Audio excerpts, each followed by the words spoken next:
Guten Morgen.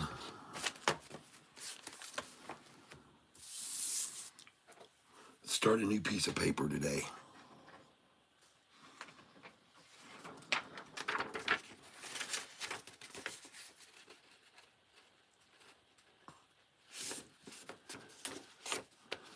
Good morning, everyone. All right, let's see what's happening here. Everybody's ready to rumble. Ellis, I confess, I am a fish addict. All right.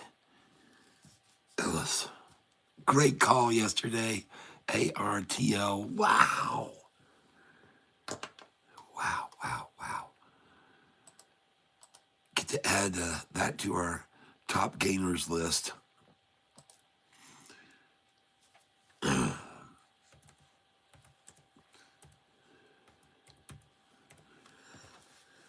All right.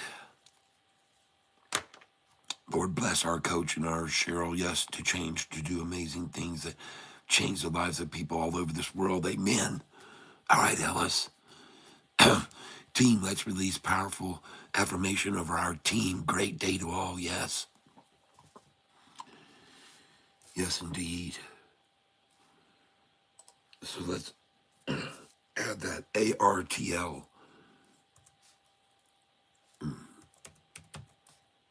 We're going to add it to our list of big gainers. Enter that. Day before yesterday. Previous close, 485.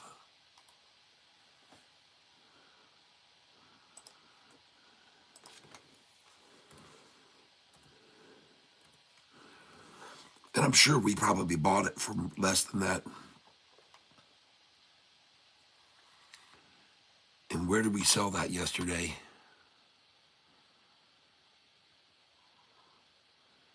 Many different prices, but the highest one I sold was probably, let me see.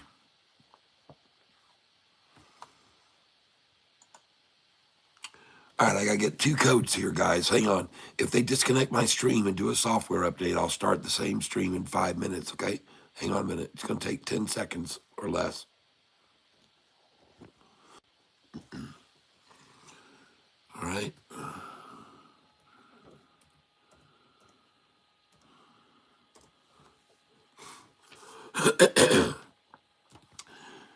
Now let me start by saying today I'm not a financial advisor. I make no guarantees whatsoever. Do not participate here. Mostly this is just for entertainment purposes only, folks. And I promise you there will be some entertainment somewhere along the way, hopefully.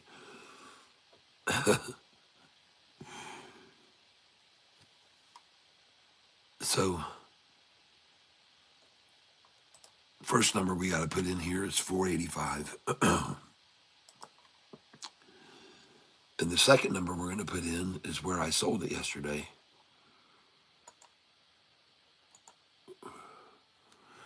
What's it doing this morning? Down 7.66%, which it should be.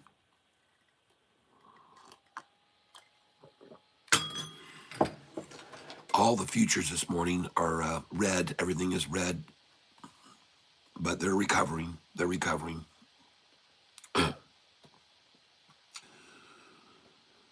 Last night, I saw that they had BIAF down 4% in the after hours. And I snatched a few shares there. And now I see it's, looks like it was BIAF is right where it was. Yep, so those are some good buys on BIAF. So congratulations if you bought some of those. I sold ARTL. I sold some of it at 706. 706.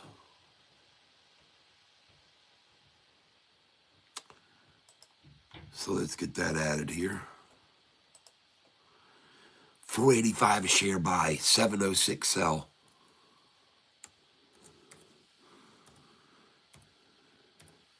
Yes. And what percentage gain is that?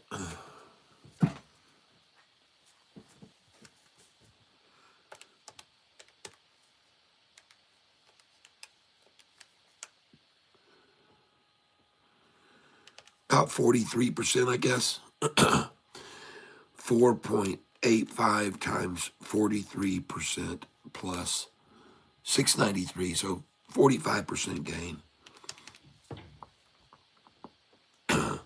4.85 times 48% plus. That's too much.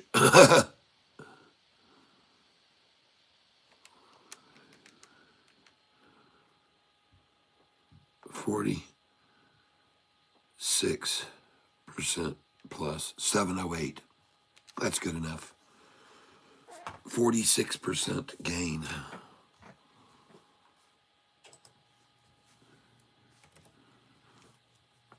Because I know I didn't buy it at 485. That's what it closed at. I bought it for less, I'm probably guessing.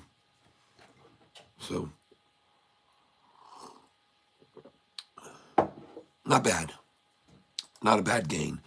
Congratulations to everybody if you were here yesterday morning and heard Ellis call out ARTL, which I wrote down and put an asterisk beside, because to me that looked like the one today trade.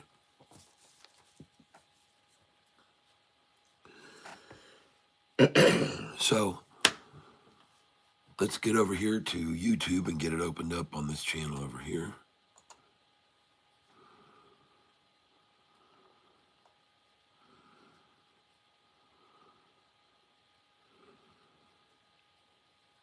Hope you like my thumbnail for today. And to address how it is we hunt for hot stocks, we use electronic equipment on this channel. We have a group of people trading together here. And we have a distinct advantage over the average Joe because we work together as a team. That's the deal.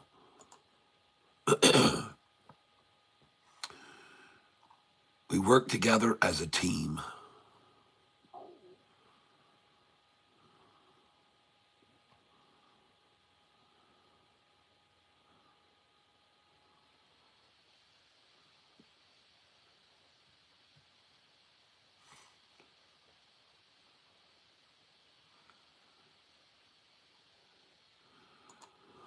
Going to play a song for you, one of my many, many songs that are available online. And this is one I whistle on.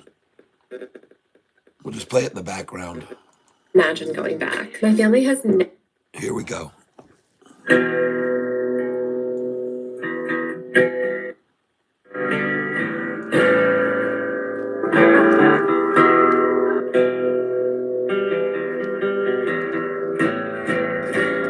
Let me turn this down a little bit.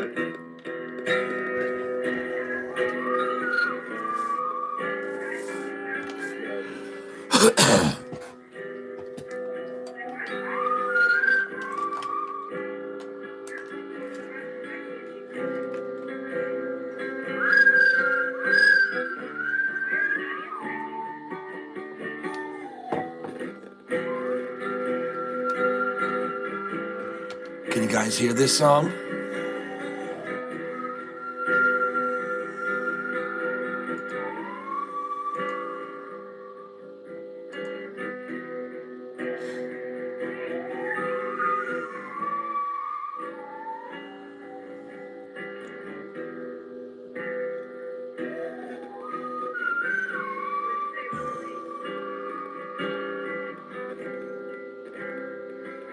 Yes, we are back. We are back, Mr. Tahoe. Can you guys hear me?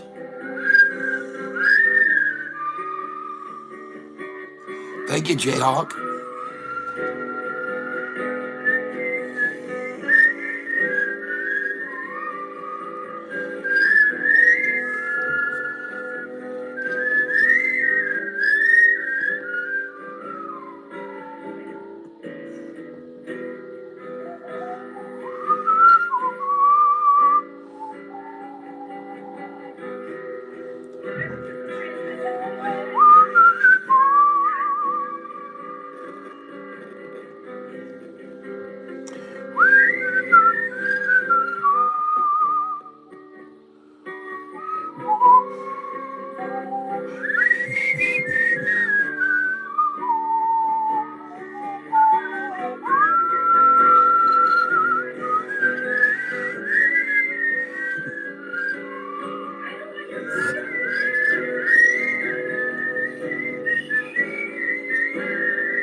All right, I got you. I got you.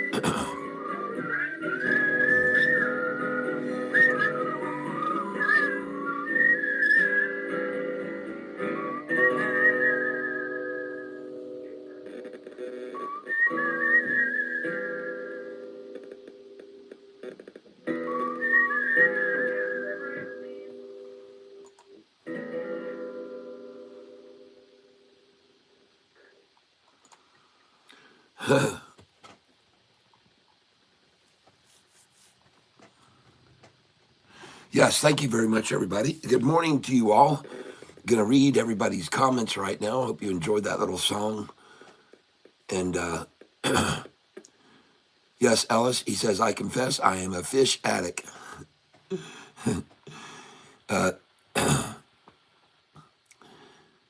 Ellis, team, let's release powerful affirmation over our team. Great day to all. Yes, Lord bless our coach and our Cheryl to continue to do amazing things. They have changed the lives of people all over the world. Yes, indeed. TTF surging, all right? Piyush Bhatta, TTF.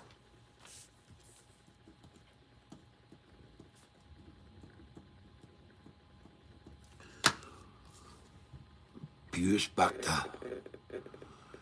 Got it, man. Wrote it down. Surging hit 7150. It's in the high 60s now. It will take over 1 year to repair Raf Lafan LNG plant, maybe even longer, and its future plans to expand is on permanent halt. Delays galore. Okay? Dutch TFF natural gas SPT price is at 69.10, up 26%. VG surging.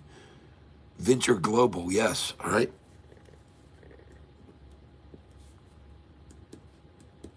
Thank you, Piyush. Asian LNG prices are expected to rise after Qatar reported extensive damage to the complex hosting the world's largest leak. Got it. Got it. We investors, BATL. Got it. Thank you. We investors. Thank you very much. LNKS. Thank you.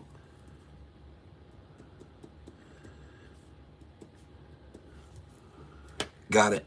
We'll look into them. We'll look into it. TPET. Got it.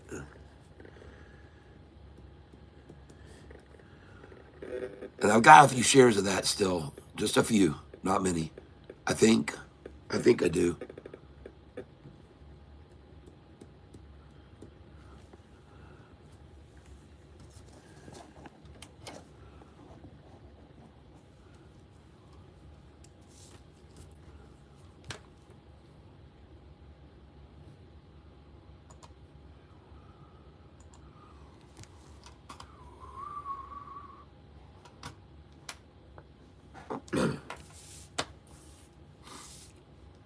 Well, I want to show you something. Someone called out BATL.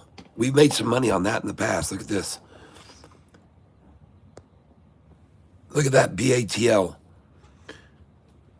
We bought it on March the 2nd. First of all, the first time we went in on it was February 27th. Started at 415, sold it at 588.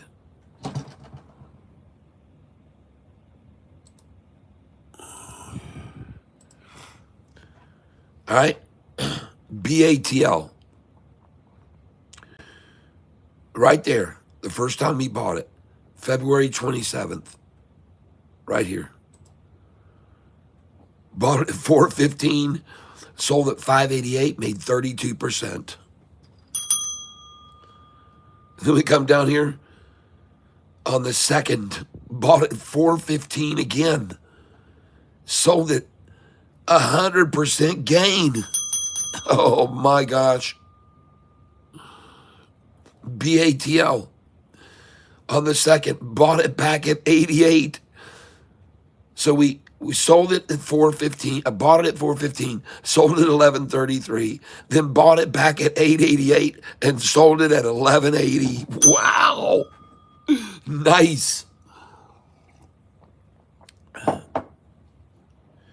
Then we come over here. I mean, just look how many times we've made money on this stock. Oh my gosh. 1180 to 2766. Wow. On the third, dare we touch it again? Dare we play with fire? On 317, we bought it at 191, sold it at 313. Look at that, folks. BATL was at freaking $27. And then we got another, oh, that's BIAF, I'm sorry, BATL. Oh my gosh. Well, let's go look at it now and see what it's doing. But we know it can run. We know it can run with reckless abandon. With reckless abandon. So let's go pull it up. Gosh.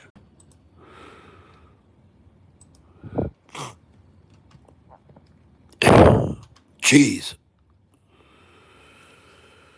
All right. Yep, I see it.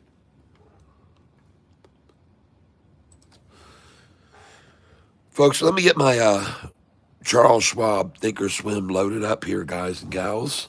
Then we'll start trading again.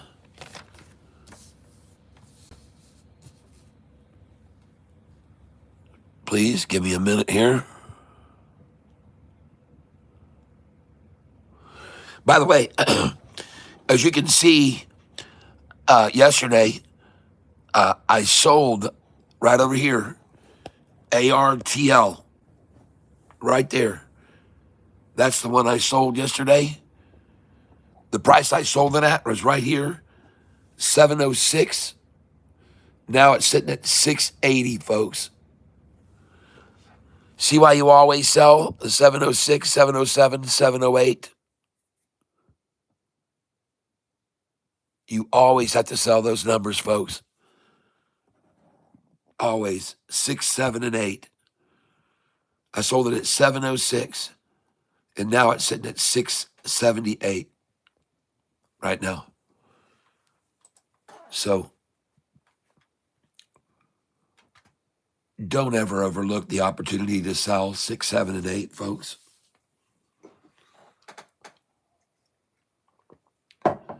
The viewers of this channel who have been here a long time already know that very, very well. They watched me sell 6, 7, and 8.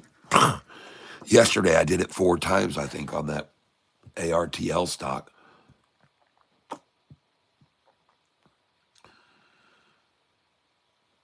They traded in a trench, folks.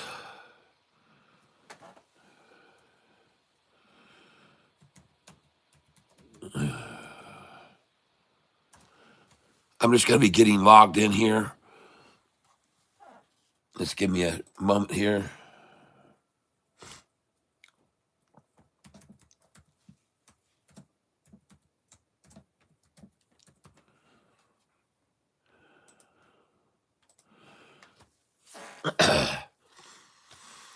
And I'm going to be showing you how to use a very cool platform, I think, for trading.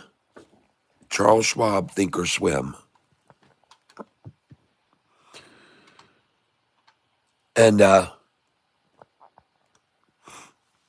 here's how it works.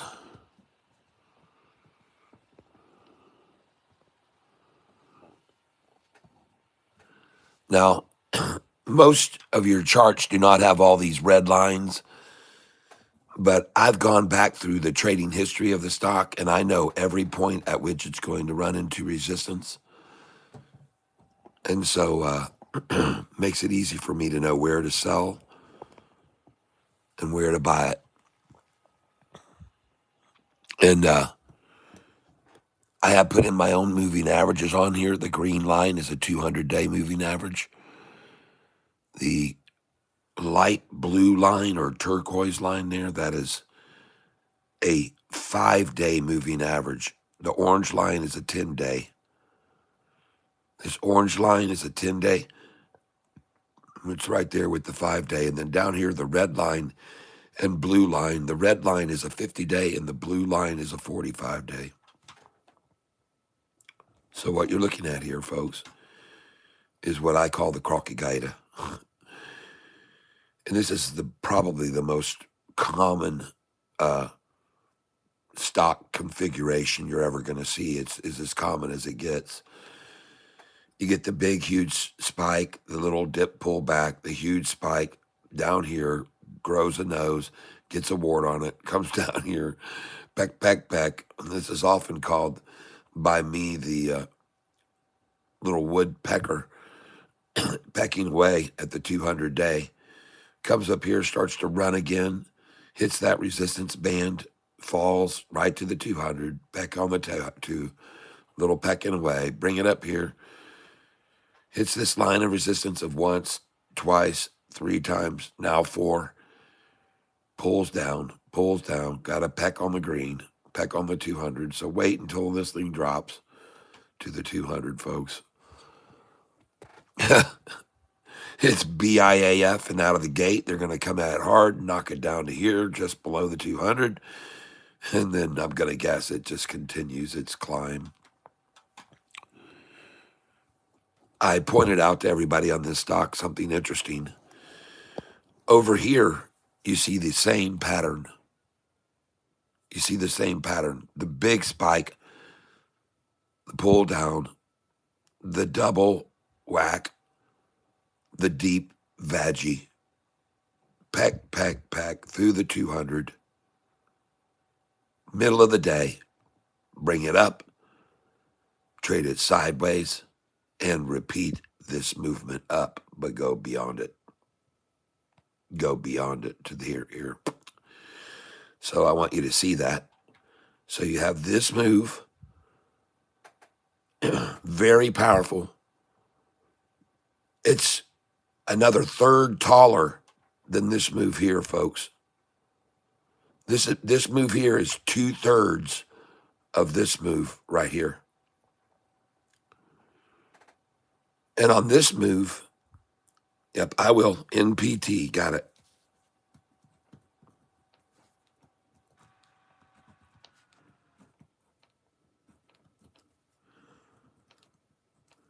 Got it, NPT. Thank you for calling that out. Nini, thank you very much. I appreciate it very much. NPT. Well, I just want you to see what's going on with BIAF. A nice big move, drops down, does not make a big run up. See, here on this drop down, it came right up. On this big spike, it dropped down and ran right on up. Here, we got the drop down and then the fall to the deep V. But here, drop down, run on up. Then you got the big fall. Then you've got the same thing. The big fall, the curl up a little, then the drop. The big fall, the curl up, and then the drop. Same time, middle of the day, folks, middle of the day. BIAF is the stock I'm talking about. Notice the pattern. Notice the way it looks. Notice the pattern. Up and down, come up here. V, deep V. This here, they got to congregate for, they were having a meal down here, folks. They were having, they loaded up, folks. Here, deep V, totally different. These are two different things, folks. Here, nutsack. Here, vaginal drop, okay? Then it comes over here, hits the 200, bounces off, comes up to the line of resistance, pulls down a little, runs up to the next line, pulls down a little. It's going to go to this line, folks. Look at the 200 rising underneath it. Look at the 50 and 45 rising right here. I'll highlight it more. BIAF, folks. And here it is again. We saw this yesterday. We saw this same formation exactly, and then the thing just went boom off of this. You want to see it? I'll show it to you.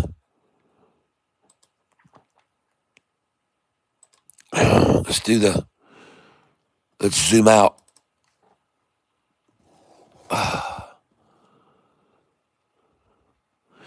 Here, They did it right here yesterday. They did this same formation right here where it ran up and then they came down and got to this line. They've done this before. Look where they're doing this now. There was another area I looked at it where it was exactly the same as this. I'm trying to find it now. Maybe it was right here at this stage. Let's get on the hold on a second here. Maybe I can find it better this way. All right, yeah. Yeah. Oh, yeah. This is it right here. Look at this drop right here. See this? Now, folks, I am all about patterns, okay? I'll look at NPT in just a minute. And I'm going to look at BATL. I'm going to look up several. Folks, just so you know, these are the stocks that have been called out this morning. Okay? Write them down. Take a picture. Start looking at them. These are the ones that have been called out this morning, all right? So please, these are the ones we're looking at today as possible day trade stocks. But I just want to show you this before we go. Look at this drop here and look at him pull it up. The little pull back to this line, and then look at the spike and look at the angle of it. So just really focus on this. Take a picture of that with your mind. See that? Now come over here. This pattern right here. Look at that. And then look at what it did. Now come over here. It's the same pattern, folks. Do you see it? Look here. The W, the spike up, the W, the spike up. Here's the bottom. We're going to come up here. We're going to come back down. We're going to come all the way up, folks. Look again. It's a W, and then the run, and then a W below the 200, and then the run, and then the W again, and then the run. W, then the run. Over here, W, and the run. W, and the run. You think they might make a W here? You think they might possibly then, from wherever they get it to here now, take it up, then take it down to the 200 again, then take it up, then take it down again, and then do you think it could do that? Do you think it could do what it did here or what it did here? Do you think it could do it here now? You think you could plan for that and be prepared for it when it happens? I mean, look at here. What was this they dropped it to right here? Really, the price was at 224, let's just say. 224. And they ran it to the top of the W at what? 5 cents up. So 5 cents up, 5 cents down, and off she goes. So from here, right here, let's say, 241. So we're going to go to 246, probably this line. 244. Yep. So we're going to go to 244, drop back down to 239, 238. That's my call. 238, 244, 238, and off to the moon. All right? That's my call.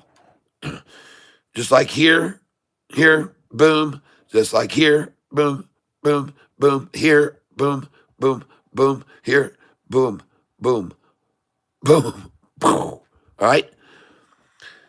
I'm looking at patterns, people. I'm looking at patterns. W, wham, W, W.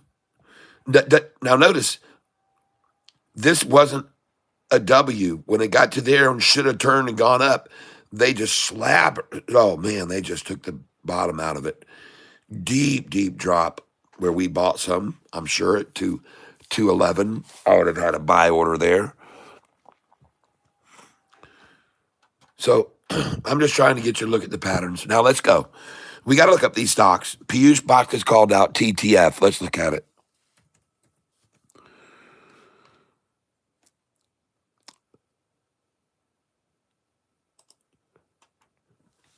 TTF, Piyush, I don't see it. Next, VG. TTF probably means something. VG, oh, look at it getting pinched right now. Whew, I like that. VG, we're going to look at that one closely. What's the news?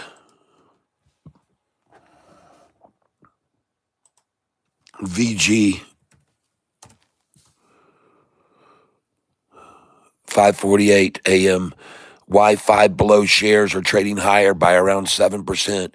Here are 20 stocks moving in the pre-market. Let's click on it. Here we go.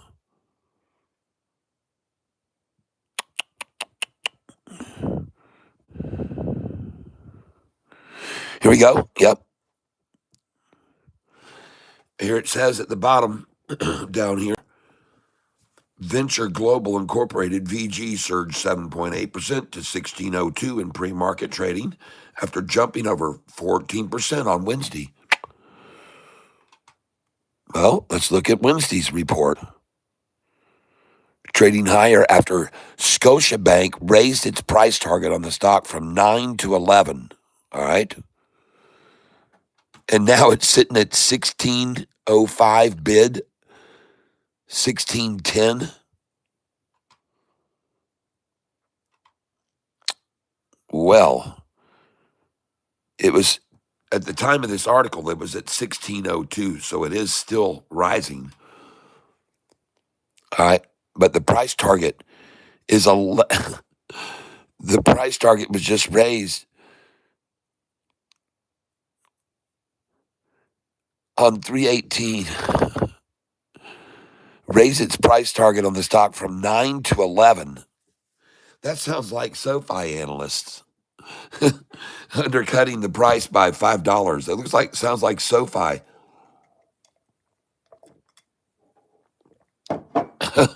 That sounds very Chiaverini-ish, folks. I'll have to tell you. That sounds very David Chiaverini-ish. Venture Global stocks are hitting a high after Scotiabank raised its price target from 9 to 11.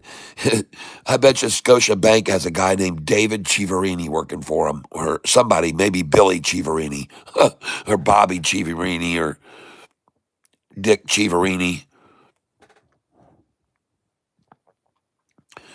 His Anyway, I'm just saying. All right, so that's what's the mover on VG. That's the catalyst. Scotiabank gives its price target rise from 9 to 11, and it's sitting at 1605 this morning. You go figure. All right, so there you go. That's the news catalyst for VG. Next, we're going to BATL. And it is kissing right off that 200, folks. This is the same. This is the most familiar looking pattern that you'll ever see in the market. This is it. The rooster's crown. He's pecking the 200 now. Never been able to stay below the 200 before. Never. Right there, look at that. The rooster's crown, the second move down to the 200. Rooster's crown, the second move down below the 200. Rooster's crown, peck on the 50. Rooster crown, peck the 50. Peck the 50. Peck the 50. Crown, peck the 50. Crown, peck the 50. Try to get halfway between the 50 and the 2. Crown, peck the 50. Crown, peck the 50. See that? And now they're freaking pecking the 200 that they haven't been able to get to since way down here, where they pecked it here on a. See this? This is the crocky gator, folks. I keep telling you about this formation. It's the dangerous crocky gator. It's got crocodile head on one end and the alligator on the other. And the reason he's so mean is because he keeps eating all the shorts, but he got nowhere to crap them out because he's got a head on both ends, see? It's the crocky gator. It is a mean, ferocious crocky that chewed them all to bits right there and then run right up. This is one of the most common formations you'll see as well. A runner, consolidated, capitulated, converged, and then boom. Consolidate, capitulate, converge, boom. consolidate, capitulate, converge. All right? Folks, this is a convergence right here. It's converged. It's completely, they're waiting and going to barcode it in this area until the 50 and 45 get about right here. And then the gravity, those up above, will draw this price right up to it. That's my call. You can watch and see it. Watch it happen, folks. They're barcoding in here until this 50 and 45 get about right here. All right. And when they do, you're going to see wherever it happens. And right now, the trajectory is for about right here.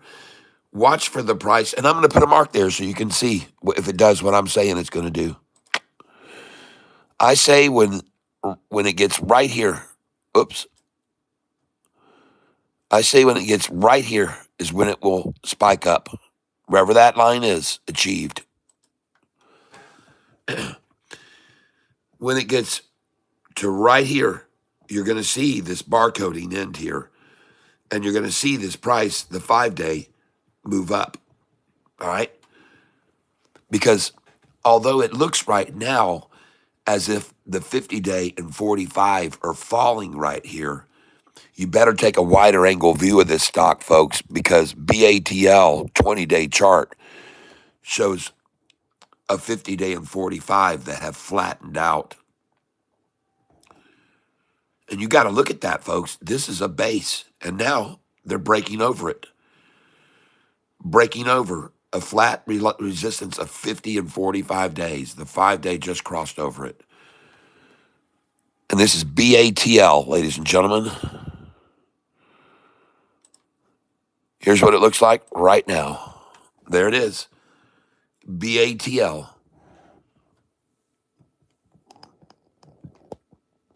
Yesterday morning, there was a lot of interest down here. Look down here. Rose that price right out of the gate. And folks, here's what they did yesterday. I want you to see this. Look how they pulled this down and got this long extension. This is the comparison I have to now.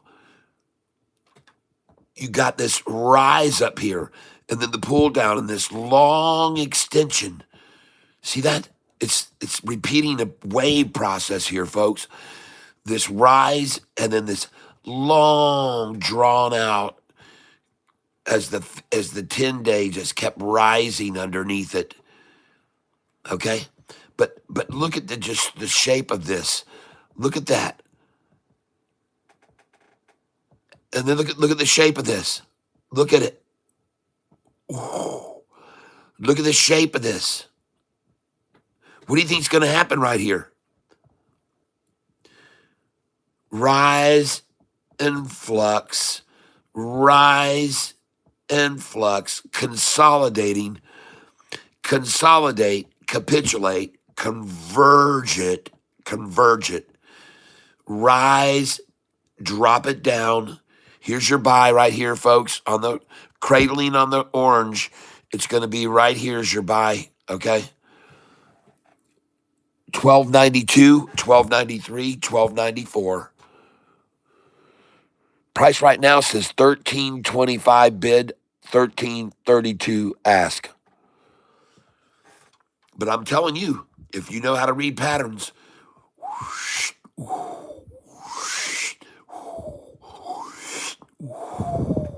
okay? Be prepared for it, folks. It's a wave of energy. A wave of energy. A wave of energy.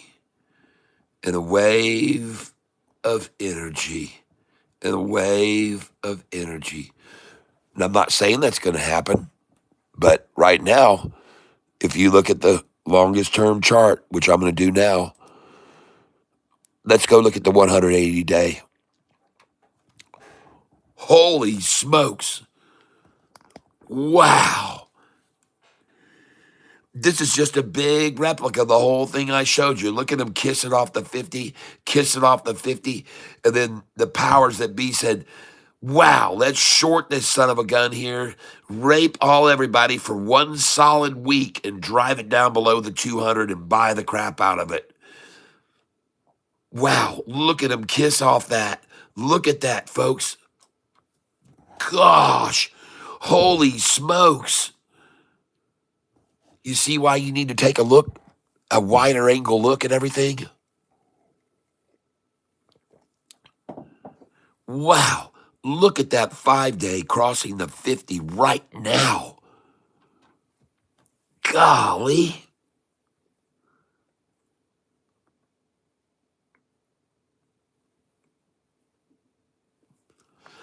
Look at all the selling that just went on.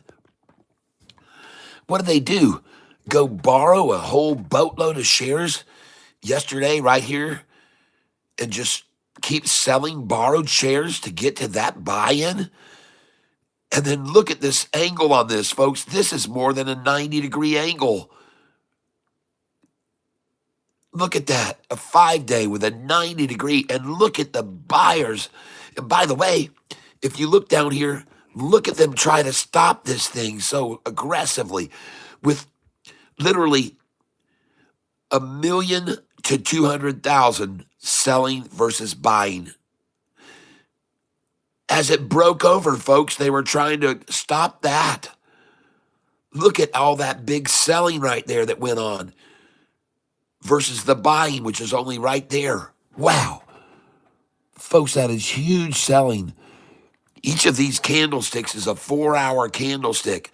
Look at the massive, massive, massive sell of shares there to get that low. And then people came in right on the heels of it and they bought more than sold, 2-to-1 on the next candlestick. And it shot right back off that. Wow. And let's do this. Let's change these candlesticks. Let's go up here. Let's get off this, go to a different time frame, change the candlesticks from 4 hours to just 10-minute candlesticks. Click OK. Now let's look at it. What do we got here now? Oh, yeah. Oh, yeah. Uh-huh. There we go. All buyers almost on that one. Not much volume, but it's all buyers. Here, 2-to-1 buyers. And look at it. Oh, yeah. It's a flat top stick here, folks. This candlestick is a flat top. See this? This candlestick had jumped all the way up here. The price had jumped up to here. And that's $13.99. $13.99. And of course they're going to attack it from there. But notice that this candlestick here is a flat top. And then they came in with the heavy sell to knock it down to a point here, which I have as a line of resistance. I don't know why I have it there, but for some reason I had put that in as a line of resistance. Pardon me.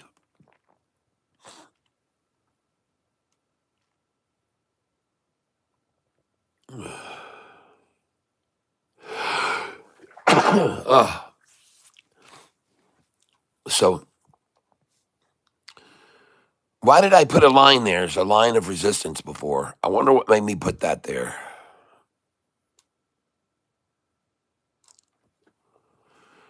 Let's go out on a further. Oh, that's the 180-day chart, folks.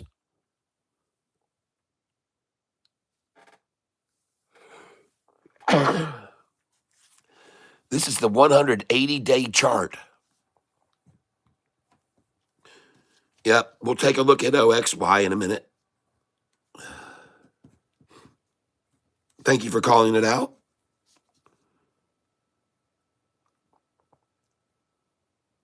Mr. Tahoe. All right. Well, anyway, that's BATL. And I think this is the one I'm going to day trade today. I think this is my day trade for the day. Yep, I like this a lot. So this is probably going to be the one I day trade. Good call out, we investors. All right, LNKS.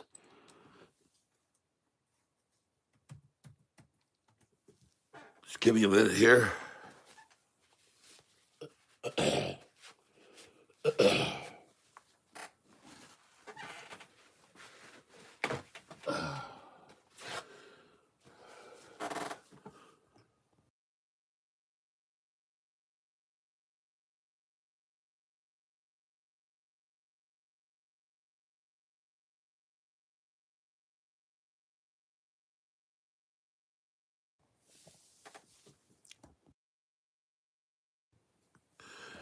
All right, LNKS. I like it. It's got a triple crossover on the long-term chart. Yes, ladies and gentlemen, this is a 180-day triple crossover for me right here. All right, on the 180-day line. This is very rare to get a chance to buy in on a stock like this, folks. This is a triple upside crossover right here on a 180-day chart. If this 50-day can get above this 200, it could launch off of this like crazy, folks. So I really like this LINKS. It's, in fact, going to be my first buy of the day.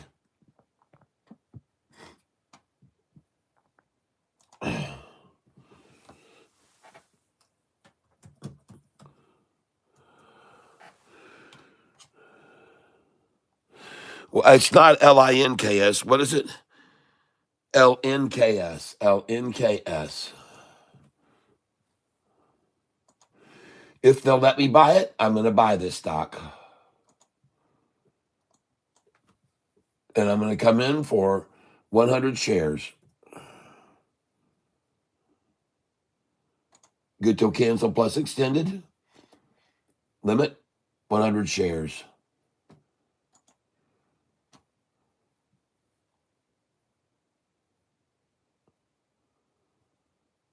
Oh, no, they're not going to let me buy this. No, no, not going to let me buy in on a triple crossover by myself. They said I can't do that. They said I'm not allowed to do it without their assistance. Charles Schwab is saying that this stock, yep, opening transactions for this security must be placed with an expert, with the broker. See, they're not going to let a 65, 66-year-old guy do it by himself. No, sir. You don't have the capability to determine that this is a triple upside crossover on a 180-day chart. So we're going to hold you back on this. I mean, this thing is just too wild and crazy right now. It's gone up 100%.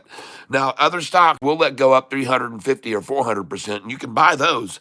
But this one here, you cannot. We've decided you can't do it. That's right, ladies and gentlemen. Charles Schwab, for your safety, is not going to let you buy this stock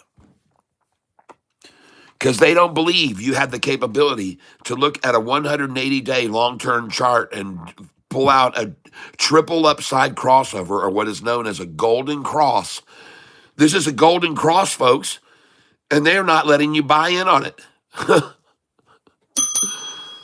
They'll let, I don't know who is making the discrimination, because the other day there was a stock that was up 300 freaking percent. They were letting me buy that. WNW, how much did that go up? And you could buy that. Who makes the decision? Oh, no, you can't buy this stock on a triple upside crossover. Well, because they're going to try to stop this from happening, and the price could get collapsed all the way down to here. But no, you can't even buy just 5 shares of this stock, folks, by Charles Schwab's determination, because you don't know what's about to happen here with this volatility. With a triple upside crossover on a 180-day chart, it could be very volatile, very volatile. Bobby Batson, good morning. Guys, let me try and get all these stocks that have been called out. There's a lot of stocks that have been called out this morning. So we're going to start from the very beginning. Ellis has said, Lord, bless us through our Coach and Cheryl continue to do amazing things as they have changed the lives of people all over the world. Thank you very much. Piyush Baka, TTF is surging, hit 71.50 in its highs 60s now. It will take over 1 year to repair Raf Lafon LNG plant, maybe even longer, and its future plans to expand is on permanent halt. Delays galore. Got it. Dutch TTF, natural gas. SPT prices at 69.10, up 26%. VG is surging, but I've already looked at that one. PB Uzbaka Asian LNG prices are expected to rise sharply coming months after Qatar reported extensive damage to the complex hosting the world's largest leak. All right. BATL has been called out by WeVestors. I like the look of it.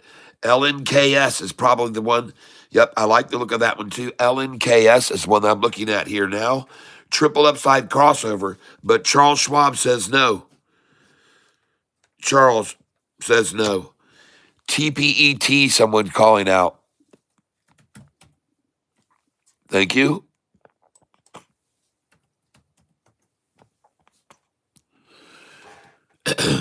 Well, I've already got lines of resistance drawn in on this. I've already broken this stock down. I know exactly where all the lines of resistance are. And it doesn't surprise me to see him take it off this line here and drop it into the middle of this, right on the 50-day. Bounce off the 50, bounce off the 50, bounce off the 50, bounce off the 50, bounce off the 50. 200 days rising steadily right below it. Even starting to turn more to the north. It's starting to go more and broke over this lowest line of resistance like it wasn't even there. Yep. This is, again, one of the most common features of a stock where it runs up and gets the Cox crown, comes down here, and then they peck on the 200. Then it comes up, gets the Cox crown, drop it down here, peck on the 50. Gets up here, gets the Cox crown, come down, peck along the 50 as it rises, just keep pecking at it, pecking at it. Then it breaks away, bring it down, peck it again, breaks away, bring it down, peck it again. Get it? You see what's going on? And the whole time, the 200's just right on up. TPET, folks. Close at 111. Now it's at 120. Well, unfortunately, that's a sell number on my buy-sell sheet. If it goes over 120, then it'll go to 133. If it does not pull back from, oh, yeah, they already took it there. Look at that, folks. Look at this number right here. And what number did I just call out? 134. Well, see, that's the number that it's going to go to. That's the resistance. I just said 133. And look at that. It went to 134. It went to where my line of resistance was. Now, another thing I want you guys to know, when I break down a stock like this and I put in all these lines of resistance where it's going to be resistance as it moves upwards, don't wait till it gets to this line. Start selling it here, okay? Start selling all the way up to that line. Just put in small increment orders. Sell 100 here, 100 here, 100 here, and bam, and then it comes down. All right, you don't know where it's going to stop, but when it gets near that line, start selling it right here like this. Don't wait for it to hit the line, okay? That would be a mistake. The line is where the resistance was a long time ago. This line of resistance I have here, it's from a long time ago, folks. This one here, it's from a long time ago. If you look back across this, you'll see all these lines go way back in time. They've already been, all these lines have already been set. And I'm really missing one. There should be one put in here for sure. I should put this line in. Let me do this now because I see it. I don't have it defined. This is a line right here. So let's take it out to right here and put in a line of resistance right there. Wink. And then we're going to put a line right here for sure. Absolute line here. That is a major line of resistance right there.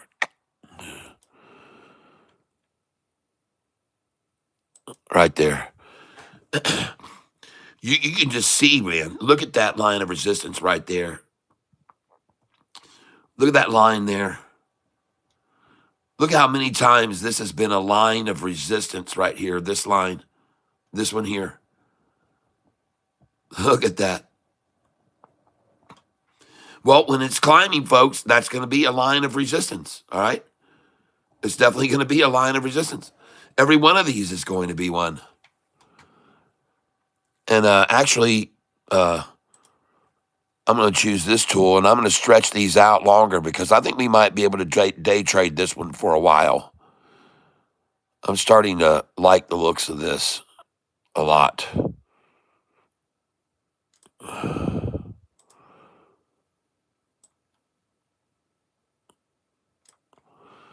Yep, I'm going to stretch these on out for another week at least.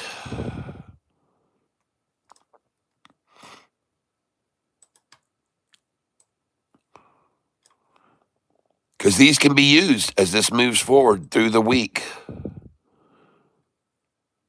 as points of resistance.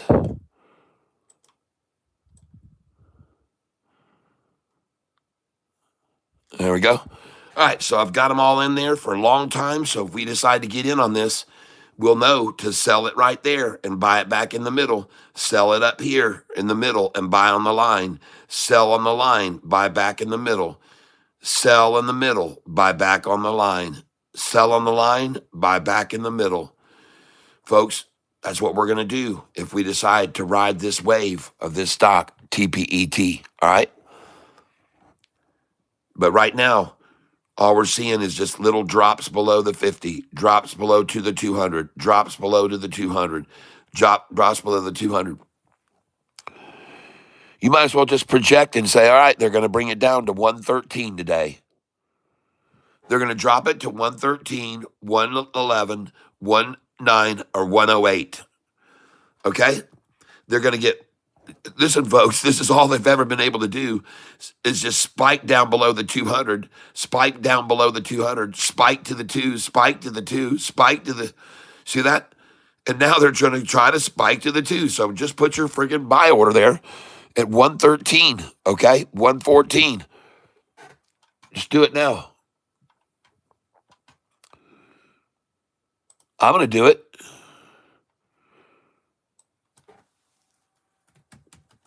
I'm going to put my buy order right now.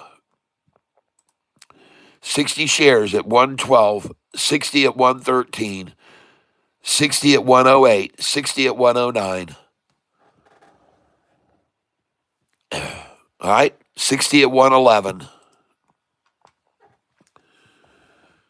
And that's what I expect to see happen. Buys there, sells at the 128.29, 130. Just keep doing it all day. This will be great. You'll see how it works. Okay. And I'm just going based on the history of the stock. Let's go back to the charts. We got NPT. Nini called out NPT.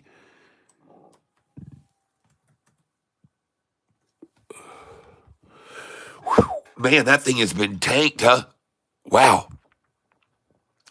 Well, Nini, one thing's for sure. I really like to buy the bottom. And let me tell you the relevance of this number. There's always a reason why they stop it at a certain number, Nini. And right here's the decision maker. And I'm going to come over here and put a line here so you can see. And I really thank you for calling this stock out. And it looks like the timing is perfect to get in on it. All right. So, Nini, the relevance of this number that they just pushed this down to is over here, right there. See that? That's the relevance of this number. They never run a stock down to a price without a reason. It's a certain number for a reason. And if you just draw a line, you can go back and see where that reason was. And there it is, right there. They kissed this thing one time, boom, and then wham. They know this. That's why they just ran the price down to right there. Okay? See, they're going back in time and they said, let's see if we can get it right here. Let's see if we can get it right here where we once had it before.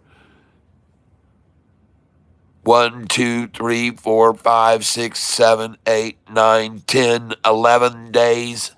11 days of jerking this thing around. Wow. That's a great call out right there. I love it. Look at that, folks.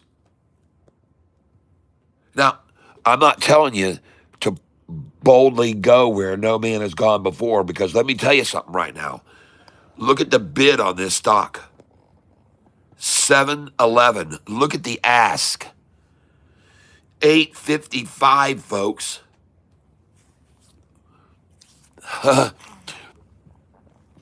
Folks, this is going to be my day trade pick. All right, I'm going to try to day trade this crazy thing. NPT, folks, is the stock.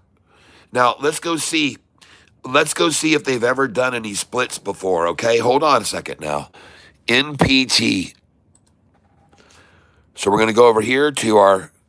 Oh, by the way, I got a new code here for some new equipment. Susan H., thank you for sending me this code, and we're going to try it out, okay? Thank you, Susan H. I appreciate it. But I have a site over here that I go to. I call it the stock split history site, okay? And let's go see if, Nini, if this stock has ever had any splits. NPT.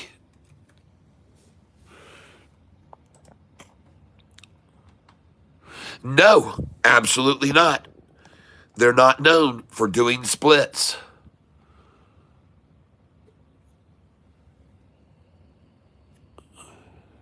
They're not known for doing splits. Now, let's do some more research on this stock, NPT. Hold on.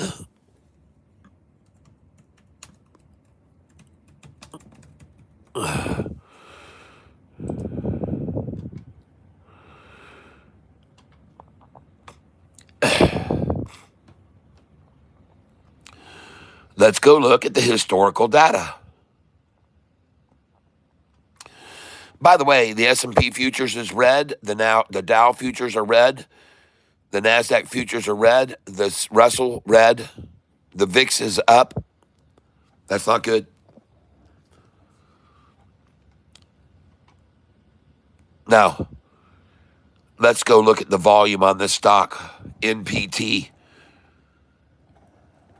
It is, or has been, virtually non-existent. The stock price here in October was $9 a share in October. And it had spiked on the volume from only seeing, well, and I can't go back any further right here than October 22nd, 2025. But there was a surge in volume that ran the price from $5 up to $9. October 29th, it hit October 30th, it hit $9.18 a share. All right. This is the stock NPT. NPT. And so be aware of that. It was up to $9 plus, $9.18. And then in just 2 weeks' time, fell into the threes. 350, 341, 918 to 341, a 60% loss. Then it went back up to 624, 100% gain. It took about a month and a half to do that. December 23rd. Then into February, it was at $5.95, $6.13 for a high. Even hit $7 again, February the 10th. But February the 3rd, it spiked to 13. So, see, I guess the SEC, they'll let some stocks just double, no problem, without stopping. But some of ours that go up 30%, oh, they got to halt them. Wait a minute, we got to put a halt on this. Up 30% right now. That's out of control.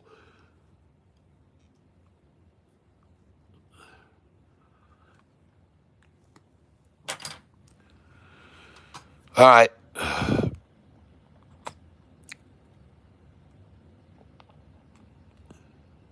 Like the one we watched yesterday morning that they halted at the '08. I went, oh my gosh.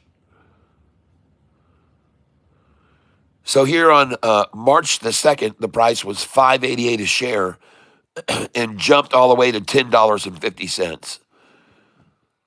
Then by just 1 week, it went from $10.50 to $22. So this is an oil stock, right? Yep, Texon. Now from 22 down to 17, folks. This is volatile, volatile, volatile. This is not a stock you want to hold long at all. But NPT, I'm showing it to you for your speculation. There it is. NPT coming to life. 5-day crossing the 10-day on the longest term 180-day chart. Let's go to the 1-day now. There's the 1-day chart on it.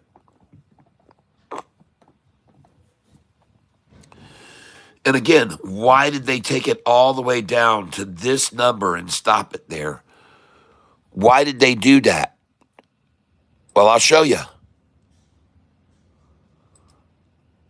It's easy to know why they took it to that number.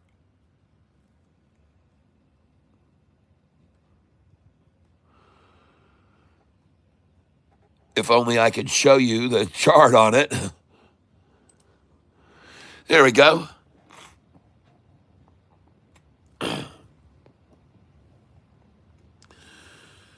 There's a reason they took it to this number.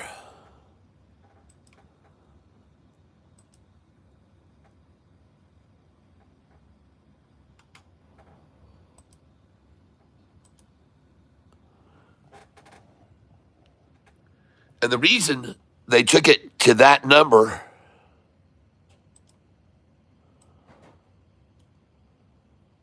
was because a long time ago, they stopped the 5-day moving average, the blue line on that number, folks. The reason they just stopped the decline of this at that number was because a long time ago, they stopped a spike. The 5-day moving average stopped right there. And here, they stopped it once on a spike there. This is not just a random number they decided to stop it at here, okay? That's what I'm trying to get at. Usually, if you just go back in history, you'll find a correlation to that number. And this is the correlation I see. They stopped it once there. They stopped the 5-day once there. And so when they dropped it, they decided to drop it to that line. And now if I focus in on that line a little bit better, there it is. Bouncing right off that line, right off of it. Bounced right off of it. Now, I'm not saying it's going to, but right now, if you look at the 1-day chart, that is the coincidence of this line, which is no coincidence at all, as it turns out. That's no coincidence, folks. It never is. If you find a bottom like that, if you then draw a line and go back in history, you can usually see. And sometimes it can be like I just showed you 100 days ago or longer. But there's going to be a reason that stops at a certain point. And now you know why it just stopped there. NPT. And now we're going to look at the 1-day chart. There it is. NPT. Now, it doesn't have a lot of volume on it, folks. Very little volume. But it's been shown to make big moves. And here's the 20-day chart on it right now. There it is. And by the way, it never, when it took off, it never stopped here before, okay? It never stopped here. This thing never, ever stopped here in this range. The only time it's ever stopped here historically is a year ago. I'm not telling you to go in on this very heavily either. I'm not. Like I said, you got to look at this. The bid on this stock is 709 and the ask is $8.55. But folks, here's what's going to happen with it in my opinion, and I do not know this for a fact, but I believe it could be perfect for going way up, way down, way up less, way down less, way up less, way down less, way up less, way down less, way up less, down less, up less, down less, well, up. Okay, that this is not for sure, but I mean, holy cow! Look at them pinch the 50, going off, and then wow, devastated down to a line that you go, why did they go to that? It never stopped there before. But go back in history and you'll find the place, folks. Go back to the 3-year chart even and see what that shows you. There's my line of resistance right there on the 3-year chart. Man, this thing has a triple upside crossover on the 3-year chart that happened right there. December 1st. December 1st, folks, a triple upside crossover began. December 1st. Triple upside crossover started. Wow.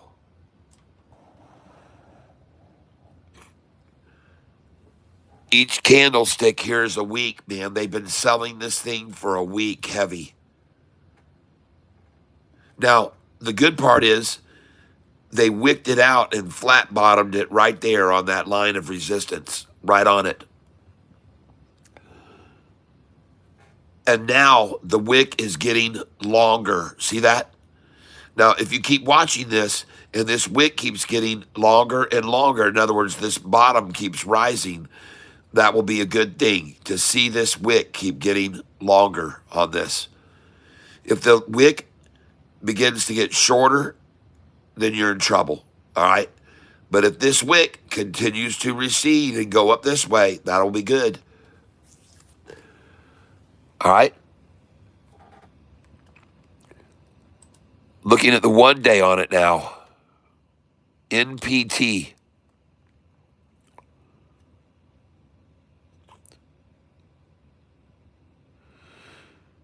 Bid is 709, ask is 855. Let's go see if they have any news.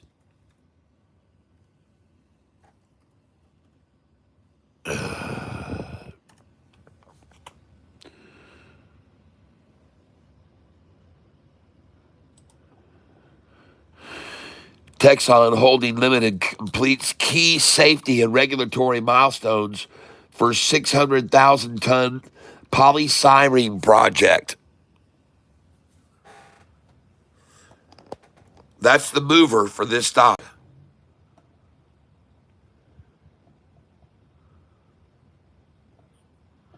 That was on January 18th of 2026. Coming up here, 318, we click on it, and we read,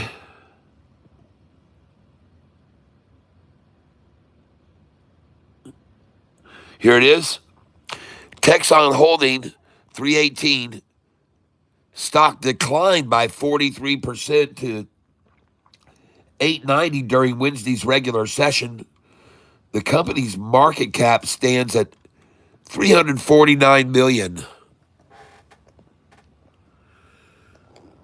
Wow.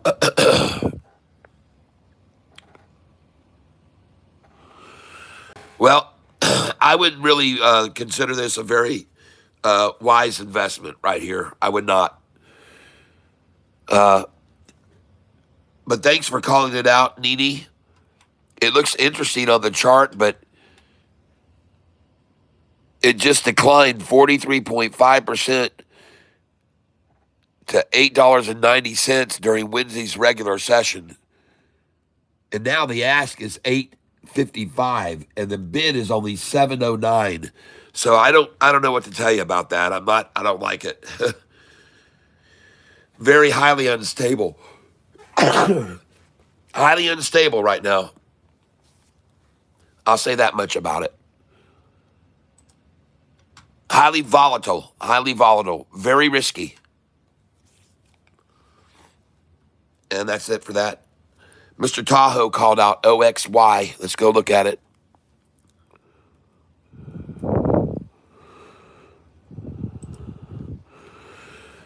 That looks pretty good.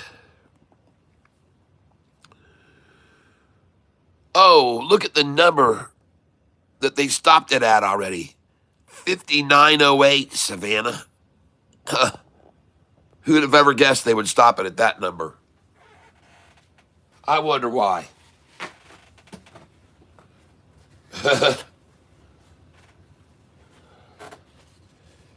That's always a sell, folks. Always.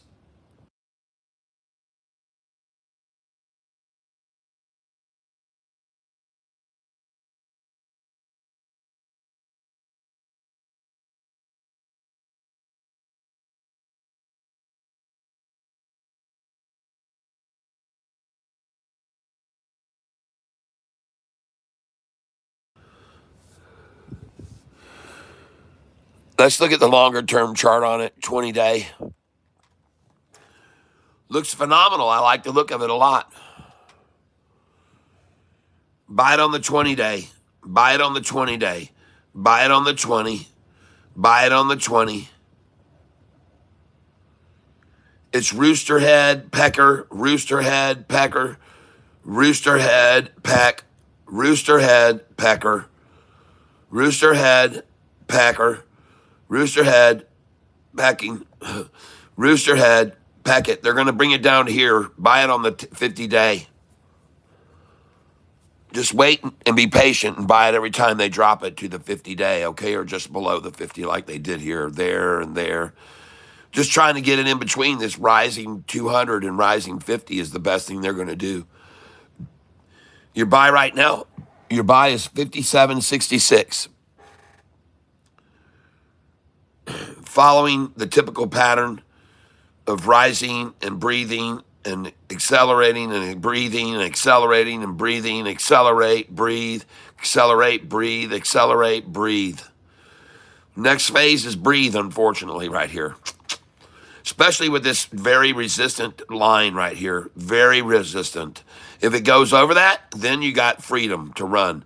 But most likely, from this thing, they're going to resist it again down to the 50-day. And then from there, then it will go. The 200 looks good here, kicking more to the north. I like that right there. Plateaued out and then kicking more to the north. A lot of energy here. Plateaued out and kicking to the north. A lot of energy behind it. I like it. OXY. Chart looks good anyway. We'll see. All right. Thank you for calling that out.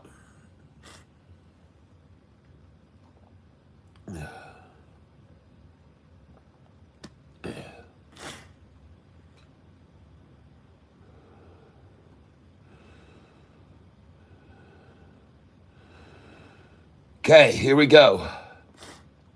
Let's get all this called out. Man, look at all these stocks.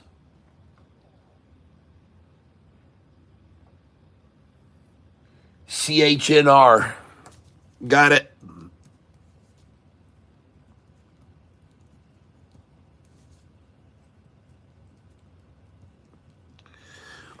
CHNR.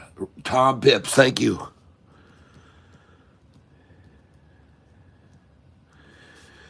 Now, in case you're new to this channel, folks, what we're doing here is we've got a lot of people here that work together. They're using different types of gear. I'll show you right now what's going on. Right now, these are the members in our tank that are using all this gear. Weeble screeners and stock rocks and AI testing, Bloomberg, GPT, Deep Financial, Tip Ranks, Webull Screeners, Iris Scanner by Charles Washington, Scuba McDubin's using Bar Chart, Joey B's using Interactive Brokers, Chevy Blues using Stock Titan Scanner. I mean, we got all kinds of people in the tank here that are alerting us to running stocks, and that's how we find the big runners. That's how we do it. We work as a team. We're like a big swarm of ants working for the same goal. It's called swarm intelligence, folks, and it works to our benefit. That's how we find these running stocks like this. We don't do it individually. We work together. All right, so thank you for calling out. Tom Hip, CHNR, news about resources. Thank you.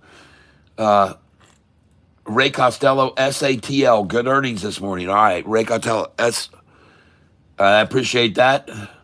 SATL.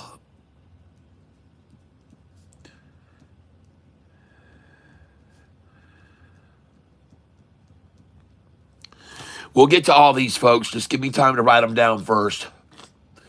Yep. Got it. Weavesters, CHNR. Yep. TMDE. Thank you, Jayhawk. TMDE.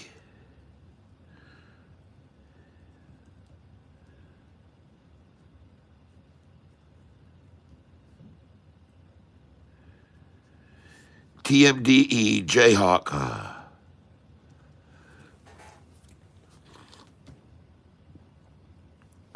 Thank you. Thank you very much. We'll look at them.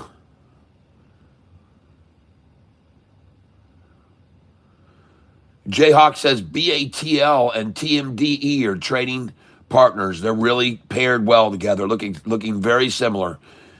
Jayhawk, can somebody else look at the two and tell me if I'm tripping? Good morning. DBLT earnings is this morning. Thank you, Dylan Christ.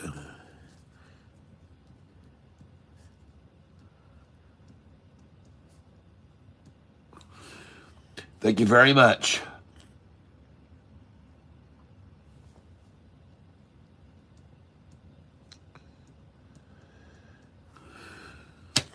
Thanks for the call out.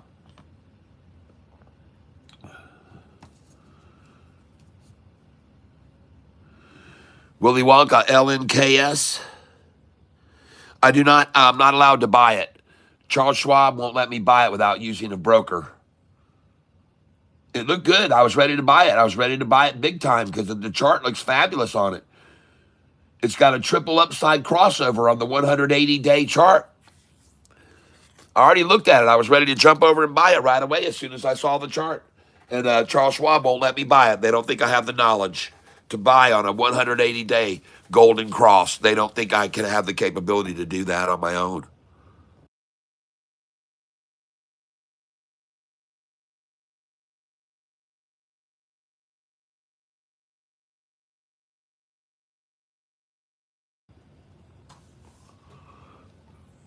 They don't think I can do it by myself. Ray Costello's calling out another one, CISS.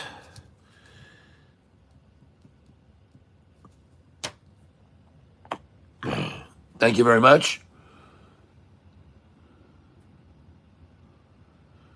So Jayhawk is calling out BATL, TMDE, and TPET all look identical pretty much over the last week. Well, if they're all in the same sector, then they would do that. If they're all in this, they're all in oil, so they're all going to look the same, of course. They're all going to move the same way, right? They all match for the most part the way they went down, the way they're coming back up. Yep. Well, it's oil, folks. They're all oil companies, aren't they? Every one of those that you just called out, aren't they all in the oil sector? So that would make perfect sense. I could be wrong. Yep, BALT and TMDE looking the same, filling the gap. Oil stocks all are alike. Yes, look at the week on all three of them. They all look exactly the same. It's because they're all oil. Thank you, Nini. Thank you very much. May the Lord bless all of us today. Thank you, Jay Hawk. Thank you for that. The Spirit of the Lord is here. That's right, Jay Hawk. BATL, TMDE alike on filling the gaps. Yes. They're blowing up each other's oil fields. Gas will go well over $4 a gallon Well, Tom, will you look at the TPET? Can compare it with those two? Yep. Good. Good morning, Marty. Yes. Wendy, good morning, Catfish. Which stocks are you just mentioned, please? And thank you. I'm calling them out now. Good morning, Tank. I called out DLTH for the day. Daryl Elliott. I called DLTH. Got it.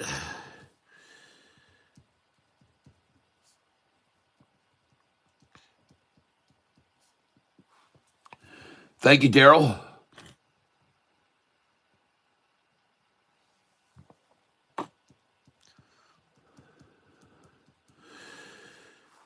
DLTH has been called out. We'll look at all these in a minute. Give me time, guys. There's a lot of chat going on here. Thank you very much, Daryl. I appreciate it. God bless, and good morning to all, especially to Mr. Catfish. What did I step into? Says my 2 cents. Oh, we're just watching all these stocks. TPET tried to fill the gap now, rising. They report earnings on March 31st. Got it. Thank you.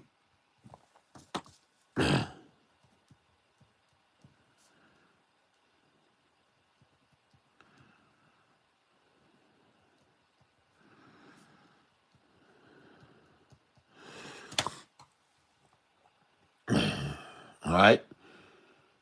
500 shares will get in. Steve Williams.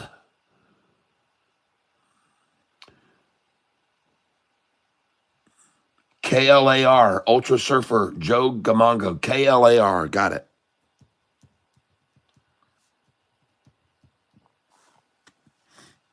Thank you very much, Joe. I got it. I'm trying to look at all these. There's a lot being called out.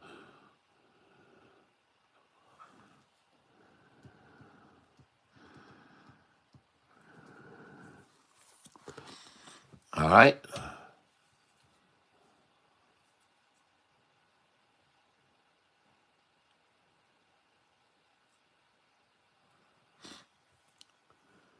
You can make 30, 40, $50 a day trading a couple hundred if you pick on these stocks that we get, if we get the right one.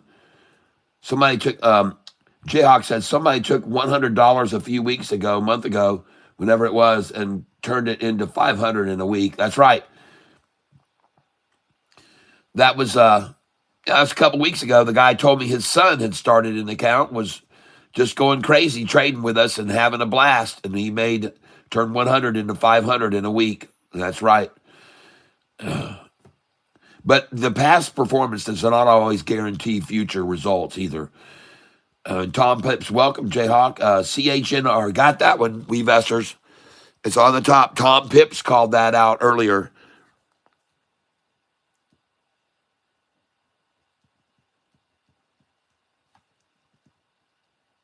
I'll just take a look at all these stocks now that have been called out this morning. Trying to get caught up because there's a lot here. CHNR has a $523,000 float. Yes, I got it. Did you check out NPT? Had to go eat dinner. Oh, yeah, we broke it all down. You need to just back up the video.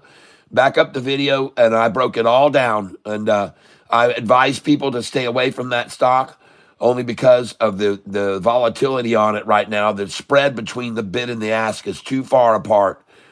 They dropped it like, I guess, 39% yesterday. They had a big drop yesterday, and they're starting to look pretty good on the long-term chart, as I showed everybody, but only on the long-term chart do they look good. And it would be just a one-day play. It's not a stock to hold long.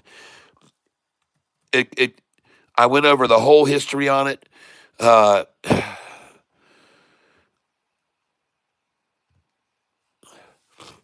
I went down here and I showed everybody the history on the volume of the stock, and I want you to know that back in December, the price of this stock on December 1st was $5.55.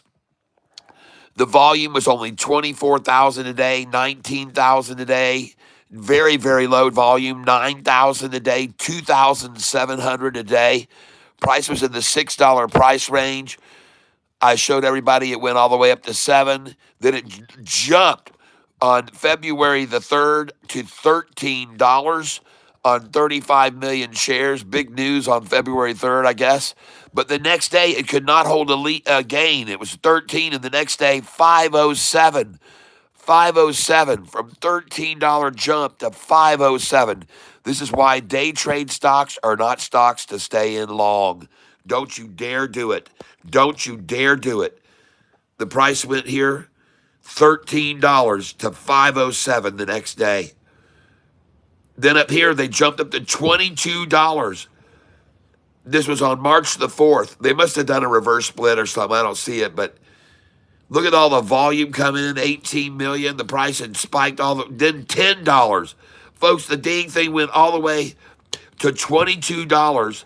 And then within now, $7.30 for the low. It's just way too volatile, folks. It's way too volatile. And the volume is low now, moderately low, but very volatile. I would not touch this with a 10-foot pole. And to prove how volatile it is, by the way, look at the bid on it. The bid on the stock is 709, and the ask is 806. Okay? That is volatile. And also, I did note that they just dropped this price significantly to this line. But what's the significance of this line? The significance of this line goes way, way back. You got to go back freaking 100 to the longest chart, basically, to see the significance of this line. And the significance of this line right here, where they just stopped the drop from, goes way, way back, folks. Let's look at the 180-day. The significance of this line that they just dropped the price to goes all the way back to right here, where the 5-day moving average, the turquoise line, stopped and dropped. That's why, if you wonder why they just dropped the price down to there right then, and then it started moving up off that line, it goes way back to here, okay? All right, way back in time. This is probably 2 months ago that the 5-day average stopped at that line. And that's why they just dropped it to right there. And it could bounce off that, no doubt. I understand that. But that's the significance of that line and why they just stopped it right on that line right there. The significance of that line goes back to about 6 months ago, or maybe 3 months ago, I guess. So that's the good part, is that you have a resistance line that it's bouncing off right now. If you look at the 1-day chart, you can see that it bounced off this line. And the reason that it bounced off that line right there was because of what happened 3 months ago. Whenever you see a stock dropping and dropping and dropping and dropping and dropping and then hit a stop point, always go look back to why. Why? Why did it decide to stop there? Go way back. Was it 5 days ago? Did it stop there? No, it didn't stop there 5 days ago. Was it 10 days ago that it stopped there? Change the chart to 10-day. No, it was not 10 days ago that it stopped there. Was it 20 days ago that it stopped there? No, 20 days ago it did a triple upside crossover of that line. 20 days ago, it crossed over this with a triple upside crossover. But why would it stop now? If it went right through this before, and right through this here, and right through this before, why would it stop here? Well, you've got to go back even further to find that out, don't you? Because it certainly didn't stop here in the past at all. So why did it stop now, just there, now? Well, let's go out and take it to the 180-day chart. Aha! There it becomes visible why it stopped at that price. Because the 5-day light moving average stopped there and fell. And here, the price stopped there and fell. And here, you've got resistance on this green spike, which is the same line, folks. There's always a reason why they stop a stock at a certain number, folks. So they've stopped it here once a long time ago. They stopped it here once a long time ago. They stopped the 5-day moving average there once a long time ago. The blue line, they stopped it there. Here they stopped it. And now they drop it to that, what seems like an ambiguous line, unless you go back and look over the history, folks. And then you suddenly see, look at that. They've got some indicators right there. One time they stopped it there. Right there, twice they stopped it there. 3 times they stopped it there. They stopped the 5-day average there. And now they decided, see, this isn't just an arbitrary line. That's why I'm showing you this. That's the only good part about it, is it's bouncing off that line. And that line goes way, way back. That's what I'm trying to tell you about it. Catfish smells blood in the water. KMJH, yep. Good morning from Okie. Hello, yeah, that's right. Bobby Batson, good morning. Yes, Mr. Tahoe, and we are back. Had to catch up on the beauty sleep. Yes, double tap that. Audio is hood. Good morning, everyone. Maybe I have a blessed day. Maybe we all have a blessed day today. Yes. You will, Jayhawk. We're having a blessed day just being together here, sharing each other's love. May we all have a blessed day today. Yep, Jayhawk. Ultra Surfer Joe Gamongo, yes. All right, Bobby Batson, Canary sounds great. Yes, good morning, Cat and Tank. Good morning, Charles Washington. Welcome, Chevy Blue. Good morning to you. Hope you're having a great day. Thank you. John Connor, welcome. When you get a chance, see Neil Young, Heart of Gold. You already have need some pick me up. Good morning. Gotcha, John. Request song, Heart of Gold. You know, I'll tell you a little story. Just give me a second here, guys.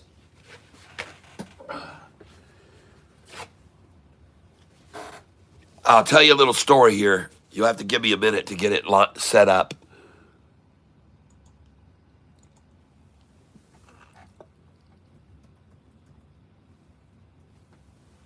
Give me a minute to get it set up.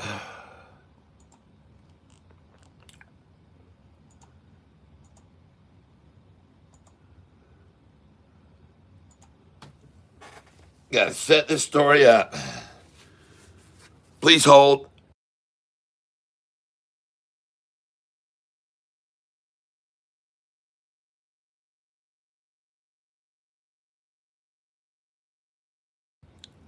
All right.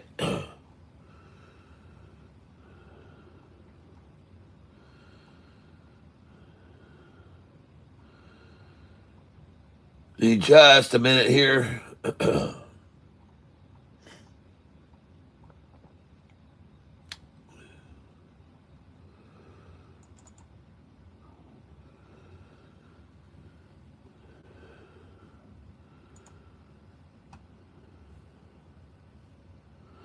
So, let me get this story ready for you. When I was a kid, my parents and I had taken a trip with my sister and my grandmother up to New England. We went all the way up to see the the capital of the United States. Went to Washington D.C. and went to Mount Vernon, and we traveled all the way up to Maine. We went to the coast of Maine, and we had all kinds of seafood there, of course, and we got to see all of Plymouth Rock and went by Kitty Buckport and places like this. We saw all that. On the way back down, and we were driving, I remember, a Country Squire station wagon, and we had a little Scotty camper behind us. And we were coming back down from that trip. We stopped off even and saw my English teacher who lived in North Carolina, and she showed us how to get rubies out of the river in her backyard, which was really cool and fun. But anyway, I'm just going to share this story with you. So after this trip that we took in this Country Squire station wagon, and we went all the way up to Maine, and then coming back down to Florida, where I was from, and in North Carolina, and then we coming down into Georgia, we had a problem with the car. something was going on with the car. Station wagon had trouble getting through the mountains there, the Smoky Mountains, I guess, a little bit. And we pulled into this place, and they had sitting on a trailer out in the parking lot where we pulled into this Ford dealership. They had this thing. It is called a combo cruiser. All right. And unfortunately, it had a motor on it, which was really a little bit too small for the weight of the thing. And they had an upgrade you could get. You could have bought a bigger motor, a bigger engine, but we saw this thing out there, and as it turns out, they had a couple of them. They had one right out front, parked in the parking lot, and they had one inside a bay area that they were working on. And while my dad and we were all waiting on the station wagon parts to get fixed, we were talking to one of the salesmen there, and he said, well, you want to take a look at it? And my mom said, oh, can we? And they said, yeah. So we all climbed in here, and this thing is really cool because this window right here opens up and swings inside and latches up to the top. And you can come out here on this little 2 foot wide deck that's along the front here. And also, on the back of this thing, this is canvas pull down, but you can raise this back and you can fish off the back. There's a back area there, a back deck area. And there's a ladder that goes up the very back, and you can come up on the roof of this thing. All right. And so anyway, we were looking at the thing, and we got the car fixed. We got the station wagon fixed. And we told our dad, dad didn't go look at it, but we were checking it out. And we got the station wagon fixed, and they had to wait and order the parts, so we had to wait around 3 or 4 hours. And while we waited, we went over and he took us to a little place to grab something to eat. So we went by nearby and we went and ate something because the station wagon was being repaired. And when we came back, we all piled in the car, and then we were driving out of the place, and we saw this thing one more time, and we pointed at it and how cool it was and all. We left. So we're driving down the interstate. We're driving down, I believe it was 75, and we get about half an hour, maybe 45 minutes away, and all of a sudden, my mom, with this very distinct voice that we always hear when she's worried, my mom says, Charles? And he's like, yeah, honey. And she goes, where did I put my purse?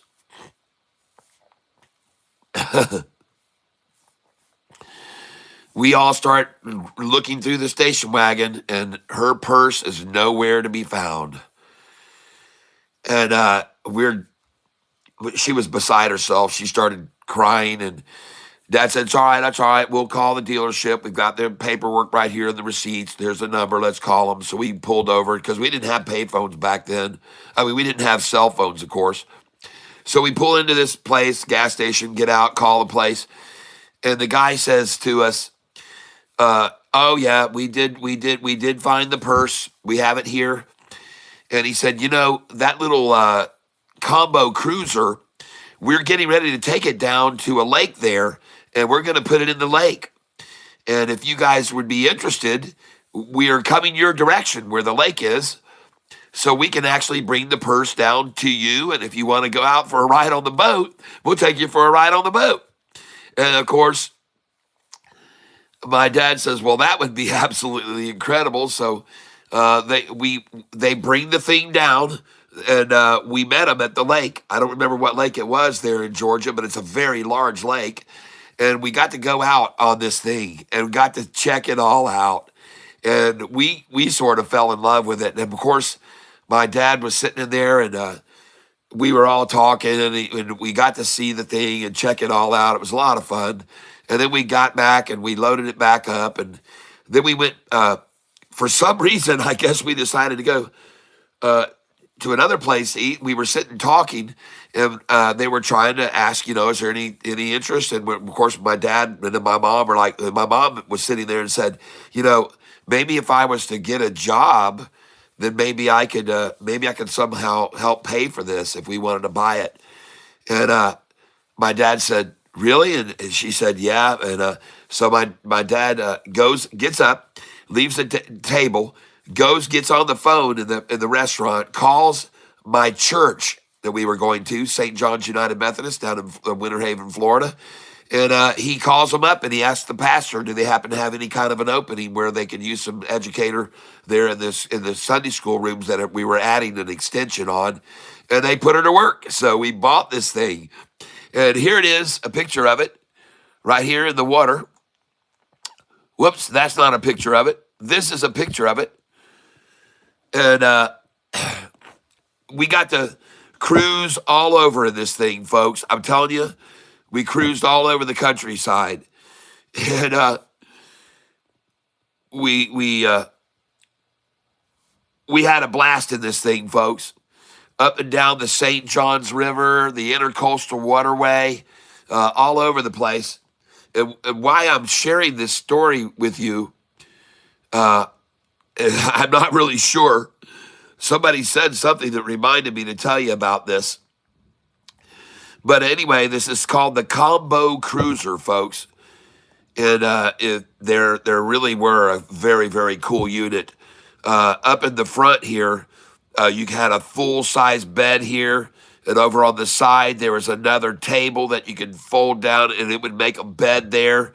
And then in the very back, which is where I often slept, was inside. This was also a screened-in enclosure, so I slept a lot on the back. And anyway, why am I telling you about this thing? I have no idea what made me think of it.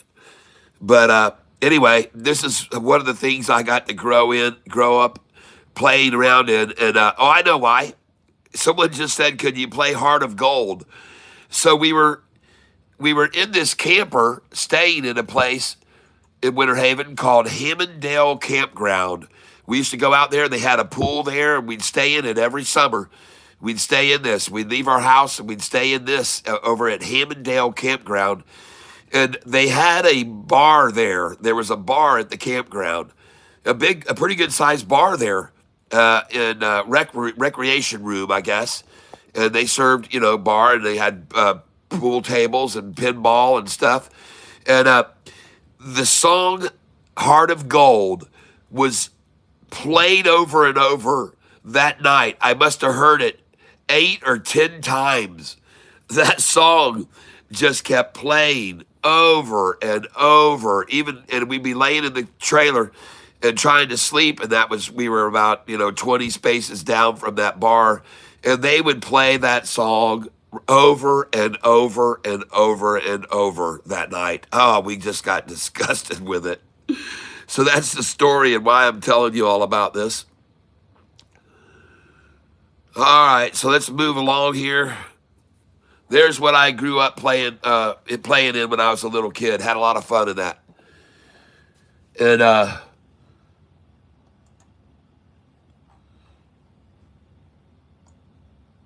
if you give me a minute here.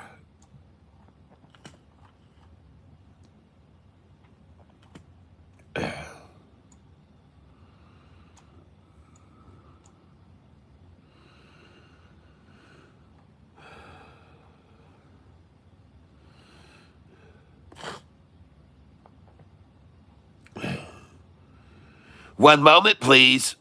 So there you go. There's your look at NPT. Let's call out these other stocks right now. Let's go to the one-day chart and look at all of them. All right, here we go. OXY was called out this morning. This stock was called out by Mr. Tahoe. OXY.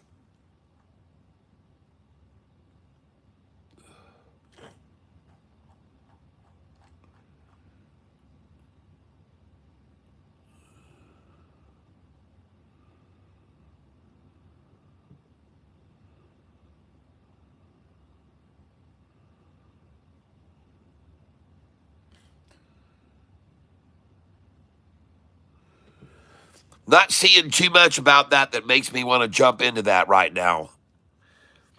Let's take a look at CHNR, called out by both Tom Pips and Weavesters. Looking right now at CHNR. There we go. That looks good, folks.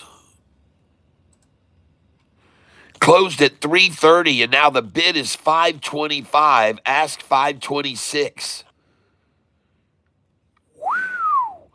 What is the news on that?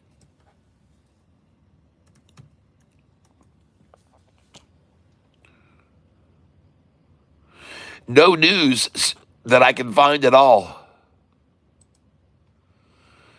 Here it is. Non-binding letter of intent to acquire majority stake in Huri Technology, making strategic shift to physical AI. Yep, this is the mover for this one this morning. China Natural Resources signs LOI, letter of intent, to acquire majority stake in Huri Technology in 37 million to 40 million cash. And that stock deal, special committee of independent directors formed to evaluate the transaction. Okay? All right. So that's the mover for CHNR. They're trying to acquire a majority stake in Huri Technology. That's why they're making this nice little move. They got a shoulder on them. CHNR. Let's go look at SATL, called out by Ray Costello.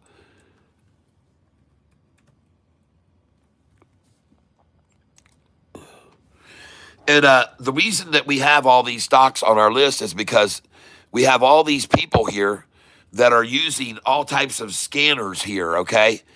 Everybody here that's doing this, that are calling these out, a lot of them are using different types of scanners, and these are what they're using.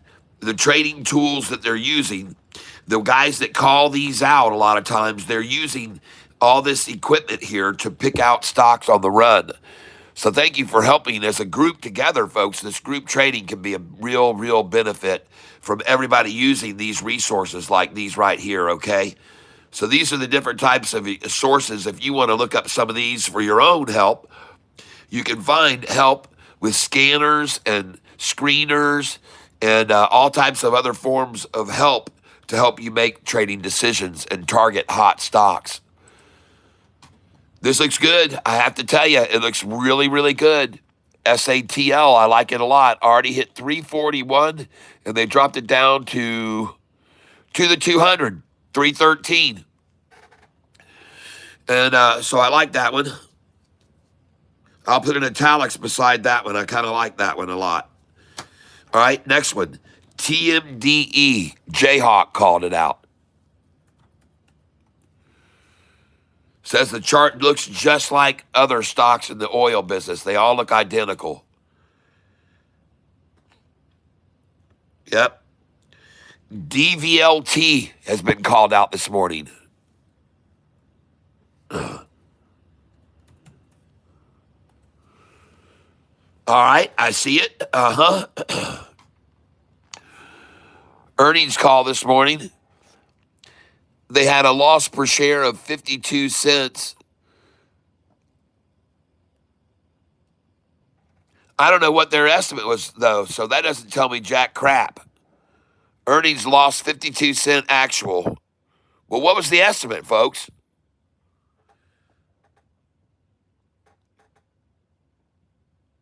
Thanks for calling that out, Dylan Kreis. CISS.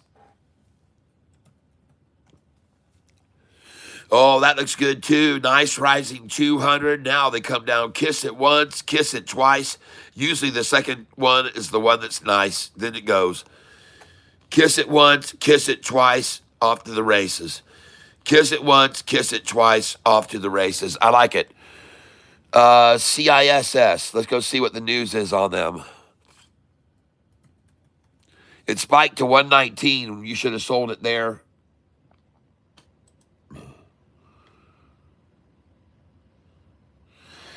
CISS shares increased by 21.62% to 0.97. Well, it actually went higher than that to 119. But it does not tell me why. I don't see any news. I don't see any news. That I'd be a little bit leery of. Let's take a look at the longer chart, 20 days on this. 20-day chart. Oh boy, that 200 doesn't look good. Now listen, we've seen an attempt to get over the 200 smashed. We've seen an attempt over the 200 smashed. And we're probably going to see an attempt over the 200 smashed. I'm just going to tell you, because this is a very, very heavy 200-day average falling. It's very hard to get a price to go up and stay above that, as you can clearly see. Twice before, and it's passed 3 times. Once, twice, 3 times, fourth. It's going to be very tough to stay over that line. It's a one-day trade, and that's it. Get in, get out, and you're done. And by the way, you can see there's a lot of energy against it. Look at all the selling against it there. Right here, there's about 10 to 4 sellers versus buyers. For every 1,000 shares bought, there's 600 of them are being sold. Only 400 being bought. So heavy selling is going on this right now. Even though that 5 and 10 day are rising, there's a lot of heavy selling against it right now, just so you know. And I don't see the news catalyst for it going up, but I do like this formation here because I like to call this the Crocky Gator, and that looks pretty good. We could see it could be one to keep an eye on. CISS out the gate. It could be a good day trader today, folks. Maybe, I don't know. I don't see the news. I don't know what the catalyst is. Unfortunately, I don't know the catalyst.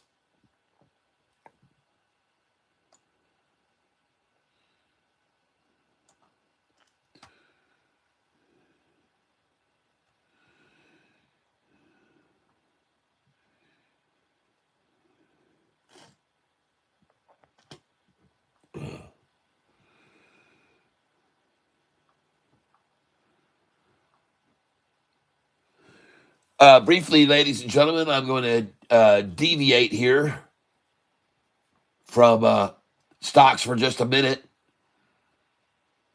just to show you something interesting, because I like to do that kind of thing. And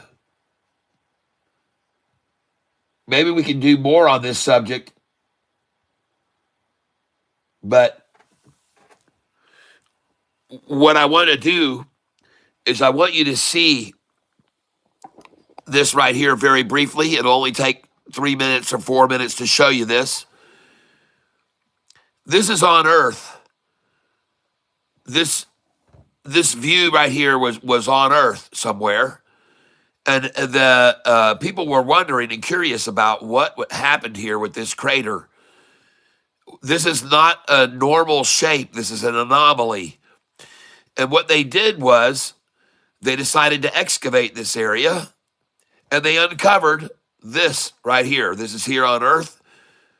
You can see this is, it says the ancient Khwarezmian fortress, Koi Kriyagankala, appeared an impact crater a long time ago. But this is what was there once they excavated it. And now I want to show you some pictures and things, first of all, that you might not know about NASA. This is the NASA Space Act of 1958, and this established that NASA is closely overseen by the DoD, Department of Defense, and the President must aid the DoD executive branch in securing national security in space. So, ladies and gentlemen, NASA is not a private business, but it is overseen by the Department of Defense. And so it's anything discovered by NASA has national security, all right? And everything classified for reasons of national security. So NASA when it gets information and finds things, then it is necessary for reasons of national security and the Department of Defense to keep things in some cases secret and not share this information with the public. And if you want to, you can take a picture of this, but this reading gets very interesting about how they can use things that they find from these extraterrestrial beings, if they are discovered, for the development of weapons systems, military operations, or the defense of the United States. So this is the Space Act of 1958, Part 3, and you can read this in here. And why am I showing you this? Well, because I want everybody to understand the things that NASA discovers with its Hubble telescope or whatever they're using, whoever's controlling these devices that they're using, when they take pictures of things like other craft and stuff, they're not going to share it. They're tied by the United States, these laws that they have. It shall be anything it says here, space here, property rights and inventions. Property rights and inventions. The administration shall be considered a defense agency of the United States. NASA is a defense agency of the United States. Secrecy of certain inventions and filing applications in foreign countries, folks. So I'm showing you this so you understand that even if they found something, they would not be at liberty to tell the American public for reasons of national defense. And so what I want you to see is they did studies to see what would happen if they told everybody in the world about aliens. Okay? They actually did a study way back when to find out how the people would react. The key excerpts to be shown are helpfully highlighted by Richard C. Hoagland's Enterprise Mission website. And there's a website right there that you can go to see all the keys about this. But at any rate, it says here, peaceful space activities for human affairs.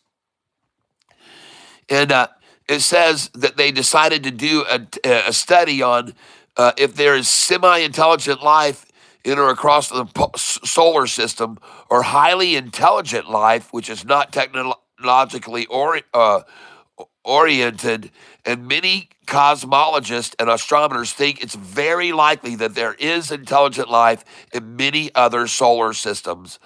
While face-to-face meetings with it will not occur within the next 30 years, unless technology is more advanced than ours, qualifying it to visit Earth. So this is all some stuff you can find in the peaceful space activities of human affairs. And I want you to see, the reason I'm showing you all this is because, ladies and gentlemen, they are not at liberty to share this stuff because it is of national security. And so a lot of the things that we get about extraterrestrial life, including up here, continuing studies to determine if emotional and intellectual understanding and attitudes and successive alterations of them, if any, regarding the possibility and consequences of discovering intelligent extraterrestrial life. History and empirical studies of the behavior of people and their leaders when confronted with dramatic and unfamiliar events or social pressures. Such studies might help to provide programs for meeting and adjusting to the implications of such a discovery. So they've done all this studies, and it says, how might such information, under what circumstances can it be presented or withheld from the public?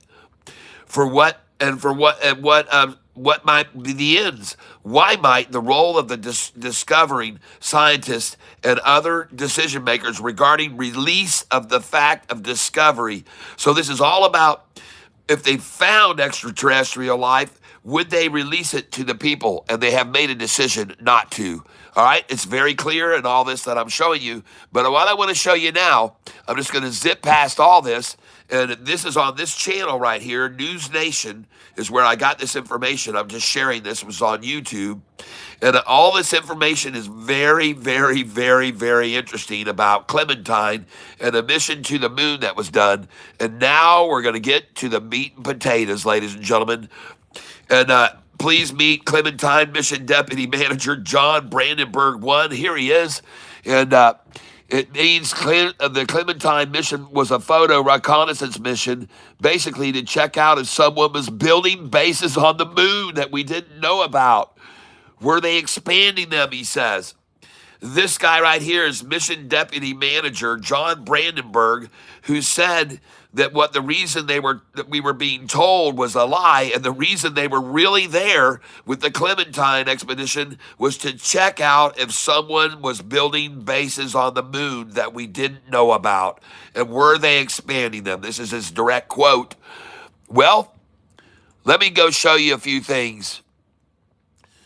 All right. Here are a few photos for you to peruse, and then we'll get back to the stock market, folks. But I just want to share this with you. This is a crater on the moon right here. What is that in the middle of that crater on the moon? Now, the interesting thing is was not available to the public, but somebody got a hold of these pictures. And here you can see now, if you go look at the image on the moon, this is the same crater. They've got these things blacked out on the moon. And I want to show you some other very interesting photographs that I'm going to share with you about the moon right now, folks. I think that you'll enjoy this. And then we'll get on to stock trading, okay? So here we go. What in the world is in the middle of this thing here, this long structural thing right here? And why is this like similar things in that are found in Egypt? Is this one of those a spire, or is this something raised above the ground? What is being blotted out here on the moon? And I don't know. They call them obelisk or something like that, right? Obelisk. Man, oh man. Fun fact, the moon is Earth's reflection. No, I'm going to show you some other things here. Check this out. These are Clementine image examples, okay? And here, they're showing mosaics and stuff. Look here. What are they obscuring on these photographs? What is right here that they, for whatever reason, have decided to eliminate from the photograph? And what is here? What's right here? Why are they redacting or blurring these images on the moon? All right, and I got more. I'm not done yet. Look at all these rows of blurred images. They're in rows, folks. Rows here. They're in a pattern, and they're blurring out whatever's in rows right here. I don't know what they are, but they're blurring them out in rows. You can see there are rows, rows, rows, rows, and they're spaced evenly across the rows. That's LiDAR. I want to show you more here. Watch. I want to show you more stuff here that you'll find interesting. Yes, it is LiDAR. I understand that. But over here, you've got this thing here. And they're always pointed. It's sort of interesting that they're pointed. But I'm going to show you some more. I'm not done. Don't worry. I got more for you. I got more to bring to your attention that I think you'll find interesting as we move forward here. And here's what I want you to be aware of, ladies and gentlemen, as we move forward here. And sometimes people go, "Oh, that's just where you're seeing things. Your mind is playing tricks with you. You're seeing stuff that you want." But this is the lunar LROC. Lunar LROC is where these images come from. And I'm going to show you some very interesting things here that you can observe. And you can make your own determinations. You're welcome to your own ideas about what these are. But I'm going to show them to you right here and right now. We're going to zoom in on this. And this is an area on the moon of heat. They do not know why this is illuminated in red and these different colors, but this is on the moon. And I'm sorry I took that picture. These are things that are found on the moon. And ladies and gentlemen, take a look at this very square, and the length of these objects have been determined to be, and you can look right here, folks, this is indeed a 90-degree angle, as you can tell by the shadow, okay? Now, these are anomalies, people, that are on the moon. And this one here is about the length of 3 football fields, okay? 3 football fields long. That's what this is. 3 football fields long. And this one here is about 80 yards long. And as you can see, the interesting anomaly about this is that it also has not just a 90-degree angle right here, but there's a 90-degree angle right here. There's a 90-degree angle right here. And there's a groove that's cut in this cylinder that is 75 yards long.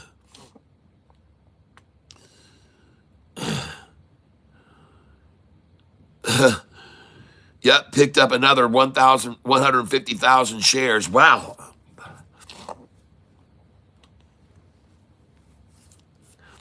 RLMLF non-believers are ruining my moon mission dreams.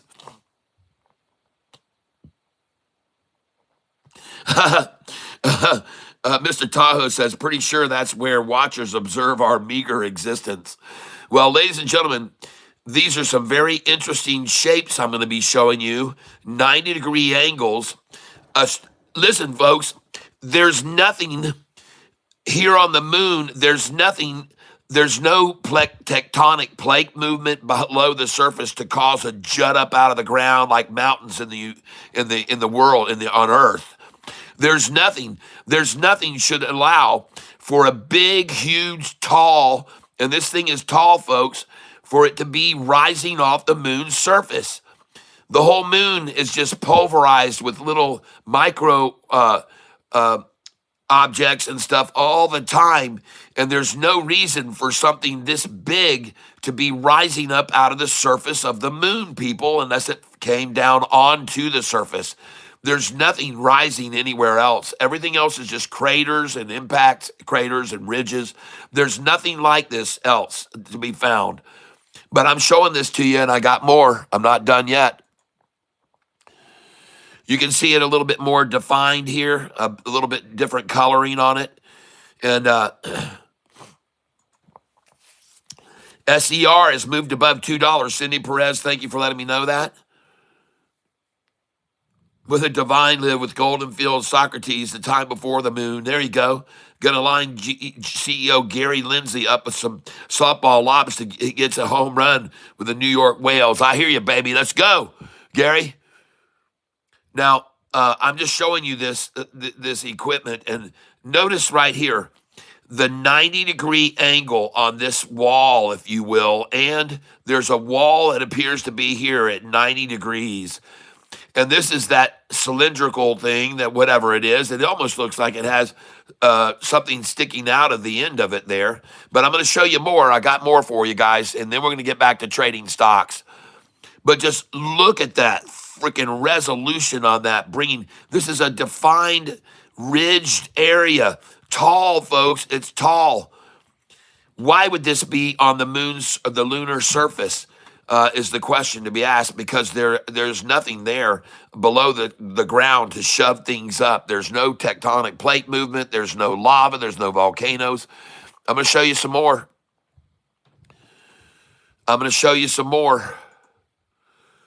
We're not done yet. Here's someone's breakdown of the images on the moon and what they described it as. I'm not going to get into the details of this, but I'm just going to show you. There's also a hot spot on the moon. There it is. There's this area radiating freaking heat. They have no idea why. It's got a heat signature on it, but right here, there's a big old hot spot here. You can see all this heat coming out of the moon below the surface there. There's There's a lot of heat coming out of the bottom of there here.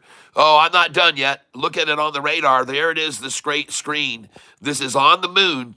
A big chunks of scattered meteorites with 90-degree angles on them. Uh-huh. All right.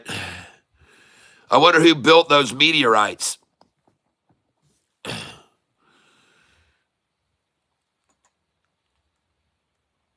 There's more coming at you. This photograph here is a sliver of a photograph on the moon. I got more coming at you.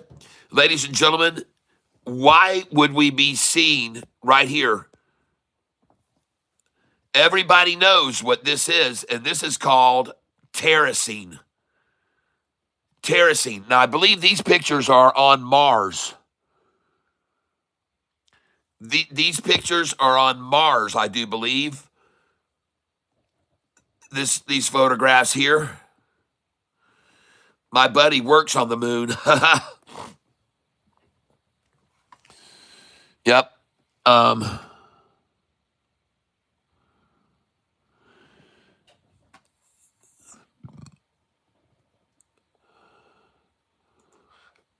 They were. Hold on a second here.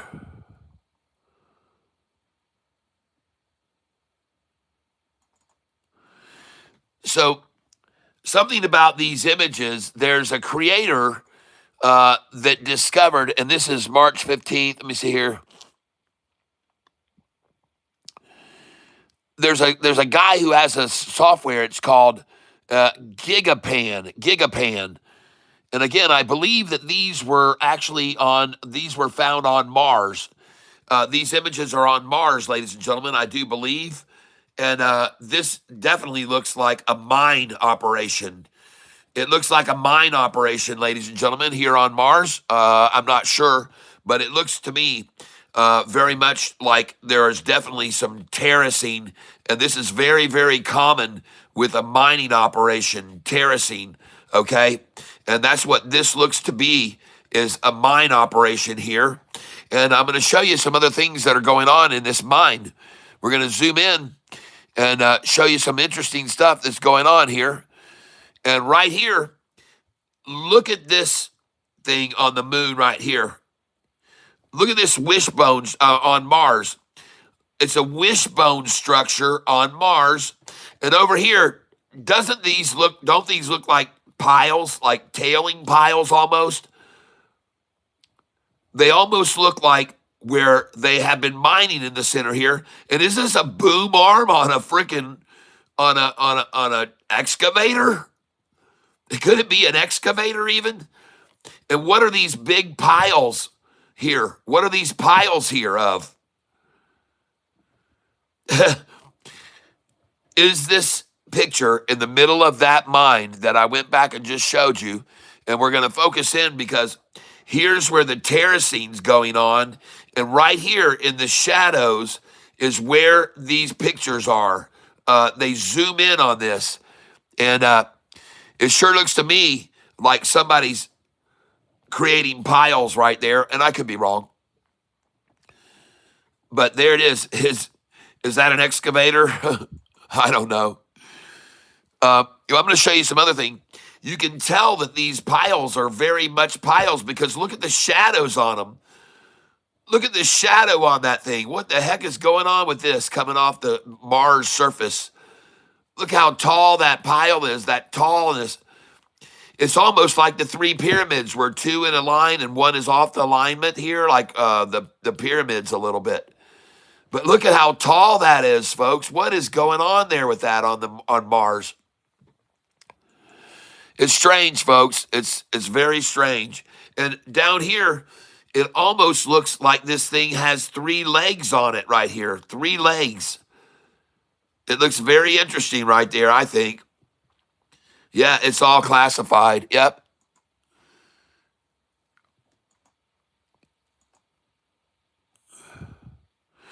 Now I'm going to show you pictures that astronauts have taken on the moon of some strange light on the moon that they can't explain.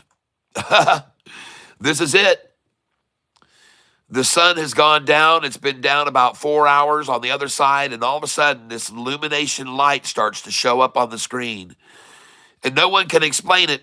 But they believed that the light was because of the sunlight going through dust particles, ladies and gentlemen. And so their explanation of what was happening was that this light coming off the surface of the moon that they took pictures of, this light coming up off the moon, they said is being caused by the sun, which has already descended 2 or 3 hours before, coming through the rays coming through dust particles. They were convinced of it. Well, so they sent up this spacecraft and they flew around the moon, and they went around the moon and they took samples to pull the dust out of the moon's atmosphere. And guess what? There wasn't enough dust to do anything like this. They couldn't find any dust. They found little, just very nothing that could have scattered light like this. Nothing.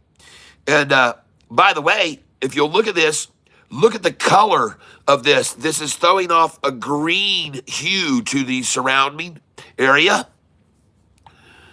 Look at the green here and the green here. And this light, they don't know what aliens run the moon. Yep, Little Shop Stuff says that's a city. Yeah, and they were trying to say that this light was being caused by dust, and they went up and they sent up these this unit that flew around the moon, and it was trying to collect dust in this area, and there wasn't any dust. They couldn't find any dust. They couldn't, and then they didn't know what to say. So NASA said after this, we don't know what the hell it is, okay? They couldn't explain it, and they've just left it like this. They don't know what this is. They have no idea what this massive source of light on the moon is. And the astronauts, Michigan Wolverines, yeah. Well, right here, it says, I was struggling to get a detailed response from Firefly, but I furiously ran into their chief engineer in Houston this week. Unfortunately, he was almost positive that no raw imagery was downlinked of the lunar sunset glow. However, all of the metadata and whatever should be available, he said.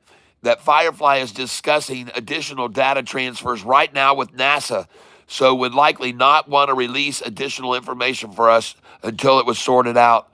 Anyway, says here, thanks, Richard. I checked with Kara on our team. Unfortunately, we do not have the blue ghost data.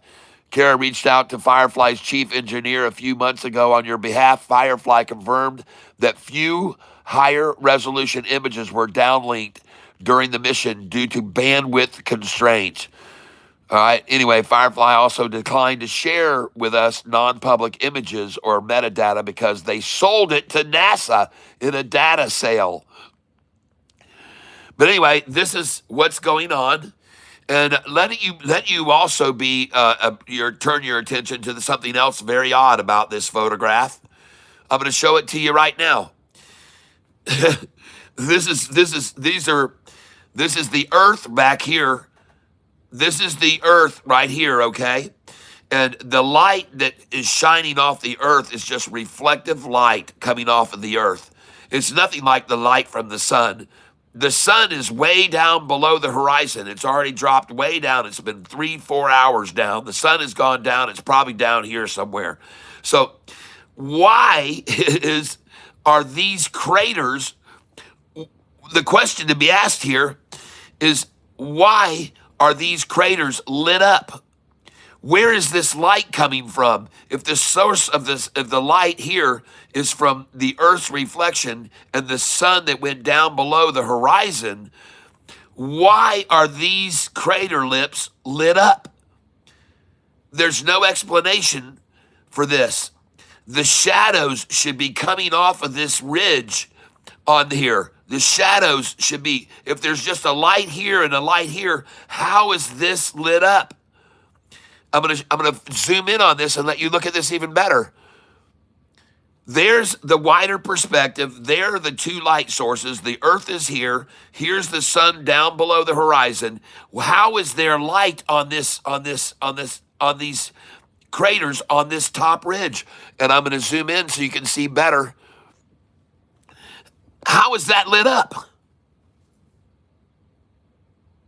How is this ridge right here lit up on this crater on this side of it with the light coming from this direction? The only way there could be light here is if light is directly above.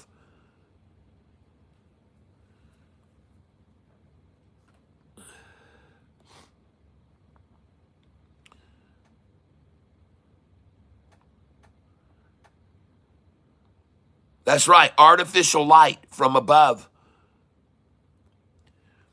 And there's other weird things about this picture that I'll show you.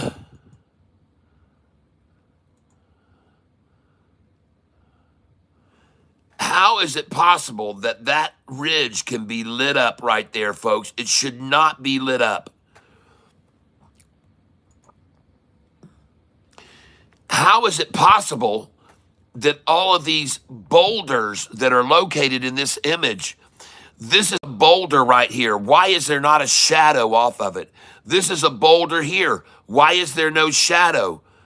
These are boulders. Why is there no shadow?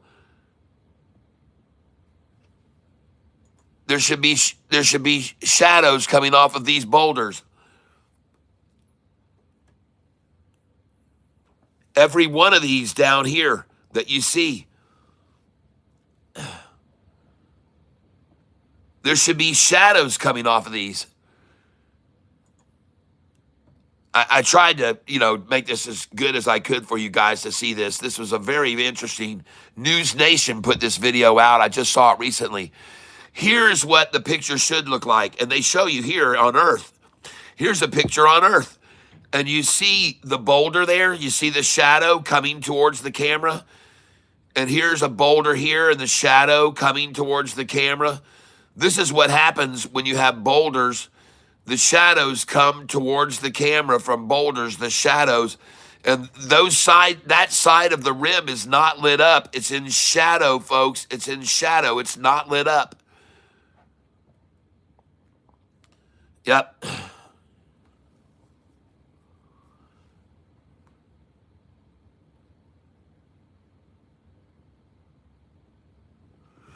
All right. Anyway, I'm sorry to keep you so, but we've got 10 more minutes till the market opens. But you can see all these boulders. You see the shadows coming off of them, just like they should. This boulder here has a shadow coming off of it. This boulder has a shadow coming off. Okay? They all have, this boulder has a shadow coming off of it. But those pictures I just showed you, there's no shadow.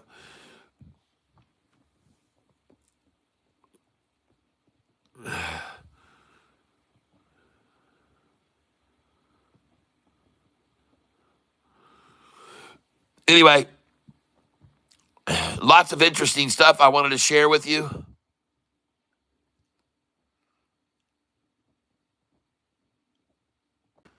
It says right here, Apollo 8 astronauts, day 4, final orbit Wednesday, December 25th, 1968. The Apollo 8 spacecraft are on the far side of the moon, which would be the dark side, while in orbit in total darkness, and the astronauts reported seeing something strangely luminous on the lunar surface. The transcripts were not released to the public by NASA until 2022 and never mentioned to the public after Apollo 8 crew returned. What did they say? This is what was said. You got Lovell, Berman, Anders are the talking people here. Right here, Anders says, there's a strange light down there. Berman says, is it a bonfire? Anders, it might be campfires. Lovell, he's on board the craft. How does it look? Question mark. Anders, I think you're going to be able to see it pretty soon. Lovell, Well, I'll put it in and wait for it. And then he says, okay. But up here again, Anders on board the craft says, there's a strange light down there. And then Borman, who's on board, replies, is it a bonfire? And then Anders, it might be campfires. Campfires on the moon, folks. I thought that for flame to exist, there had to be oxygen. Isn't that true? Isn't oxygen a requirement for flame to exist? I thought oxygen was a component that was required for a flame to exist. I don't know. Maybe I'm wrong. Anyway,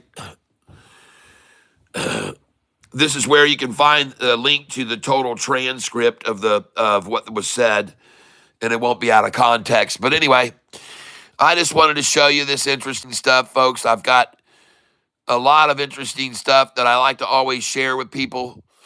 And this is another one right here. What in the heck is that right there? And it's just an anomaly, folks, on the moon's surface. There is an anomaly here, and there's a shadow being cast all the way to there from this thing. Whatever this is that's on the moon or right there, nobody knows. No one can explain what this object is that's apparently this tall but look at the shadow off of that. Look at that. Kind of cool. Almost done. There it is again. There it is right there. Not sure what that is. Don't know what it is on the moon. And I think that this is going to do it for us. Yep, we're pretty much done here now. Oh, I do know what this is. I forgot. And I'm going to explain it to you right now. It's hard to see this, but the astronauts, and I'm sorry, I do know what this is now. The astronauts, this is the astronaut walking on the surface of the moon. I'm sorry, folks. And this is his shadow being cast. So, but what's odd is in this photograph on this trip, the astronauts told everybody later on, even though they didn't discuss it in the public, that there were two blue vessels that followed them after they left the launch pad and broke out into outer space, outer space. As soon as they went out of the Earth's atmosphere, that they were being followed by two blue vessels that followed them all the way to the moon and all the way back. They didn't tell this to anybody, but one of the astronauts confessed later on that yes, there were two blue vessels that were with them the whole way. So what they did was this image, you can see in this image of the astronaut right here, if you look in the background, you can see, and you cannot see it in this picture with regular lens or whatever filters, but right up here, ladies and gentlemen, right there are two blue images, and they were going to show this up. They're going to run it through a refiner or different filters, and you can see them right there.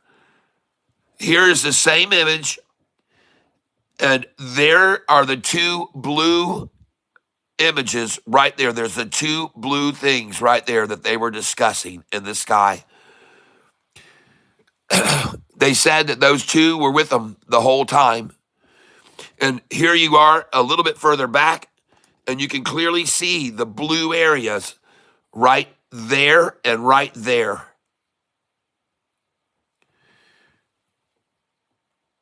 Pretty cool, huh? And right here, you can see them right there in the sky. And again, this is the picture of the astronaut right there on the moon walking around.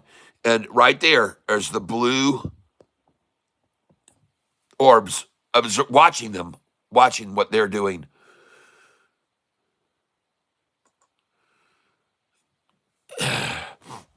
Pretty cool, huh? Can you imagine being an astronaut in that suit and looking up there knowing that they were up there watching what you were doing?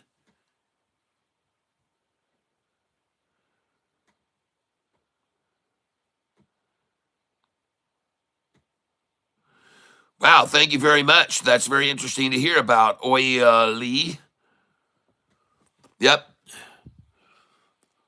That'd be a kind of a weird feeling knowing that you're totally defenseless against whatever that is.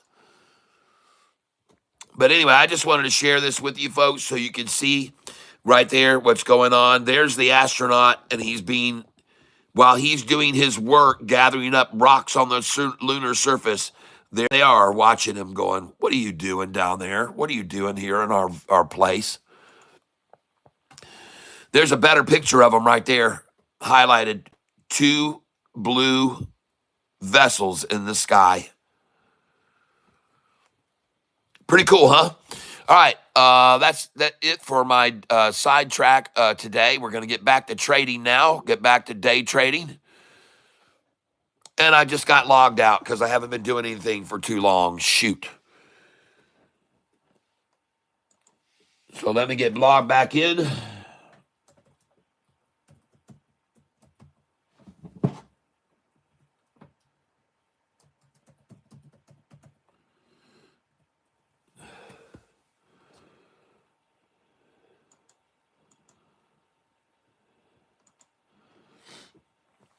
And I'm glad you guys are here with me today. We're looking at a stock here, CISS.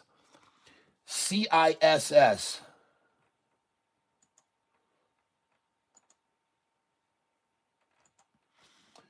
And we've been looking at several others.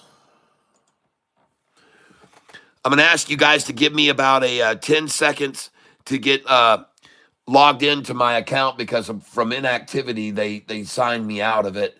So give me 10 seconds and hopefully they won't disconnect my stream. If they do a software up on me, like they often do a software update while I do this, I'll start a new stream with the same thumbnail in about 5 minutes, folks, okay? So if they shut me off here, and you really won't know that, but I should be back in less than 10 seconds. And if I'm not, then they shut off my stream and you'll have to look for my new stream in 5 minutes. Here we go. I'll be back hopefully in less than 10 seconds.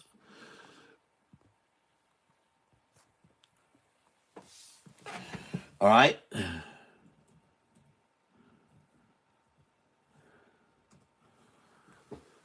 And here we go.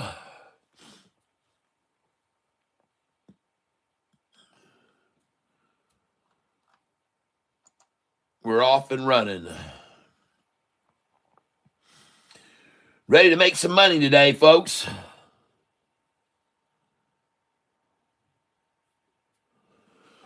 Ready to make some money. You guys have called out some pretty good stocks this morning. I'm going to show you right now, all of you latecomers to the show, what stocks we've got on our radar today.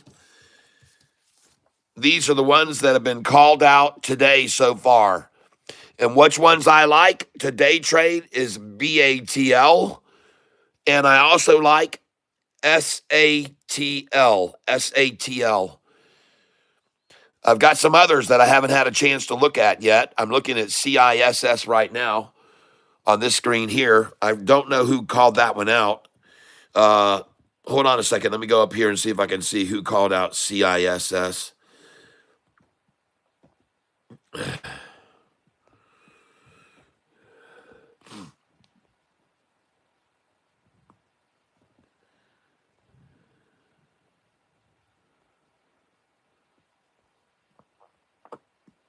Please hold a minute here, guys.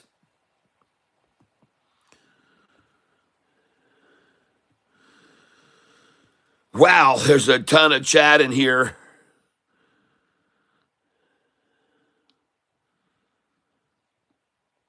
We've had CHNR called out by several today.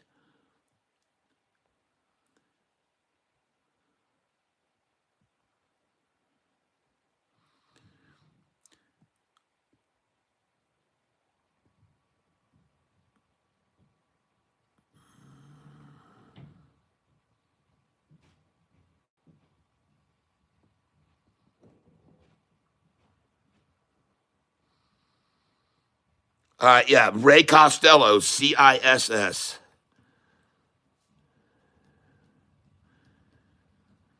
Ray also called out one I liked, SATL, SATL. Now let's look at Daryl Elliott called out DLTH.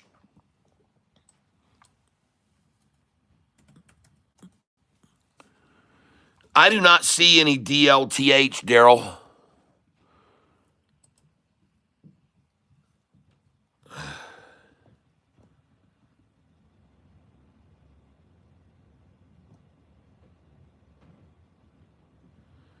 Did I write it wrong?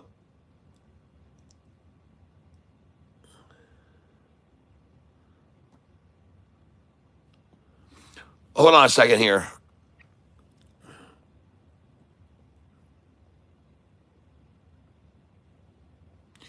DLTH for the day. I don't see that stock. Oh, there it is. There it is. I got it. I got it. It finally loaded up. Okay, I got it. I see it. I see it. DLTH. Okay, I like it a lot. I like it a lot. It closed at 282. The bid is now 282. Ask is 280 now. And we're coming out of the gate here, folks. We're up and watching this very close. I just bought TPET at $1.13. I just bought TPET at the number I told you I was going to fill it. Right here, I just filled it at $1.13. And that's what I told you they were going to take it down to. I told you so. I got 60 shares there.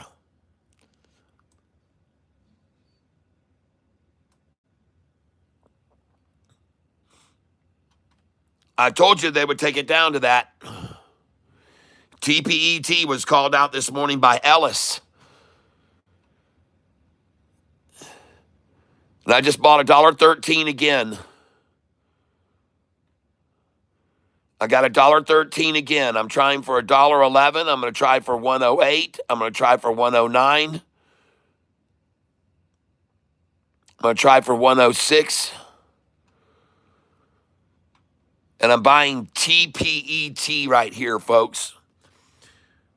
Now, I also want to look at S. Hold on a second. I want to look at DLTH. DLTH called out this morning. DLTH. And they took it down to 250. They took it down to 256. Oh, my gosh. And so it was almost 255. DLTH.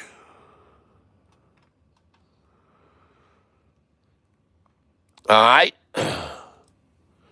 20 shares. 266, folks.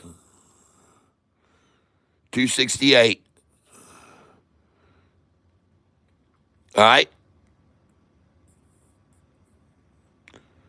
Drop those orders in here. 266, 265. I just bought 268. There's a lot of interest already at 270, folks. A huge amount of buys at 270, 149,000 shares. And the stock I just bought was DLTH, called out by Daryl Elliott. And I bought TPET, that's been called out by two people, Ellis and March 31st, they're doing an earnings call. TPET, March 31st earnings call. We also have a KLAR called out. Let's go take a look at that. KLAR. Whoa.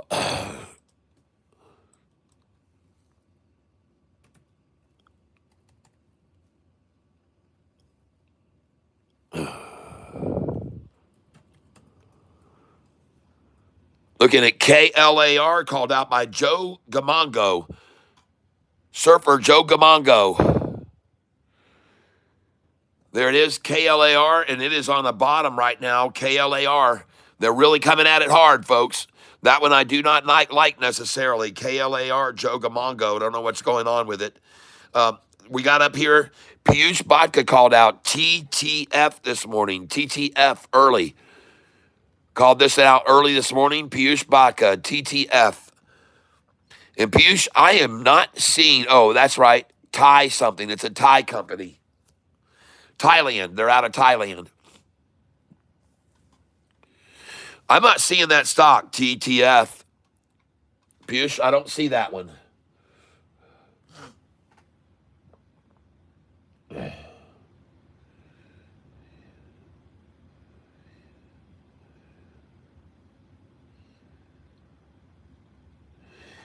By the way, BIAF is up this morning. Man, I just don't see a TTF, Piyush. Let's look at VG he called out. Oh, yeah, this is a VG call out. And look at it break that line of resistance, and it's on its way, folks. VG. Nice. Man, I told everybody about that when you first called this out about a month ago, 2 months ago. I called it out, and I told everybody I really liked this chart.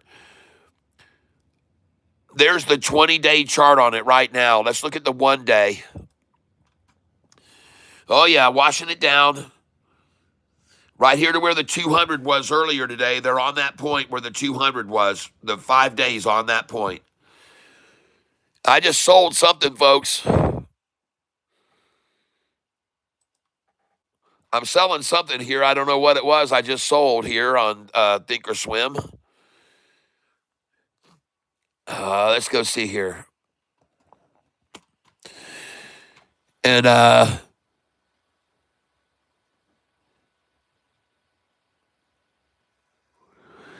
CING I am up today on very nicely. ARTL.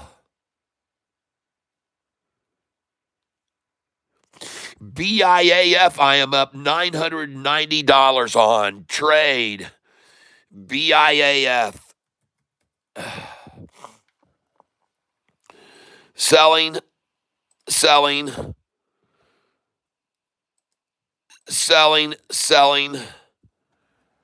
BIAF right now, I am up $919 on today. $919. BIAF. I'm going to sell here, 63, 64, 65, 66. I'm going to sell all this. BIAF, I'm now up $1,059 on this stock today. I told you I was going to take a risk on this. I did not ask you to do it, but I said, you know what? I got a good feeling about this stock, and I'm going to hold it. And that's what I decided to do, was hold it. And now I'm going to day trade this stock all dang day, and I'm going to end up making a ton of money on this. I'm selling right here. I got 6,990 shares of this, folks.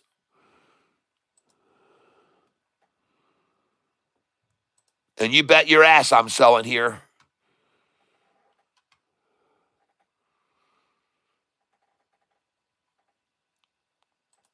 You've always got to sell the 55 and 57, folks. You must sell it. If it goes over that, great, but this is a place to be selling shares, and I'm selling right now, 60 at a time. BIAF.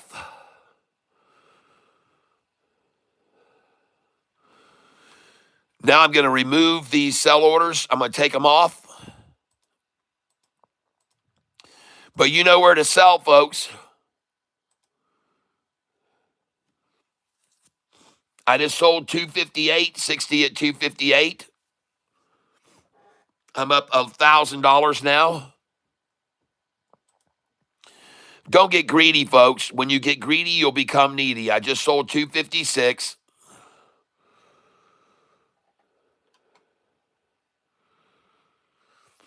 BIAF. I'll show you the chart right now. Here it is. BIAF. And there she goes, folks. The high was 261.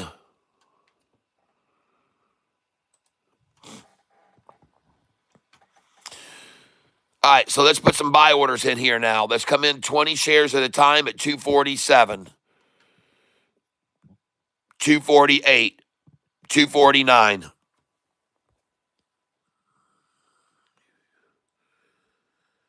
Susan, hello and welcome. Thank you very much for the new code that you sent to me.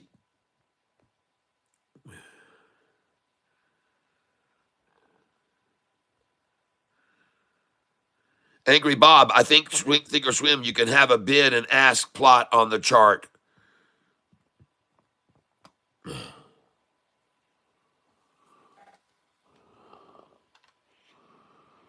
Thanks for letting me know that.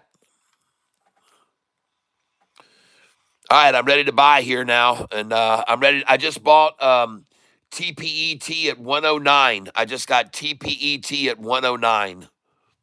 So they're pulling it down, folks. I just got TPET 109. They're going to have a March 31st earnings call, TPET, folks.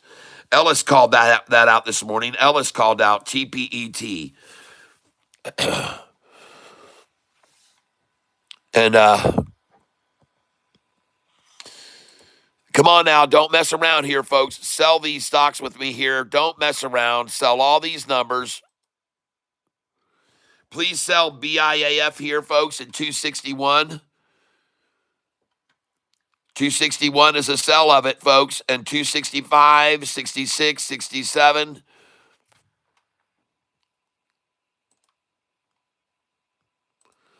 All right, I'm selling right here 100 shares at a time. I have 6,600 shares of this that I'm holding. I'm up $1,254 on this stock right now today. I'm selling at market 160 shares, just sold there, 100. Selling 100 shares at a time right here, selling another 100 now. I'm up 1,349 on this right now, and I'm selling all these shares right here, right now. Yes, indeed.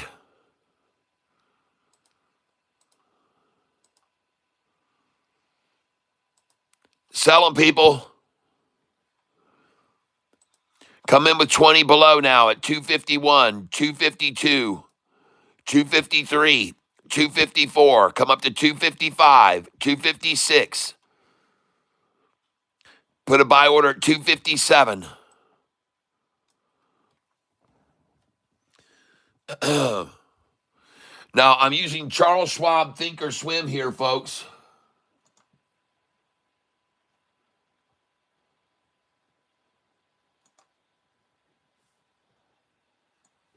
On my real account, I'm also selling shares here now. As you can see, I have them on my real account over here, and I'm also selling them here at this price.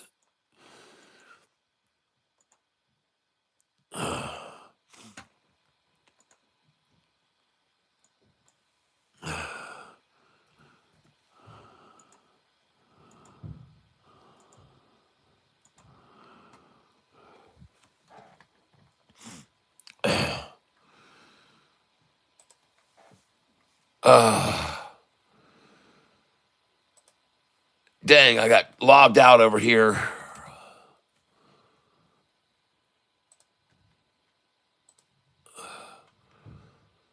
Hold on a second here.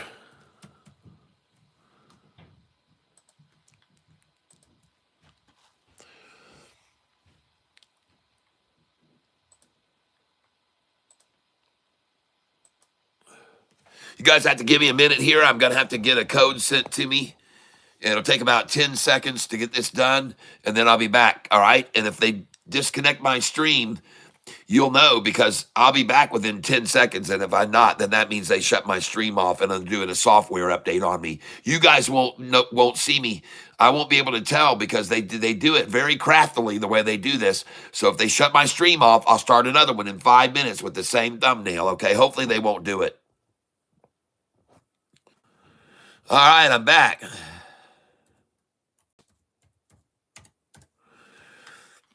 And I want to make sure I'm logged in here and sell these BIAF, which I have a lot of. Sitting on 500 shares. I'm coming out right now. BIAF. Sell. Right here. Going to be selling 50 shares at a time. Limit order 264 and place it. So, folks, I'm using definitely several different things here. I'm using Charles Schwab Thinkorswim to tell when to get out. This is this charting I've got, and I'm selling here on this. I've got 5,600 shares of this stock. Now, over here, I'm showing people how to use Charles Schwab Thinkorswim. Okay, it's a very cool program that I recommend for people, and you can create charts here and make your own moving day averages like I have. This is the stock right here, BIAF. I'm trading right now. And ladies and gentlemen, it's about to break one of its top levels of resistance right now. It's about to go over one of its highest levels of resistance from the past.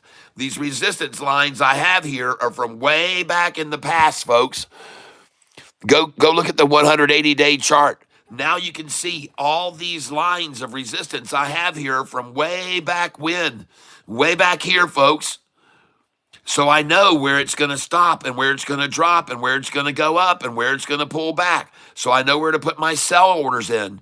I know where to sell, folks. And one of them is at the top of this very, very thick band of resistance previously. And I just sold at 264. So I'm selling right now at the top of a previous band of a lot of resistance through here. I'm selling right now, and it could jump up to here. And if it goes through all this, it goes to here. If it goes through that, so I'm selling right now. I'm selling it, folks. I'm selling it. I would recommend you do it too. Sell it, people. I'm selling. I've got 5,600 shares, and I'm selling 100 at a time here. I just sold 100 at 264.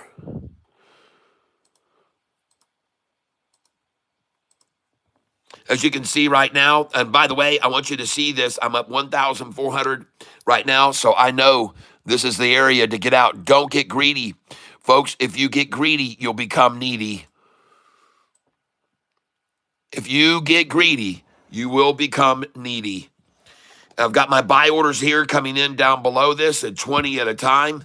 I'm ready for any pullback that they try. Any pullback they try here, I'm going to catch it. Hey, folks, it doesn't always go up. It has to breathe once in a while. The stock has to breathe once in a while.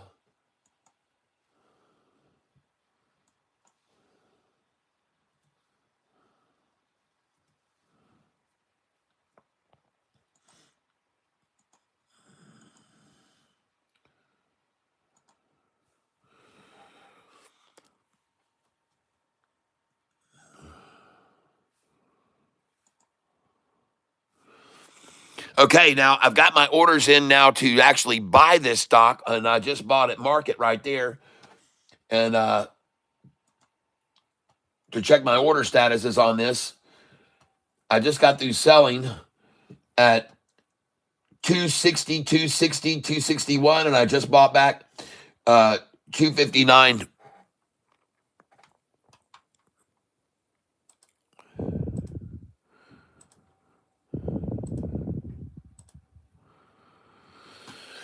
All right, ladies and gentlemen. So what I intend to do now is I intend to catch every pullback that they sell it down, every one of them. And I want to see them pull it down right now to 247. So I'm going to come back in here at 247, 248. And then I'm going to do 60 share orders at 249, 250, 251, 252. Then I got 20 share orders at 253, 54, 55. 6 cents should be the pullback, folks.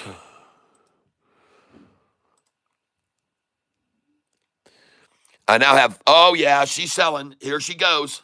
Nice. Oh yeah, I just sold 261 or 260.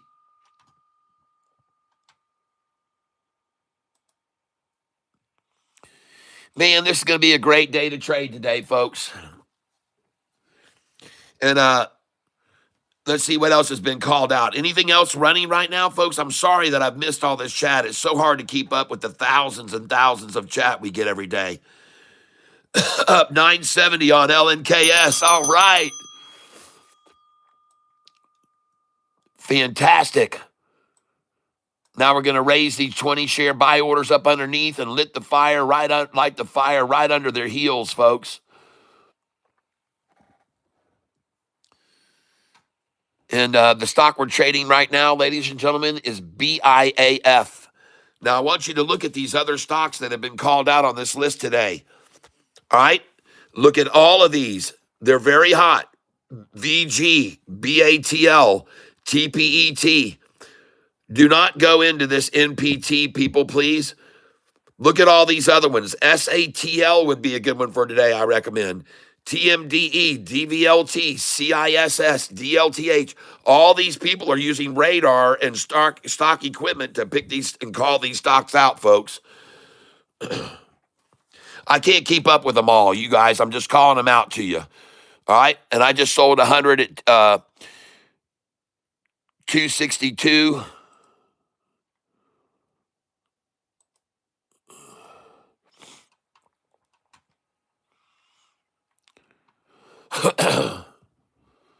And the stock I'm trading is BIAF. They got this thing very tight right here, folks, BIAF, but you better look at the chart on it.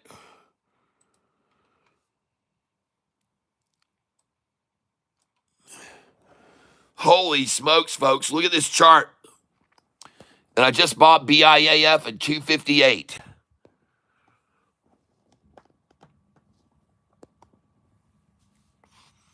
Look at that thing springboarding, folks. Wow, look at the 45-day off of the 50-day rising and just crushing right through that low resistance area. Oh, man, look at the 200-day go through that, which was supposed to be a resistance point. Just blew right through it, blew through it, blew through it. Going to blow through this one now. Everything's going to blow, folks. Look at this. Look at this candlestick. Look at the wick on the top of it. Watch that wick on the top of that candlestick, folks. Look at it getting shorter. Watch it get shorter and shorter until it's a flat top, everybody. It could be a flat top here. Watch that wick on the top, folks. Oh, my gosh. Look at the wick getting shorter and shorter and shorter and shorter. And, man, the next candlestick might start up here, folks. It could start right up here in the middle of this. Folks, if this breaks over this price, it's going to go all the way up. BIAF, ladies and gentlemen, congratulations. I want to thank all of you for being here with me. And I'm sitting on a boatload of these shares, folks. And you dang right, I know where to sell them. I know where to sell them, folks.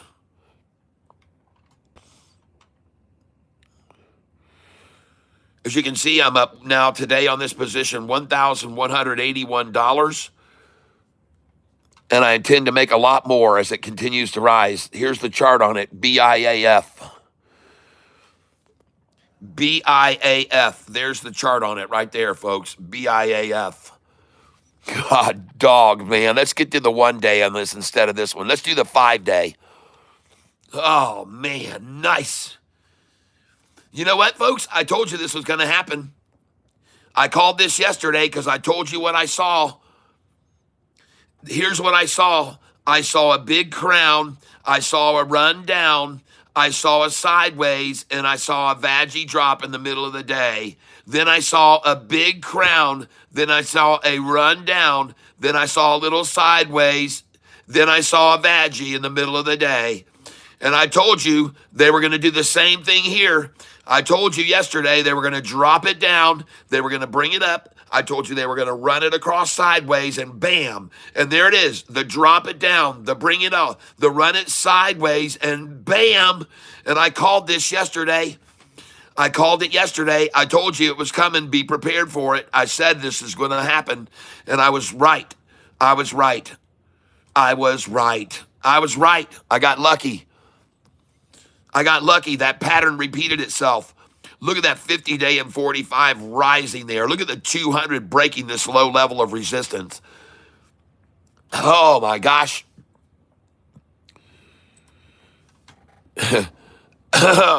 All I'm doing is waiting here to buy any pullback they try. Somehow I just filled two orders at 253 and 54. There we go. There we go.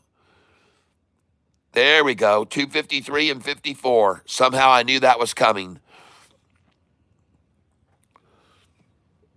I would expect it to come even further down, actually. But from 63, where I just sold, up to 65, well, what do you know? They bought it down 13 cents, folks. 13 cents.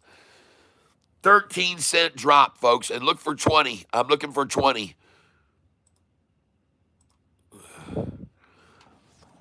Oh, yeah, ladies and gentlemen. Watch it go, folks. Watch it go.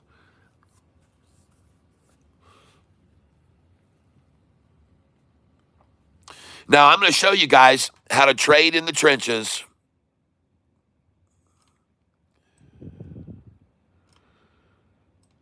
Yep.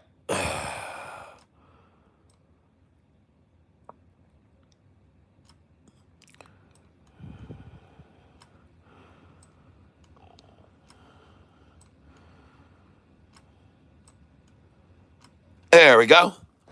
So I'm going to show you guys how to trade in the trenches. Now, listen, they could work this stock down the rest of the day. It may never come back up to these numbers again. But what they'll do is they'll work it down 15 cents and then back up 20, then down 15 or 20, then back up 10, then down 20 and then back up 15, then down 20 and then back up 15 again. Folks, they can work this thing down and down and down. Slowly throughout the day, they can just keep working it down. And you need to understand how that works.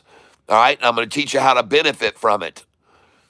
And you can see I just picked orders all the way up down to 250 just then. I've reset them in now, and we're on our way, folks.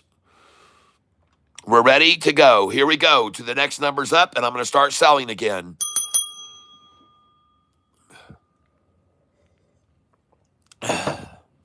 I know where to sell. I know where to buy, and I know where to sell.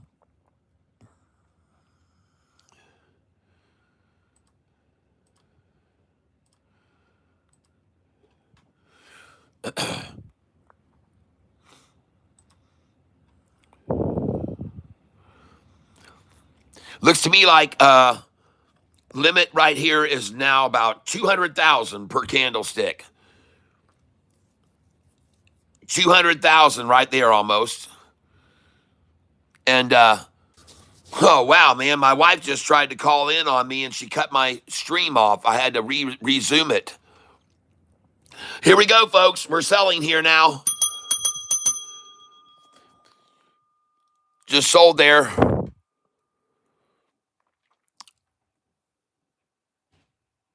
Because I know where to sell.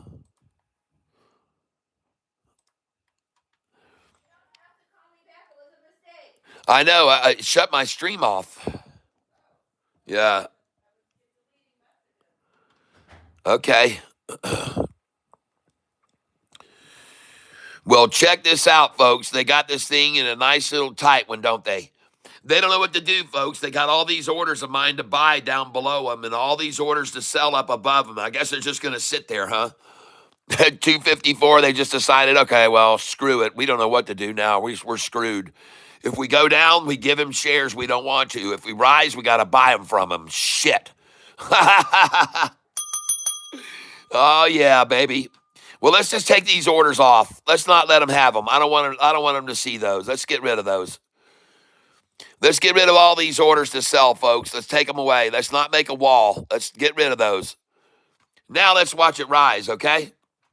Everybody pull your sell orders off here right now. If you've got them at 254, 55, 56, take them away. And let's let it run. Let's not create a wall here, okay? We'll just put in market sell orders for 100 when it gets where we want to be, okay?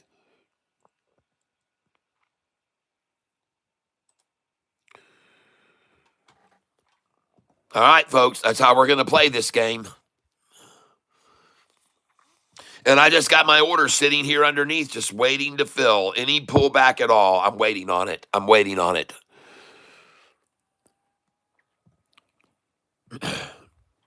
There we go. Just got 60 shares at 251. Thank you, market makers.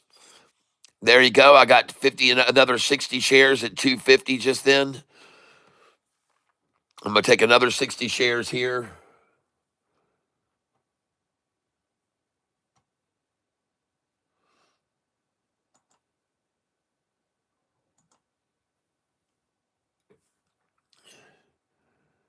And I'm going to buy with my other one over here. I'm coming in for 20 shares. Buy at market right now. Review order.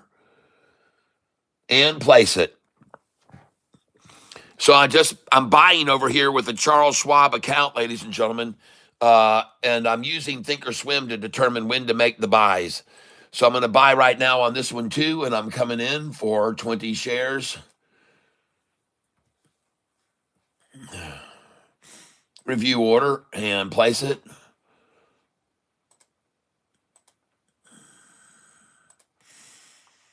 And the stock right now, ladies and gentlemen, is right where it opened today. And I'm buying right now, and my order status just filled at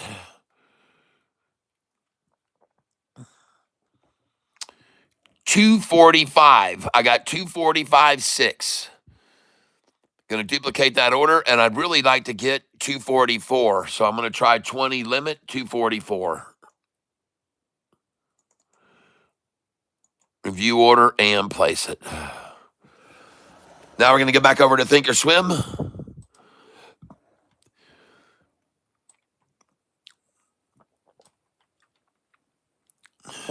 There we go. Those are some good buys there.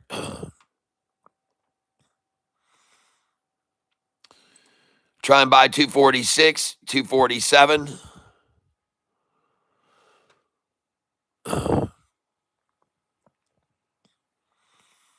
And the stock I'm on here, ladies and gentlemen, is BIAF. I'll show you the chart right now. Here it is. And the last two candlesticks have been a whole lot of selling going on. And they're 15-minute candlesticks. So the first 15 minutes of the day, heavy buying.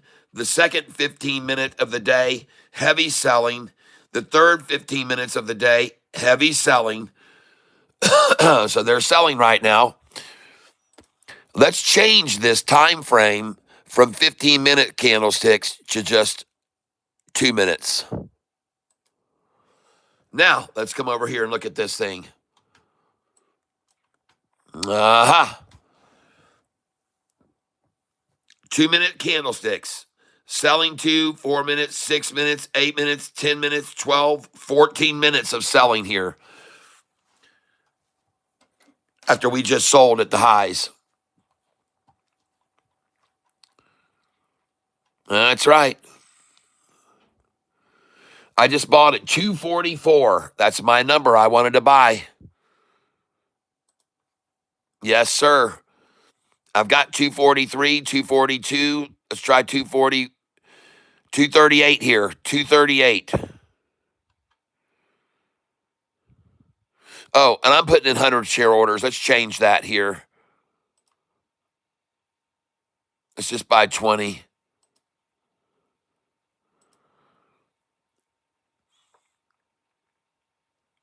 At 238, I will do 100. And 237, I'll do another 40 there.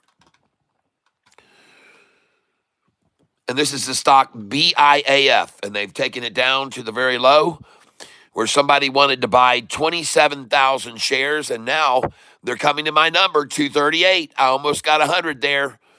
They're right there, folks. Come on, baby. Come on. Let me get that 100 there at 238.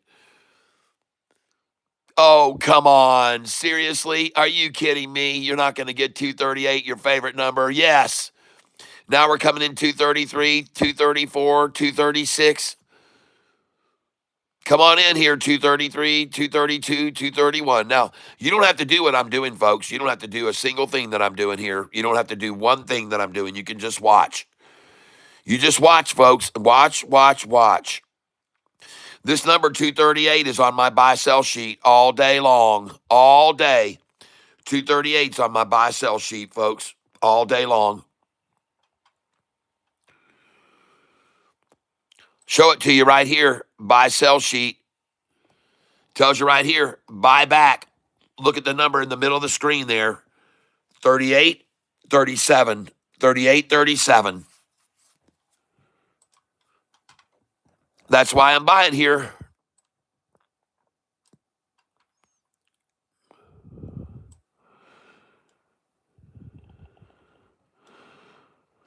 I can't believe that they didn't just get to 238 just then, and I had a 100 share order there.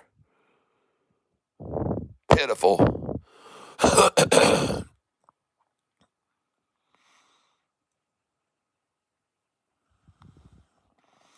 There they go. Come on, fill that 238 for 100 shares for me. Come on. Right now. And then I'm ready for 231, 230. I'm ready. Golly, I cannot believe they can't get that 238, folks. This really is their favorite number, 238. Dang, I've got another 100 waiting there. I think I already filled there once. Jeez, they're done. They're freaking done with it. It's over, folks. Just buy all you can at 240 now. They're not going to get 238, I guess. Here they come. There we go. Nice. Come on down to 233. Let me get that number. I wonder why these orders aren't filling that I got here at 234, 235. Oh, they didn't fill. I don't know why they didn't fill right there. I had orders sitting there.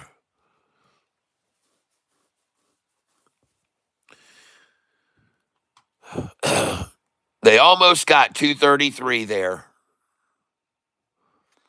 Pretty weak to stop at 234 shorts. Come on, that's not your number. 234 is not your number. That shows weakness. If you can't get 233, that's not good. You need to get that. There we go. I knew they would. Come on down to 231 here. Come on. Oh, goodness gracious. Is that all? And for such a short time, is that all you can do it? There we go. There's a 233 effort. Yeah. Nice. And now 230. This will be the number.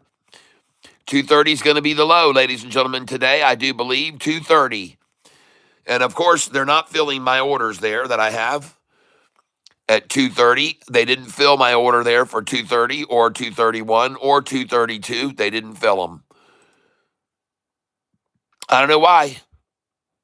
I don't know why.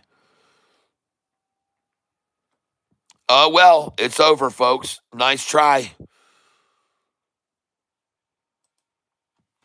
I don't know why they did not get down below 230, but I knew they wanted that number, and that's why I had my buy orders right there. I knew they wanted that.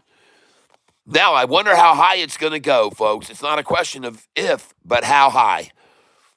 How high does it go now? And they actually just tried to take my account into the red right then. Look at that. I'm up 22. Oh, they just got it in the red. They just got me in the red. Oh, man, look at that. They got me down 150. Well, I just made $100 in just 1 second. Wow.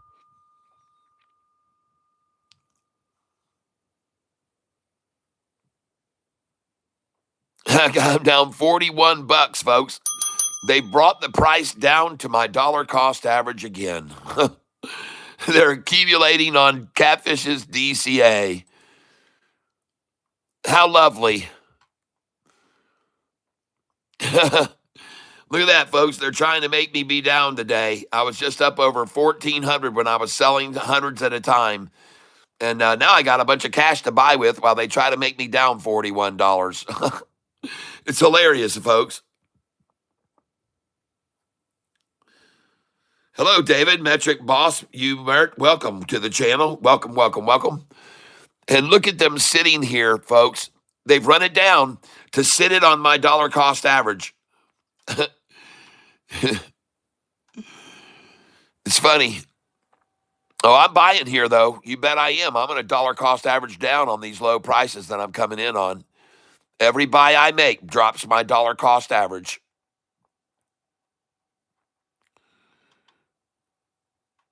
Every buy I make here lets me drop my DCA.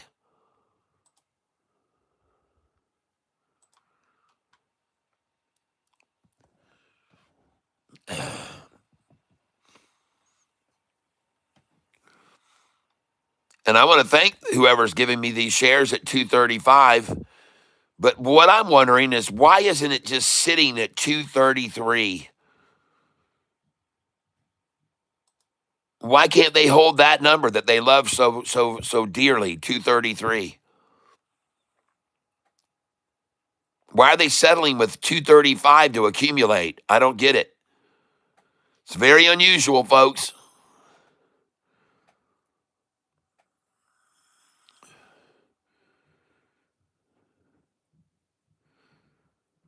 A lot of green coming in here now. Look over here, folks. A lot of green coming in here. A lot of green buyers coming in here. Lots of green.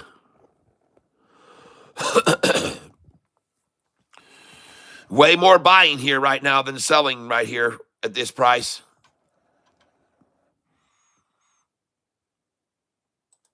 Just going to throw that out for your observance.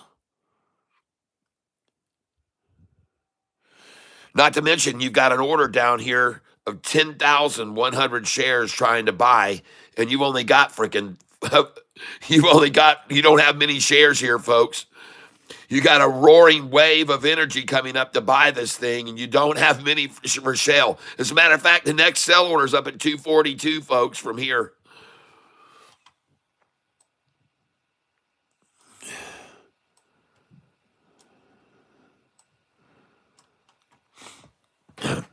And in case you're wondering whether or not you should buy into this stock, which is BIAF,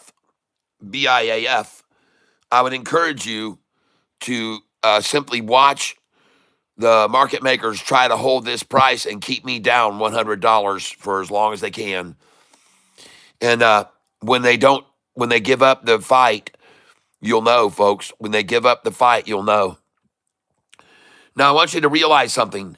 Over here, ladies and gentlemen, none of these candlesticks, other than this one, has any dark area on it, meaning sold to the bid. There were a lot of shares thrown out to the bid at this price right here, which is $2.43, folks. A lot of shares sold to the bid there at $2.43. But everything down here has all been bought on the ask. Every single one of them. All of them. Every single share, none sold to the bid. No dark areas. Just this candle has the dark area on it. 243. You be aware of that. And here, these dark areas, there's equal sellers and buyers. More buyers here than sellers.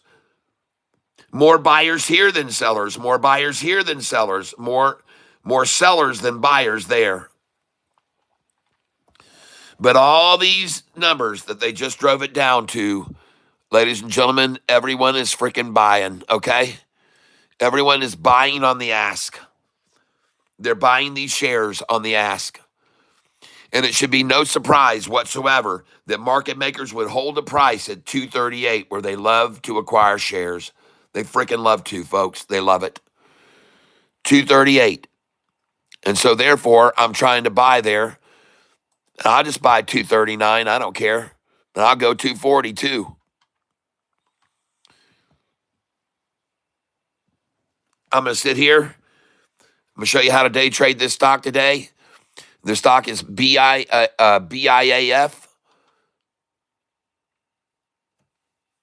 I'm going to make a lot of money on this today.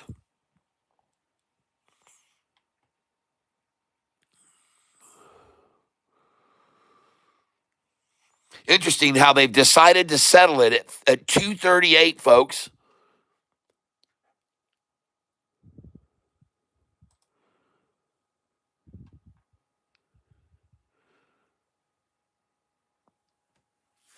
I just got a 237.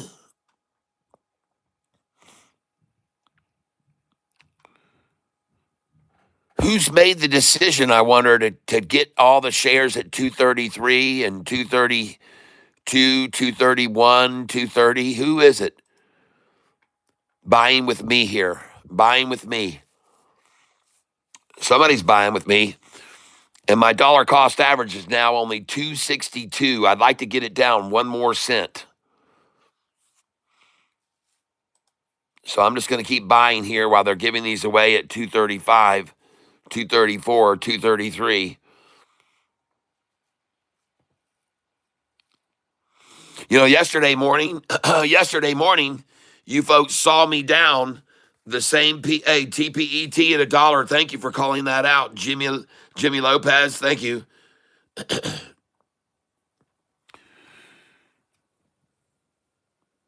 It's interesting. Yesterday morning on this BIAF, they tried the same stunt. They had me down about $300 or $400, and I checked back about an hour later. I was up $1,500.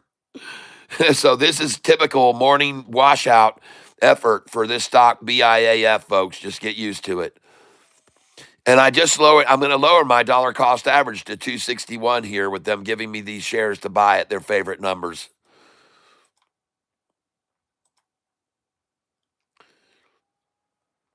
It won't be here long, folks.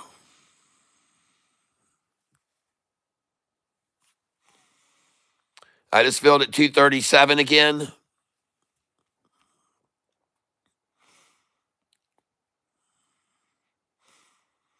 Come on, let me get this dollar cost average down to 261, shorty.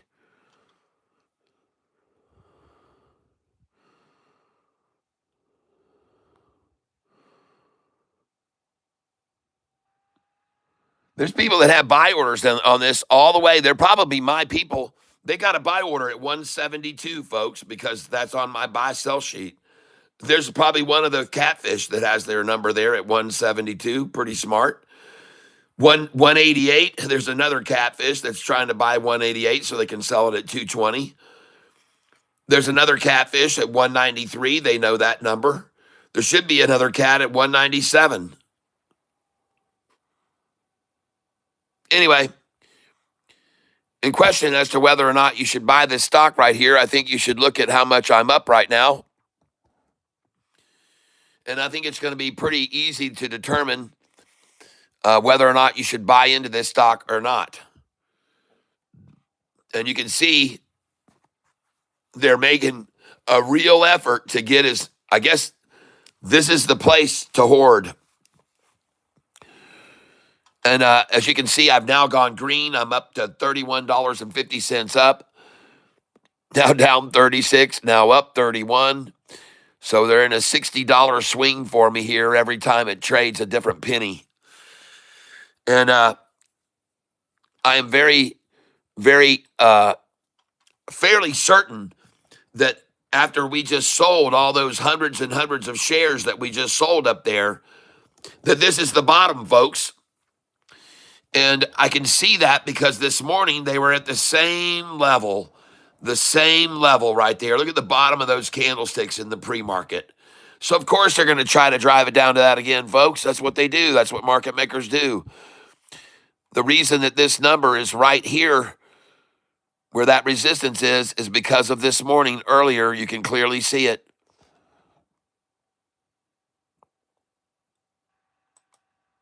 Right there. See this morning? Boom, bam, boom, bam, boom, wham. Knock 3 times on the ceiling. Knock 3 times on the floor if you want me, baby. That's right. Knock 3 times on the floor if you want me. Knock 1 time on the floor and she's flying, you see.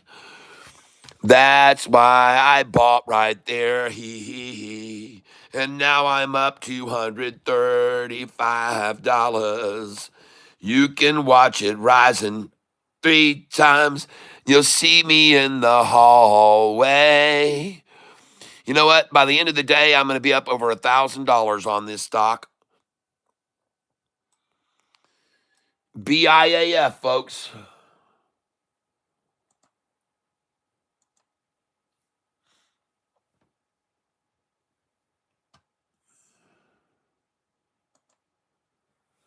I'm going to buy more of it here on my real account. BIAF, I'm coming in now. I don't need to buy a lot because I've already got a lot.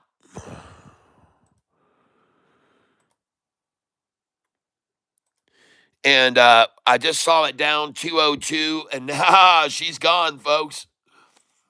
This thing's out of here. And I just filled at $2.42 a share. Very nice. And I'm going to duplicate that order again. Review order. And I want you to look at the percentage of the loss right now. It's down 0.41. And I wonder who was the one that decided to take this thing red, barely red. And now we see it down 1.20. And I'm watching that very closely before I place my market order now. And I'm going to place my market order when the gain is coming back up. So right now, this stock is down 1.20%. BIAF. Watch it closely, ladies and gentlemen. Down 1.20. And I'm sitting on 475 shares of it, 1.20. And I'm watching BIAF. Watching it very close. Now it's up. The losses is 1.12. And now the loss just went green, so I'm going to buy it.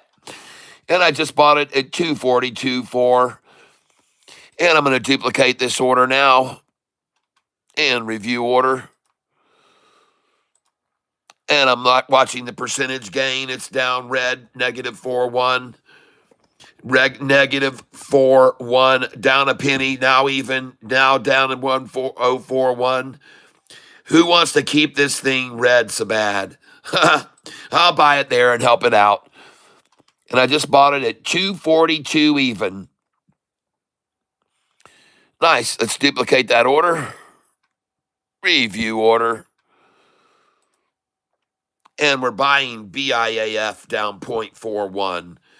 That's right, folks. Down 0.41. And it was just down a little bit ago, 2% when I placed my first orders. 2% down. And now it's even. And ladies and gentlemen, it's about to go green, BIAF. And congratulations, everyone. And right now, we're looking for that 0.9. What happened to the 4.1? I just filled at 24276. My. I wonder what happened to all the shares at 230 and 231. Where did those all go? Where did all the shares go at 230 and 231? Down 0.33% here, BIAF.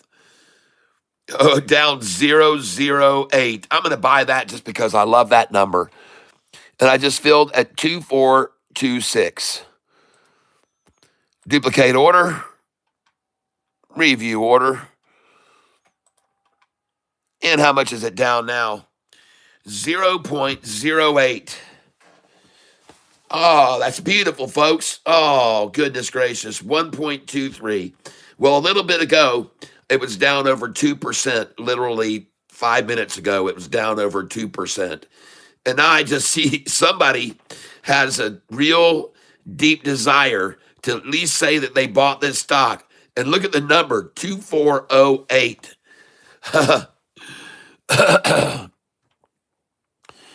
BIAF, folks. I guess I'm not going to fill anymore down here at 234. I guess I'm not going to get any more at 235. I guess I'm not going to get any more at 236. And I guess I'm not going to get any more at 237. So there we go. I'm up $255 on this stock today. And I'm going to make a lot more on it as time goes forward. And I'm trying to lower my dollar cost average to 261. And I'm going to keep buying here at 241 until I can do that.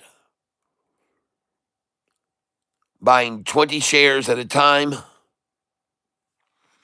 The stock I'm on here, ladies and gentlemen, is BIAF. I'll show it to you on the chart. Right now, BIAF. There it is. And ladies and gentlemen, that right there is indeed a nutsack. And that's where I bought it, right there, folks, as low as 233. 233, 231. You know what? I want to know if anybody else just bought BIAF with me at those numbers. I want to know if you bought BIAF with me at 231 to 233. So I'm going to come over here and I'm going to go to my YouTube channel.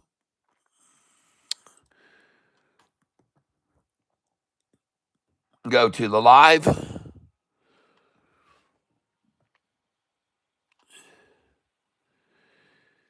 And we want to start a poll. Ask a question. Oh man, I got the caps lock on. Did you just buy into BIAF with me when it dropped to 230, 230 through 233?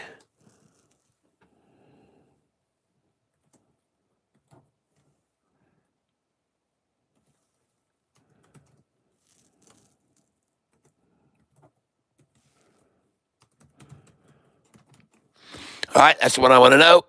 I'm going to ask it in a poll. Here goes the survey now. Start a poll.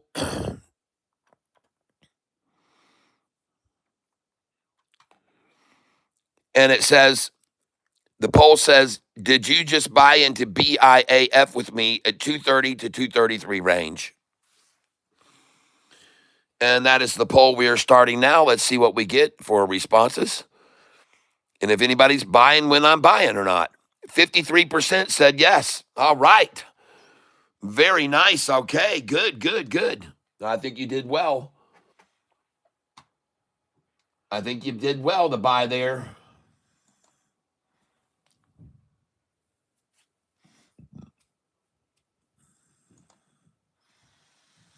In fact, I'm going to come over here to buy some more right now. See if I can buy a little bit more of this.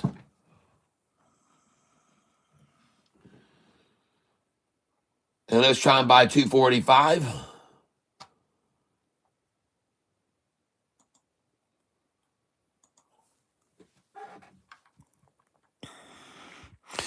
Jimmy Lopez says, I could be wrong, but I don't think so. There you go. ONDS 1030 is ready to take off. All right, ONDS, let's look at it. Oh, man, look at BIAF, folks. Look at BIAF. Oh, yeah, baby. Oh, yeah. Let's start a candlestick up here, shall we? Let's start a candlestick up here. Up here. An isolated candlestick. Yes, let's start that way up there. Hell yeah. All right. Nice. Starting the candlestick unengulfed above this line of resistance, folks. Oh my gosh, look at this. It's going to be a green with a flat top green. Oh, yes. A flat top green, ladies and gentlemen. No wick on the top of it at all. Oh, come on, baby. Keep going. Flat top it. Yes. Oh, yeah. Get out of here, wick.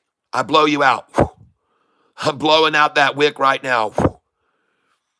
And look at the 5-day crossing the 50-day now. BIAF. She's done, man. Watch this flat top now.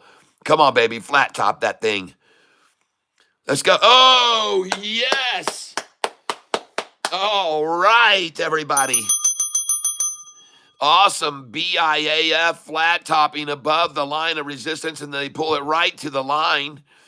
Oh, my gosh. Come on, baby. Flat top it again. Let's go. Pop it.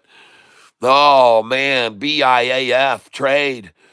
And look at this, folks. I'm up $652 on this stock now. Yes. Nice.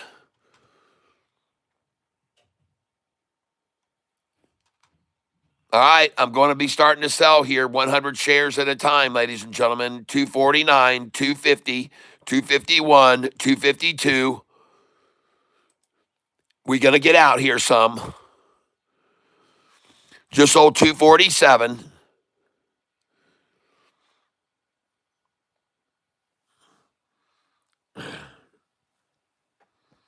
Good buys right there, folks. Finds worth keeping says, look at BRN.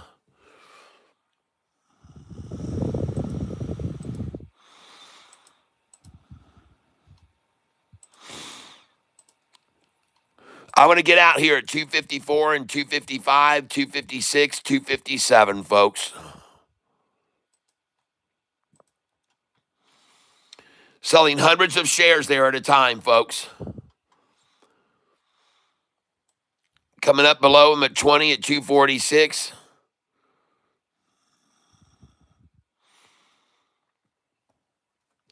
Up 582 on this position right now. The stock I'm trading is BIAF. Here it is on the chart. Looks freaking fabulous. BIAF.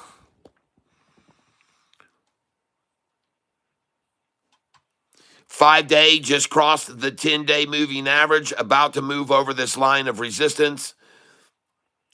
Look at the wick off the bottom of this candlestick and watch this candlestick come up to here. Watch the bottom rise here and then maybe go green right now. Look at that 5-day and 10-day and look at the 200 right there. Man, we bought that at the right place, everyone. We bought it at the right place. Nice going, guys. BRN, okay, I'll look at it.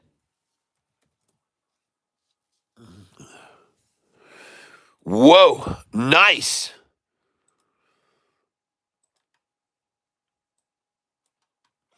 Oh, yeah, and right here, there is some selling coming against it right here. They're trying to, right here, 3-2 sellers versus buyers right now.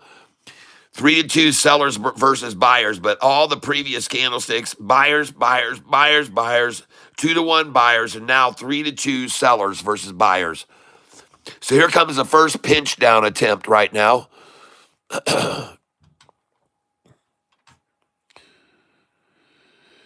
And the price on it now is unfortunately at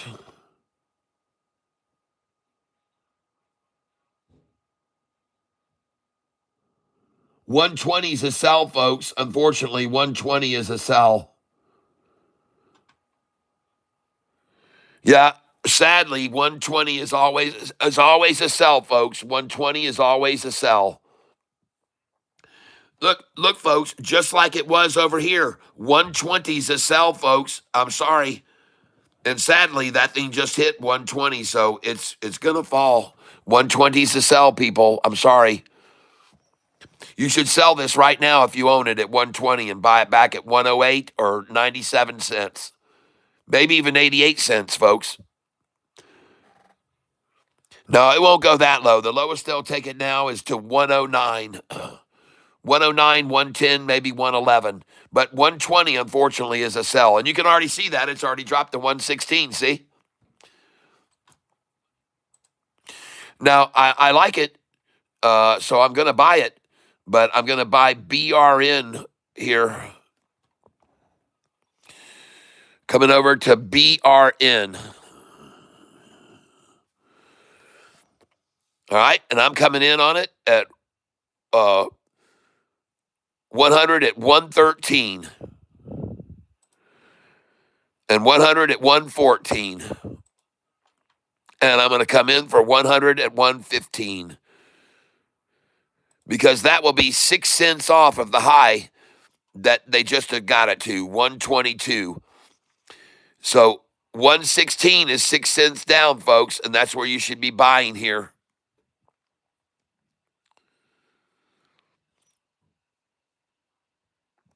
In my opinion, I could be wrong. And you don't have to go in too heavy on it. You don't have to go in heavy. Now I'm going to try to buy 117 because they won't even fill 116. And now they're running it from me, so I'm just going to buy 100 at market. Screw them. If I keep loading orders in, they'll keep running it from me. I just got it at 117.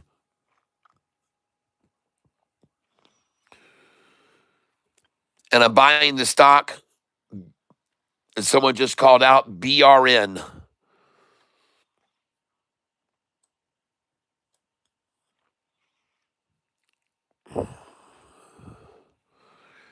And the reason I'm buying it is because of this chart right here. They just pulled it down. They're going to try to squeeze it a little bit here. I just bought it at 245. BIAF is being attacked. I just bought it at 245. I just bought BRN at 116. I just bought BRN at 116 again.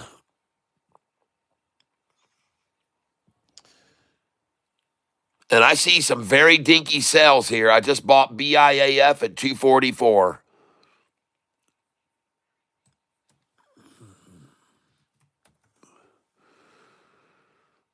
It is BIAF, ladies and gentlemen, right there. Very nice. Get them a nut sack and then try to trade it between these two lines of resistance for a while.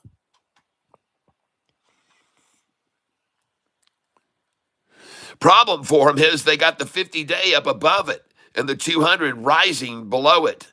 And that gets very hard to bar chart a stock in there and keep it there with the 50-day over the top and the 200 rising here. It's very hard to keep that price there, folks.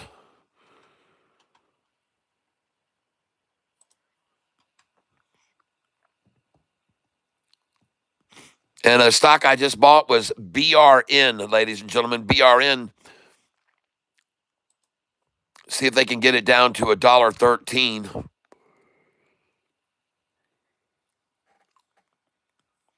See, now do you know why I told you? No, don't buy this at 120. Never buy 120, folks. That is a sell number always. And 121 as well. They're always sell numbers. BRN. All right, what else we got here? This morning we've had a lot of stocks called out. Many stocks called out this morning. Let's go see if any of them are performing right now.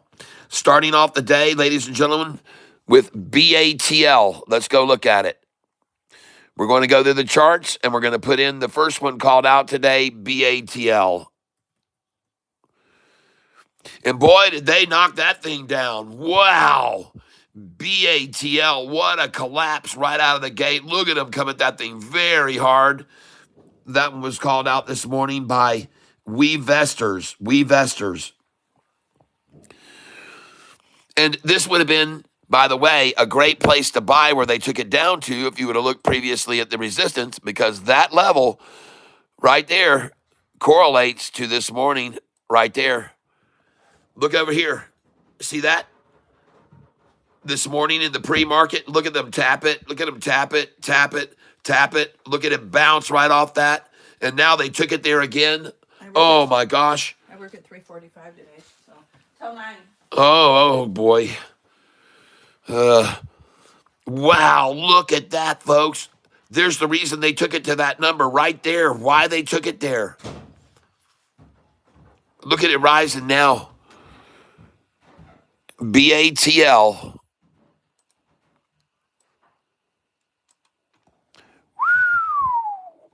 And the price had hit what number? 1430, folks. Well, you know that's a sell. Just like I bought the other one, they dropped it to the 30 just now, BIAF. You know that's a sell when they got it up to the 30 up there this morning. That's a sell, folks. It's a sell there, just as the buyback was at the 30 this morning on the one we just bought. On BIAF, 30's a buy. 30 to 33 range. Well, this is it right now, ladies and gentlemen. BATL looks pretty good. Crossover forming. Big old sack right there this morning. BATL. I'm just showing it to you. These are the stocks that were called out today. WeVestors called this one out early. Next, we're going to TPET, called out by Ellis. Same attack, same drop. Now the pop. TPET down 3.15, now down 2.7, down 2.71. What are you going to put between 2.7 and 2.71? Down 3.15 and then 3.59. So it's falling, folks. Hold off on that. But it has been driven down to a family number, a favorite number to buy, 108. And they had it down to $1. They had it down to $1. And but now it's at bid 107, ask 108. What do you know, Savannah? They took the price from $1.30 down to 108. That's right. TPET. They took it down from $1.30 to 108. And they actually took it down $1, which was 30 cents down. All right, TPET has been called out by Ellis. The next one we're looking at, NHT. NPT.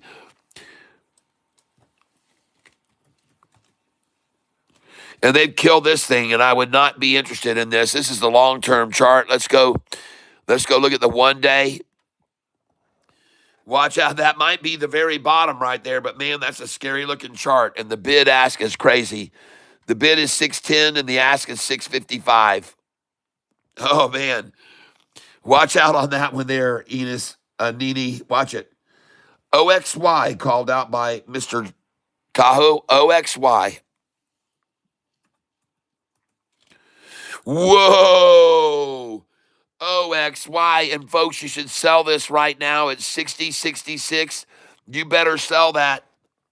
That is a sell. Sell, Mortimer. Sell there. Sell 60, 61, 62, 3, 4, 5, 6. Sell all that. Please don't hesitate to sell at 60, 61 on this stock, please. 60, 61 is a new sell number they've been going for. Please sell here. Sell some. Sell some at least. OXY. I'm begging you. Mr. Tahoe called that out this morning. If you own it, sell some now. CHNR is next. Oh, sacked it out. CHNR. This was called out early this morning. Everybody was calling this one out. Tom Pips called it out. We Vesters called it out. CHNR, folks, sacked it. Trade. I'm going to buy some CHNR right now.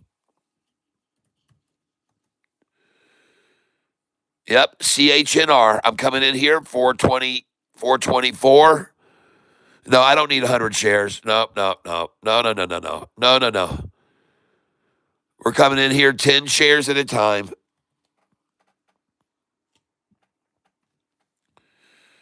$425. Yep. 426. Yes. 427.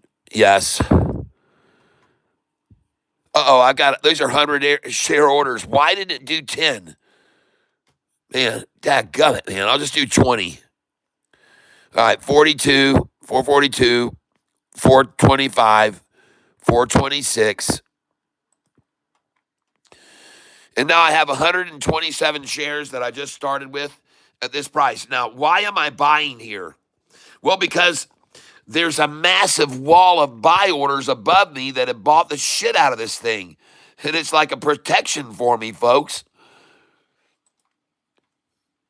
And I happen to know that now what they're going to try to do here is they're going to try to come down here and they're going to try to make every single one of these candlesticks right here 170,000 minimum. And so I'm going to sit here and put my orders in at these numbers until they make all of these down here 170,000.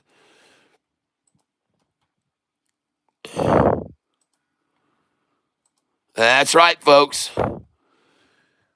All of these candlesticks, they want to match these. So they're going to try to drop down here now and try to get all these candlesticks to match what they did up here. And once they get that, then it'll go right up past all that too. It'll go all the way up and then past all that too. The next number this is going to rise to is going to be right here, folks. 434. We're going to be at 434 within about a half an hour or less. Might take them an hour, but they're going to try to fill out all these so they all equal 100 to 300,000 shares. All of these need to be there. That's what they're going to try for right now. And I now own 170 shares of this stock. I like it a lot. CHNR. CHNR. Here's the chart on it right now. CHNR.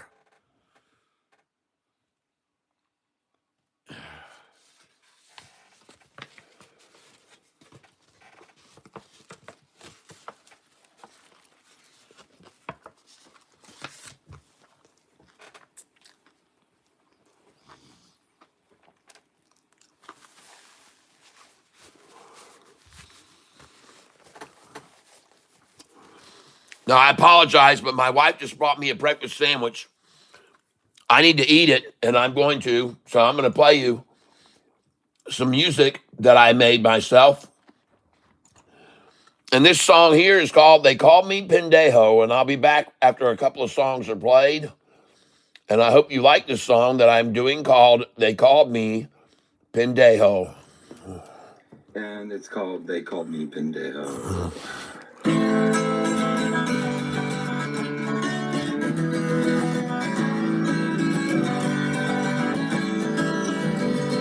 I've been planning a trip, so I boarded a ship for a cruise down to lovely Cancun. I'd heard of this beach where the women were sweet and was hoping to get there real soon. When I arrived on the shore, there was much to explore. Pretty soon on my way to the bar, didn't speak any Spanish, but still I could manage with women not getting too far as I drank at the bar.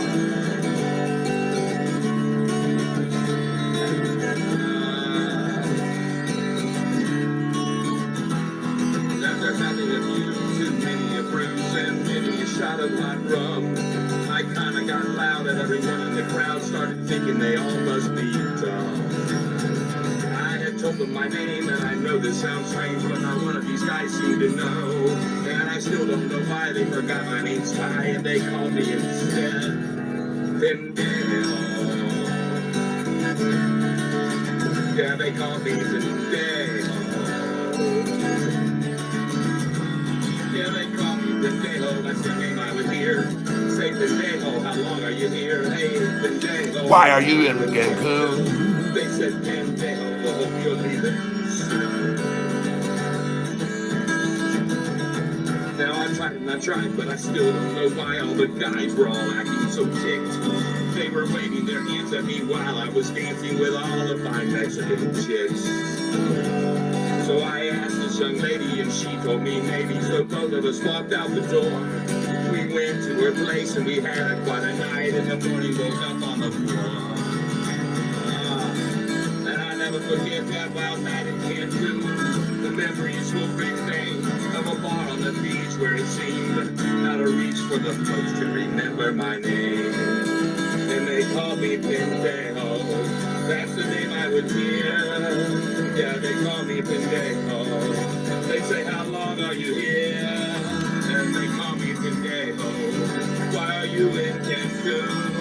And they all say Pendejo. Hope you're leaving soon. Pendejo.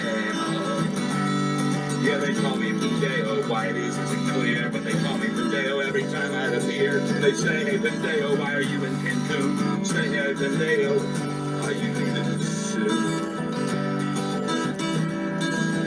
On my trip to Cancun.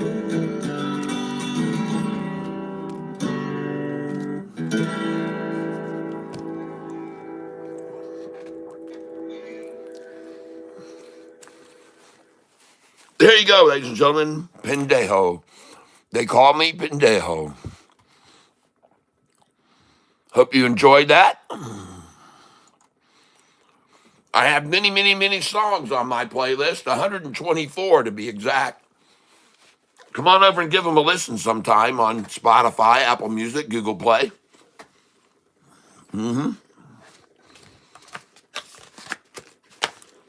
I've only got about 70 songs online on all the major outlets, but I do have 124 total on YouTube. And this song here I'm going to play for you is called Like Me, and then I'm going to be done eating breakfast, and I'll be right back. All right? Here we go, a song called Like Me. I hope you like it, everybody. The song is called Like Me. And I'll be back here within 5 minutes, all right? So here we go. Hope you enjoy this song, ladies and gentlemen. The song that is called Like Me. Catfish Tyler starting this song right now. Got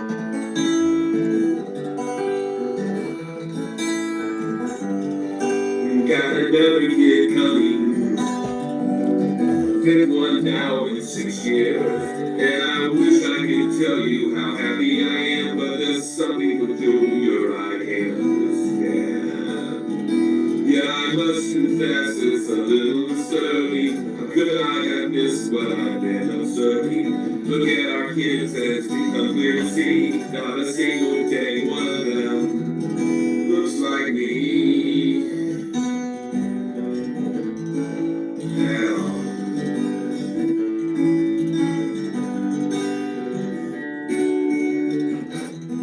Not one of my children look like me at all. Yeah, I walk right by them, they're there in the mall. It's weird they can be there right in front of my eyes and look like old strangers I just can't recognize.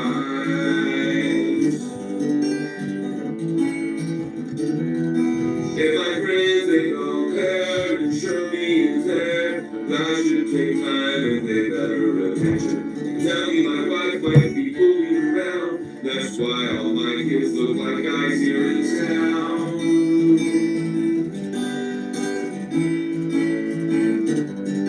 Now I'm watching my son as he's playing ball. He does look a bit like our mailman named Paul. I look in the eyes of the one born last summer, and much to my surprise, looks like Peter the plumber. No, that's a real bummer. Peter the plumber. And now I'm looking around, and here's what I found. Yeah, my kids do look like other guys here in town. So I'm starting to wonder when I'm not home if my wife isn't there by herself all alone.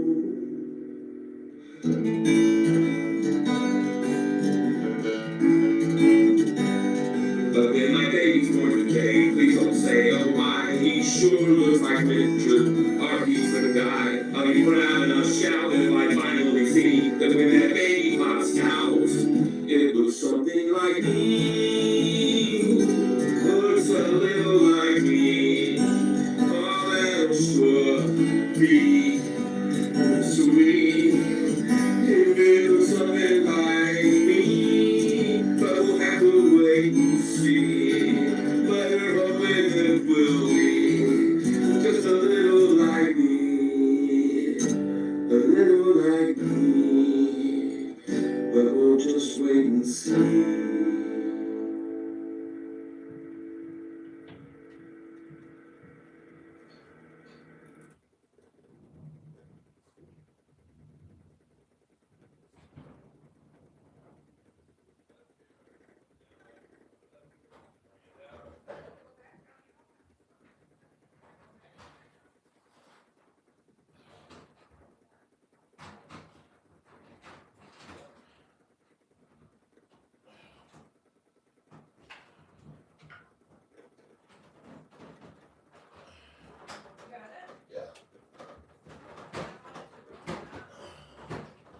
It won't. It's very rugged. Getting hard and getting turned on are not the same thing. That is why Blue Chew Gold was created. Science shows that arousal begins in the brain, not just the body. No. Get off my screen. And they got to show these 20-minute commercials on my channel for some reason. All right, hold on a second here. We're not going to play They Call Me Pendejo again for sure, because we just played that. But we're going to play this song now, and then I'll be back. I'm trying to get some stuff done for my wife, guys. Please pause. Please hold. I'll be right back. And I hope you like this song here. It's called That Old Guitar. And here you go, ladies and gentlemen.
that old guitar hanging there in our bar. So to the guitar, we brought it down, and the old man he left, and came back around, and when he returned, he just had two things: an old tuning fork and a new set of strings. And he took off the old ones and struck the new, and he tapped on his fork and he got her in tune. Then he pulled out a pick and he started to play. The next thing you know, we were all blown away as he played that old guitar. Oh, he played that old guitar.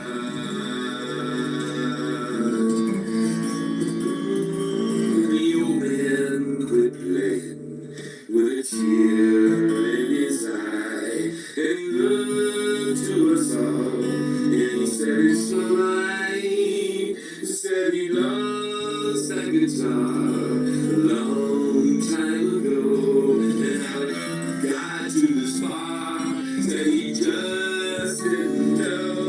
Then he went back to playing till we closed that place down, and we were all overjoyed his guitar had been found. And when he finally quit playing, that guitar for us all, then he took that guitar and hung it back on the wall. That old guitar, that old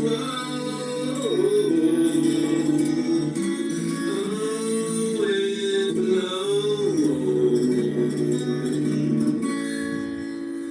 that old guitar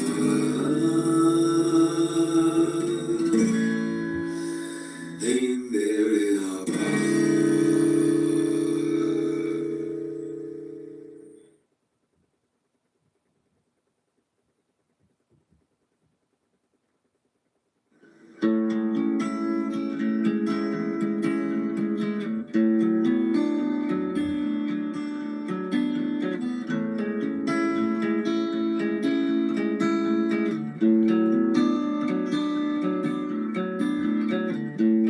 If I were to write you a love song, would you know it was only for you?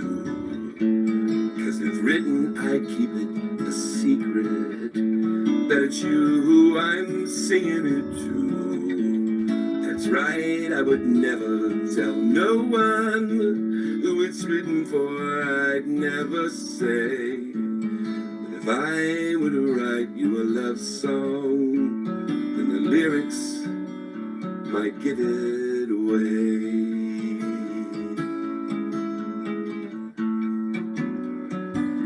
That's what some folks would say.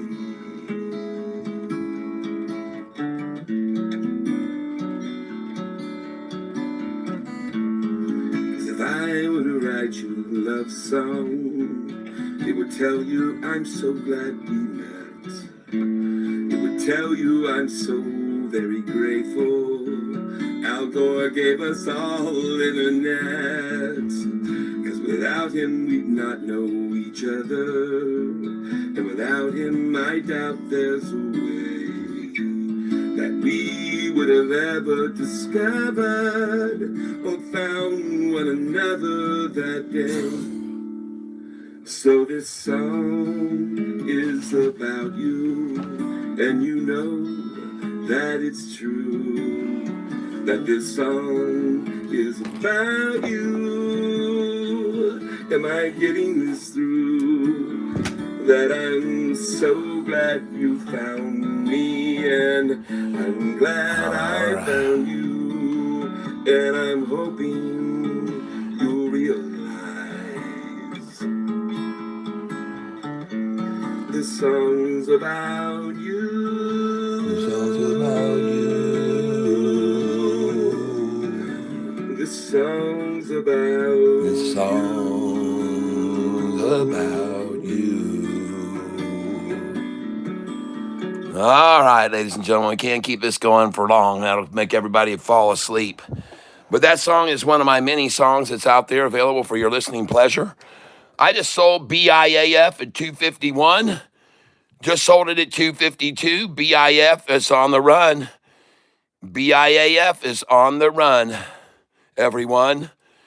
And I just was informed you cannot buy CHNR on Charles Schwab without the brokerage. Only on paper money can you buy this stock. See, yep, I just sold BIAF at 253.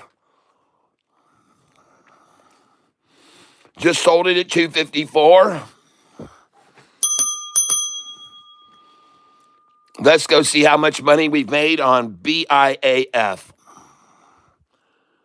Look at that, folks. $1,100 gainer. Nice.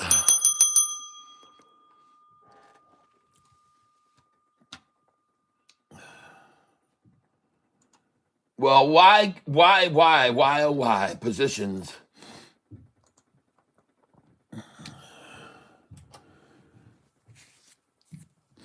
All right, BIAF.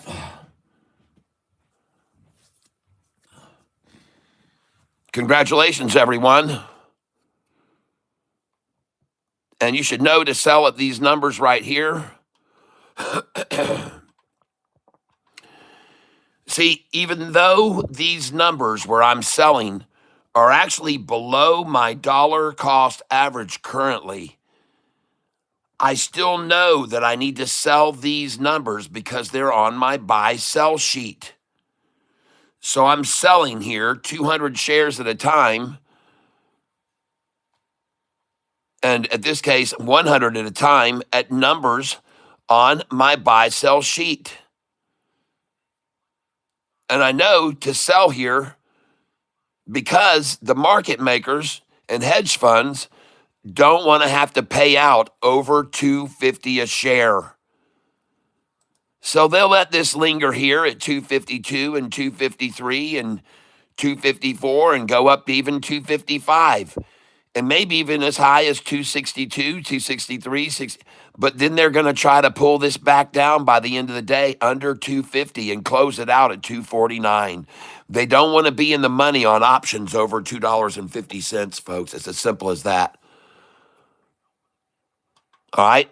So I'm selling here 100 shares at 253, 254, 200 at 255. I've got 400 there, 100 at 256, 100 at 257. I know to sell these, I know for sure that I need to sell these numbers because these are all over my buy-sell sheet, folks. I know where you got to sell. Now, eventually, when they get all these filled out right here, so your buy orders right here should be $2.48. $2.48. And I'm going to come in 20 shares, $2.48. Now, why? Why am I putting in 248 share order? Why am I putting in a buy order at 248? I'll tell you why. Because they've already got their quota at all these numbers, but this one, they do not. And here, they do not have their quota. So they're going to come back down to these numbers at lunchtime, and they're going to fill this gap right here. They're going to fill all this in. So they all come out to a minimum of 180,000 shares, 190,000 shares like they got down here. So they're going to come down here, folks. Watch them. They're going to fill this one in. They're going to fill this one in. And you might as well just sit there and keep putting your orders there and keep putting your sell orders 6 cents higher. 1, 2, 3, 4, 5, 6 cents higher.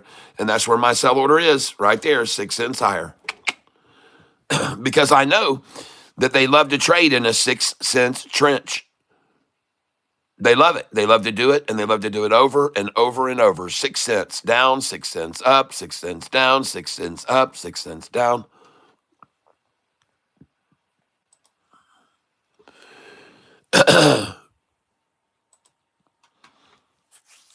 And right now, I'm up $1,011 on this position. I'm using Charles Schwab Thinkorswim. This is a free. They don't charge. It's just part of your account when you become a member of Charles Schwab and you open an account there. And you can get Charles Schwab Thinkorswim and you can set it up your own way. You can make your charts however you want them. This is the stock CHNR I'm watching right now, and I just bought some of CHNR. I just bought some right there. But you can only buy it if you call the broker. They won't let you get it on your own. But I'm buying it using Charles Schwab Thinkorswim, Charles Schwab paper money. And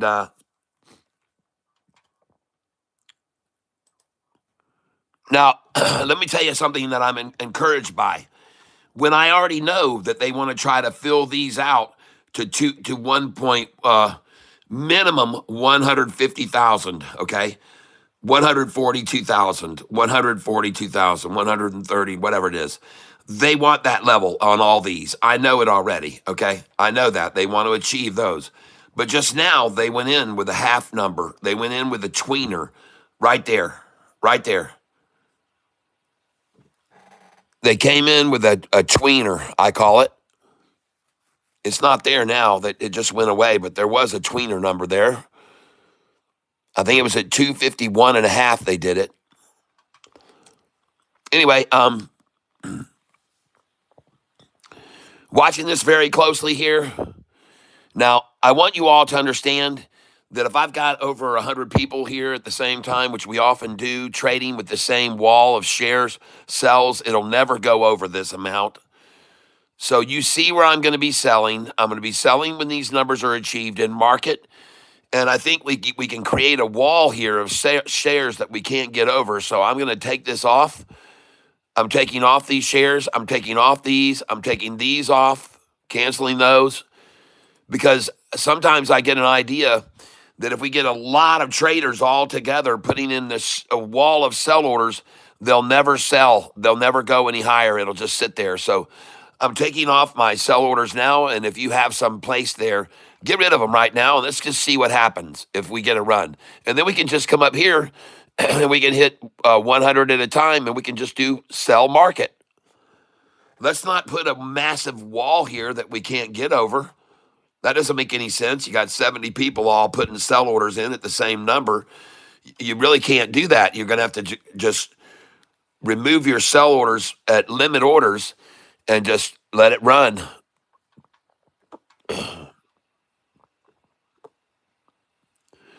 I just filled at 249.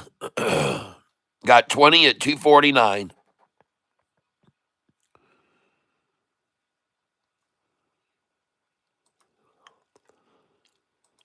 I'll come for that again. 11:11 in the morning. Just bought at 249 again.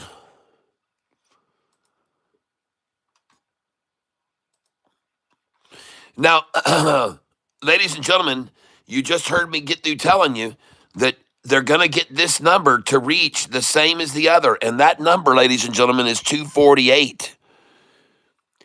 So I'm not going to buy too many at 249 when I know they still got to get 248. Now, I got an order sitting at 248, and I'm pretty confident that they're going to get it down there, and they're going to make this fill out to 155,000 shares right here at 248. They're at least going to get it at 249. I know that. They're going to.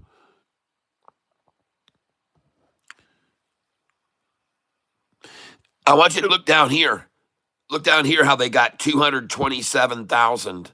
And then look here, they got another 222,000. And then it rose beyond that, see? So they're going to try to get 222,000. They're going to try to get 150 like they got 142 here. There they come. There you go. There it is. There it is. And now I'm just going to buy on 248, which I just did get 247. And would they like to get Would they like to get the 247 up to 222,000 like they did the 222 here, 227, 220? Yes, they would. You bet they would. They'd love to do it. They'd love to do it. But number one majority issue here is get this number to 155,000 right here. And if they can achieve it, get this number to 222,000, which they're trying for right now, 247. Trying to get 222,000 shares here, get it filled all the way out to right there. You know, the other day I was showing people this, and it was interesting because every single thing that I showed them, everything happened just like I said it would. They got the quota there, then it went to there. They got the quota there, then it went to there, then it got there, and it just, when it got here, well, these had already met quota already. So it just shot past those and went right to there. And it went into this gap, and then this filled all the way out like I said it would. And when it did, then it shot up past all that, and it went to there. And you guys just watched it happen all day long. I told you what was going to happen. I told you how it was going to happen. And everything that I said was just from years of experience, people. I've got 26 years of trading experience. These things that I show you guys every day, I've learned over 26 years. And the cool part is you can share this 26 years of knowledge with your friends or family or your children, folks, and they can share it with their children, and they can share it with theirs. I believe that this that I have here is perpetual and can go on and on. It will immortalize me, and it makes me feel good that other people in the future are going to benefit from all this knowledge that I've acquired and that I'm trying to share with people every day. And I don't profess to be a financial advisor in any way. But folks, as you can tell by those of you that listen to me each day, I've been trading a very long time. And I get lucky a lot. Right? I get lucky a lot. And you guys are also helping because you're calling out the stocks I get to go look at. It's all part of an equation, all a team effort. Well, they're done with this. They're going to get there. They cannot get to 49, it looks like. Now they're shooting for 50, so screw it. It's over. They are not going to get, ladies and gentlemen, they're not going to get the numbers they wanted there at 248 and 49 unless they come get it at lunchtime. This thing's out of here. And I got to tell you something, folks. I think off in the distance, I'm not sure, but I think I can hear something off in the distance, folks. Far, far away. I do believe I hear something off in the distance. And it's way off, folks, but I think I can hear it.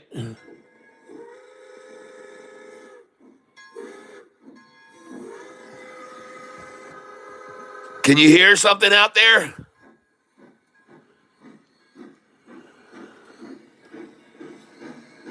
Does anybody hear anything?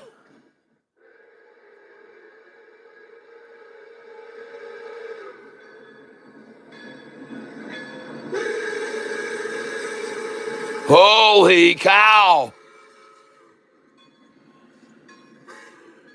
Whoa.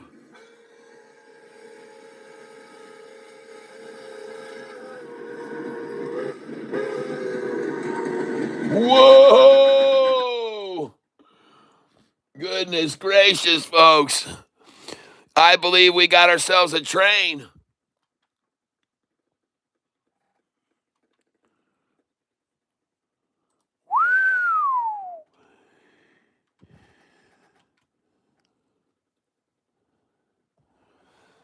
Profit today, $1,055 right now.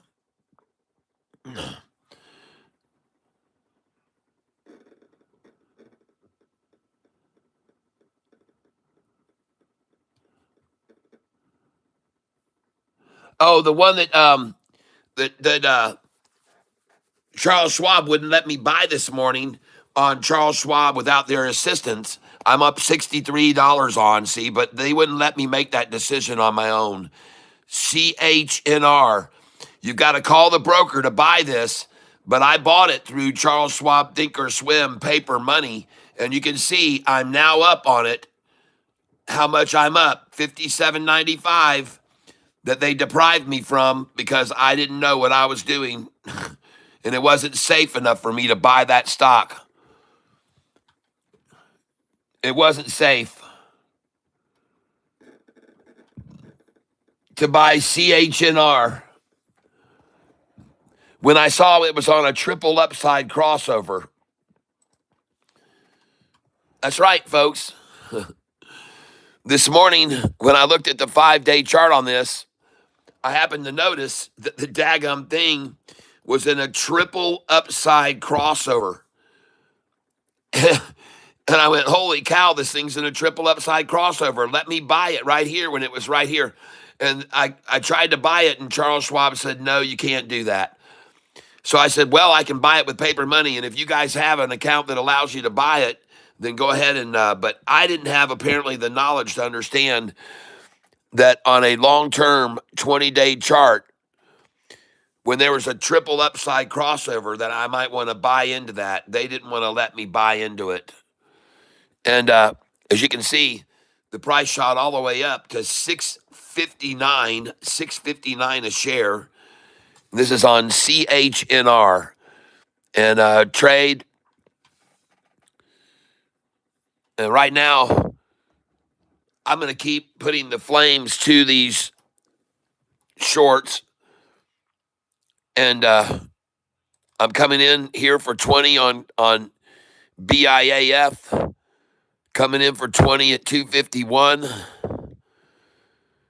Coming in for 20, 252.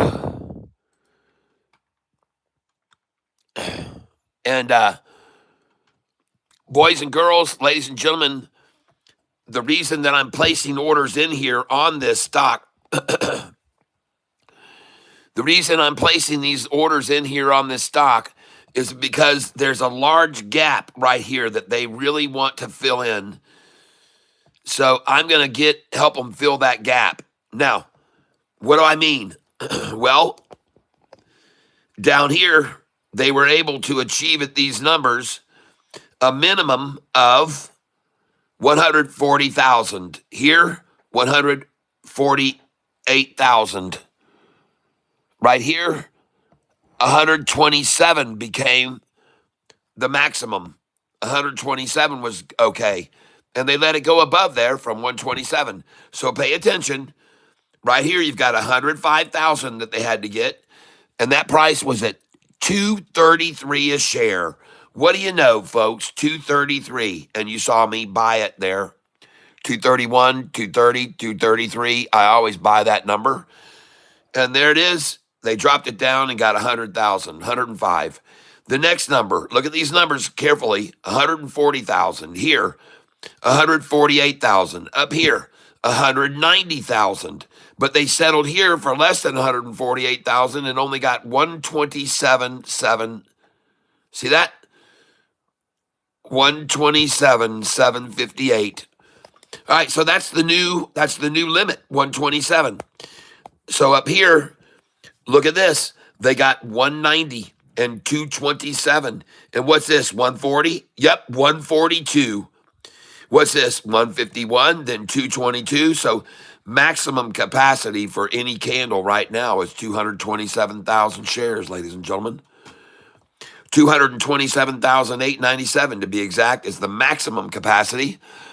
And as you can see, now they've gone beyond that number here, and they're trying to hold it there. 255. What a coincidence. Now do you know why this number's on my buy-sell sheet, folks? Look how many shares they've sold here. Look at the dark area on this candlestick that have been sold there to make it fall back below.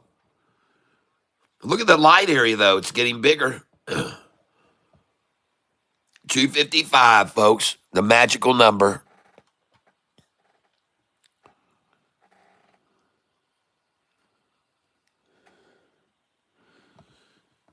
I'm just showing you can go with this information whatever you want, folks, but I want to show you something else.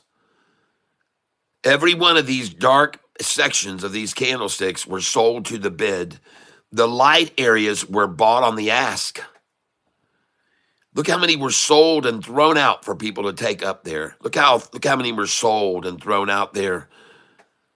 The dark areas of these candlesticks, folks, are very long to that point. And then there's the light area right there.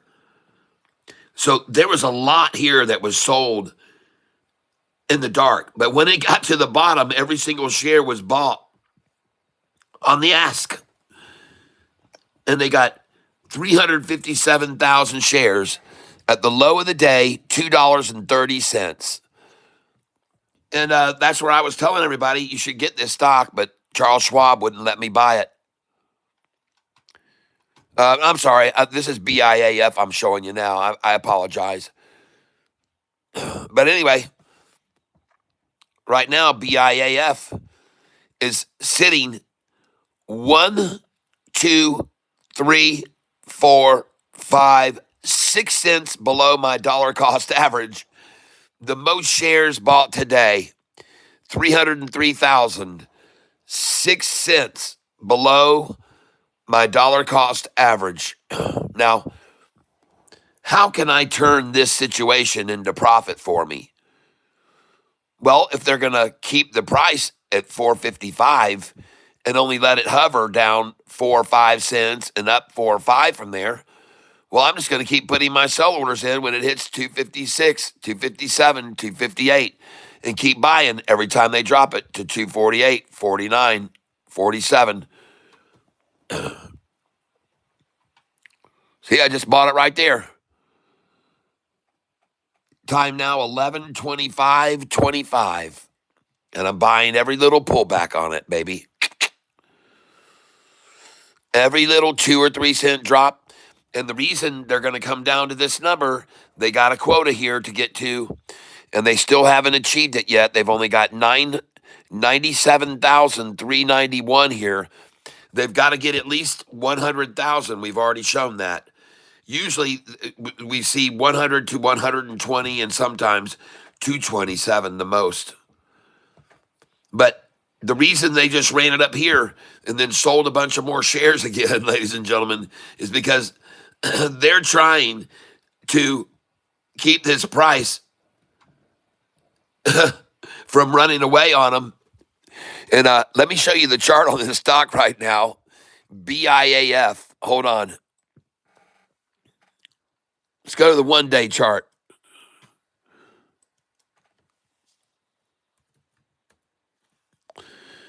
And we're going to put in BIAF here.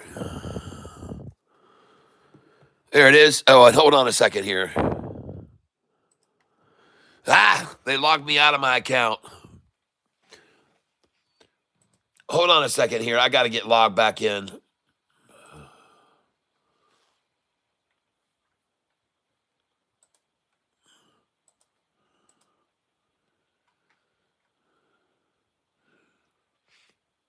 You guys, please give me a little bit of time to get logged back in. I got to keep remembering to refresh the screen. If they shut my stream off, I'll be back in 5 minutes with the same thumbnail, okay? But hopefully you'll see me back here within 10 seconds. Please hold.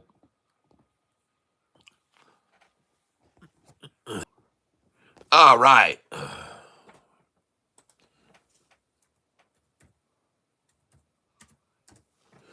We're back.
All right, I'm liking what I'm seeing here with BIAF.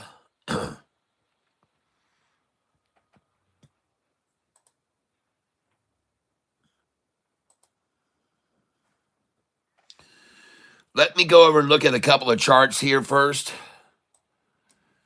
Here's BAIF, folks. I like the way BIAF looks good. Looks very good here, folks. BIAF looks very good. I like that a lot, folks. That looks very, very good.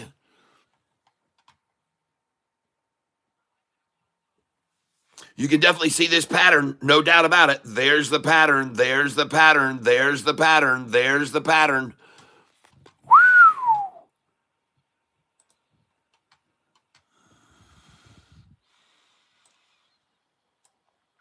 Looks to me like she's going to rise here.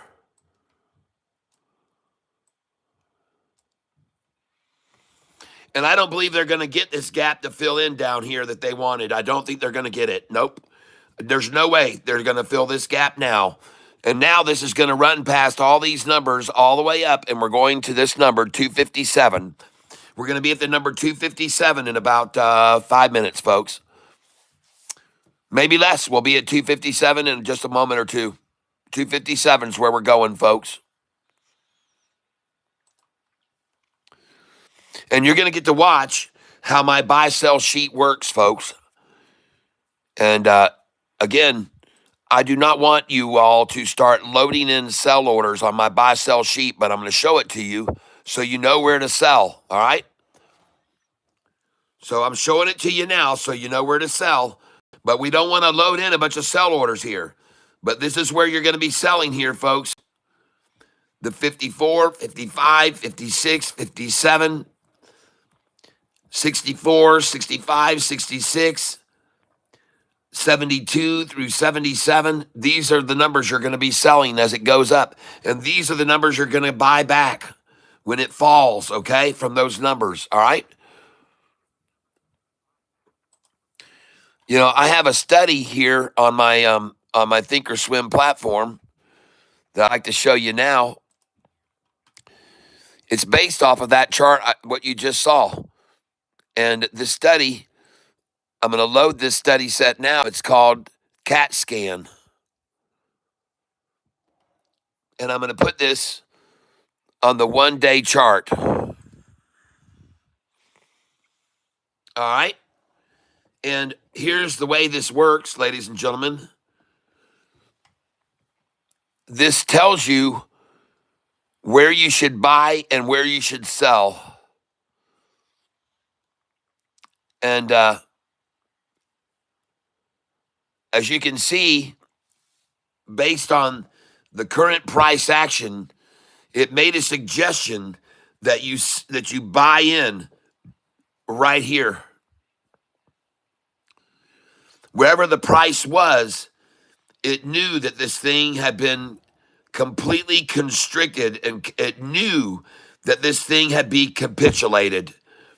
It knew that it had been converged and concentrated, capitulated. And then it knew that it was going to make a move. And sure enough, look at that. Boom. Now, it also tells you up here you should be selling. Right here, it's telling you you should be selling in this price range through here to there. Your sell order should be here. See that? It's telling you it's going to drop right there, so you should be selling here. Then it's telling you you should be buying here. It says buy here. It said buy some more right there. And then look at it rocket. Then it tells you to sell here. And it's telling you to start selling here and put your sell orders in here and here and here and here and here, all the way up to here, 265. And look at the high that it hit, folks, 265. See how my software works? And then it drops down using my buy-sell sheet, this information, folks. And then it says, you should buy here. This is where you should start buying, and you should start your orders down here. Start them down here. And that price was $229. Start your orders here, 227. But it's telling you you're okay to buy here, most likely. And then look at it go up from there. Then it tells you right here, sell. It knows this is a sell point and tells you to sell right here. Tells you to sell here as well, which I did. Your buy right now is telling you is right here at this price. 245 is your buy right now.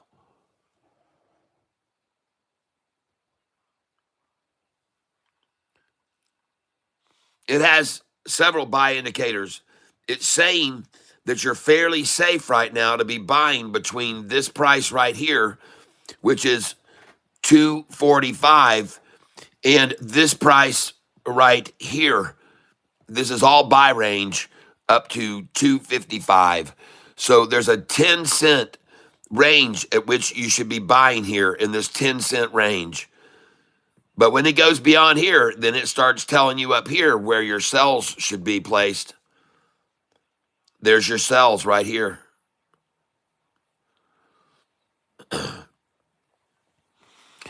Right here's your first sell number where you should start selling.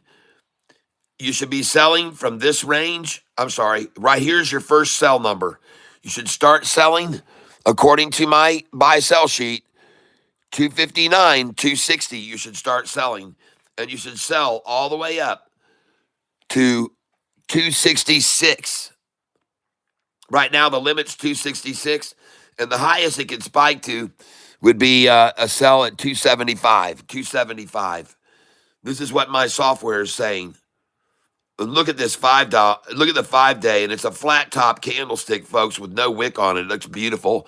The stock is BIAF. BIAF.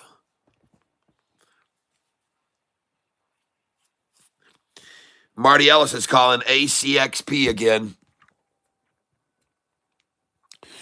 Well, look at this chart right now without my software. Let's go back to this study and load in my study set for my chart setup. Holy cow, look at that thing, man. It's out of here, folks. It's gone. BIAF. And right now, I'm going to take this line of resistance tab and I'm going to put one in right here. And I'm here to tell you, folks, this is a good spot to break over. If she comes over that line right there, folks, this thing's going to be out of here. The 5-day. Oh, look at them trying to suppress that. They know, baby. Now, I just want you to know, sometimes from this right here, they'll make this what I call the German the German Terrier. All right, they'll take a snout and they'll run this off down to right here. All right, and that's what they'll try to do. They'll try to drop the price to right there. Now, they didn't just do that, so don't get confused. They didn't just do that, but they do it. They do it. And so don't be surprised to see them right now, and you should have some buy orders coming in right here. Put it in at 250, 251, folks. If they do take a stab, they're going to take a stab down to 251, just a stab. So I'm going to go over to trade. And look where my orders are sitting. What do you know? Look where my orders are sitting. 251. Right there. 250, 249. Man, I got them there for a reason, folks.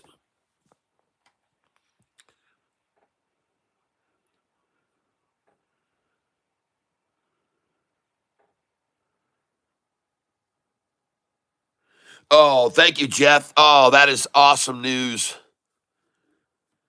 Jeff Page.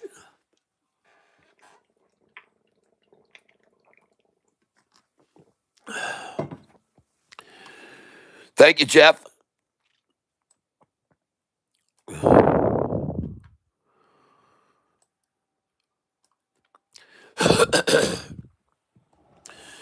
Well, folks, it looks like they've missed the opportunity to get themselves. They did get 123,000. And down here, the numbers they got right here was 127,000 before it broke away. And down here, they did get 148,000. And here they got 140,000. And here, 105,000.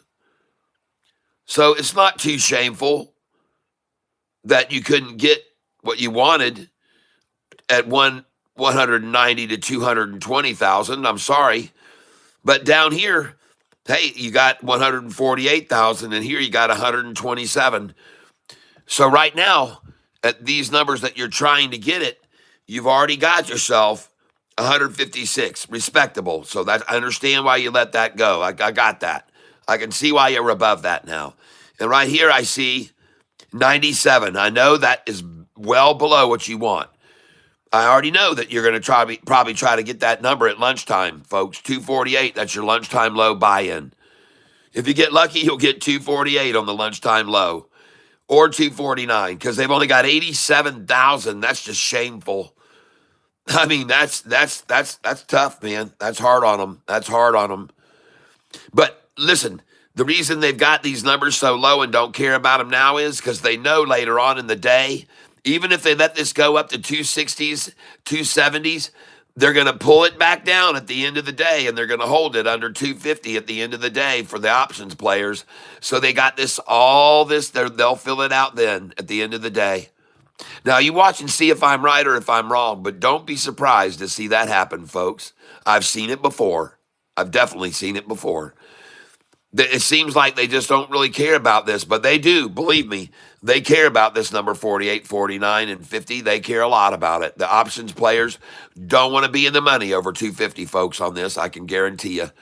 So they may let it run, like I said, right now, and it might run up nicely, but they're not going to let it get too far out of control because they got to make sure this thing closes under 250. And if they don't, then they have no other desire but to stop it from 275, breaking that. So they'll if it gets up here, they might let it get up to 277, but they'll pull it back to 250, 273, and close it at 274,999, right below 275.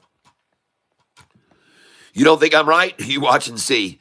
This stock is going to either close today at one of these numbers I'm going to call right now. All right? Let me call the numbers. I think it's going to close today. Where I think it's going to close. Either one, it's going to close at 249.9. Right here. 249,999. Number two, it's going to close at 266. Number three, it's going to close at 277. It could close at 288. All right, so any of those numbers are possible. But my biggest guess is it either closes at 249,999 today or it closes at 274,999. One of these numbers is where it closes. It doesn't have to be 999 exactly, but you know what I mean. 274 or 249 close for BIAF today. But I like what she's doing right now. And I like that they've already got their quota at all these numbers. 182 has been met. 182 is sufficient. See, 177 sufficient. 199 sufficient. And all these are just flat oversold here. So don't see why it's going to stay under this. This is all oversold. There's no more capacity here. The most they could get down here was 227 and 222, folks. Up here, they're already at 211. This is where we're going to move up to next. The price is going to go to right here, folks. Now, that's where it's going. 257 a share. It's going to move right past all this, and it's going to go to 257 and stop. Watch it, folks. It's going to come right up now, past this, and land mysteriously right there. And then it's going to sit there and fill and fill and fill and fill and fill. It's amazing what'll happen. It'll come all the way out and to get to 200,000, somewhere between 200,000 and 300,000. This seems to be the limit. Oh my gosh, look at this. It's already over that. Well, it's going to blow over this now. This thing's completely, if they put any more here and the axle breaks, they don't have any room there, folks. It's done. I'm telling you, they're over with. Yep, and I'm coming in right behind it because I know they can't stop it there. And this is a definite buy right here. I've got $837 to buy with, and this is the one I'm coming in on, BIAF right now. I know they're not going to stop it at 255. Coming in at market. Coming in for 40 shares. Review order. And I'm going to hit it when it hurts them the most, folks. Look at this. The gain, the gain now is 453, the least. The gain is 453, the least. Now 535, 576, 609. Oh my gosh, it's done. Folks, this is over, man. Come on with me. It's over those numbers, and I told you it would be because they're over. They're already oversold. They're already oversold. The next number where you want to sit and put your orders in is 257, folks. All through 255 to 257 when you want to be buying here now. 254, 253, if you can get it, put it in. Because this thing is going to shoot past here and it's going to go up to 261. After 257, it's only going to be at 257 for a short while, folks. It's only going to be at 257 for a short while. I'm telling you, it's going to go over that. Here we go, folks. And I'm telling you, you can definitely hear that dang train now, can't you, everybody, huh? Can you not hear that train? What do you hear? What do you hear out there? Huh?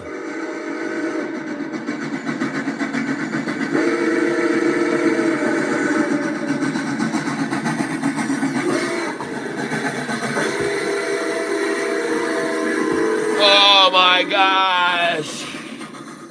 Yes. Holy cow, the train ringeth, bloweth the whistle. I'm up $1,258 on this paper trade account, and I'm making good money on my real accounts as well, as you well know. And I'm buying here, ladies and gentlemen, and I'm not dumb. I'm coming in at market, and I'm going to be buying 20 shares at a time to keep feeding it, feeding the flame. 20 select type market review order, and I'm ready to go. The stock is now up 5.43%. Watch it over here. You can see what it's doing. 5.43. I'm going to come over here. I'm going to buy with this account as you, but I'm going to be trading the stock BIAF, and I'm going to buy this now. And I'm going to come in on this account over here where I've got money to spend. I'm coming in for 20 at market right now. I know that 257 is all they want, so I'm just going to fill right here. And they won't be at 257 long. They won't be at 257 long. They're just going to fill the boat. And I just filled right there at 258, so that's good. But I know they want 257, so I'm just going to keep putting limit orders in at 257 until they're done. All right? And that's what I'm going to do, folks, 257. Just keep loading them in, and then they're going to get that filled at 257, and then they're going to rise above to 261. So I'm coming in here for 20 shares at a time, and I'm buying at market, and I'm watching the percentage gain, and I'm going to make my money count. I'm going to strike when I can hurt the most. Now watch. This stock is up 5.76%, folks.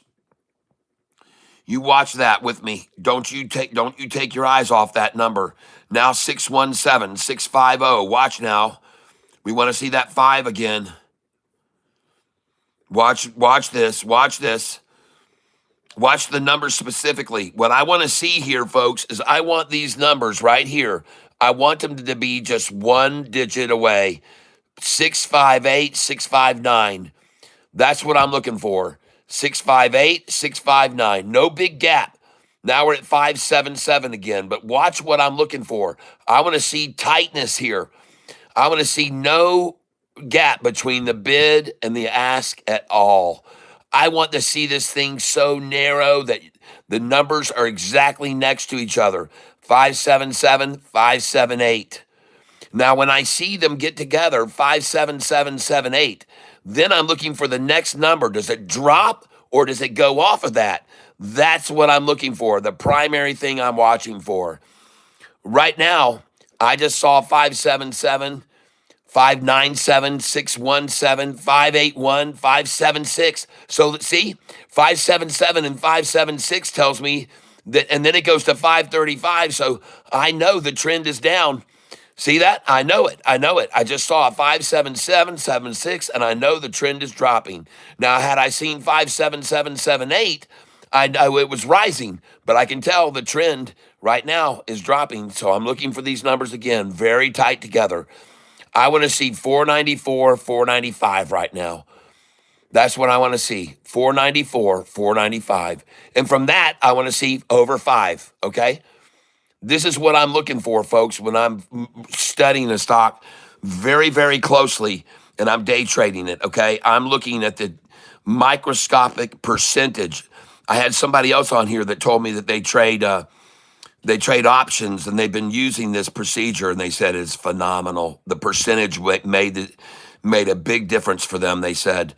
And I agree. When you start looking at the refined numbers to the percentage, folks, and especially right now, I will say this about BIAF: it's not churning. Okay, at least right at this stage, it's not churning. It's in a very idle stage here at 11:50, right before lunchtime.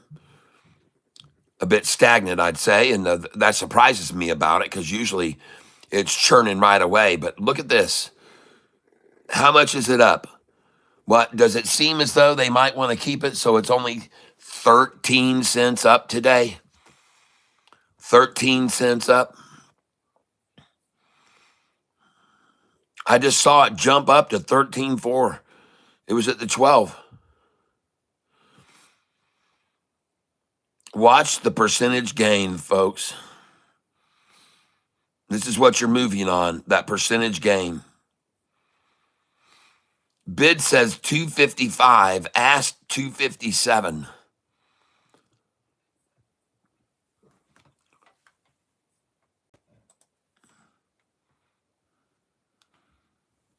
Well, ladies and gentlemen, I want you to see something. For some reason, on this stock BIAF, they could only maximize this candlestick at 148,000, 127,000, 190,000, and the most they could get was 227. After that, the price went away, up it went. Then it went up here, and the most it could get was 222,000. Again, it was at 151, around 142, then 222. So now we got 227, and the next maximum reduces to 222. 227, 222. Less could get on there. There was less room on this. It must have been a smaller cabin on that one, on the coach cabin. Then the price comes up here, and all they can get is 120,000, 123. All right, honey bunny. My wife is leaving. Leaving me all alone with you, cats. I got to get a kiss from her before she leaves, so hold on.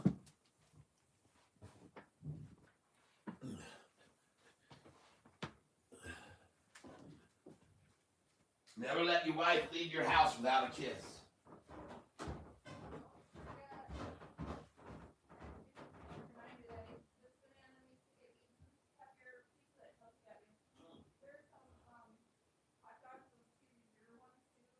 Okay.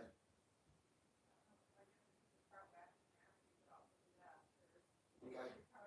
There are many options, is what you're getting at. All right, I love you. I hope you have a good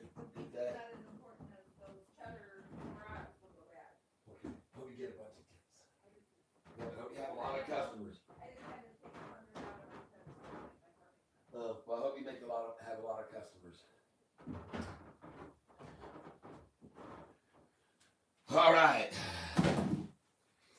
My lips have been coated with a magical kiss that I get to keep with me the rest of the day.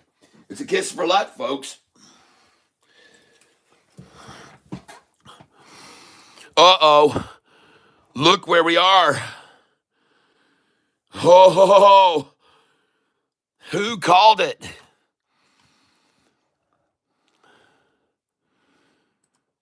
Oh, my goodness.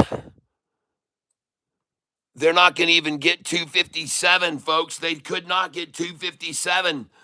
They couldn't get it. Oh, look at that.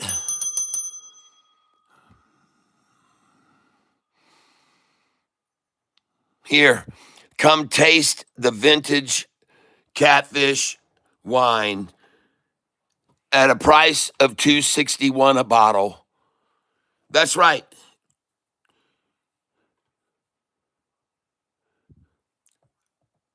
By the way, it's only $2.61, so you're going to have a headache in the morning. Oh, come taste the delicious sweet wine that you can be buying right now for only $261 a bottle. And ladies and gentlemen, the reason that I'm going to be selling here is because I know the scoundrels and how they play their game. And look at that, I just got to get 257 again.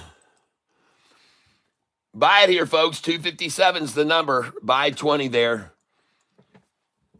Buy at least 10, folks. Buy it at market. You know to get it at 257, folks.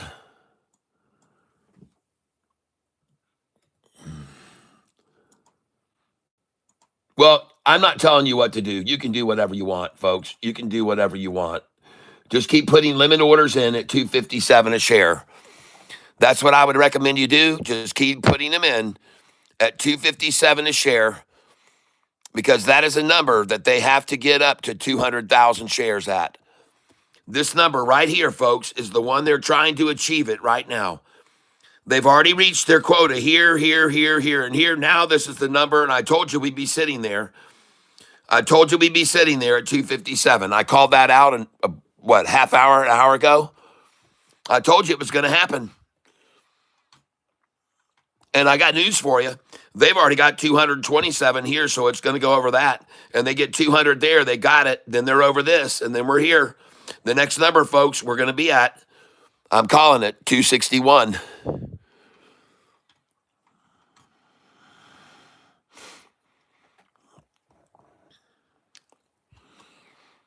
Because they already got all they could there. They're just going to keep trying to buy 257 a share, folks. That's my call, and I could be completely wrong, but I believe that's all they're going to do.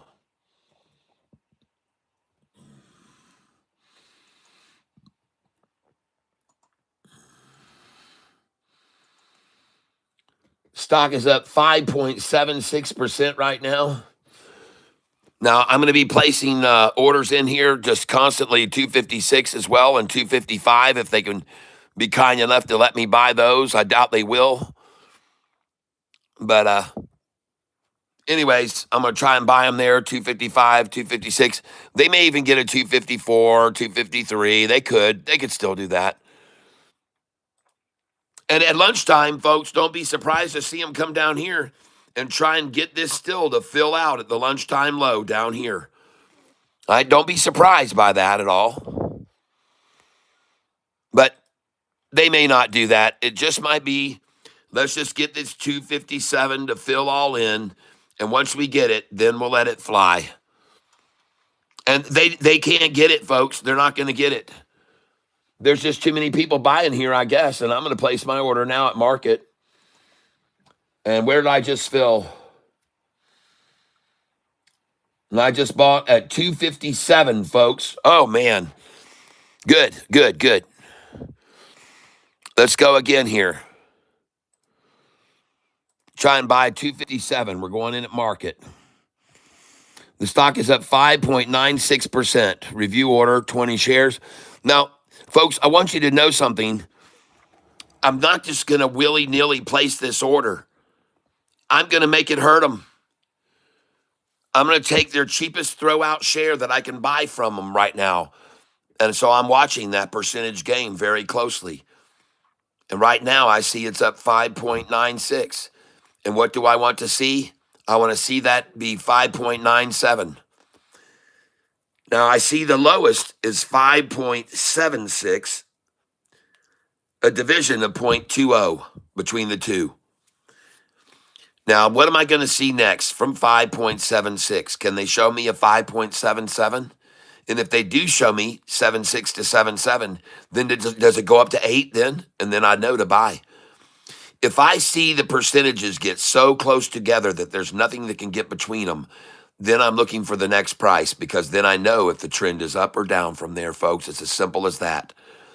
So right now, what I'd really like to see is a stock price of 5.76 go to 5.77 or maybe 5.78.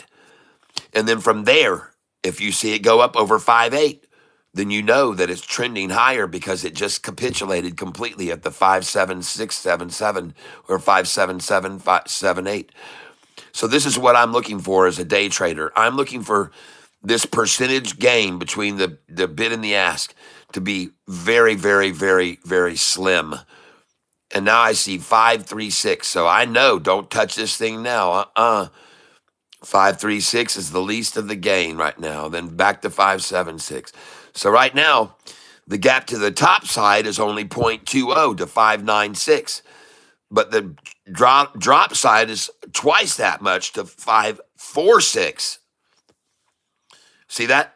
It's 30 cents, I should say, 0.30. So the rise is up 0.2, but the drop is 0.3. I know this sounds crazy, but I'm looking at it with that respect. I really do look at these stocks when I'm day trading them with under the microscope. Now, one thing about this too, what I do not like about it right this moment is that we're not seeing a lot of volume. It's not just churning away.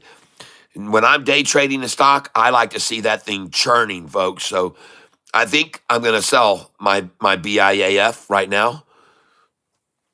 I don't see it.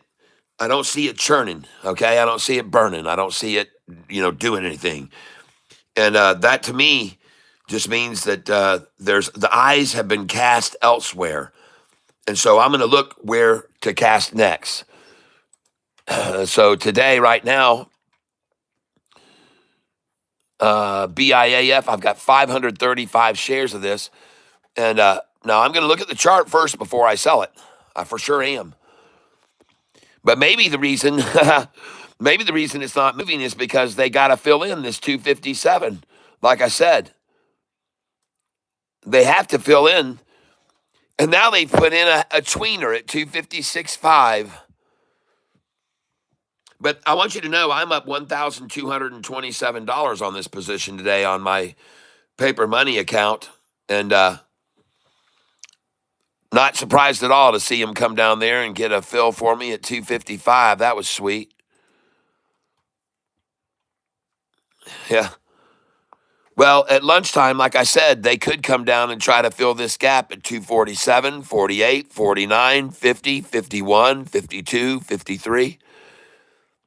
They got a big underperforming area here where they did not perform well, okay? Matter of fact, I'm going to get rid of these buy orders here. I'm going to make them work to come down here and do their job, and that is fill these all out. Come down here and fill these all out down here. You got a job to do. Come and do it, shorty. It's lunchtime. It's the lunchtime low. Bring it on down here and fill in where you slacked up over here, all right? So everybody can see what's going on. I'm putting my orders in here where they failed miserably to achieve their goals, all right? What they want and should do is make every single line a minimum this much, this much, this much. Like here, this much, this much. All these have already achieved over. They're overachievers. This one's overachieved. That one's overachieved. But under here, this is underachievement by the shorts. This is achievement, achievement, failure, failure, fail, massive fail, fail, massive fail, achievement, achievement, beyond achievement, overachievement, achievement. Man, that gets a B plus at that number there, B plus. But now, underachievement, very massively underachieved. And afraid they just ran out of those shares. It looks like they're still trying for it. They're still aiming for it. They still have it. They still have it on their plate. Believe me. So I'm going to help them get it if they can. But here too, folks, if they cannot get this thing, if they can't get this thing to come down here and fill in to their desired number, I'll be shocked. See, I just filled 257 again right there. And a 256 just got purchased, I think. Nope, just 257. So, yeah, they're still aiming for this number. And by the way, I already told you an hour ago that we were going to rise from down here in the 240s. We were going to go all the way up past. I told you we were going to go up past all this because it was already oversold. And I told you it was going to stop at this number, 257. I told you that. I said it 1 hour ago, videotape, rewind to an hour ago. And I was telling everybody, we're about to go past all this because this has already all been sold and met its quotas. And it's going to run past that and it's going to go all up to this number. And I said, then it's going to stop at this number is what I told everyone. And I said, they're going to sit it there until they fill this all the way out and get at least 200,000 shares right here at this number. And that's exactly what they're doing right now. And I called that out an hour ago, folks. If you want to back up this stream and listen, you'll hear it. Thank you for letting me know, Rake Shabana. SER 215, thanks. My BBAI put options I've been buying, been amazing. Nobody trades options here, really, so I don't mention it anymore. Well, good for you, man.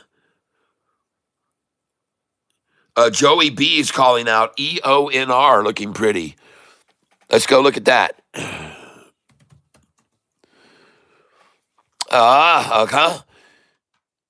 Hey, I want you to see something, folks. At this stage of the game, we've had this many trying to sell to the bid, and now more are attracted by the ask. They're buying on the ask here right now. That's what I'm getting at. And we've already accumulated all in here, 2.4. They reached 2.6, 2.9. Wow. So, and then even here, they've got even more. So I like it. I agree with you 100%. They look very good here. And the reason why is because at this point, there's more buyers buying on the ask than there were sellers selling to the bid in the dark area. Here, there was almost equal. See how the darkness was all the way to there? Then meeting halfway was there, then buying on the ask is here. Well, that's a lot more buying on the ask at this number, and it finally broke off of it. And now you've got more buying on the ask than selling here, so it will most likely break from here. EONR, here it is on the chart. And by the way, look at BIAF, baby. It's a short-eating porpoise. Look at that thing go, folks. Man, this thing could really rock it right now.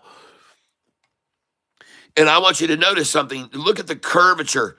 Look at the nice curvy 5-day, curvy 5-day, curvy smurvy, curvy, curvy, curvy, curvy, curvy, curvy, smoothie, curvy, curvy, curvy, curvy, curvy. Whoa, that is not freaking curvy. That's not freaking curvy, folks. This isn't curvy anymore. This is getting radical. This is Humpty Dumpty. This is herky jerk time. You see the difference? This isn't either. Look at that. The curvy, curvy, curvy until you get here, and then you get a 90-degree down, then the run up. Here you go, curvy, curvy, curvy, and here you get a 90-degree up.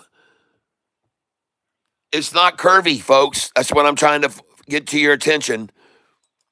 It isn't curvy. Oh, gonna break over this line of resistance right now. Look at the buyers coming in here, 3-1, 3-2 buyers over sellers. That's right. You know what? If you zoom out on this, you got a nice little pair they just got. That's right. And look at this, folks. Just look at the replication. Look at the replication of this. You see the replication? Boink, boink, boom.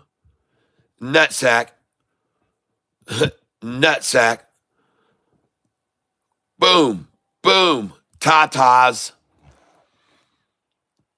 Ladies and gentlemen, you see this is going to be mirroring. I'm going to call it mirroring, ladies and gentlemen. And right now, as you can clearly see, this right here, as you see this right here, this is the mirror right here in the middle, as you see it right there. There's the mirror point. And look at this strap mirroring exactly what the strap did here. Are you with me? There's the bra lying on the floor. And there's the strap.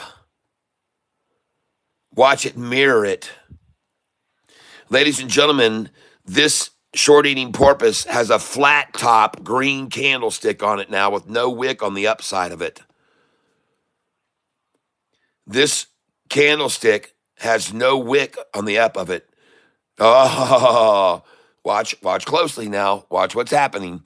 And by the way, take note that that drop was occurred on a cell so small you can barely see it. That was a cell so small that it barely shows up down here. They're trying with no volume. I don't know why they're not selling a bunch there. I'll tell you what, his price breaks over this thing right here. I don't see any lines of resistance up above for quite a ways. Let's zoom out and see what we got here.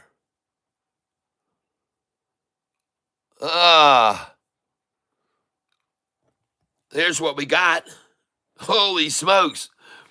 This thing breaks this line right here now, ladies and gentlemen, and we got nothing. Whoa. The next line of resistance is right here, folks, and I should put this in.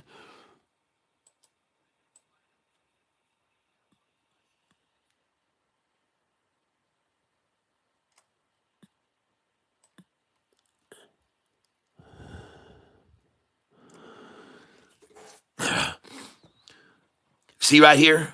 Look at this 5-day moving average. Look at them down there and then bounce it, and look how it went up. That's a line of resistance. So I already have one line here on this rise, but you got to put a line of resistance on the 5-day right there. There's a line there of resistance. So when this climbs right now, if it breaks over here, the next line of resistance is right there, folks. And no kidding, look where the price stopped before a little bit ago. Look where it stopped, where I sold it, folks. Because there's a line of resistance right there when they dropped the 5-day to right there and then rose it up.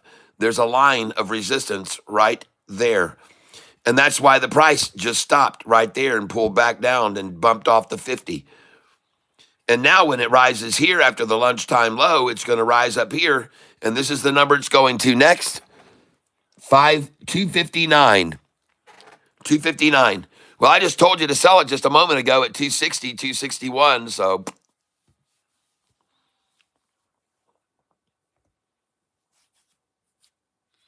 you know, I asked this morning, we've had 102 people answer the survey that I've got on the screen.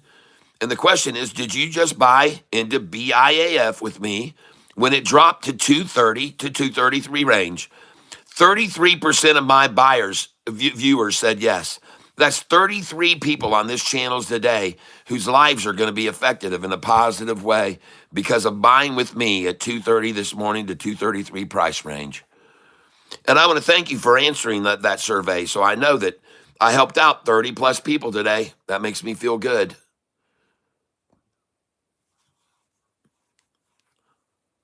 Makes me feel real good.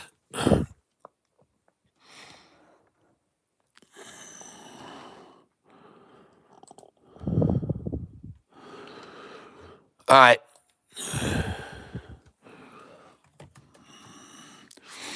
Now I want to look at this chart on EONR.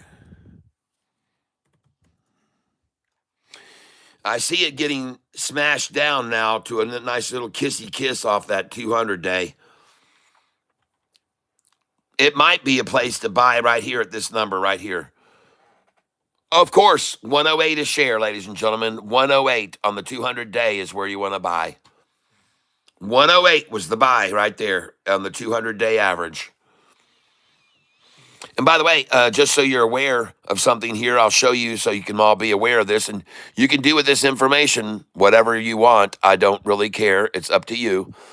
But I'm going to show you that the line that they just now dropped the 5-day price to, or trying to, I want to show you why they've decided to take the price down to this point right here. I want you to see why. Look over here. Look where it stopped going up, the 5-day there. See the blue 5-day, how it stopped going up there? That's why they dropped it down to this number. Not only that, look further back in history. Look here. Look at them drop the 5-day to there and stop. Look at them drop the 5-day to there and stop. Look at them drop the 5-day twice to that number and stop before it launched. See that? Look at them drop the 5-day to here before it went up. Now, here's the thing I want you to see. Over all that history I just showed you, how many times has it risen to this point and dropped? Do you see anywhere along this whole line where it rose to that and dropped? Right there's the one time that it hit that line and then dropped once. But the odds are, if it hits that line, it goes up. It hits that line, it goes up. It hits that line twice and goes up. It hits that line, it goes up. The odds are it hits that line, it's going up. Hits that line, it's going up. Hits that line again right now. What do you think it's doing with a rising 200-day average? And a rising 45 and 50. What do you think it's going to do? Over here, it hit that line, and the 50-day was dropping, and the 200 was fading. It hit that line and went off. With the 200-day falling and the 50-day falling, and it hit that line and bounced up. Here again, the 50 days falling, 200 flat, hits that line, bounces off of it. Over here, the 200's falling, the 50 days falling, hits that line and bounces off of it. So I'm just trying to get you to pay attention. The 200-day is rising, the 50-day is rising, and they bounced it off this line. What a surprise. Look at it, folks. EONR. And I'm going to come in on this now.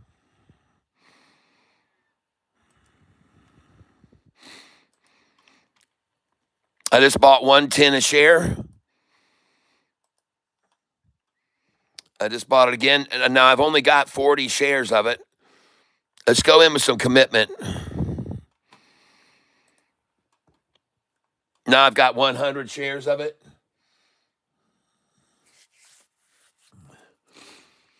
I want you to thank you for calling that out. I know it doesn't have a lot of volume on it. Fire Boutique, very smart, bro. Thanks, man.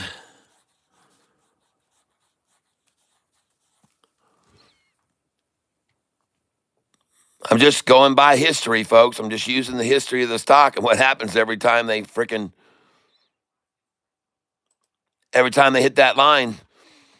I've only seen it drop from this number once. So I'm just going to go with the odds. Seen it raise from this number 6-8 times.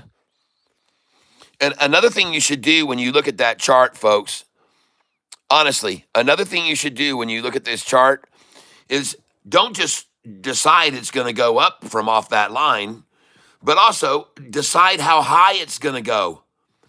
Put a line right here where you know they keep stopping the 5-day and sell it there every time. There it is, right there, folks. This is where they've sold it once, twice, 3 times, 4, 5 times, 6, 7, 8 times. 9 times they've sold it at this line. You think you might have wanted to sell it there today when it was there? And they didn't even let the 5-day get all the way up to that line like over here. They stopped the 5-day there. So your sell right now, ladies and gentlemen, should be also right here. If you just bought it, you should sell here too. Right there, sell. Right there. And that line goes a lot further back too than just what I just put in. It goes way back. That line is a sell point. Other points too, you can see it. Looking across this blue line, you can see that it was a sell over here too one time right there. Right there. It was definitely a sell right there when the blue line, a sell when it got there. It was a sell when this peaked there. It was a sell right there. So this number is also a sell where this line is right here now. Now, if it gets over this, then we're going to run to there. And if it gets over that, then it really might make a really, really nice move. If it gets over that second line, there's nothing up above to go. It's got a big, huge gap. There should be one other line I'll put here for you to see. And that line is right here. Right there. Sell, sell, sell. Gets over here, sell.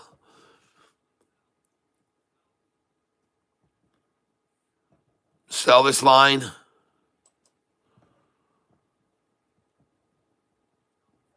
Oh, yeah, for sure sell that line. Absolutely sell it.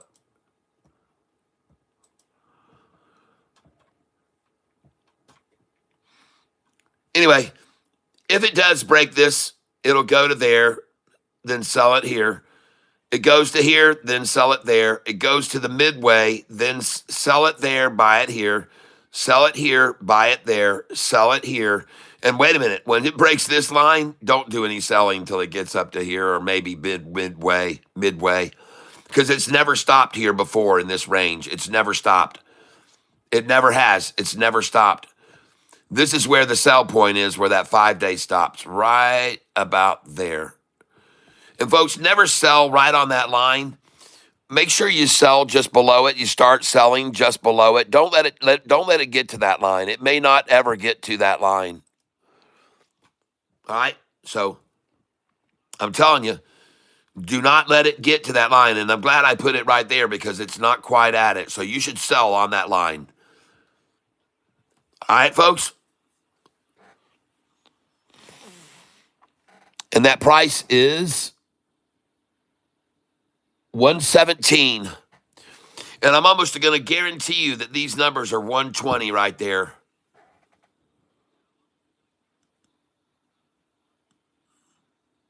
$118. But you should sell there, folks.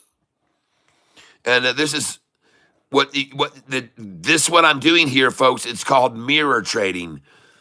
This is called mirror trading. I'm using the stock's past to determine where the resistance line will be as it rises. Yeah, the indexes look like a little bit of a roller coaster today. I hear you, Rodiggity.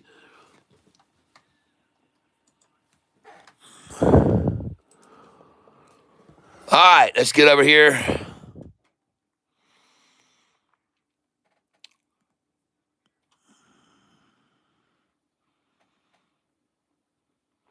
BIAF up 5.68% right now today.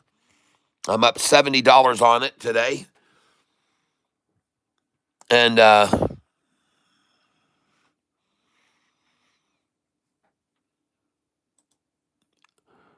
take a look at some other ones that have been called out today.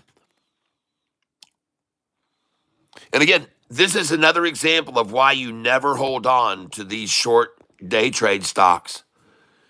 Look at that, folks. You never want to hold on to these stocks.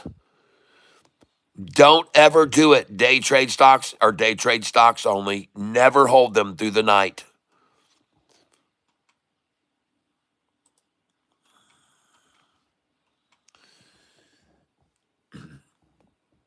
BIAF at 255.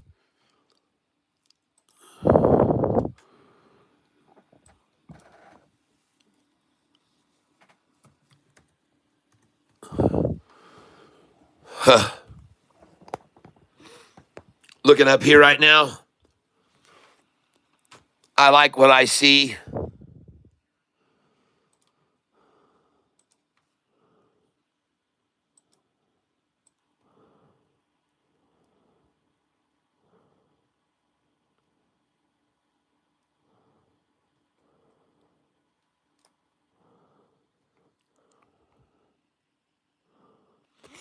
I like very much what I see. Ladies and gentlemen, this is a drastically rising 200-day moving average, and there's never been any resistance to this range, really, and it should go right on up here to this point. Now, you can see the 5-day had resistance there, and the bottom to the nutsack was there. So the 5-day stopped rising there, the bottom of the nutsack there. Now, the bottom right there, folks, was just achieved, and this thing is going off. Look at the 5-day rising off the rising 50 there. Look at him kiss that thing and kiss it goodbye, ladies and gentlemen. There it is for you to look at right now. What do you think's happening there? I'll tell you what it is, folks. It's the crocky gator. I've described this creature to you many times over. There it is right there in the water. You should easily be able to see the creature right there. He's got himself visible. And just as always, we got the long snout, and then we get the little nodule on the top here where they bring it like that, and then she goes right on off. It is indeed the crocky gator.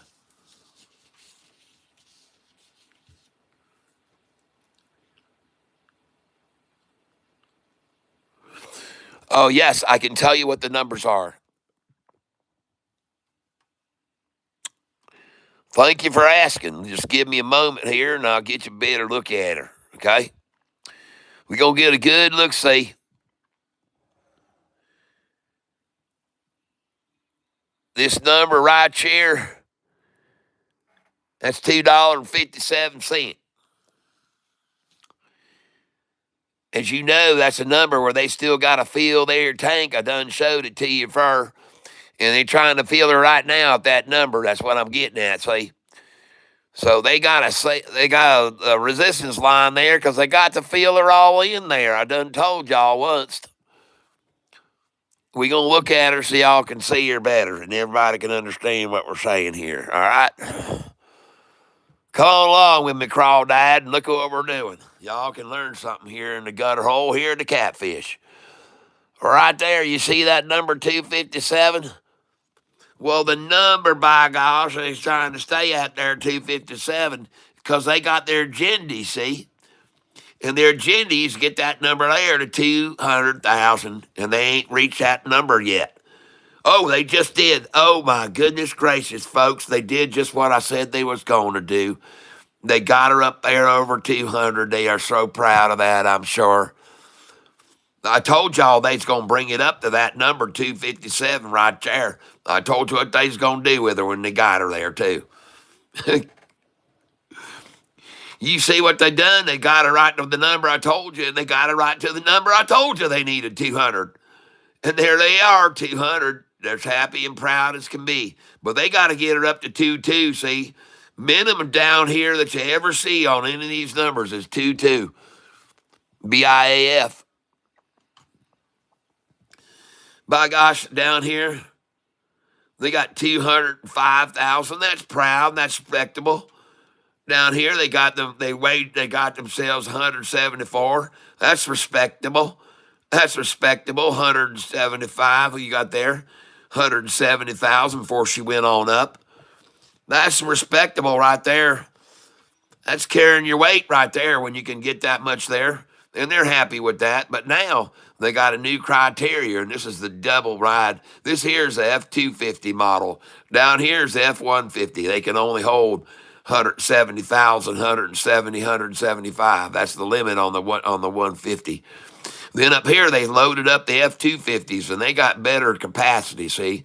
Most they could handle those 536, so once they got there, she broke loose and went on off.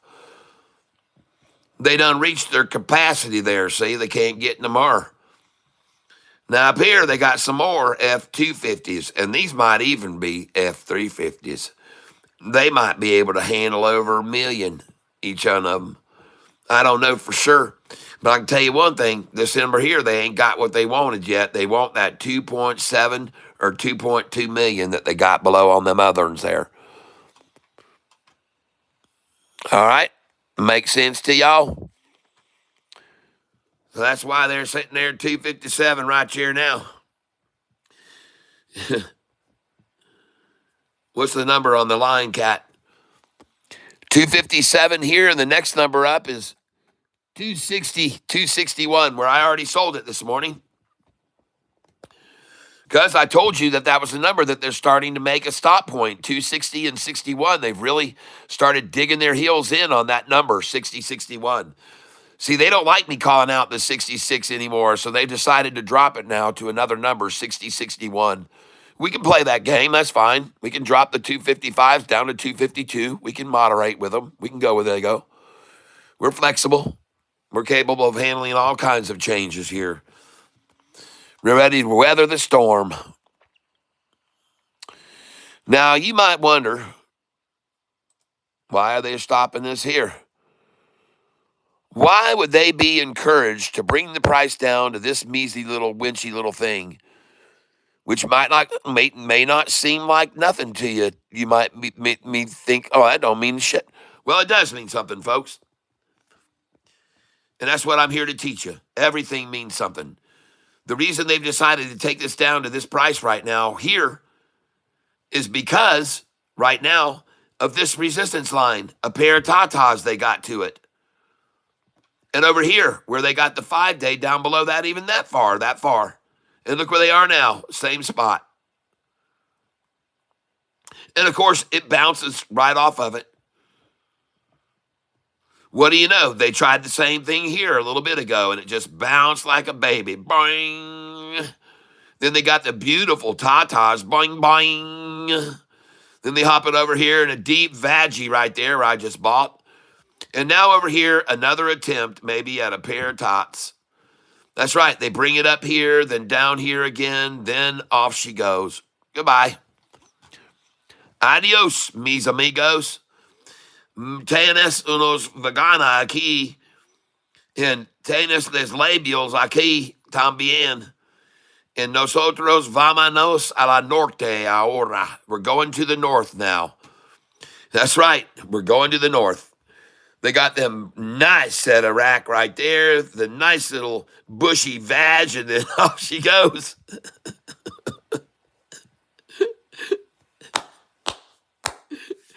Yes, sir. I call them like I see them. And right here, you got all kind of bush. And you got this thing going springboard now. Watch out, Lordy. Watch it come off them Tata area, and doom, off they go. Oh, goodness, we've seen this already here. They tried this bullshit over here. They already tried this right here one time today, folks. That's the levels leveling. Oh, yeah. Oh, you can feel the energy. Look at the 45 rising now. Look at the 50-day rising. Look at the 200 ever rising down below. You can just feel the well of energy. You can feel it, folks. It's a well of swelling, welling feeling. Look at it. Look at the 45-day rising. Look at the 50 there. Drink. Oh, man, this thing's going to go right up, folks. Watch this thing go. Watch this thing slingshot. Boing. Watch it go, folks.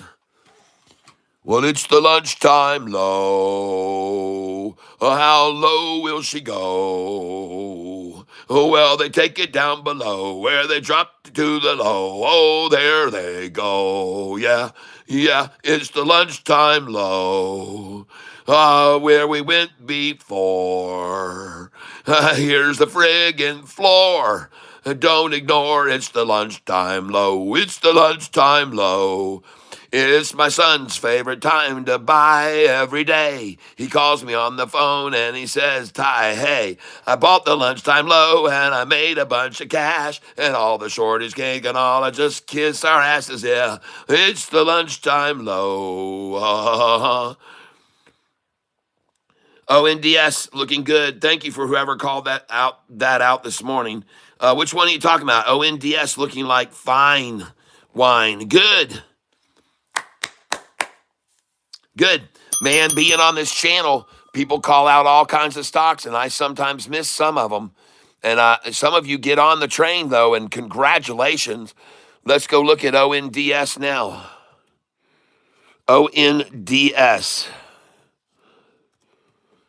Oh, yeah, baby. Cha-cha-cha, ching-da-ding, when it hit 1013. 1013 was your buy on ONDS today, ladies and gentlemen. Now escalated to 1051 and rising. ONDS. And you know what? I'm going to help you guys.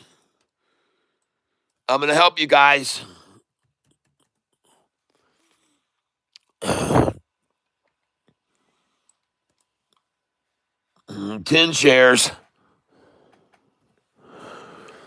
Buy it market. Review order. Coming in at 1048. I see they've already had it up to 1070, so they've dropped the thing from 1070.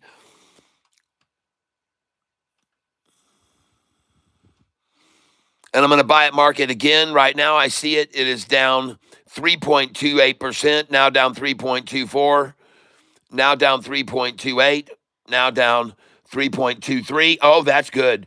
2.4, then 2.3. I'm in. Yep, she's going. I'm going to try to buy 1044, 1045,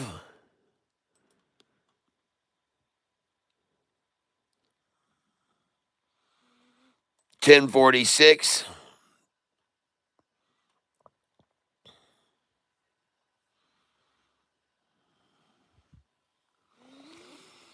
Already filled at 1048. I love what it looks like there. The chart is ONDS. I do expect to see them pull it back to the 5-day, back to the 5-day, back to the 5, back to the 5, back to the 5. But it's a beautiful triple upside crossover of the 200-day moving average right now. Let's look at the 20-day on this, though, before we go too far. Let's go look at the 20-day. Oh, my gosh, look at them just drop that to down below that low resistance level. And look how long they've been on that level. Look how long they've been on that level, folks. And you just got to buy it right there below that mark. And I want you to know from this level, there's been some nice rises, nice rises, nice rises, nice rises, nice rises, nice rises, nice rises. Lately, all of them have been rises off this line, every one of them. Almost all. There was only two big old ties. Man, just look at them dropping to that right there. We just bought it. Congratulations, ladies and gentlemen, if you just bought some of that ONDS. She's gone.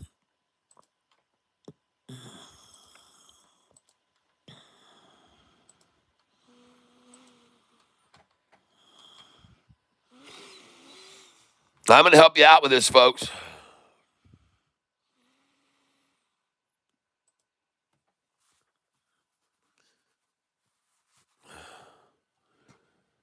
Come over here, account positions.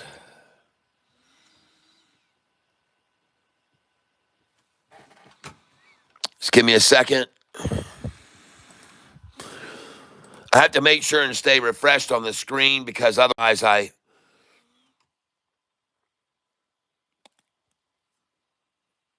And which one of these stocks do I want to buy right now?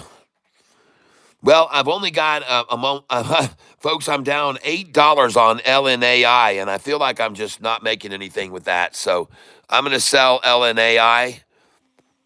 I'm going to sell all 72 shares. I'm down $8. I'm going to move it. I'm going to move it now, mark it, review order, and sell it.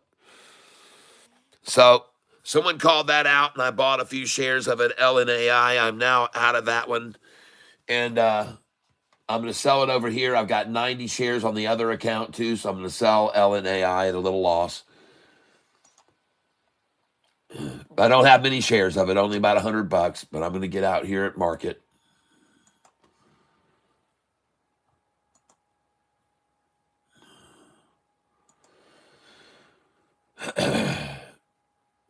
And I'm out of those.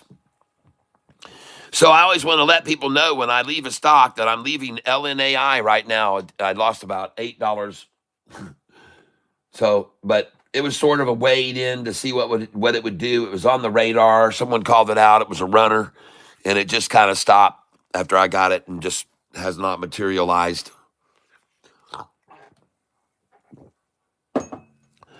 Had about $100 in each one. I'm done with it now.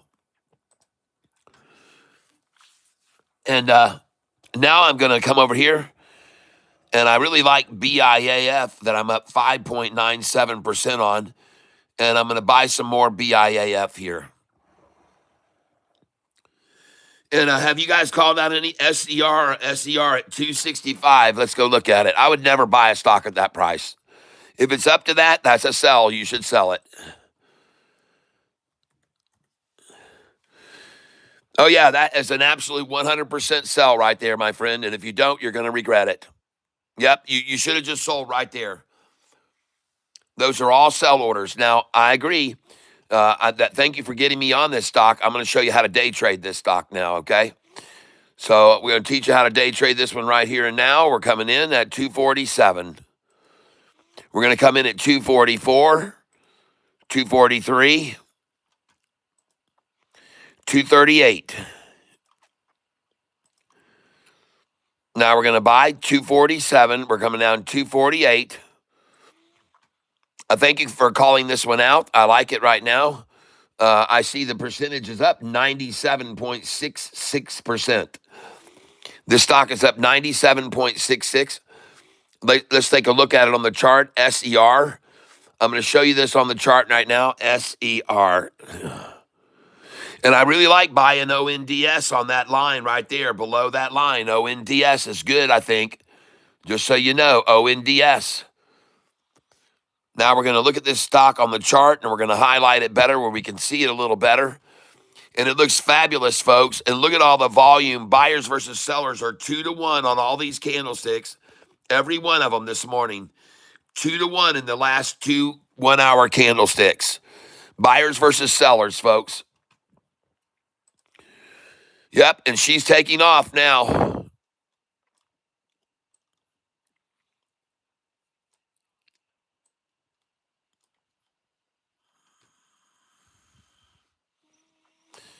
All right, and I'm ready to buy here underneath it.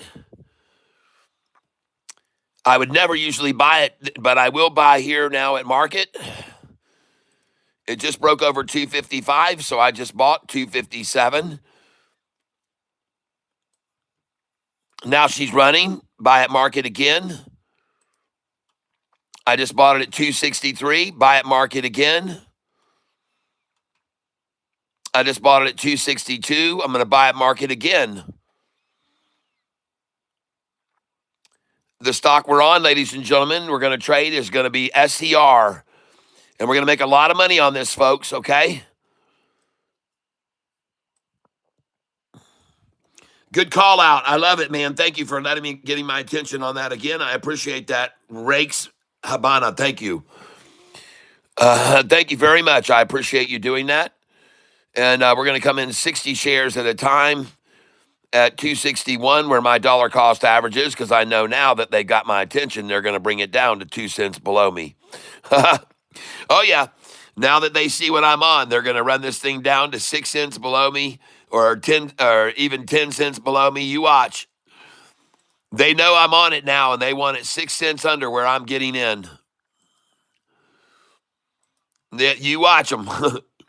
You watch them, folks. They want in 6 cents below me, or at least 2 cents below me. They will. Once they see me on it, they want it for 2 cents under me. Just put in your buy orders there until they run out of them. I don't know how it works. I have no idea how it works, folks. I can't tell you how it works.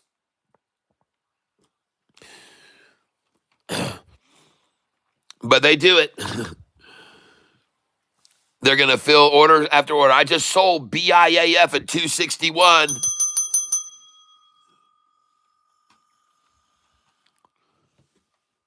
All right, account positions. I'm going to go to BIAF and sell some here.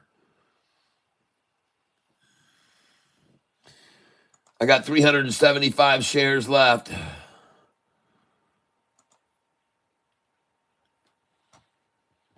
And I'm going to be selling here. BIAF, sell 50 shares.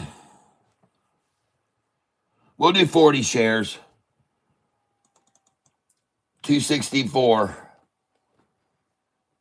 I'll bank $105 cash.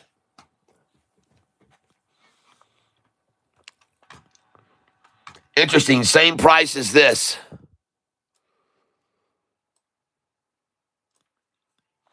BIAF and this stock are both the same price.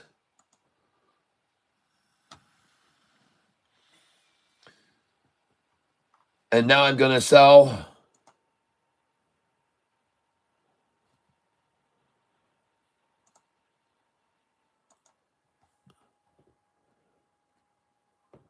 Yep, I just sold BIAF.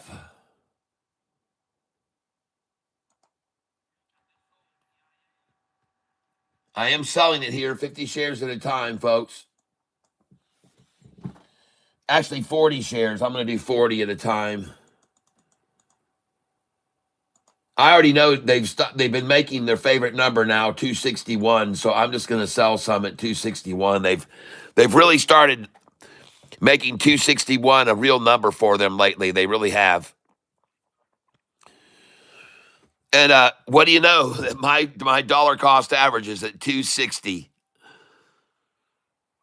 So now be prepared to buy a lot of shares at 258 today, folks.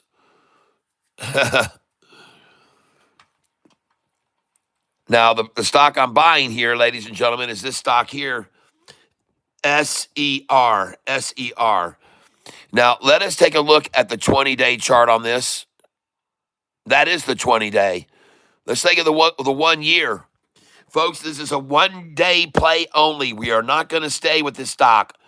This is a 1-day play only. We are definitely not going to hold this, okay? We're not going to hold this. I just bought it at 260, 258, 258. I just got 258.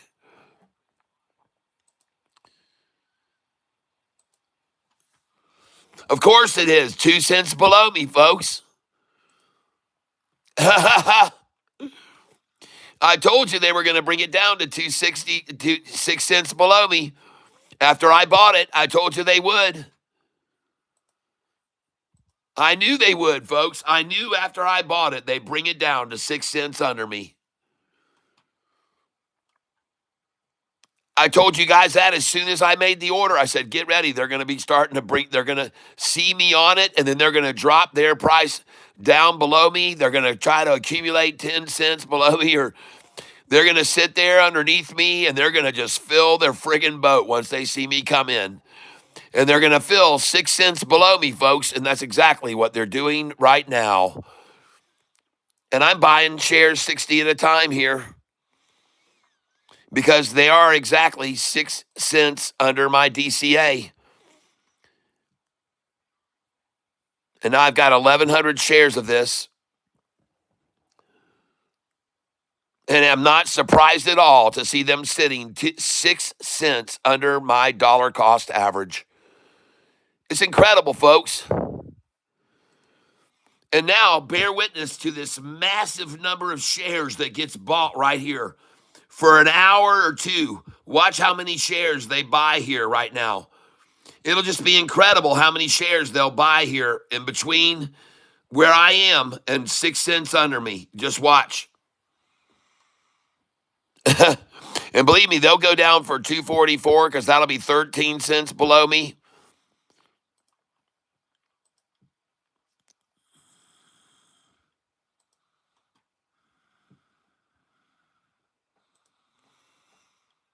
By gosh, their desire is just to hold it 6 cents under me.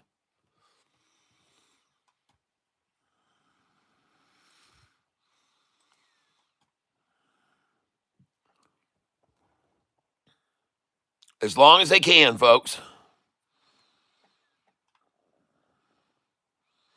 Down here, folks, look how many shares they reached before it went up. 4.4 million, 5.8, 5.4, 5.2, 5.9, 5.7, 7.5 there, 7.5, folks. What number was that? 218. 7.5 at 218. Then 5 million, 6, 5 million, 2, 5.2, 6.4, 6.4. What numbers are those? 222 and 223. 6 million one here after 6 million four, 6 million one. What number's that? 225, folks. Tells you something. Every stock tells you a story. 6 million one again. What price? 225. Just look how many shares now they've gotten in this range. And that's why my buy orders are sitting here, because they haven't ever had any shares here to sell. They haven't had any. That's why I'm sitting here waiting to buy them here. Coincidentally, they've never had any shares here at all to sell before, so I doubt they're going to have very many for me to get right here. That's what I'm looking at. I mean, look at the millions that they've gotten down here. Look at that. Man, oh man, oh man. How are they going to stop it here now? And why are they going to accumulate 6 from here down? Oh, I know why, because I decided to buy into the stock. And isn't this funny? I mean, folks, listen, I tell you, how many times have you seen it? A stock can be going absolutely hog wild, ballistically crazy, down and up and swinging all over. I come in on it and suddenly it just becomes paralyzed. You just were witnessing how much the dang thing was running up, running up, running up. And I said, all right, I'm going to start coming in under this. And what do? The first one I buy, they drop the price from 268 and drop it down and sit 3 cents under my dollar cost average and hoard. I don't get it, folks. I just don't understand. But I tell you one thing, 6 cents below and I'm freaking buying it. I'm telling you that right now. That's why I'm buying it right now. And I'm going to lower my damn dollar cost average below 255, one of their favorite numbers in the world to stop a stock at, 255. I should have known already when I saw it at that number that I did not want to have my dollar cost average there. That is a terrible number. 55 is like a major don't buy there, sell there, and buy back at the 233. Well, look at here. Look at all these shares that have been bought here to attest to it. Look at the 233s, the 220s, the 228, the 230s, 230s. And dumb old me.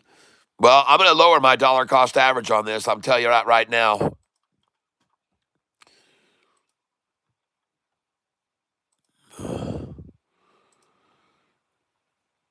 $0.08 under my dollar cost average. Never had any interest in buying any shares here before whatsoever. There's never been any desire to acquire any shares in this price range until I bought right there. Isn't that interesting, folks? There's never been any desire from any entity or any institution or anyone to buy any shares in this price range at all. There's never been any interest at all here. None. None at all, folks. But mysteriously now, all this desire comes in. Oh, yeah, look at all the desire here. Never was any before, but now it's the hottest thing since sliced bread.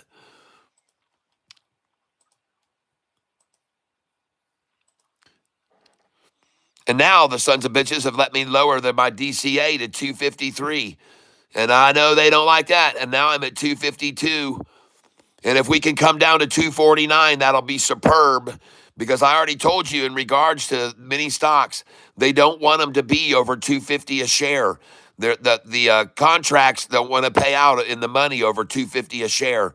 So they drive it down and they drive it down and they try to keep it under 250. Did you see all those shares I just bought then?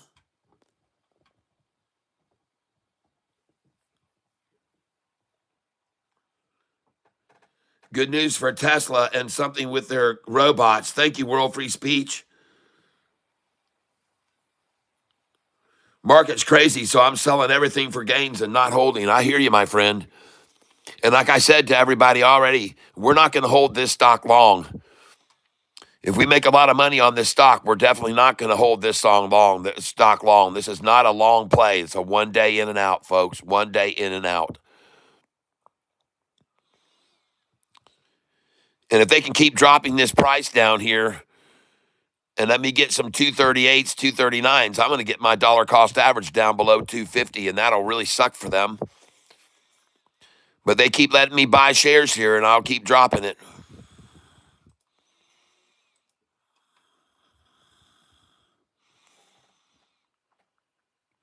It helps me, and I feel good about a stock that has 27,000 trying to buy it and 2,000 over here want to sell.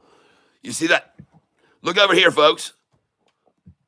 There's 23,000 trying to buy a stock. 22,000. Look how many are for sale. 6.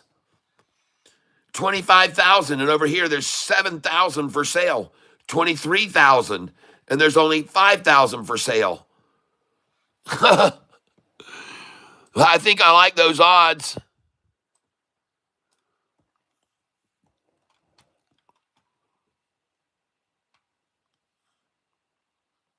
Come on, suckers. Bring this thing down more and let me get my dollars cost average down below 250 here.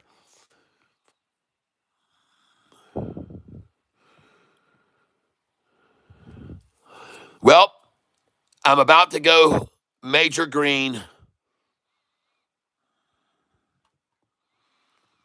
I can just feel it, folks. I'm getting ready to launch into the atmosphere on this.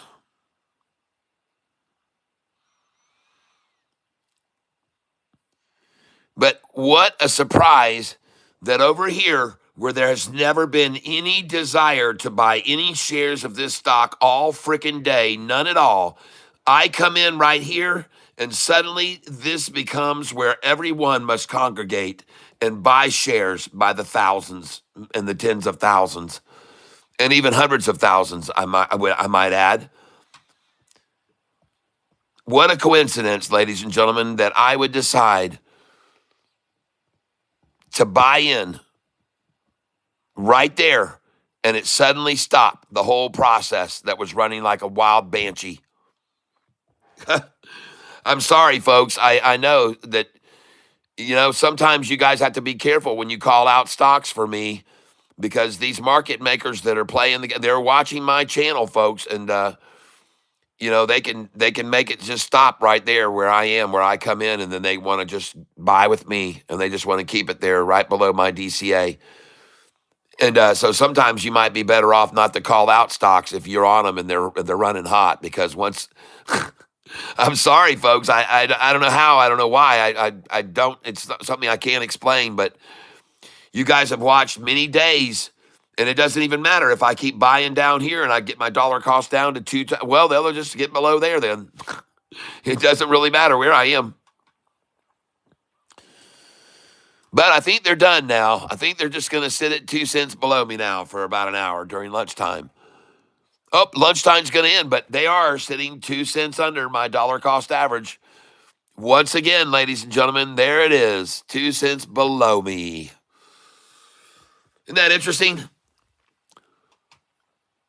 I don't know how it's done. I don't know, folks. I don't know why, how. I don't know who's controlling it. But it is pretty bizarre to see it.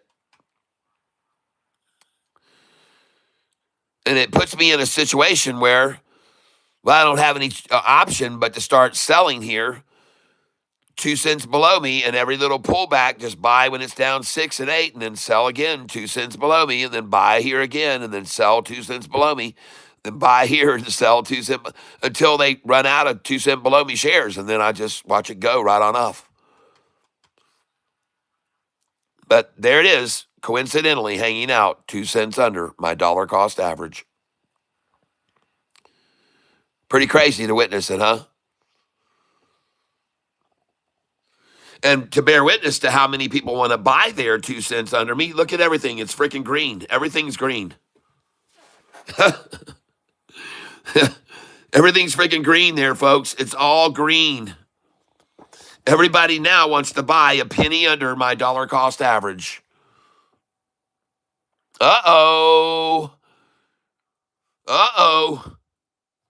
Uh-oh. Look at my profit on this now. And this stock is SER.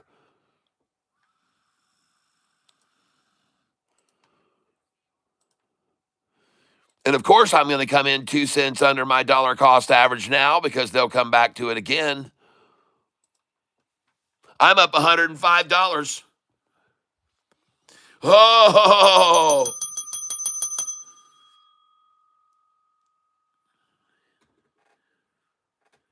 You're on a global radar ran by the market makers, Cat. They can't take your influence and talent. Oh my gosh, up 105. Let's sell some. Let's let them have some shares from me. Happy boy selling here up 105. Boink. Take it at 157. Boink. Take it up the ass at 158. Dink. Here you go. 156. Take some. Oh. Yeah, baby. Come on. Let's ride this train.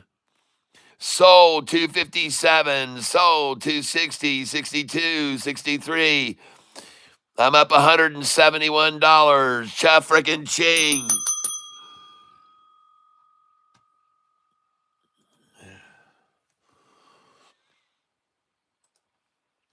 Oh, yes. Account positions.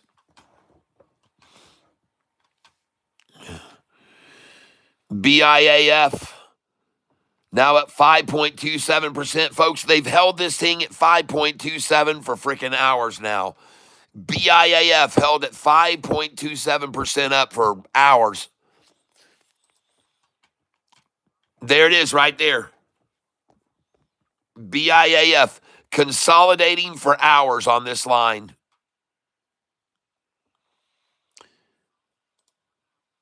On the 1 month chart, folks, this stock is up right here 116%. BIAF. There it is right there. And look what it's doing right now.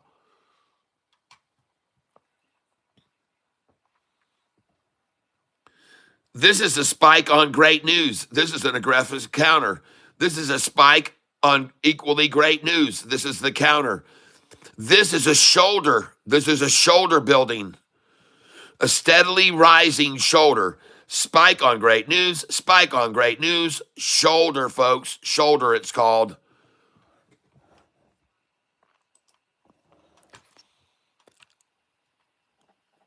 I just got to buy there at 248 again, right under my DCA. I expected it.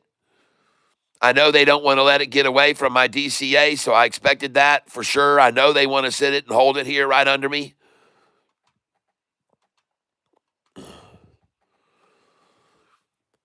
I know they do, folks. I know how they work this. And you're going to watch me how I work it. You're going to see how I work their manipulation and how I end up making a lot of money off of it. You're going to see how I do it, folks.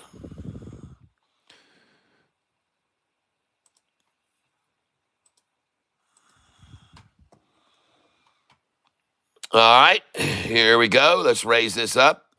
Let's put in a 20 share order here. Put in 20 shares here. Put in 20 shares here. There we go. Very nice. 2 cents under my dollar cost average, of course. Yep. And they just let me get my dollar cost average to 250 a share. So there's no chance of me losing any money today. Because if the options players try to close it out at 24999, I'm not going to lose any money, really. Not at all. So I already told you that they were going to try to keep this thing under 250 a share today. And the only other number they would try to keep it under would be 275. So they care nothing about the numbers in between that. They really don't. They don't care anything about the numbers in between.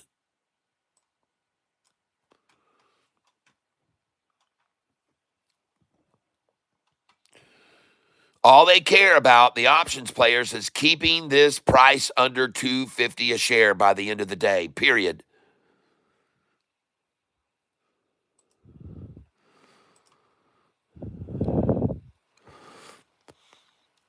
And probably nearing the very end of the day, they're going to run it down to 238, 241, 242. The reason that being is because they want to try to buffer it and hold it down under 250 for the surge that comes in on it. And they're trying to take it down right now to there, see? But alas, it goes right back up to 2 cents under me.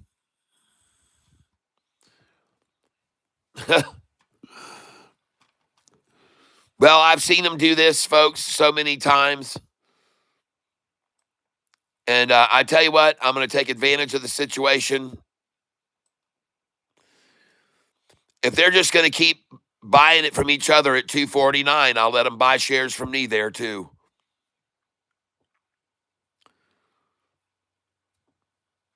That's what I'm going to do right now. I'm going to start buying every time they drop it down.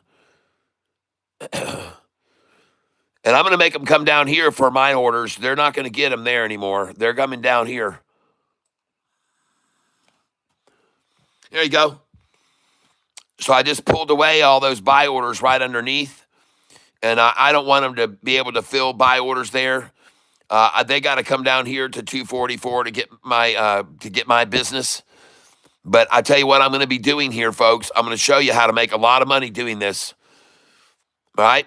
And you can just trade along with me and watch and observe and see what I do over and over and over here, because I am going to do it over and over and over. And I'm going to be trading just like they are on my numbers. And I'm going to make a lot of money doing it, folks.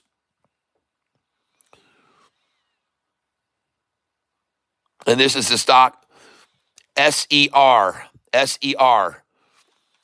And unfortunately, I had to get wrapped up in it because someone shouted it out. And I went over and thought it would be great to buy it. And sure enough, now they're going to sit it under my cost average, 2 cents for the damn rest of the day, people. I'm sorry. I'm so sorry I got in on this stock. I'm sorry, guys. I apologize. I should have known that I would stop it from advancing if I bought it.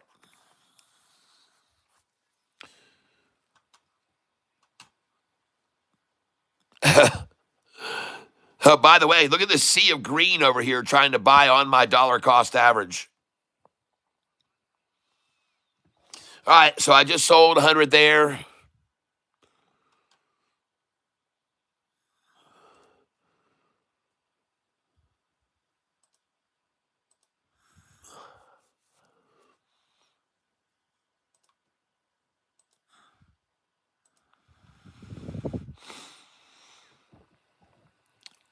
There we go. I just bought ONDS at 1044. I just sold SER at 250.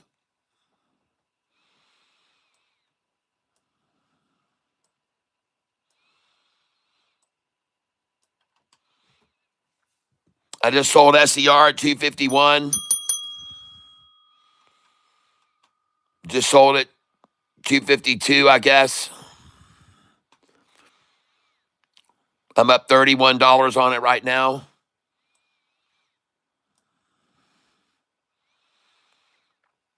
I guess, guys, they got all they could below me, 2 cents below me. I guess they got all they could. But I don't necessarily believe that, so I have orders over here right below me, just below me. But isn't it interesting how there was really no interest at all to buy this stock today before I bought it? Nobody wanted it at this price range. No one. But as soon as I bought in there, it suddenly became the place to hang out for a half an hour and buy shares, didn't it? Interesting, huh? As soon as I picked that point to make entry, they're just going to trade all around me like bees. And so am I. I'm going to do the same thing they're doing.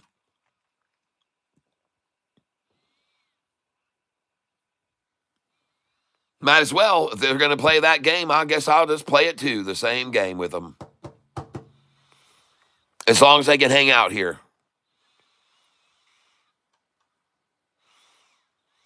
But now I sense what's happening. I'm going to take away this sell order, take away this one, take away this one. I'm going out at 255, 254, and 255. They got to get from me. And my buy orders are coming in now up below here, 249, 250, coming in to buy 251. And this stock is that I'm on is SER, ladies and gentlemen. Stock is SER. And we're going to chart it right now, SER. There is the chart and why I decided to buy right there. Holy smokes, and I did not buy alone at those prices. Look at the buyers outweighing the sellers here. 3-1 buyers versus sellers. Nice. 3-1 buyers versus sellers on SER right now. And this is the long term. Let's look at the 1 day chart. This is the 1 year chart. Oh, nice. Look at the buyers versus sellers on this last candlestick. Oh, look at it start to move, folks. Look at that candlestick there.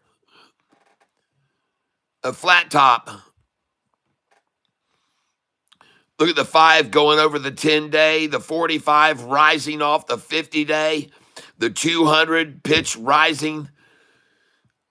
Do you see the rise? Look at the angle of that 50 that was rising there as they tried to poach this down. Then the raising of the 50 continued as they tried to poach it again. And now it rises again. Poach, poach, poach.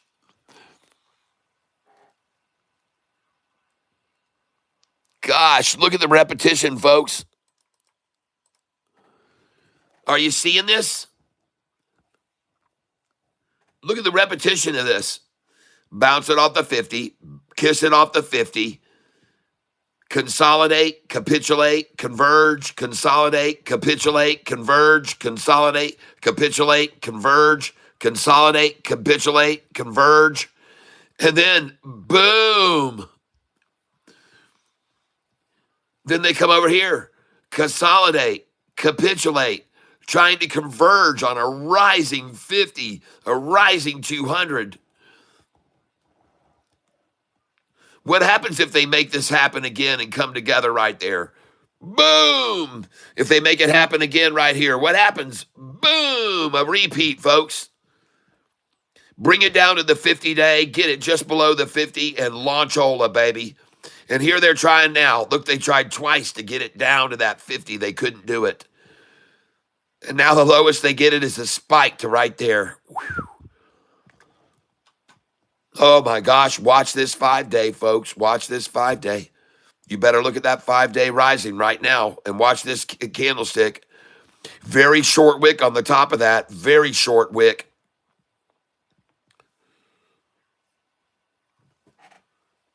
And I'm looking down here, and I don't see a lot of sellers, folks. I don't see a lot. I see a lot of buyers. I see a lot of buyers there. I see a lot of buyers there. I see, folks, I see a lot of buyers here. Way more buyers, way more buyers, way more buyers. A counterattack. This is always the case, folks. They get the crocodile eyeballs, then they get the long snout, then they get the little thing here, then they try it again. And the energy of a 45 and 50 rising and the energy of a 200-day rising just shoved this thing right through the roof, no matter how hard they try to stop it. Just like over here. Look here, folks, how they tried to stop this. Look how they tried to work this down to the 50 and 45. Look how they tried so hard. Look over here how they tried to stop this and run it down to the 10 days so hard. Boom. Because the 50 and 45 are rising like a banshee. Look how hard they're trying to run it down here, run it down. But no, boom, because the 45 and 50 are rising like nuts, and so is the 200. The gap between the 45 and 50 on this snitch was that far away. The gap between the 45 and 50 on this snitch was that far away. Folks, do you see how far away it was from the 45 and 50?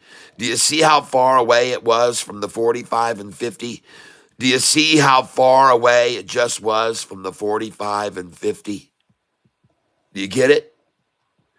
Every time they get it that distance away, she launches. That distance away, she launches. And there she goes again. Look at it. It's beautiful.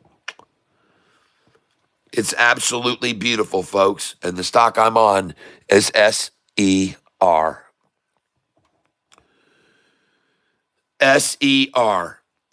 And once I bought in right there, look how they had to bring it down below me and stay there and stay there and stay there for 20 minutes. And then boom, and off she goes. Nice. Stock is now up 105%. And as you can see, on that call, I'm now up $234. Selling, selling, selling, selling, selling. Sell, Mortimer. Get out, Mortimer. Sell the 261. It's a sell all day long. 63, 66, 68. Sell, baby. I just sold 263. Just sold 265. Oh, yeah, she's launched now. I'm selling 283. Sell 288, 89, 290, 292, 293. Sell 296, 97, 98, 99. Get out, folks. All right, I'm up 370 on this right now. You know, I always start telling you guys, it's time to not mess around and don't get greedy. I tell you this all the time, especially at a number of 272. You should never miss an opportunity to sell 272 and 273. Never miss that opportunity.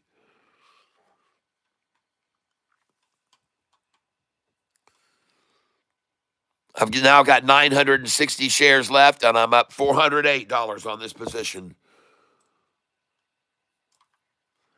Never miss a chance to sell 476 and 77 and 78 either. Never miss a chance to sell 283. Never miss a chance to sell 283, folks.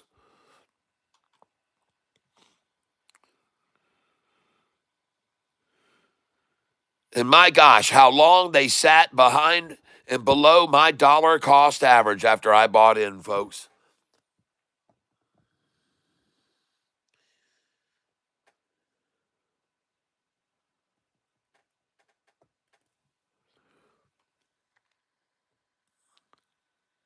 Hey, I look at the charts, man. The charts tell me stories.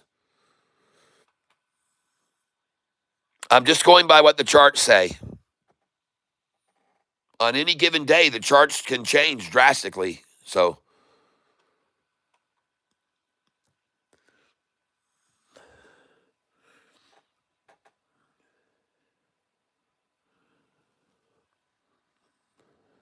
by the way, I believe what I said yesterday when I looked at it was SER was not a stock to hold long. If you get into it, stay in and out, in and out, in and out.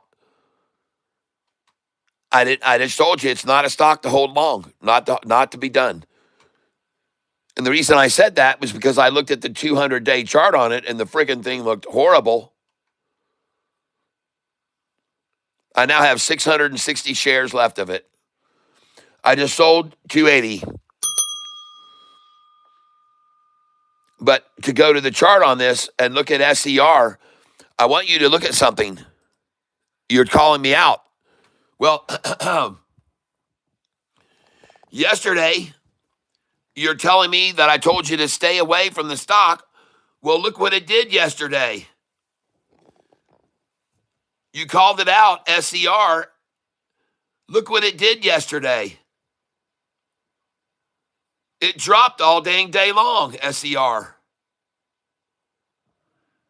So you're telling me that I'm going to suggest you buy into a stock with a 200-day average that was falling like that, a 50-day average line that was falling like that, and I'm going to tell you to buy into that stock yesterday morning in the pre-market while it fell all day long? No, but today I looked at it this morning. Someone called it out and I saw, oh, wow, look, it's made a nice little drop right to the 200-day. And the 200 is rising now and the 50 is rising. So I'm going to buy it. Folks, that's what I look at. Here I saw it run up. I sold it. Then they brought it down to the 10-day. I bought it again. And now she's running. But yesterday when you called this out, what was it doing? The 200 was falling. The 50 was falling. The 45 was falling. The price was falling. I don't tell people to buy in under those conditions. You're right. I don't do that. You're right. You're right, Bubblehead Mitch. I don't tell people to buy when things are falling. I tell them to buy when they're rising. So you got me. You got me, my friend. You got me good.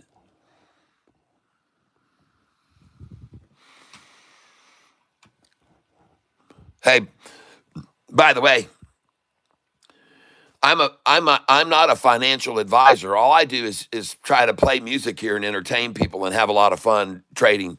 And if it upset you because I said don't buy a stock that the 200's dropping on and the 5-day and 45 are falling on, I'm sorry. Don't know what to tell you. It was falling. Now it's rising. It was dumping off. All the long-term lines dumping off. Dumping. But that's okay. You can just watch and do what I'm doing right here, and you'll make money on it now.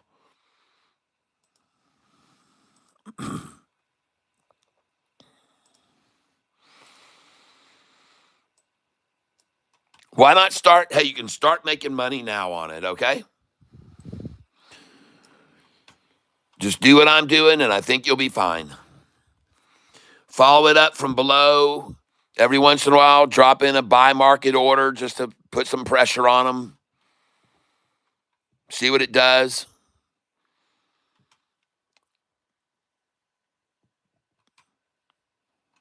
Hey, stocks change. Things happen. Well, if you disagreed with me, am I keeping you in some sort of restraint from hitting the buy button on your mouse in some way?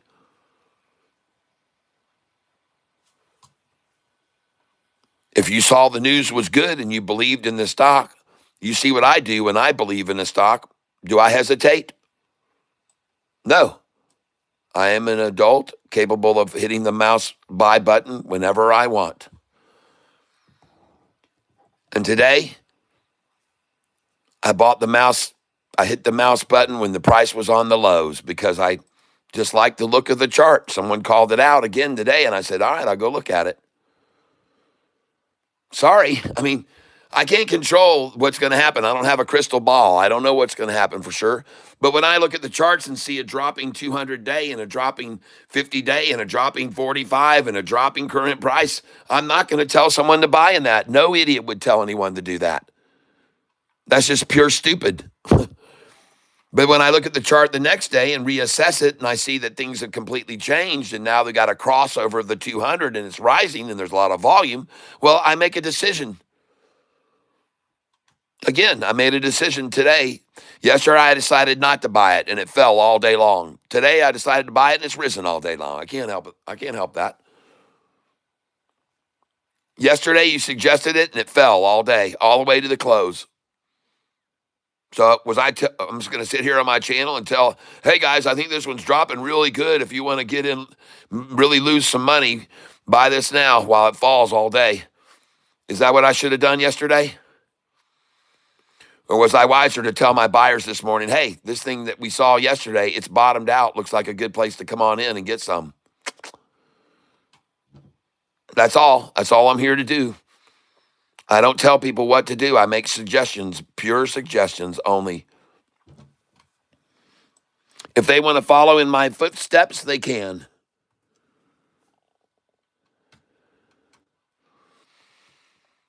Today on BIAF, I'm up $1,197 currently.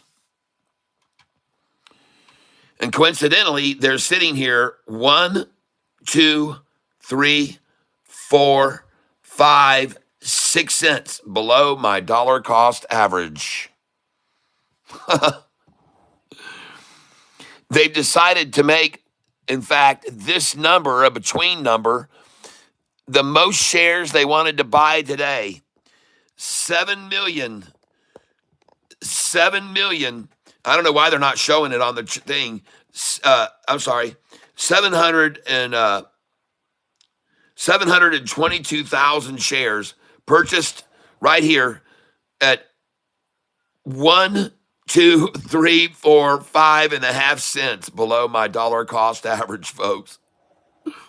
Isn't that funny?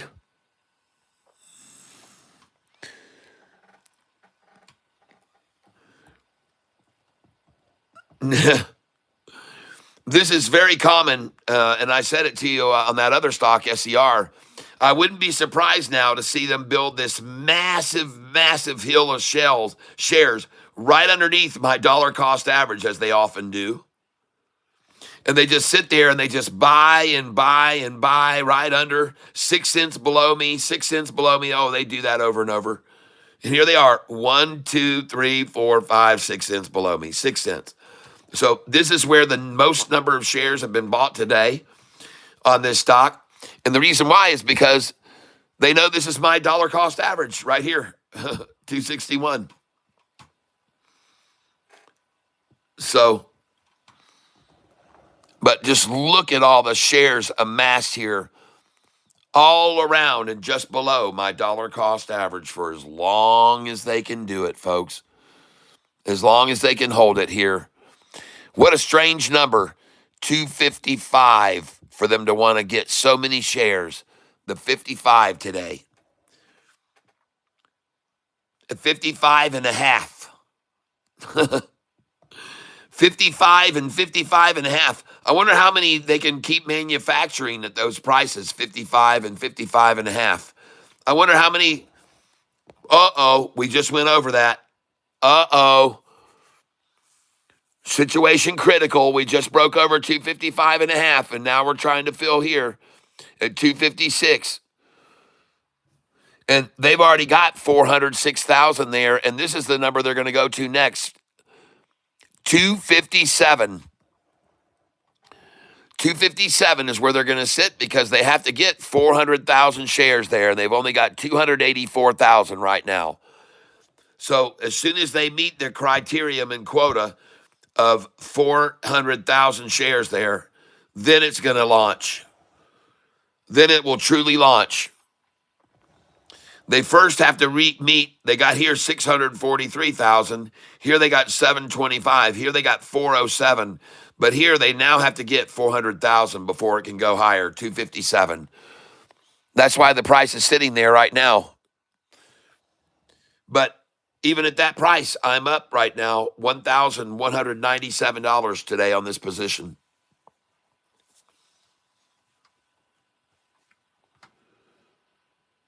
And yes, I am selling it on my other account as well. I am selling it here.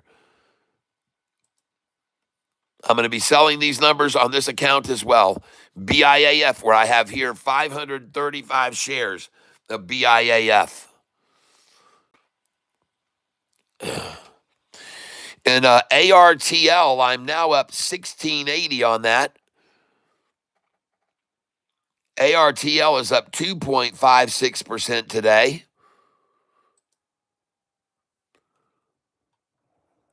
Sell 688. Well, heck yeah, I'll sell that number, partner. ARTL.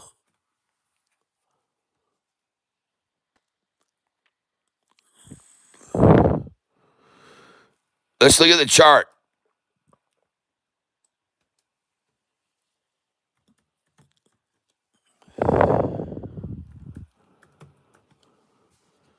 ARTL, folks. There it is.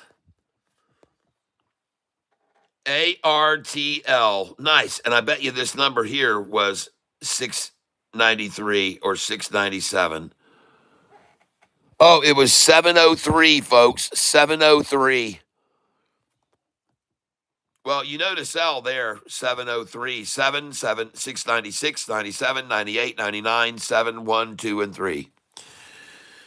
But, man, looks good.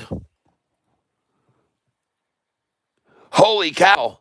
The ask just jumped to 710 a share. And the bid is 660, folks. There's a 50-cent gap between the bid and the ask on this stock, ARTL. The ask is $7.10.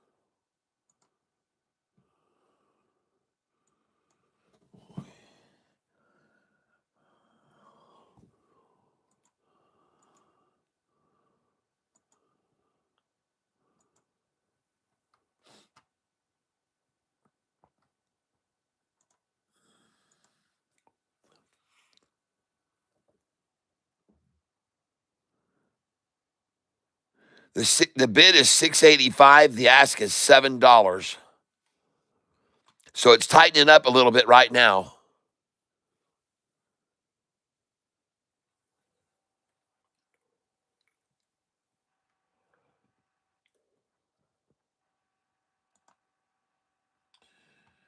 Well, as far as BIAF goes, folks, I see them sitting at a number that they absolutely love to acquire, 255 bid. And I'm going to tell you something, folks. I'm buying it. I'm coming in at 54.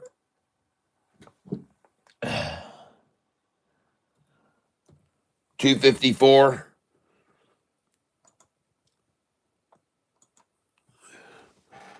I'm going to come over here and ARTL really looks good, folks. This is ARTL, and that looks very strong right now. Holy crap, look at it go, folks. ARTL in a triple crossover. Well, a crossover of this resistance line. That's the 5-day chart, folks. Let's zoom out on this 5-day and look at it. ARTL. Wow, look at that, folks.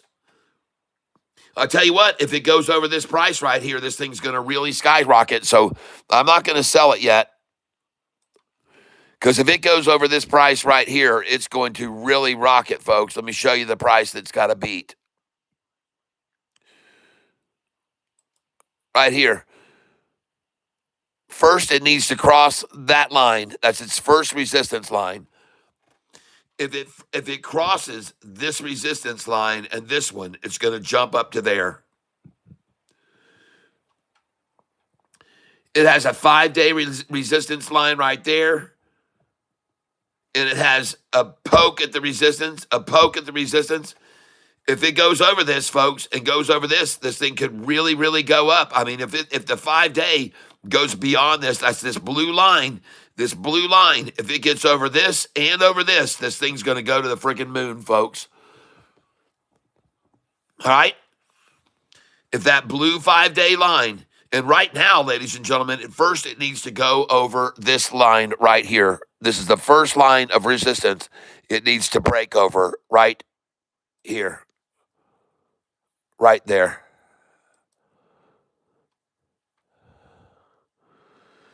Sorry, folks. Hold on a second.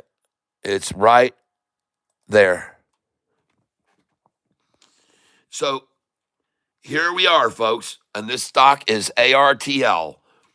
And if it can go over this line of resistance, if it can get beyond this line, if this blue line gets over this, then it's going to jump all the way up to this line right there. That's where it's going to jump next. And then it has a resistance in between right there. Then resistance there. But folks, if it goes over this number, watch out. If this blue line here can get up over these three, then this thing's going to spike. And this stock is ARTL, ladies and gentlemen.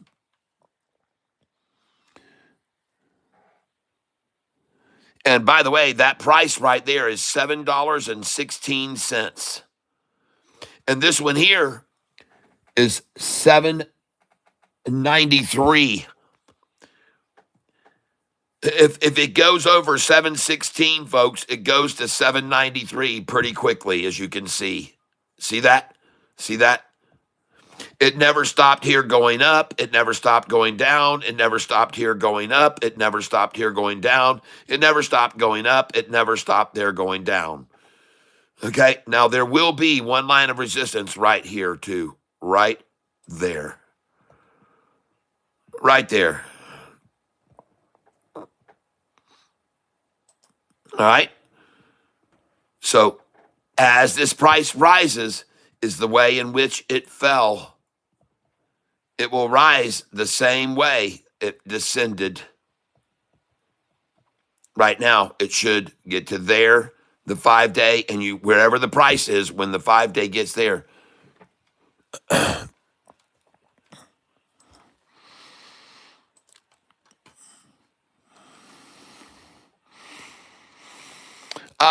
Look at ARTL.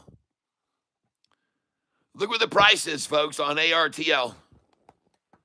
1 cent under my dollar cost average they just tried to get. They were just trying to hold it 1 cent below my dollar cost average. It just jumped up here to 7.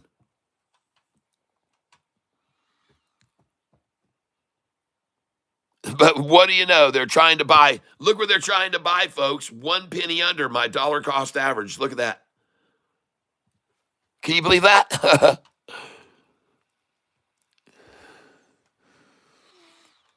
Even on a chart that's going ballistic with a triple upside crossover on the 200-day average, they're going to still try and get the price to stay a penny under my DCA, folks. It's amazing. It really is amazing to see it time after time. Wow. ARTL, folks. On the loose. Cutting loose and flying high, but now going to stop at Catfish tie. See right here, though, when this blue 5-day comes on up here, if it crosses over that and that one more, and there, oh, watch out, watch out. We're going into the atmosphere then, very thin with very little resistance above this line. ARTL, folks, that's the chart on it.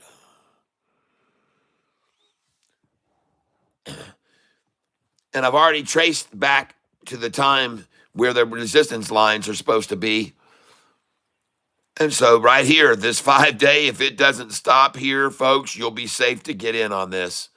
Because the chances are, if this 5-day cannot be stopped right here, where they stopped it right here earlier in the pre-market, and where they stopped it from dropping here, folks. You understand? It's a very critical line, that line is. This line is very critical. If they can't hold it below this price, and the 5-day breaks over and breaks over. If it can get over this, if it gets over this, folks, it's going to go into Nowhereville. It's going to go into where it's never been. If the 5-day average can get beyond this, and lastly, that number. And if it does, you guys, you're going to make a lot of money off this stock if this 5-day can come on up and go over that number, because it's been there and visited it once and twice, and it's definitely 3 times, 4 times there, even 5, and we're already over that. The price is over that, folks. This is a critical point, too, even for them, because the price has already gone over where the 50-day average was. Now, let's zoom in on this. Well, there it is, folks. ARTL is the stock. The 5-day and 10-day crossing over the rising 50 and 45-day. And the 10 days crossing the line of resistance. And the 50's about to follow it. And you got just as many buyers as you do sellers here on this last candlestick almost. In fact, on these here, more buyers than sellers, way more buyers than sellers, massively more buyers than sellers, more buyers than sellers, even though the sellers try to start dumping shares that they borrowed. And here, you've got more sellers than buyers, finally, for now, for this moment. But what is that going to do? Look at that thing, man.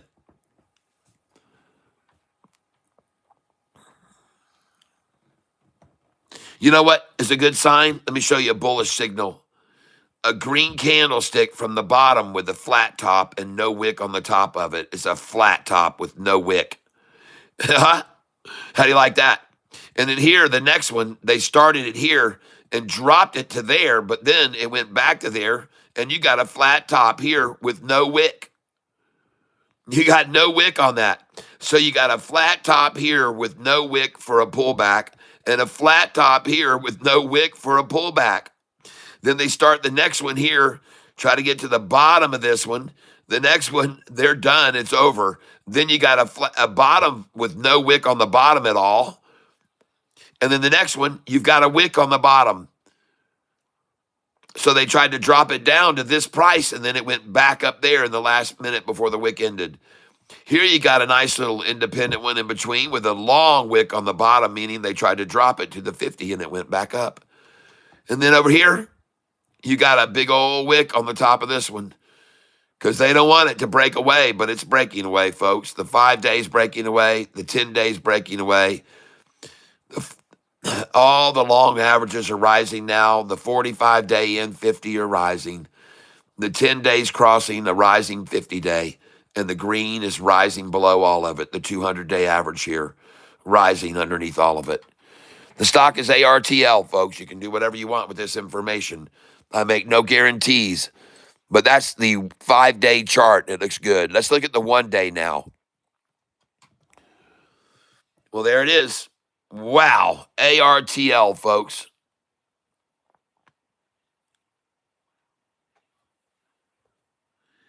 Yep. Hold on, JP. HC. Oh, JP. You're here. All right. JP in the tank. I just saw. JP. Uh-huh. What do we got here?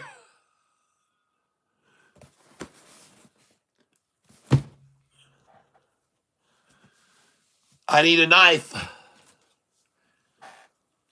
Scissors. Hope this package brightens your day. Yes!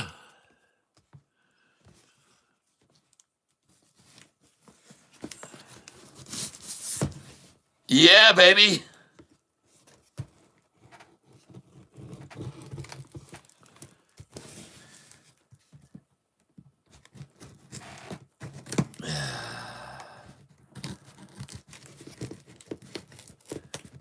Man, that's some strong tape on there.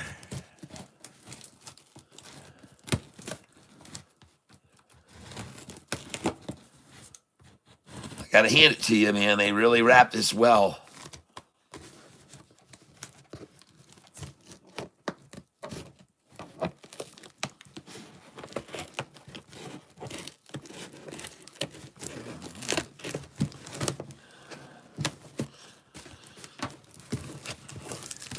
Let's Christmas open it.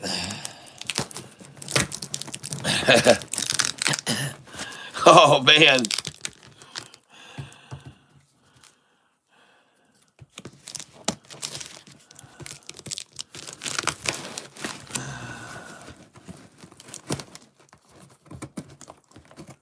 It's like Christmas.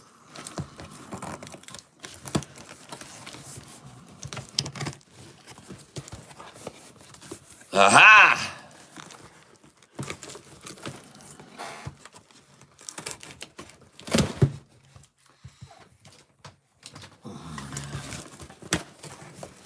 Oh, Olawalu. Olawalu Farmers Market.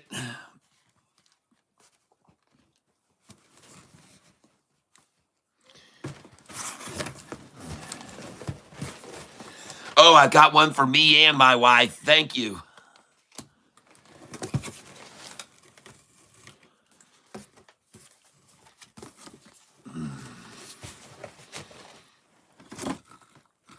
Olawalu Farmers Market. If you want to order your own coffee, you can order it by calling 808-633-4079 and get yourself some of these coffee-icious treats.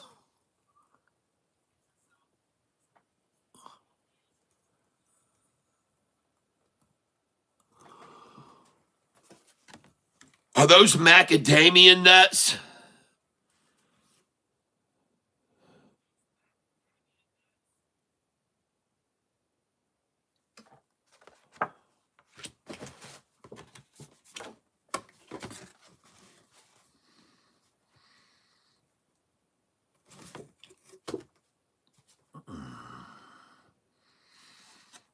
Beautiful, beautiful, beautiful.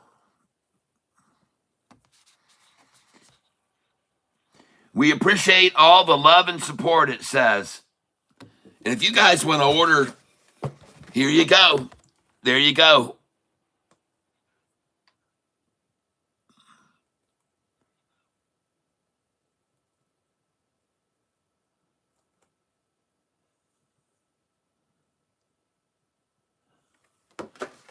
All right.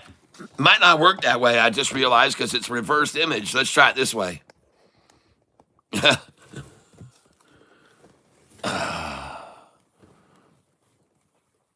There we go.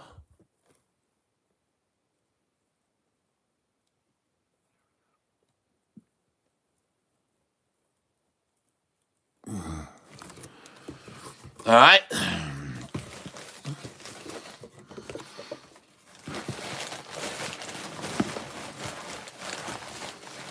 Oh. All right, folks. Here's what we got.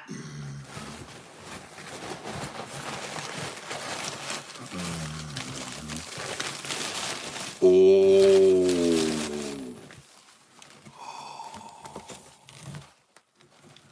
Mm.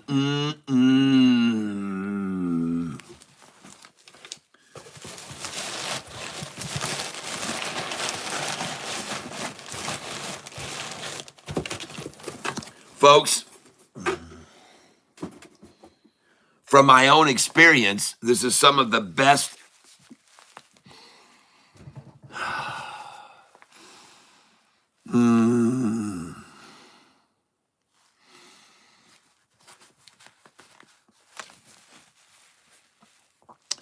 milled, roasted, and packaged by Hualalai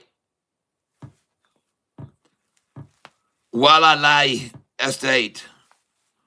Hualalai Estate, Kona, Hawaii. Medium dark roast.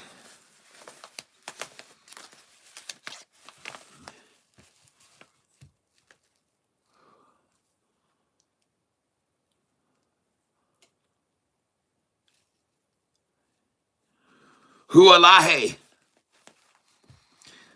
100% Hawaiian coffee, is grown in the mild tropical climate of the Big Island, known for its fertile volcanic soil, natural shade, and just the right amount of rain. We roast it to perfection, and the result is a full-bodied coffee that is low in acidity with no bitter aftertaste.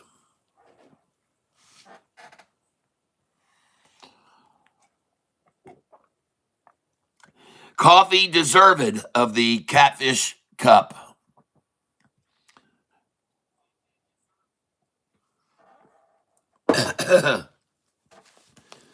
Thank you, my friend.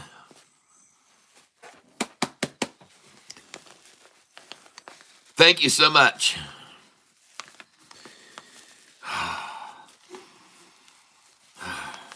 Oh, yeah, you can smell it through the bag.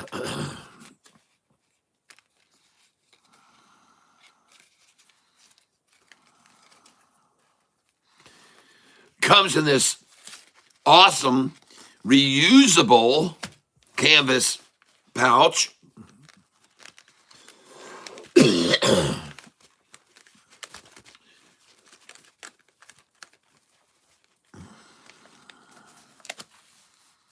Nice.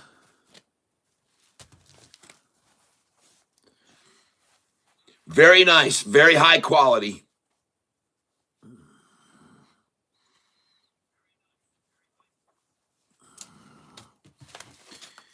And here it is.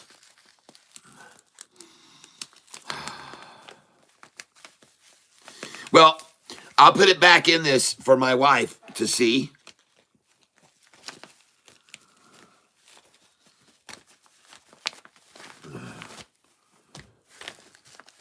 So she can see how beautiful it is.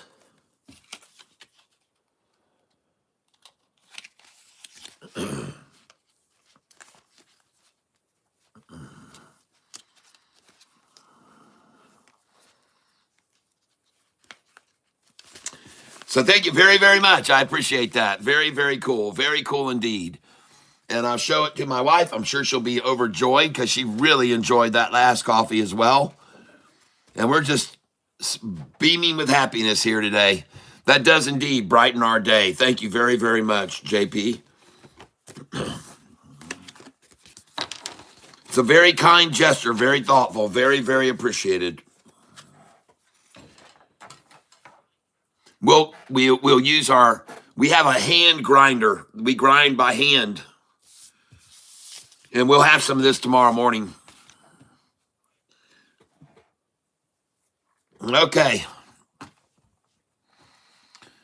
Let's go see how we're doing with our other trades here today, monitoring the situation. And right now I'm SER. Got 720 shares, SER.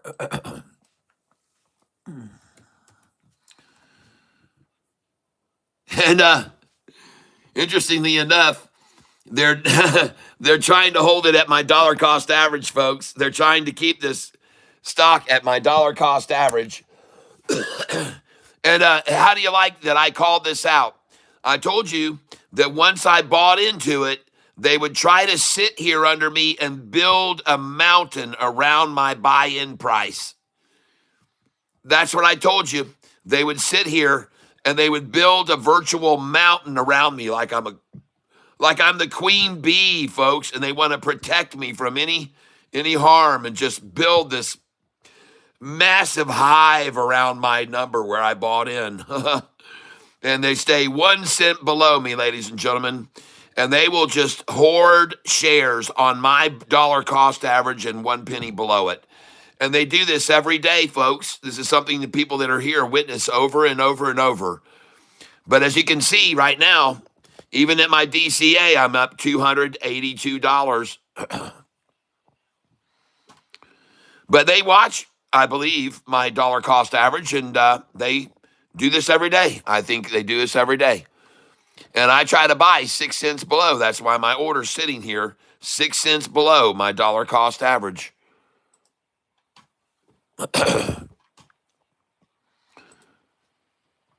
And they'll try to do it over and over and over again, folks.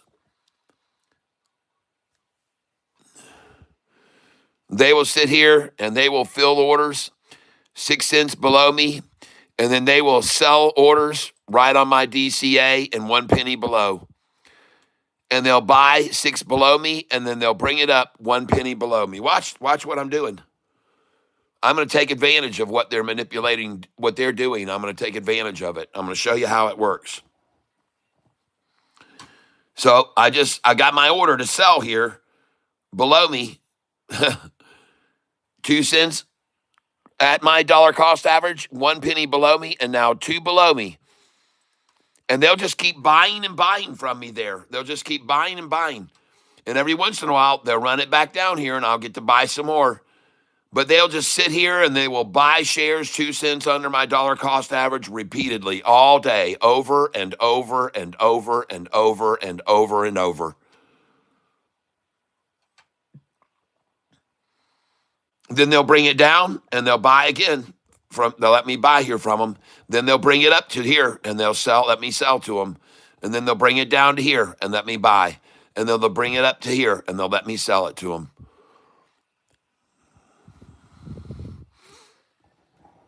And they'll do it over and over and over. You can watch them. Oh, look, they even threw in a tweener 2.5 below me now. 2.5 below me they're shooting for. They're making a liar out of me, folks. It's not 2 below me, it's 2.5 below me now. 2.5. Now watch this shit, folks. Watch how many shares I sell, and watch how many I buy back for a penny less.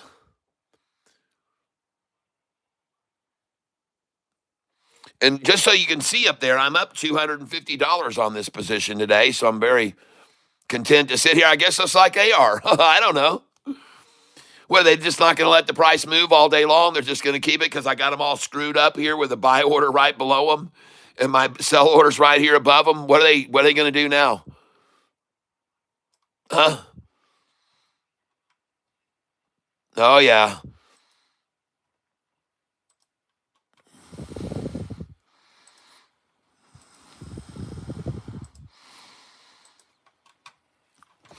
Oh, yeah, folks. Listen, I've been here so many times. I've seen this so many times before. They're not showing me something I haven't seen thousands of times.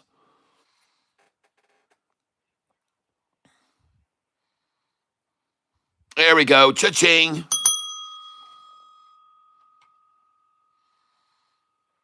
It's sold again. Look how freaking tight here they folks are. I got a bid at 246 to buy and a sell at 249. And they're so fed up with me doing that, they're just going to keep it at 248, I guess. 247, which is 6 cents below me.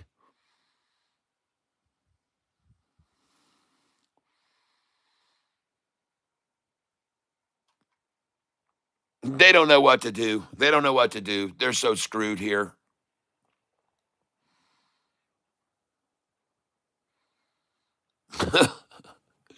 Look at this, folks. 247, 248, 247, 248, 247, 248, 247, 248, 247, 248. That's because I got a buy order at 246 and I got to sell at 249 on them. That's why they're sitting here, folks. And look, they let me buy 244 off of them just then. Well, because I expect it, folks. I know what they're going to do. I know what they're going to do.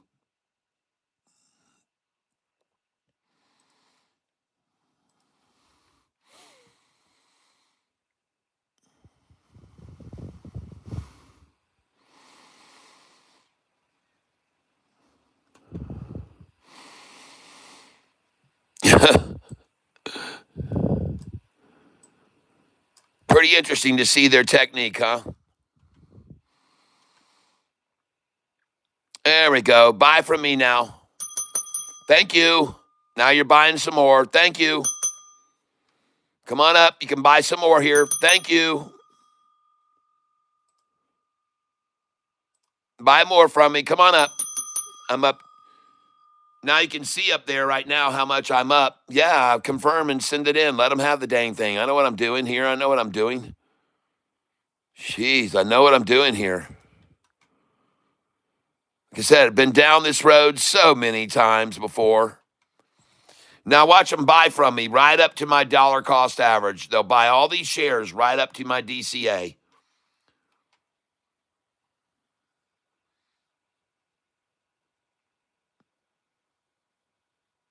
Here they come. Oh, yeah, I know what they're doing, folks. I got their number, baby. I'm up $252 on this position today. There we go. Just sold 249. Just sold 250. Oh, yeah, 251. They're coming right up to my DCA. See, now they drop it back, and now I'm going to fill down here at 243. I'm going to fill 243, and I'm actually going to take these orders away here. I'm going to make it go down 6 cents to get my numbers now. And right now I'm up $255 on this position using Charles Schwab Thinkorswim software. I just sold again, 250. Thank you.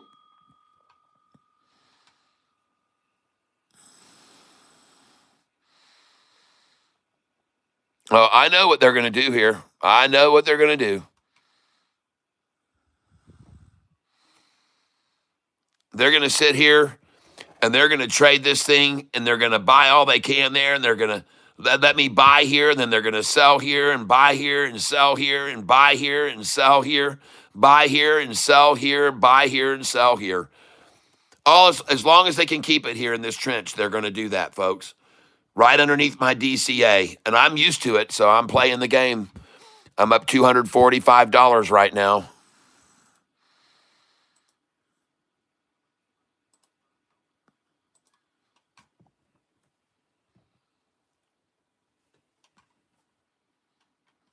Just waiting on it now to, I guess, reach the quota they got to reach. 250,000, 250,000, 300,000, 242, 240, 330.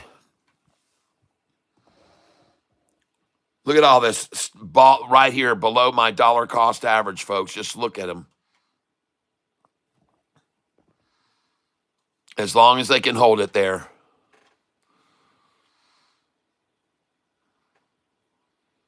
Selling.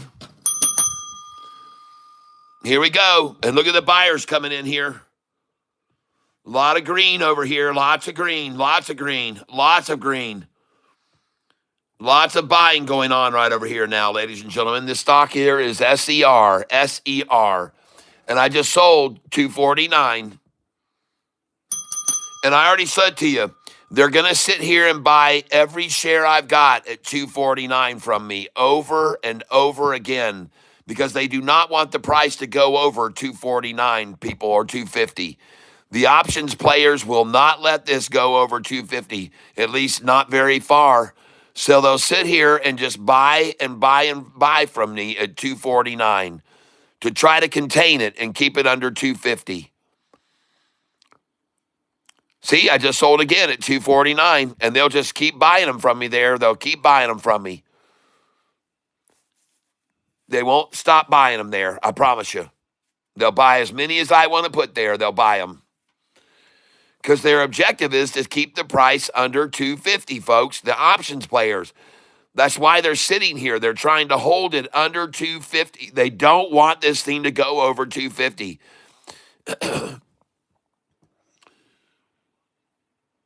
That's their main objective. Keep it under 250 as for whatever it takes.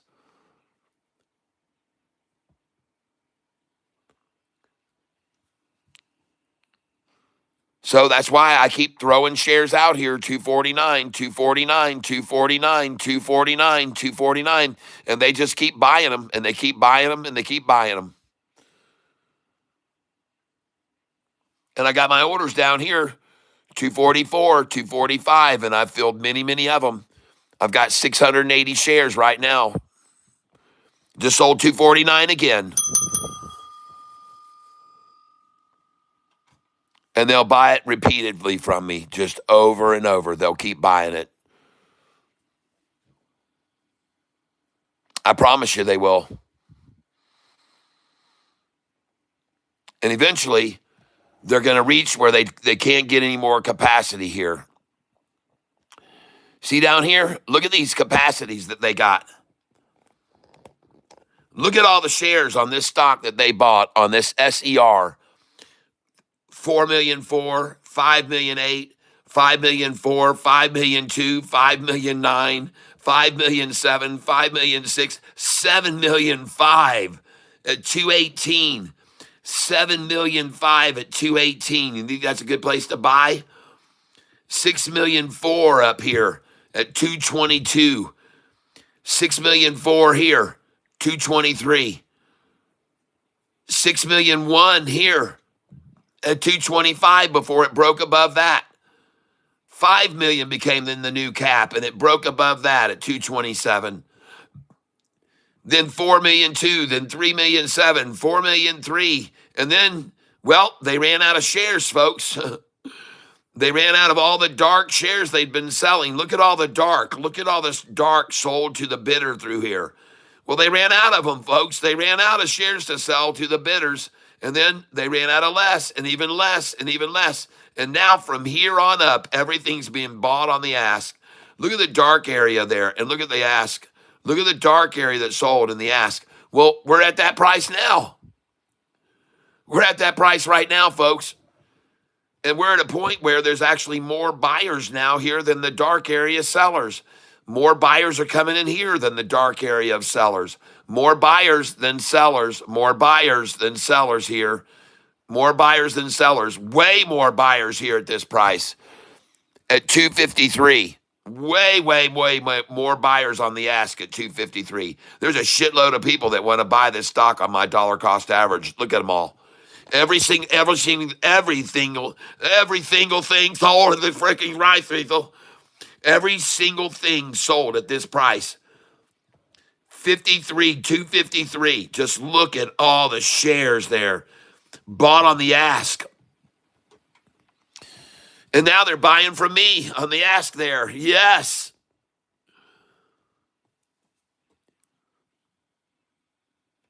And now I'm up $267 on this position.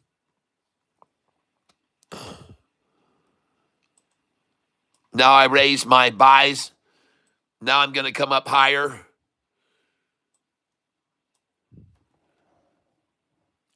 They're not going to get anywhere near 5 million, 5 million, 6 million, 4 million, 5 million, 7 million. No way. Right here, 3,000,002, 3,000,003, 3,000,003. They're gone, folks. It's done. This thing's out of here. And I tell you what I hear. I'm going to tell you what I hear right now.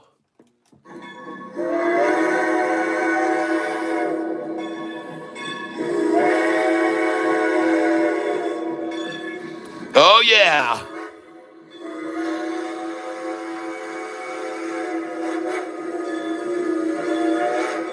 You better get on that train. You better get on. Oh, my gosh, ladies and gentlemen, I would highly suggest you take a look at this train right now. They finally took it over my dollar cost average. They've got all the quotas they can gear here at 3,000,003, 3,000,003, 2,000,005, 2,000,003, 3,000,003, 3,000,004. Now here they're only getting 2,000,006 and it's rising. Now they've only got 2,000,001 and it's rising more. And here they've only got 2 million and it's rising. Folks, this looks fabulous right now. Oh, yeah. And they got less and less capacity at each one of these candlesticks now. Oh, yeah, baby. This looks fabulous. Come on, let's go. Yeah, King Kryptonite. Yes, SER. SER. And I just got my gain to $305 on it. Yes.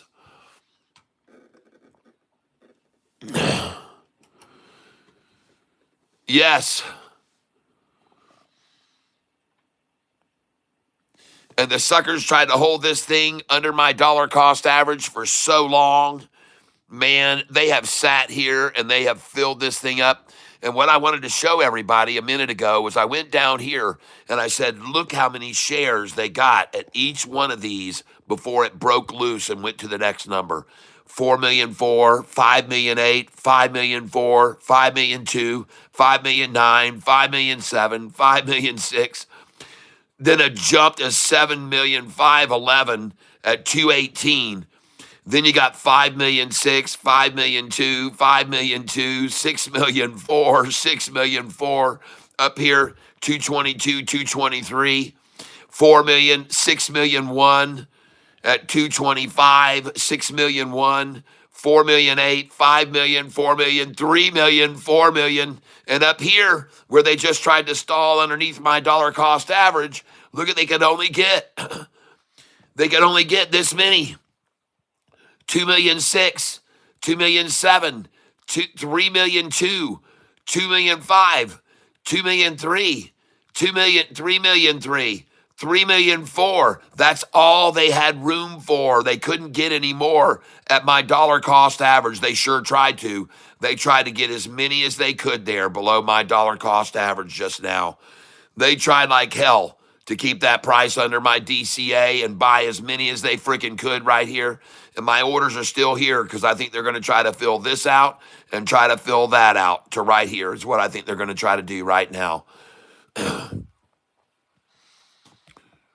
But listen, after they fill this out and they fill this out, these are already full. They're at full capacity. 3,000,004, 3,000,004. Down here, 3,000,002. Down here, 2,000,002. 2,000,007, 2,000,006. So 2,000,006, 2,000,007, 3,000,002, 2,000,005, 2,000,003. And they can't get any more, folks, in this wagon. This is going to be overloaded here. These are the only 2 million. These are the only two that are lacking, and they're going to try for those before they let it go on up higher. But how interesting that they'd be sitting here at this number right now. Sitting right there. They want to buy with Catfish tie. They want to buy with Catfish tie. No lie, they want to buy with Catfish tie. Oh, yeah. And then they watch it fly after they buy like tie. Oh, yeah. They want to buy like tie. Oh, and then they watch it freaking fly. Yeah, yeah, until it shoots off to the sky. Bye-bye, buy like tie. Hell yeah. They want to buy like tie, ladies and gentlemen. That's what they want. They want to hoard it. They want to hoard it. They want it all. Oh, they got a tweener at 256.5. Oh, the desperation KY number flies at 256.5. The KY flag at 2565, folks. There it is. Send in the KY team. Send in the KY team, baby. Get the cream out. Get that cream out for the shorties before they take it up the Bucci. That's right, ladies and gentlemen. Pretty soon, the most familiar line they'll be hearing is, hey, can I push your stool in for you? Yes, indeed, ladies and gentlemen, that KY. What do you know? I try to make a statement like that, and they try to interrupt my program just then, trying to shut me off. I call it like I sees it, folks. This sucker's not going to stay below my dollar cost average all damn day, people. They've tried this before. You've watched them day after day try to do this.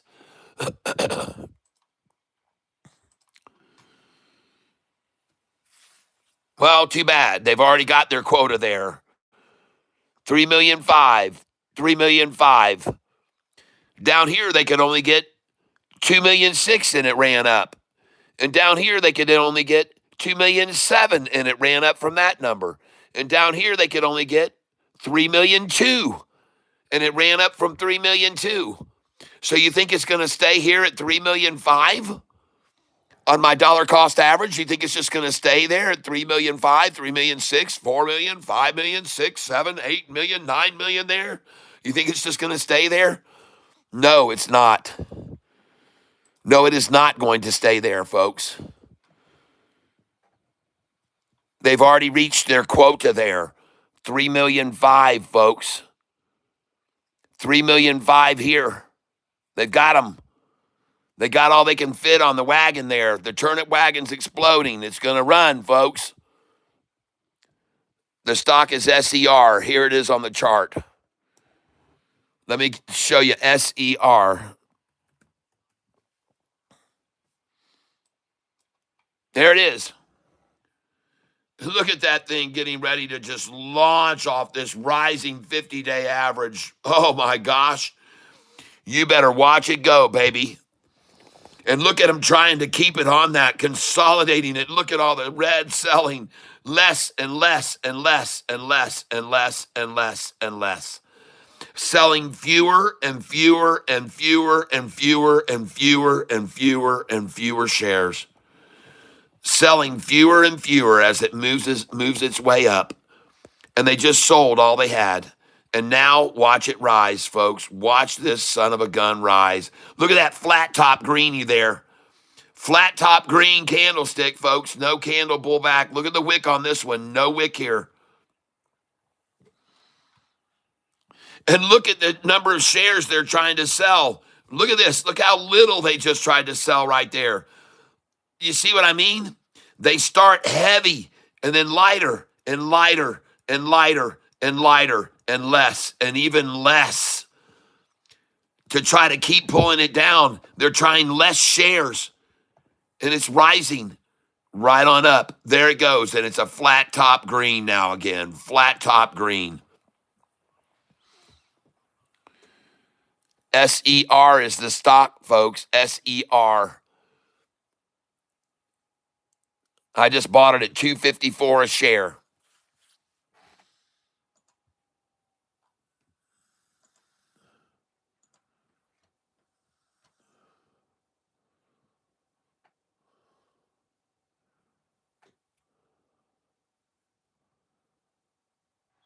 By the way, BIAF, which was up 5.9% when I was selling it, is now only up 1.9. Oh, it just jumped up to 2.73. BIAF was just down, only up 1.9, now up 2.73. So that was a big spike after they just ran it down to being up only 1.52 up now. And I was selling it when it was up 5.7%. And now it's up 1.52%. So they've dropped it 5% now, BIAF, after I sold it.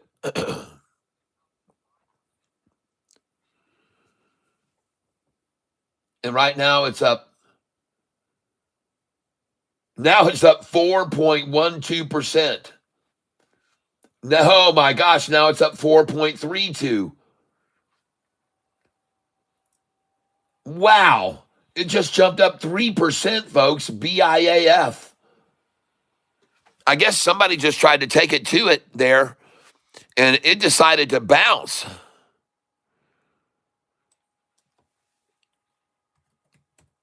You assholes.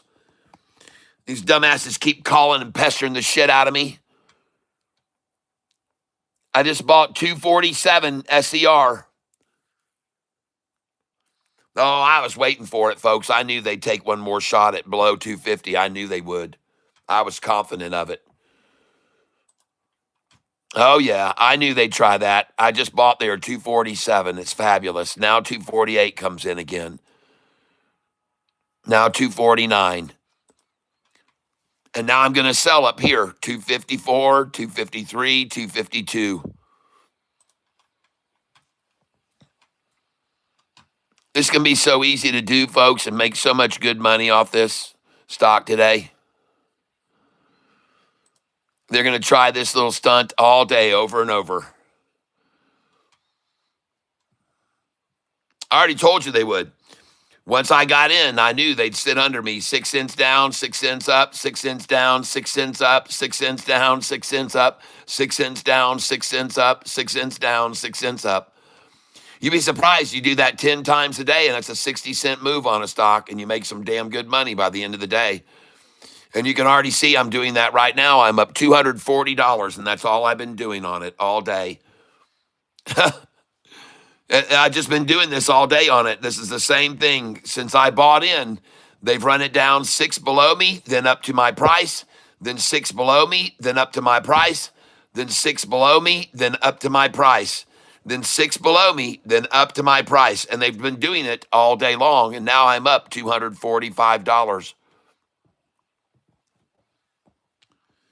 And as long as they do it, I'll stick to it too. I'll stick to the program.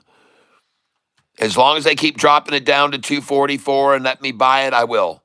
And as long as they keep rising it back up to my dollar cost average and selling, I'll do it. And I'm going to sell right now, as a matter of fact. Goodbye. There we go. 250. I'm out. I just sold at 250.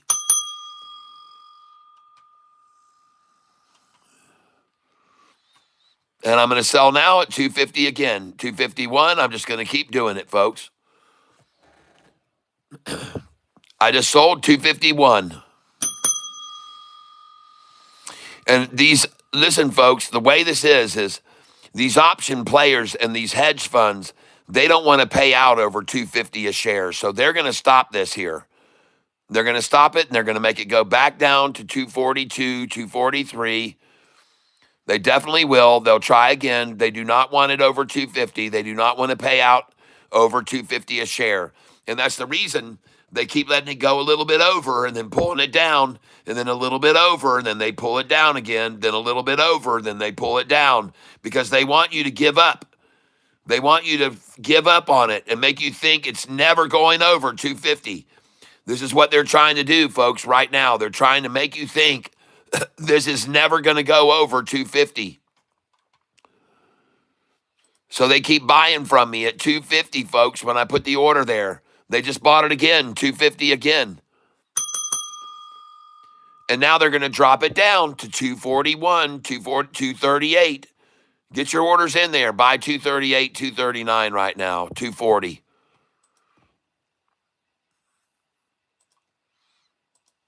Watch, folks. Watch how they do this. They've decided today to make my dollar cost average the highest number of shares they want to accumulate and keep buying. All right, so today they've bought the most shares on my dollar cost average right there, 254. But now their game plan is to keep it dropping 10 cents below me, then back up, then 10 cents below me, then back up, then 10 cents below me, then back up, then 10 cents below me, then back up. That's what they're doing right now, see? Isn't that cool? I'm making money off of them. I'm making money off of them doing this, folks. They're using my number. They're making money off of me, too, by the way. They're making a lot of money off of me.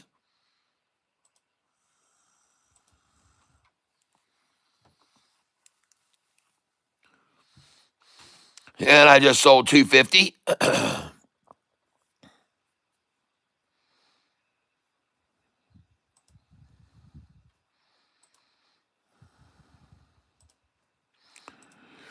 And I'm of the belief that very quickly here soon, this thing is going to actually freaking take off on them.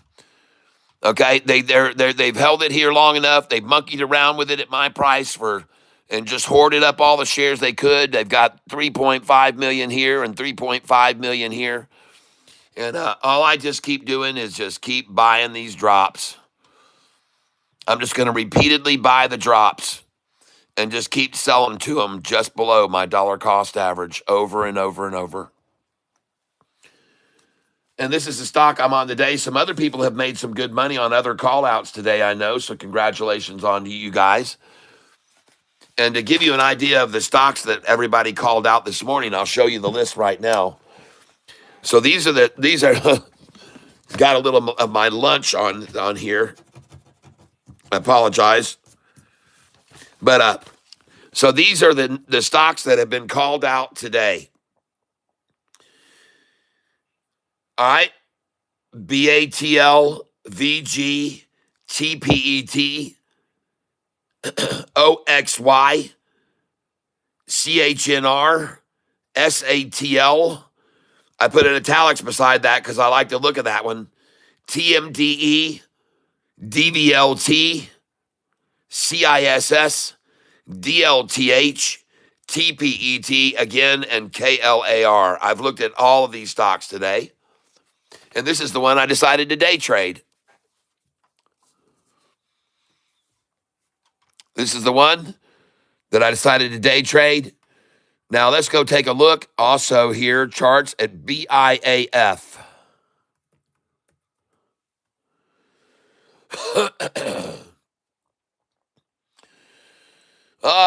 Look at them come at it right there. Oh, I'm glad I looked at it there on that line. I like that. BIAF, I'm coming in.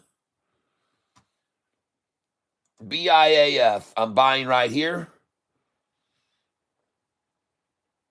Buy right here, come in for a small amount. I've got 385 shares. Let's increase it. Going in at market order, and the gain is 4.53%. Review order, and the gain is 4.53% on this stock right now, and I just was buying it when it was only 1% up. It was only 1.5%, and 2% when I was buying it, so I'm going to buy it here now. And let's go see what I just filled that. And I just filled that on the bottom double ta-ta, $253.99. Well, that's a lot better than my buys this morning, ladies and gentlemen, right there. Look at that. Look at all those buys on BIAF. Buys, 244 there, 244, 245, 245. Look at those share buys. Nice, huh? 244, 244, 245. And now they're struggling in the mid-afternoon to get it down to 252. I love it, folks. I love it. Trade. I just bought SER at 245. Well, look at them bring it down here right to that number again after they just bought from me up there. Look at that. Look how they did that. Then they just did the same thing again, folks. Down to 244 to hoard a little bit more. Look at this. It's just so repetitive, folks. It's so easy. It's so easy to understand what they're doing here. It's just simple, folks. And the interesting thing is, there's never been any interest to buy any of this stock here before until I put my orders down here. Now, all of a sudden, everybody wants to buy it there, right there. No interest at all day long to buy any shares at this price until right now. There's been zero interest to buy shares at this stock at this price today at all until right now, where I'm filling orders on it right here now. And it's not going to stay here. It never stayed there before. It never stayed here before. Why should it stay here now? It won't. It won't stay there, folks. There's never been jack shit for sale on this stock here before. Why should there suddenly become all these shares to sell here now? They won't. They won't. It's a one-time fill here in the mid-afternoon, folks, before this thing rockets. And there's never been any desire from anyone at all to own shares at this price. Never. That's why I got all my orders sitting right here waiting for it, folks, just waiting on that price because there's never been any there before.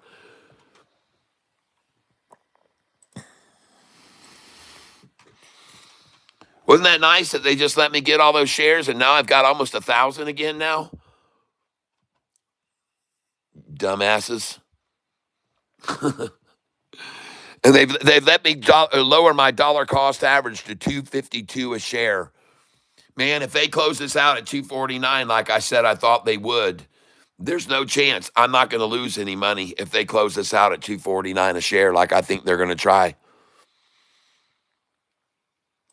The only reason it's right now at 244 a share is because they're going to try to buffer it here before and hold it back from going over the 250 price. They don't want it over 250, folks. They made that very clear that they don't want this price over 250. But they'll buy as many shares as I've got here at 250 and 249. As many as I want to sell them, they'll buy them. Watch.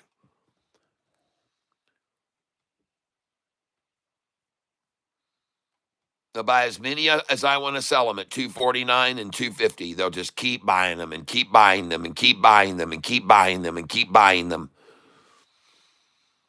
Then they'll drop it down to 243, 242, then back up to 250, then down to 243, 242, back up to 250, then down to 242, 43, back up to 250. Just keep doing it.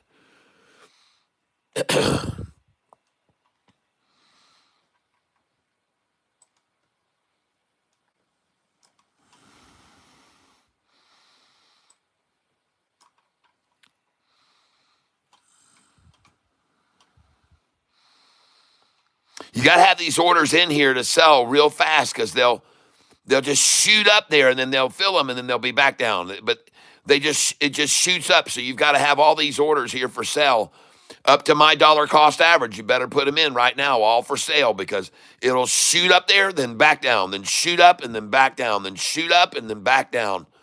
That's how they do it, folks. That's their method.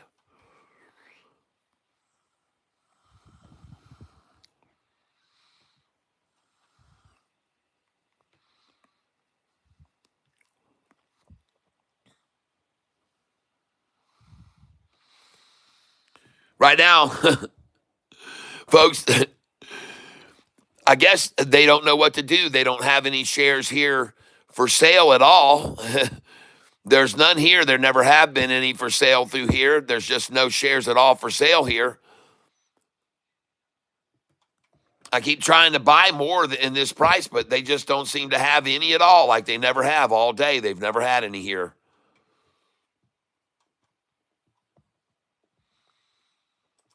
So now I'm not going to let them get these shares from me cheap anymore. I'm going to take these orders away. Goodbye, goodbye, goodbye.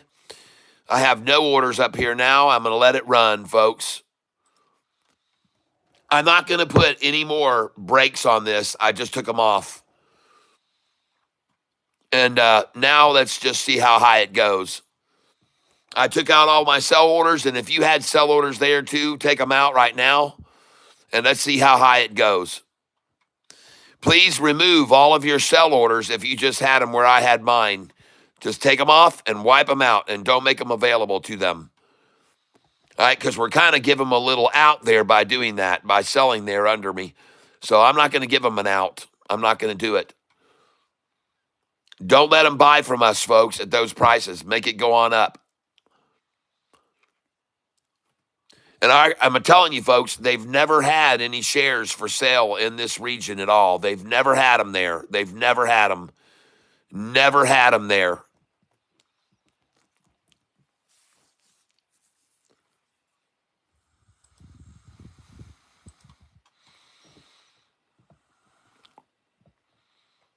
If they're not careful, they're going to let me lower my dollar cost average here to 250, and they won't like that.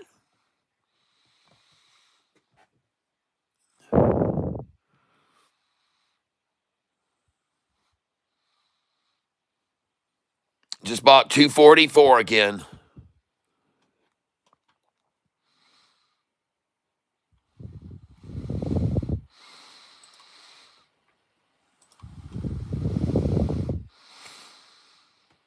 I want to keep buying here because I really do want to get my dollar cost average down. Oh, I just got a 235.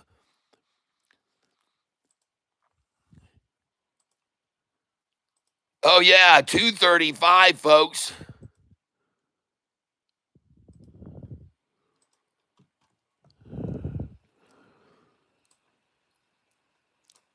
Man, look at that. I got a 235, folks. And now look at them trying to get a 238 where they've never had any shares for sale before. Well, I mean, they did sell a lot already at 235, folks. They've sold a shitload of shares there. They've sold a shitload of shares there. And they're dumping more there now.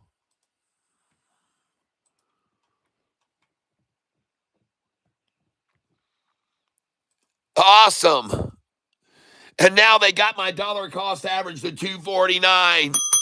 Oh, yeah. Oh, what are you going to do now, shorts? My DCA's below where you want to close the stock today. My DCA's down below where you want to close the stock, 250. You bumbling morons. Why did you let me do that? Golly, folks, look at this.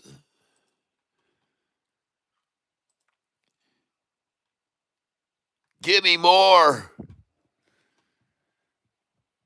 Oh, they've lowered my DCA to 249 now.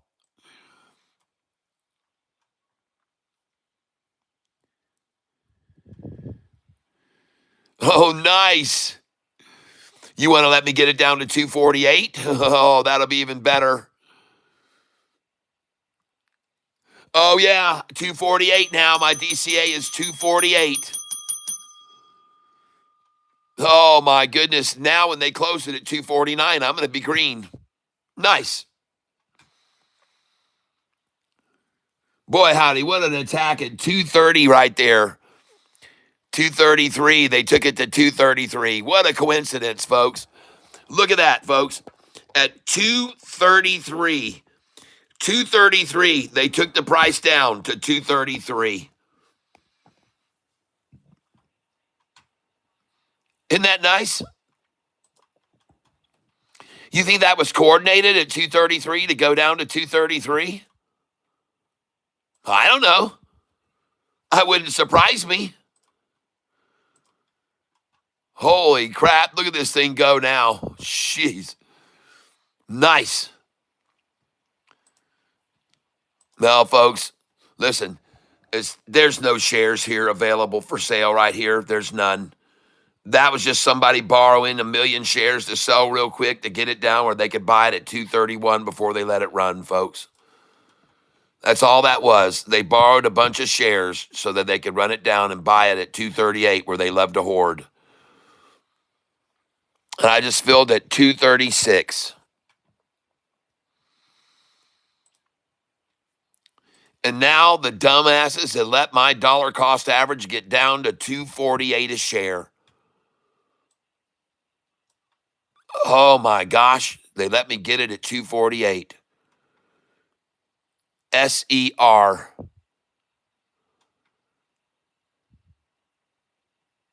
And look at them just trying to now buy as many as they can at one of their favorite numbers to buy, 238. And I know that, so I'm going to come in with them. Look here.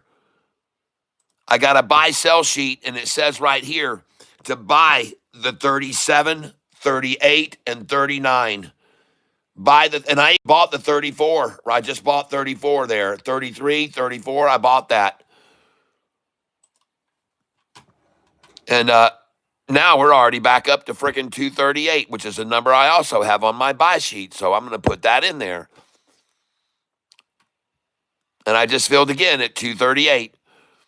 And interestingly enough, at the number just below that, they put in a half order at 237.65. See, they love this number in 238 so much, they're going to try to buy a little share 237.65. Just one little dinky order that they can put in there.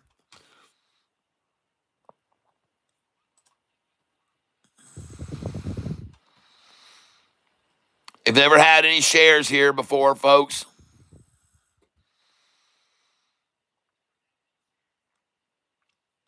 And now they let me drop my dollar cost average down to 247.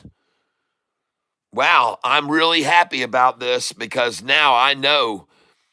And folks, could they try to take this thing down below 225? Yes, they could. But they've already got 6 million shares there at 225, folks. 6,122,000. I just don't see them having any room for any more there. The most they could get down here was 7,511,000. The most they could get down here was 7,511,000.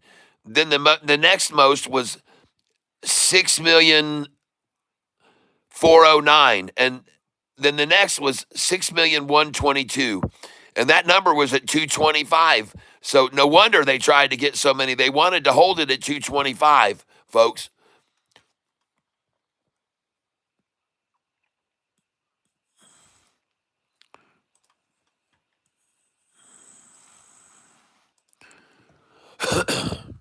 It's going to run, folks. This thing's going to run. There's a lot of green coming in here. They know 237 is a good buy and 236. A lot of green confidence here at 238. They know to get that number, 236, 237, 238.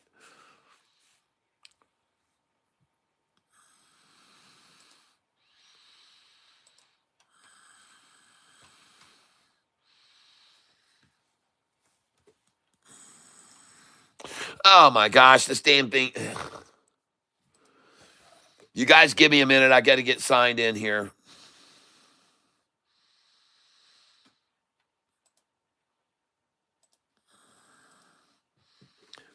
Just give me a minute. I'll be right back. The stock I'm trading is hold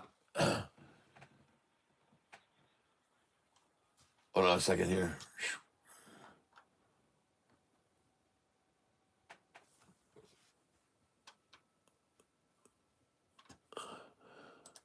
Give me a minute here, folks. I'll be right back. All right.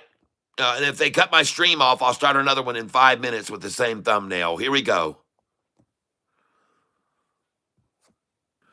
All right, I'm back.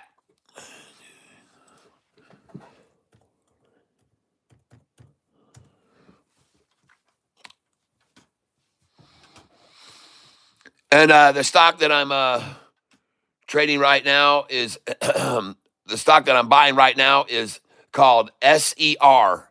SER. And they let me just fill my wagon up right there at a number where they have thrown out a lot of shares, but there's more buyers than sellers at these numbers now. There's more interested buyers here than there are interested sellers at these prices, 233, 234, 235. And there's been already a massive wall of buyers down here. There's a massive wall of buyers that already bought all the shit out of this. And now it's to their advantage to keep buying any pullback like this to protect their positions down here. They're going to buy the shit out of this, folks. And these market makers have got themselves their work cut out for them.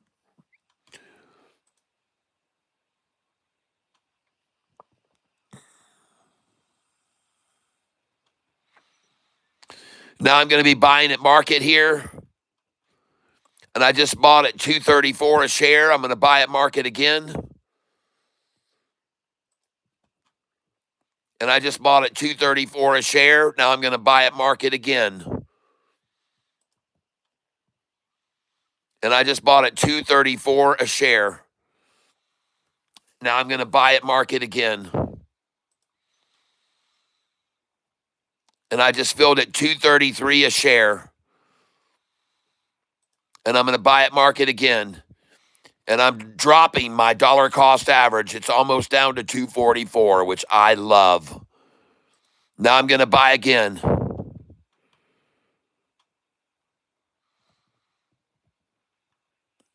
And I'm going to get my dollar cost average down to 244, people. They're giving me the grace, by the grace of God, they're letting me do this.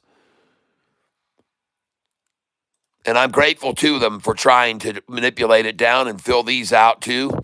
And now this thing is about to take off and explode. And you can see right here how much I'm up, ladies and gentlemen, on this stock. I'm up $125 on it right now. And I'm going to make a lot more here in a minute. Because, ladies and gentlemen, They've never had any shares for sale in this price range, and it's very unlikely they're going to have very many for sale here now.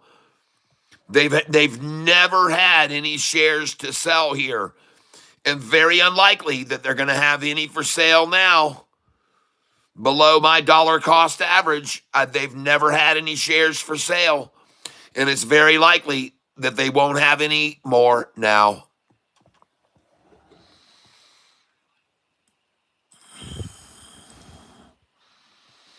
And I just filled at 238 because I know they love that number, and now I'm going to fill again there. Got it again. That's the last 238. We're done with that. Now I'm coming in at 239, and we're going to be done with that. I just filled 2 orders at 238 again. And they're out of here, folks. This is over. This is over. Their little charade has just ended. We're filling now at 239. I've told you there's nothing in here. There's never been any shares for sale through this region. There's no reason they should just materialize now out of nowhere. All right? I'm telling you, there's never been any shares for sale throughout this region up to my dollar cost average of $2.45 a share. There should be none now either. There should be no real quantity of any shares for sale here. There never were before.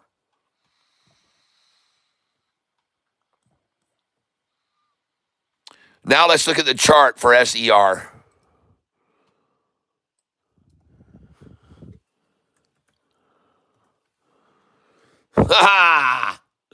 Oh, yeah. Bring it down and let me buy those shares right underneath that thing. Get you a nice little nut there. At friggin' what time was it? 233, and take the price down from 233 to 233 a share. Genius move there. Look at that, folks. I'm not kidding. Look at the time. 232. And what price did they take it down to? It was 232. And they took it down to 232 at 232. Can you believe that? There's the price right there at 232. Who coordinated that?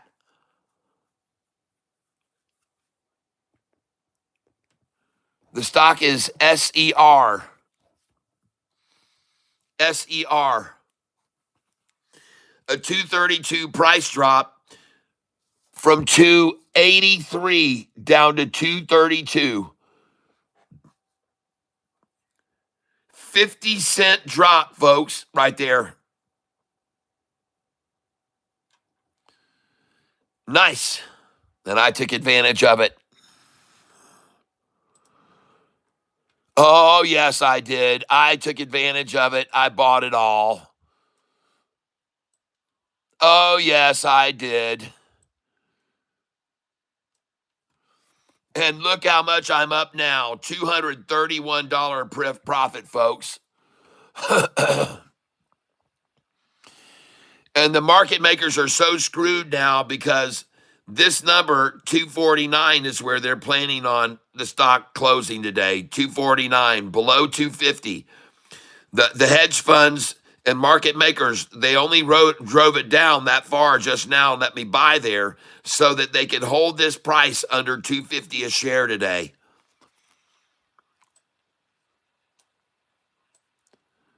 And look where they brought it up to now. 2 cents under my dollar cost average, folks, once again. How do you like that? 2 cents below me. How many times are we going to see this, I wonder? And that they've never had any shares for sale available here before. There's never been any shares available for sale at this price. There's never been any shares available for here. And now all of a sudden, they've decided 2 cents below me to just sit here.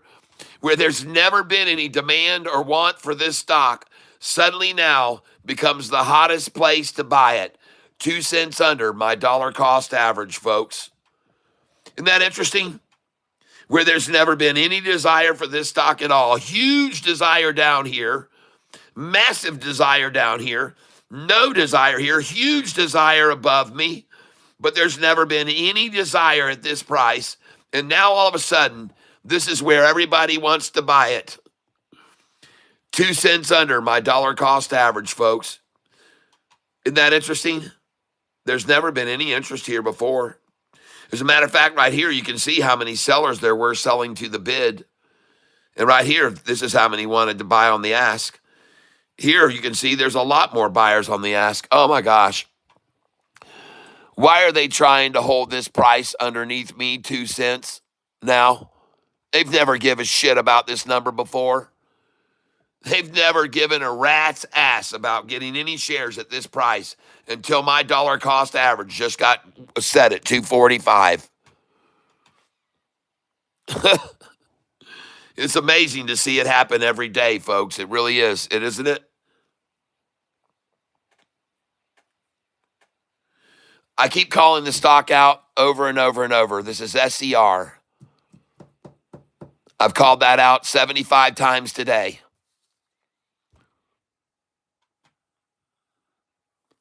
I know we get a lot of new people that come in all the time and check things out, but hey guys, can you do me a favor? The time is 2:50. At 2:56 in 5 minutes, let's hit the like button together, everyone, okay? 2:56 and 08. All right? So I'm setting my alarm so I don't forget. And how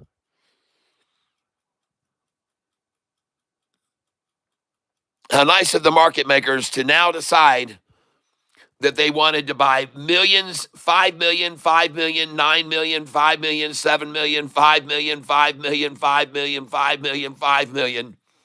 Up here, 20,000, 30,000, 20,000. But suddenly this becomes the area, the new area, to just buy and hoard up shares right below my dollar cost average.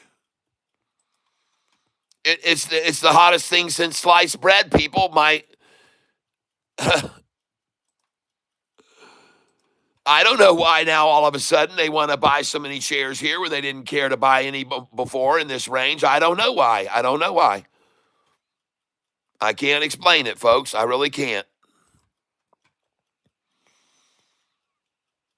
But I can tell you one thing. Now they've let me lower my dollar cost average to 244, and that's probably where it's not hearing me. I see all this 24 people on the channel. They cut my stream off. What'd they freaking do to me here?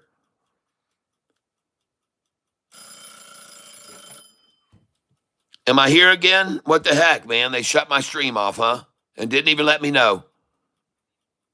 Yep, I can hear myself. I'm back up. I hear myself again. They shut my stream off and didn't let me know in any way. I didn't get any notification at all. I got no notification at all. I guess they shut my stream off.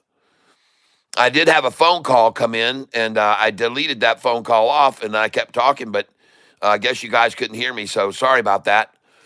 But right now, the stock is about to go ballistic, folks. And the stock is SER. Never been any interest at all today to hold it at this price and buy shares at all. None were ever bought here. None were ever sold here. But now everybody has a deep desire to hold it here until they can get the 50 down to the 200 or near it. And let me tell you something, folks. As soon as this 50-day right here, I'm going to draw a line so you can see it. When this 50-day average gets right here, it's going to be all over. The thing is going to bounce and go the other way. So when the 50-day average, this red line, gets to right there, the gravity of this above and the 200 above is going to pull this right up to it. All right? So just watch what I'm talking about, and you'll see and observe how this works. The 200-day moving average is up here. The 50-day average is up here. When the 50-day average gets right here, the volume and weight behind this gravity of the 200 and the 50 and 45 will pull this price right up to it. So bear witness to what I'm saying, and you'll see how it works, folks. Good chance to learn something here right now.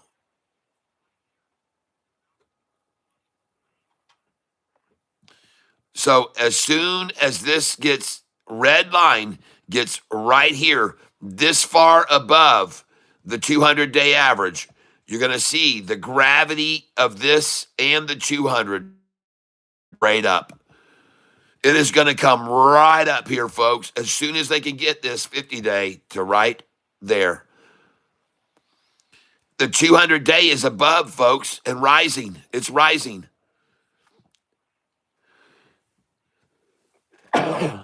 You look at it, the short-term chart, and it looks like the 200-day is falling.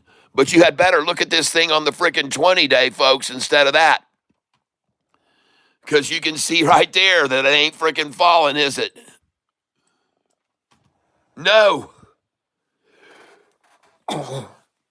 In fact, the 200 is rising, the 50 is rising, the 45-day is rising, and the 10-day is rising, and the 5-day is rising.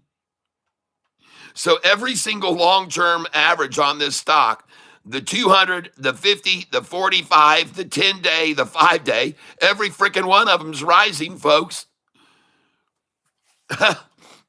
So they try to manipulate it down, but they're trying against a massive 200 rising, the 50 rising. The dark blue 45 is above the 50-day, the 10-day, the 5 days above the 10 and gaping off. And here they are trying to work it down right to that freaking 5-day and buy it. And why wouldn't they? So it bounces off this, folks. There's too much energy. There's too much upward momentum. There's no way they're going to hold this down here. No freaking way, people. Watch. There's no way it stays down here. No way in the world. It's impossible. In my opinion, there's no way this can stay here on this 200-day rising. No way. No way, baby. No way. Dream on, shorty. Dream on. You couldn't hold it under the 200 here, even though you tried over and over and over and over. Because the 200 is above you, see? And so is the 50 above you. That's why you can't hold it down, can't hold it down, can't hold it. Because the 200 is over, and so is the 50 over you. Same scenario, folks. The 200 is over, and the 50 is over. There's no way you can keep it down with the 200 over you and the 50 over you. They couldn't do it here. They tried, and they couldn't do it. You can clearly see this. Look how hard they tried to keep it down here with this 50, with the 200 above and the 50 above. Look how hard they tried. Look how hard they tried to keep it under it. Look how hard they tried to keep it under it. How hard they tried. But the 200 was above it, and so was the 50-day. And the same freaking thing is here. The 200 is above it, and so is the 50-day. Do you understand what I'm getting at here? Can you understand what I'm saying?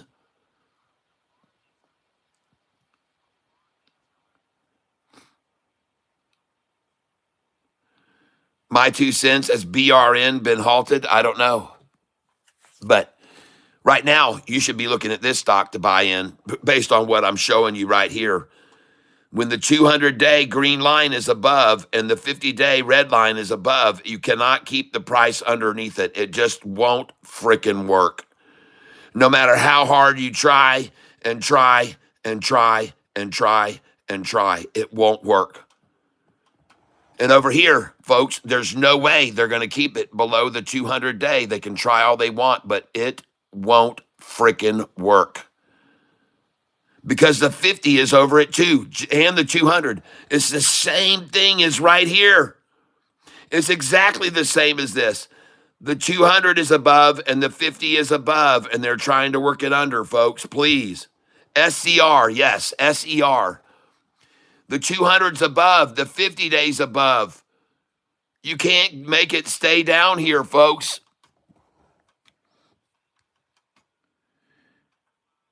You're not going to do it, shorty. It isn't going to happen. Oh, you see? I told you, as soon as this got down to this line, it was going to yank this thing up. I told you it would, As soon as it got right there, it was going to yank the 5-day up. Look at it go, folks. I called it too. I absolutely called this. There's no way to keep this price underneath a 200 with the 200-day and the 50-day above, and they're all rising. Again, they look like they're falling right now on the short term, but look at them on the long. Look at them out on the 20-day chart. It's very obvious that none of these lines are dropping. The 200 is rising, the 50 is rising, the 45 is gaping off the 50, the 10-day is rising, the 5-day is rising. Every single long-term average on this stock is freaking rising, people. Every single long-term average on this chart is rising. You can't keep a price down on that. There's too much upward momentum, folks. Too much, too much, too much, too much. Triple upside crossover of the 200-day average right there.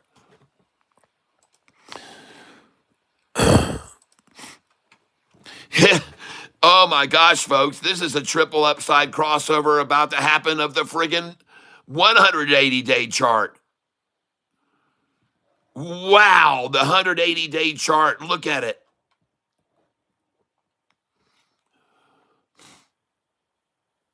Jeez.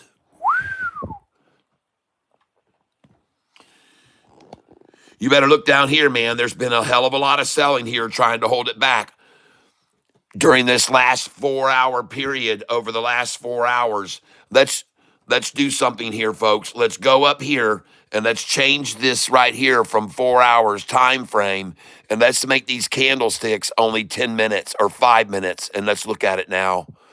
The 180-day 5 minutes intervals on the candlesticks.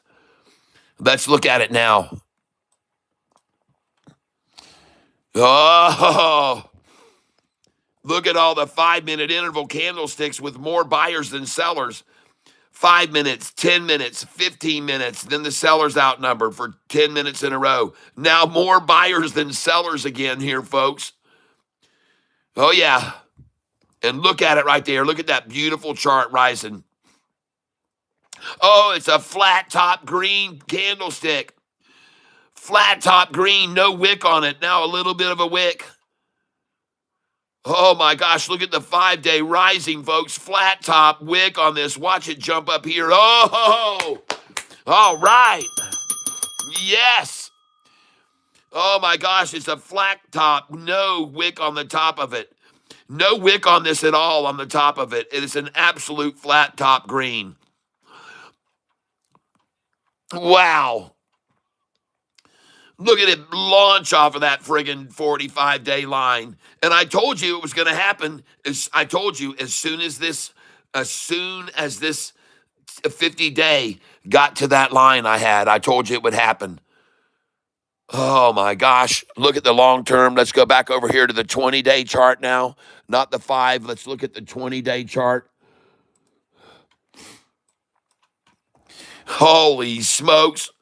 Look at that candlestick. Green, green, green. Flat top on it. No wick on the bottom at all. It's just rising, folks.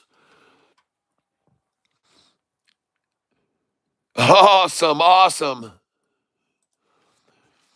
What happened? The dang thing's up to my dollar cost average now.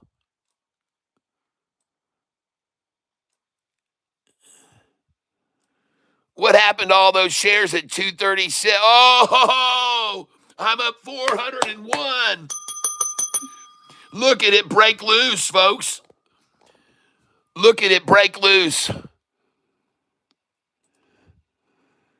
I'm out at 250, out 249, out 251, out 253, out 254, out 255.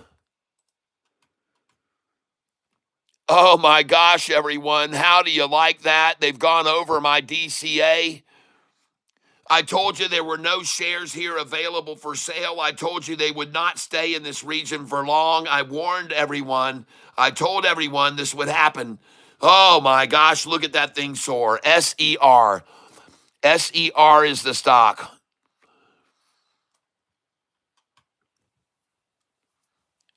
they cannot even hold this thing at my DCA anymore, folks. It's all over.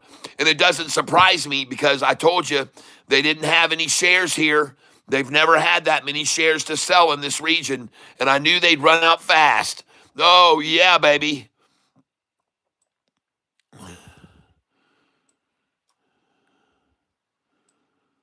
Now, will they still try to bring this down below my dollar cost average? Oh, hell yeah, they will. They'll come down 2 cents below me, I promise you. They still will try. They'll even try 3 cents below me. But oh my gosh, and look, folks, where they are, 249, and they're just going to buy from me over and over at 249 now. Because their objective here is to keep it under 250 a share, people. So they're just going to buy shares from me now at 248 and 249 over and over and over and over and over and over because they don't want it to go over 250. And I'm just going to sell here at 248, 49, 250, 51, 52, 53, 54. I'm just going to keep selling here up to 255. And then I'm going to keep buying down to my dollar cost average. And I'm up $347.60 on this position now.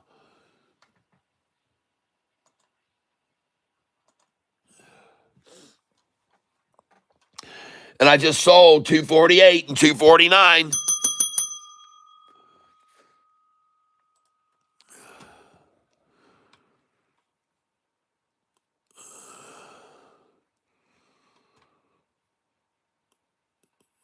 Hold on a second here.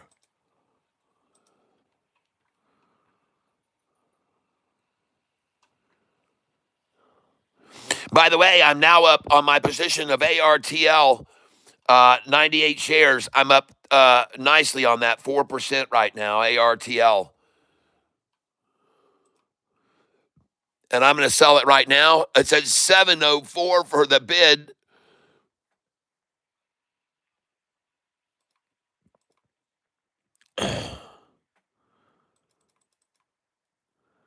I'll try 703. 40 shares.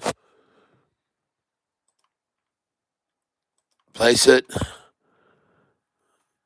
Sell.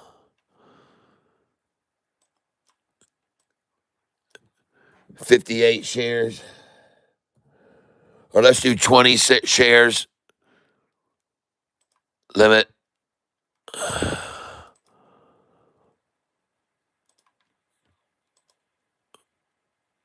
Place it.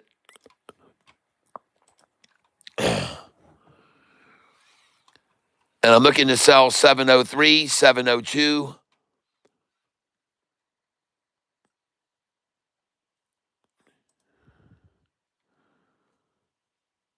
And I'm selling ARTL here, folks. Last traded was 701.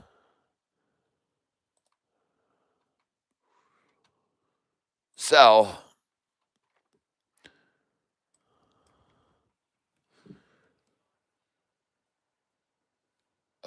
28 shares.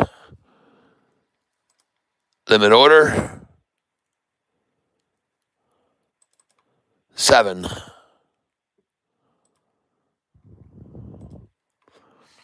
I'm not in a huge hurry to sell them.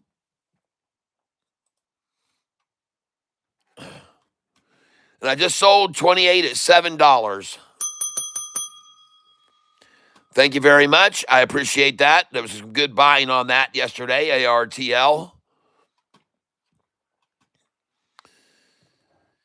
And now let's just keep pushing this up. And I'm going to get rid of all these sell orders at 250, 251, 252. I'm going to dump them all. I don't want to create a wall there, so I'm taking the sell orders down. I don't want them to see a bunch of shares for sell there, so let's just now come up below them with 20 share buys at a time. And keep the pressure on them, folks. Buy at market.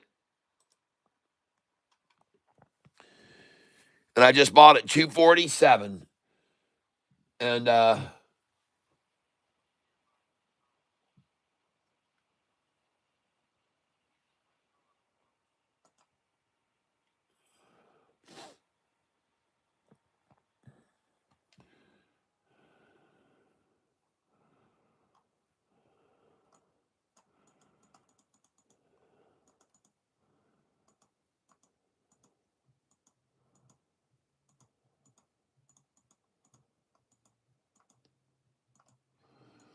By the way, ladies and gentlemen, a stock that we had our eyes on some time ago, some of you had, MOBX is up 29% today.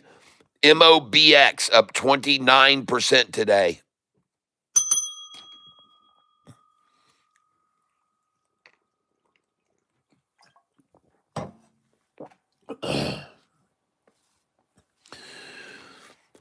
Man, I'm ready to see this thing move past all these numbers that they've already way oversold. And they've already gotten 3 million here. They've gotten 3 million here. They've gotten 3,000,005. They've gotten 2,000,005. So 2,000,005, 3,000,005, 3,000,006, 2,000,008. So they've already reached really pretty much their maximum capacity levels. Down here, though, you saw them get 4 million, 5 million, 5 million, 6 million, 6.9, 5 million, 7, 5 million, 6, 7 million, 5, 5 million, 6, 5 million, 2, 5 million, 2, 6 million, 4, 6 million, 4, 4 million, 3, 6 million, 1, 4 million, 4, 5 million, 4 million, 3 million, 7, 4 million, 3, and then it took off. And here we go, folks. We're launching.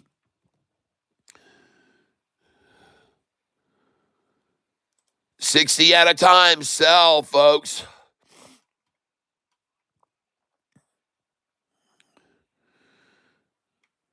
See, I took those sell orders away, and maybe everybody else did, and now we can just sell them at market every time it jumps up there.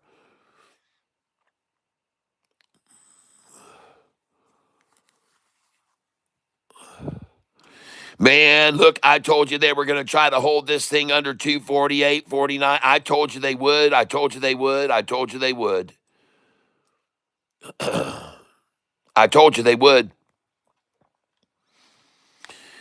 And now watch. They're going to sit here and buy share after share from me at 249.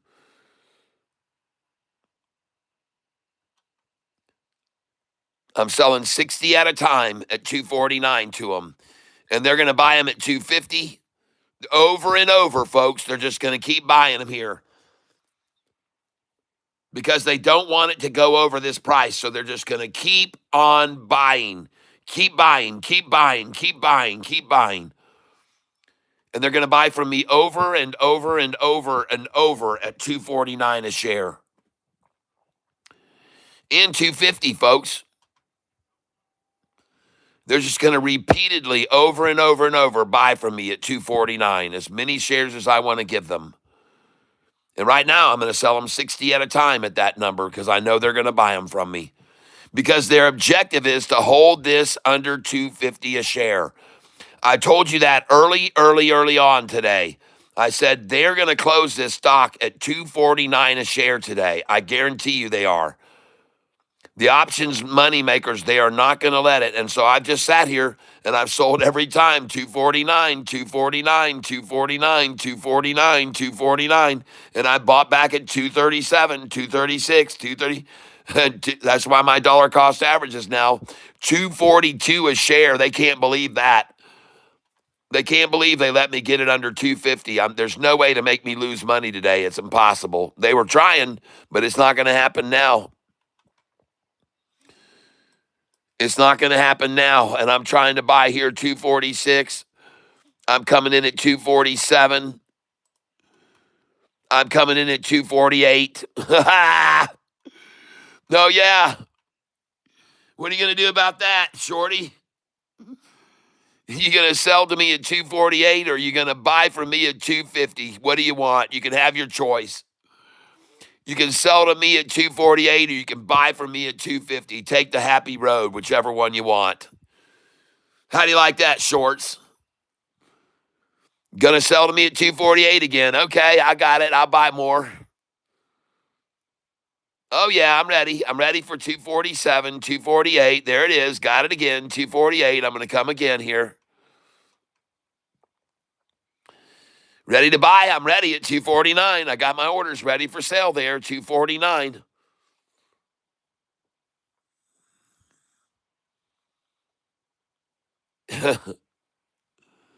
Unfortunately, buying these shares up here at 246 is raising my dollar cost average, and I don't want to do that. But I know what they're going to do here, folks. I know what they're going to do.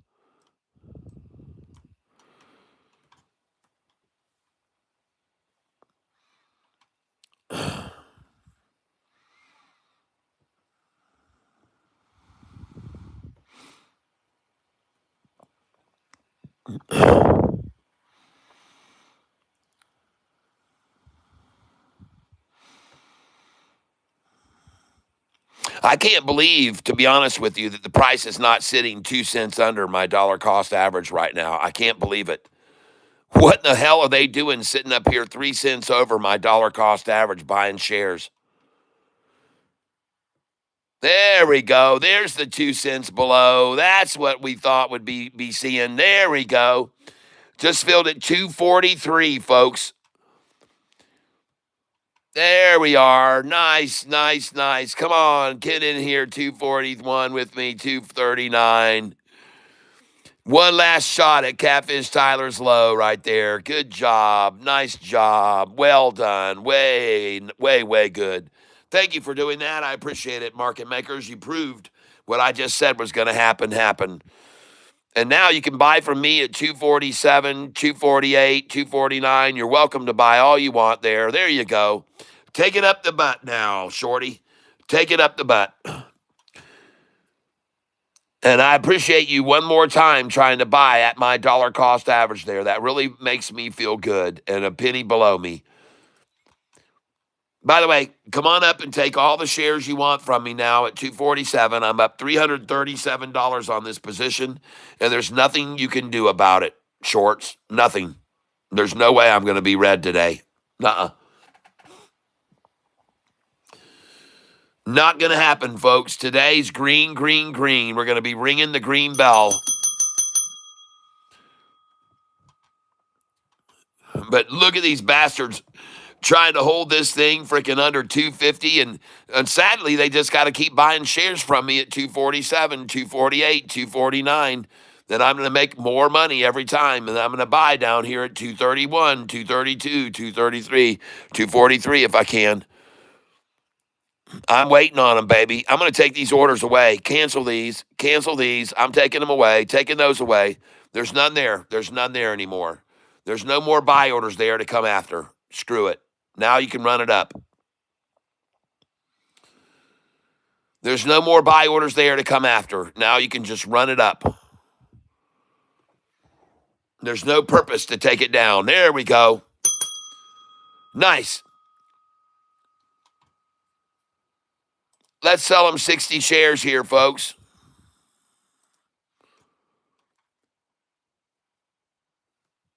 Sucks to be you, shorty.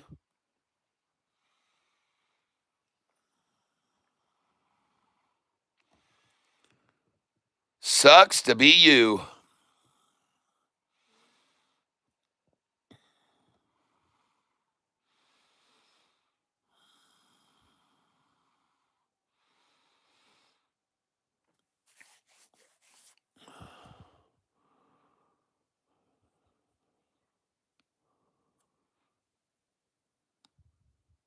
There you go. One last buy at my dollar cost average.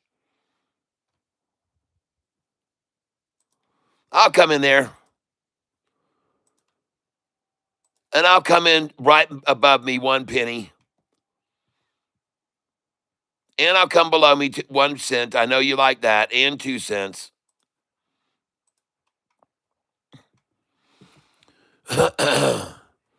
There you go. Got 244 right there. Nicely done. Going to get 243 right on my DCA. Very good. Now we're looking for 241, folks, and a 238 buy. Try for 239 as well.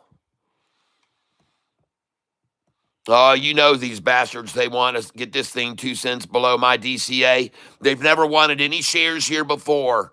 Never wanted any shares at this price before. Never wanted any shares at this price before until my dollar cost average got there.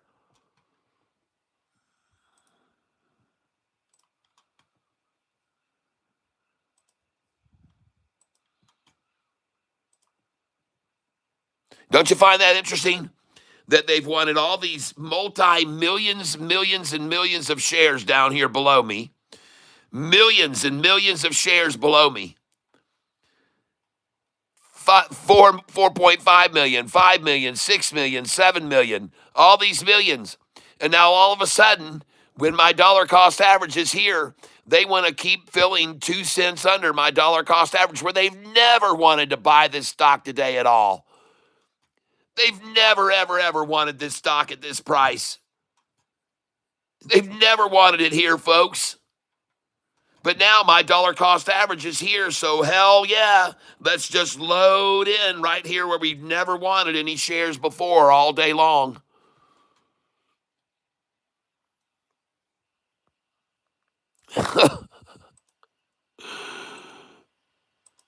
Isn't it incredible, folks, to see that? Down here, hundreds of millions and millions and millions of shares, millions upon millions upon millions. And up here, no shares available at all almost. And now suddenly, shares are just popping out of everywhere at this price. I think it's funny, folks. I mean, just look at it. It's so obvious, folks.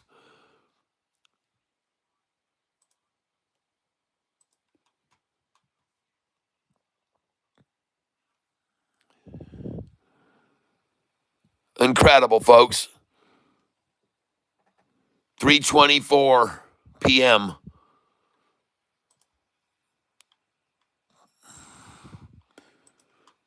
Just amazing to watch it over and over every day. It's amazing to see it every day, folks.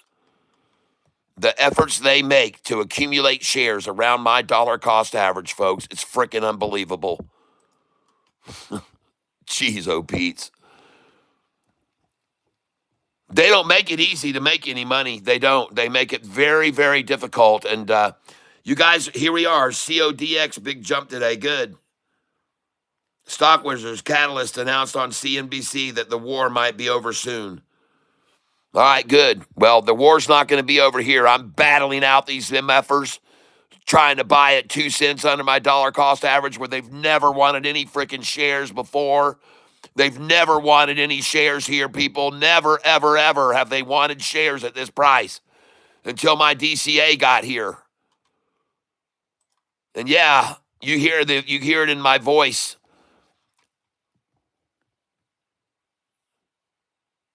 I'm sorry, folks. I just can't help but get the impression that this is happening every day. And I can't help but get the impression it's manipulation big time to hold the price 2 cents under my dollar cost average as long as they can. And they don't give a shit about buying anything for even less. They just freaking want to buy it all 2 cents below me, folks. Suddenly, where nobody's wanted any damn shares today at all, where they bought millions and millions and millions here, suddenly this price, where no shares have been available today at all, becomes the most attractive number for every mother to buy. Every single MFer wants to buy here now. And I find it incredible that that's the case, folks. And I also don't find it coincidental. I don't find any coincidence in it at all.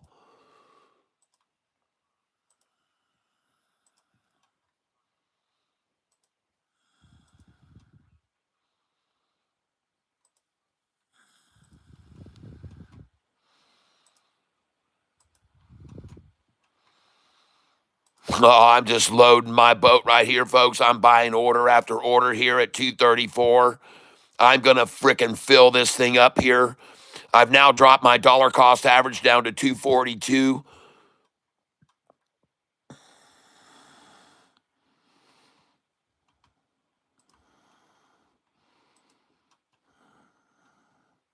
Now I've dropped my dollar cost average down to 241.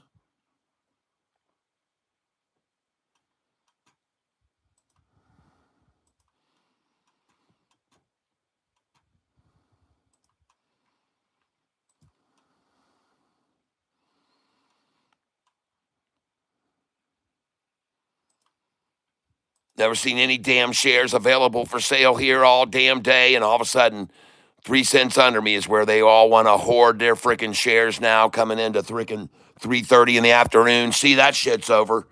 That shit's over, folks. They're done with that crap. And now it's back to 2 cents under me.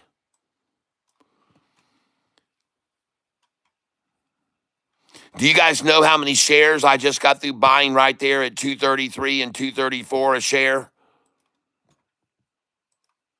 Well, now they can buy them 2 cents under me. Let them buy them from me all they want at 2 cents under me now. There we go. Ching, ching. Thank you. Thank you for buying there. And thank you for selling me all those shares you just did at 231.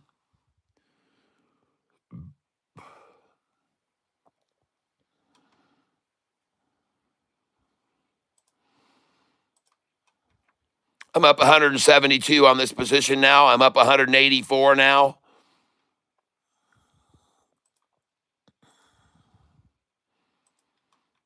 I'm up 195 now.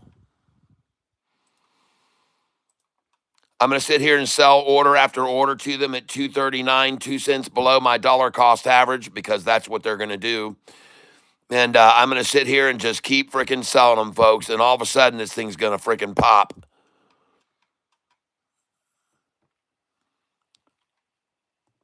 How curious it is that here they've gotten 6 million, 5 million, 5 million, 6 million, 7 million, 6 million, 5 million, 6 million, 5 million, 6 million. And here where my DCA is, they want to sit 2 cents under me right here. They've never had any interest in buying at this position ever all day long. Never wanted any shares at this price, 2 cents below this price. They've never wanted a single share here all damn day until my dollar cost average got right here, folks.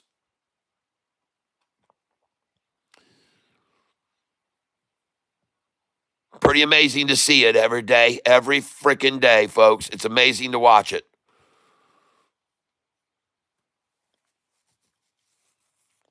Nice. Did you notice my dollar cost average just dropped to 240? What are you going to do now, shorts? Oh, shit. It's rising. I just sold 240.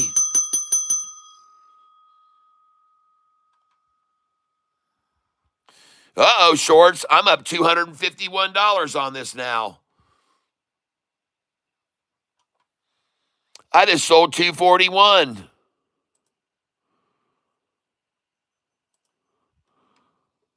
Oh, we got a power half hour coming, people. I'm up $278. And look at this, folks. I told you by the end of the day, I was either going to be up 500 or 1,000.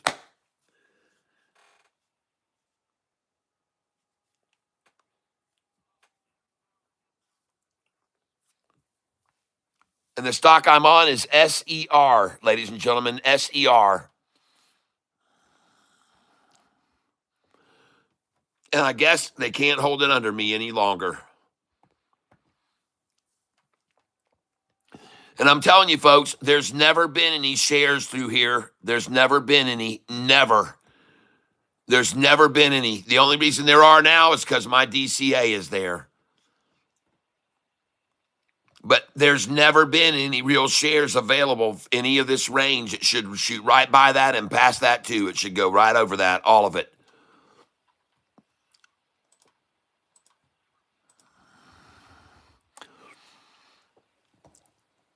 Well, you screwed up, shorts, when you kept driving the price down into these 30s. You let me get my dollar cost down to 240, and I know that wasn't good for you. That's not good for you. Now it's going to go up, and they're going to close this out tonight at 249 a share, folks. 249.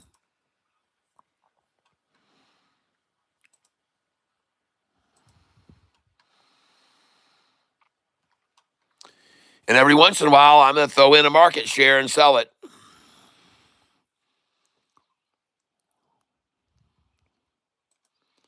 Going out right there.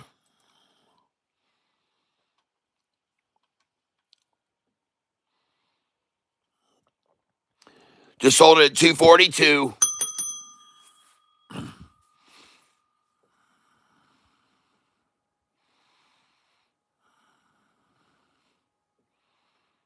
My God, they put in a sell order under me at 24163.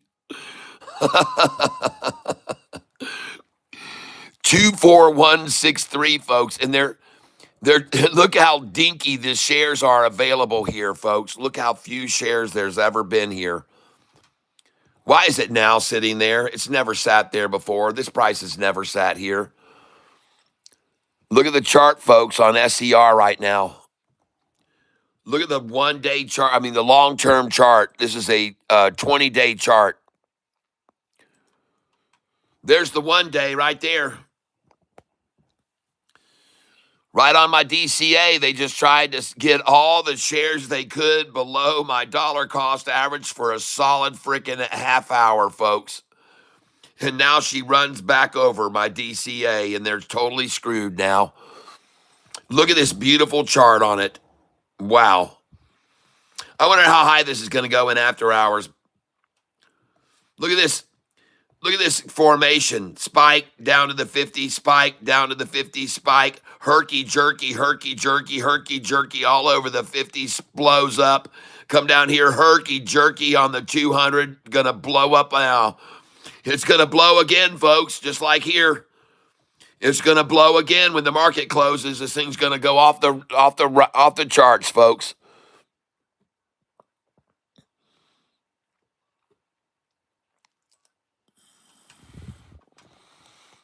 And look where the price is. A penny under my dollar cost average, folks.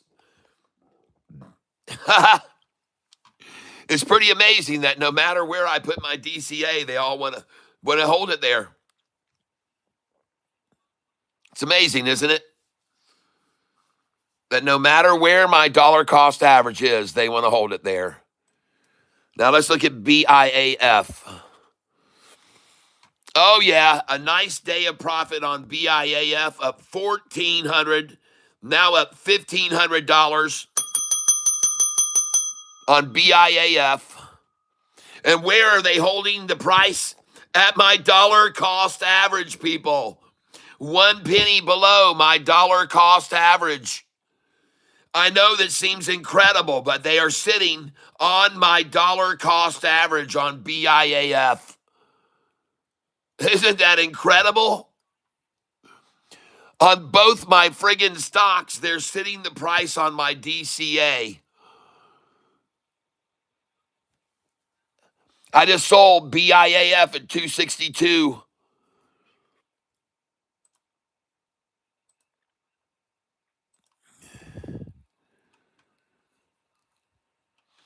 Oh, yeah, baby. Here we go. Oh, yeah. Go, baby, go. I'm up 1,700 on this today.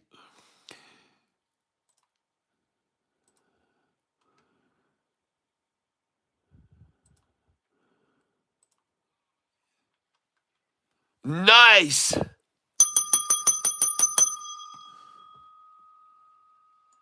Sell, people. Come on.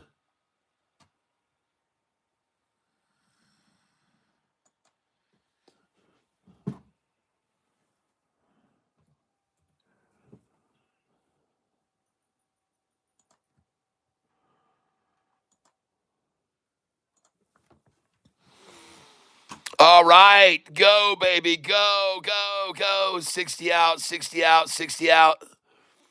Sell here, folks. Over my dollar cost average. Look at it rising, folks. I just sold 264.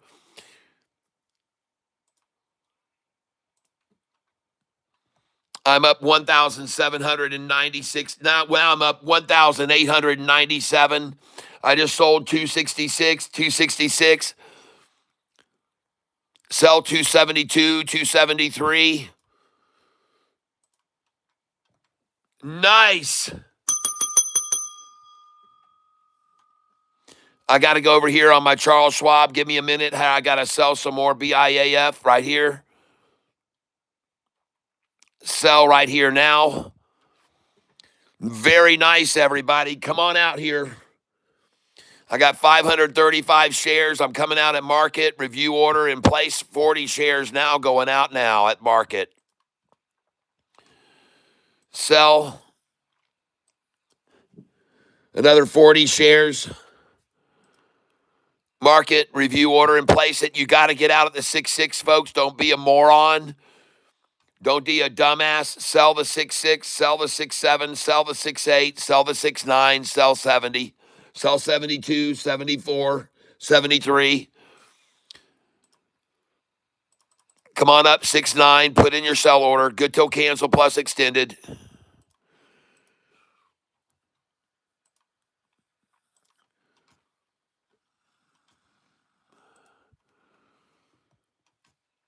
All right, now I'm going to jump over here to BIAF. Oh my gosh, look at it, folks. I'm up 2,000. Oh, holy crap.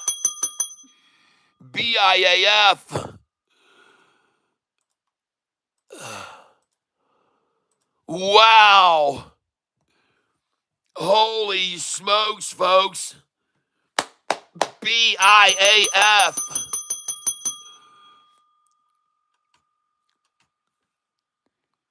Oh my gosh, this is crazy. Come on, sell 293, 94, 97, 98.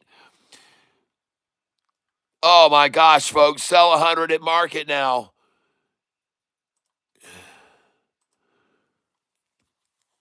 Yes. Oh my gosh, sell it, folks. Don't you mess around here. You're selling 82 and 83. You know that. These numbers are sell orders.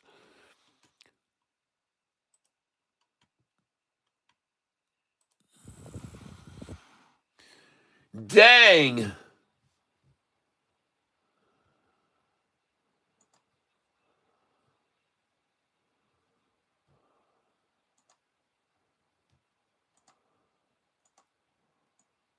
Nice, everybody.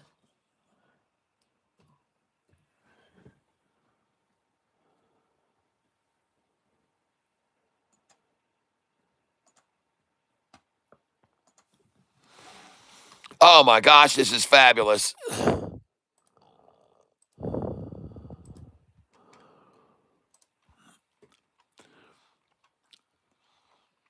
I've got 4,500 shares of this, ladies and gentlemen. And I'm going to sit here and just sell hundreds of at a time here.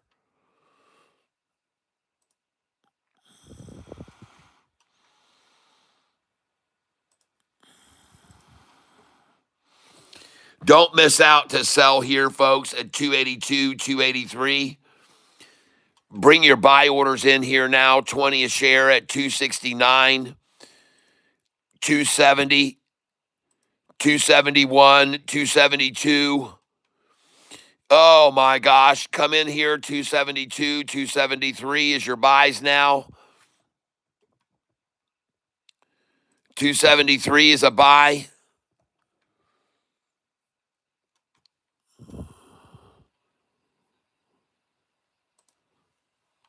Don't hesitate to sell here, folks, at 280.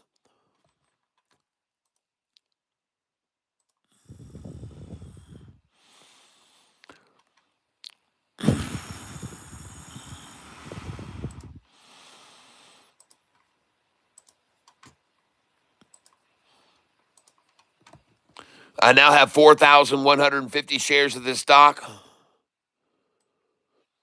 I'm raising the buy orders to 274, 275, 276, and 277 now.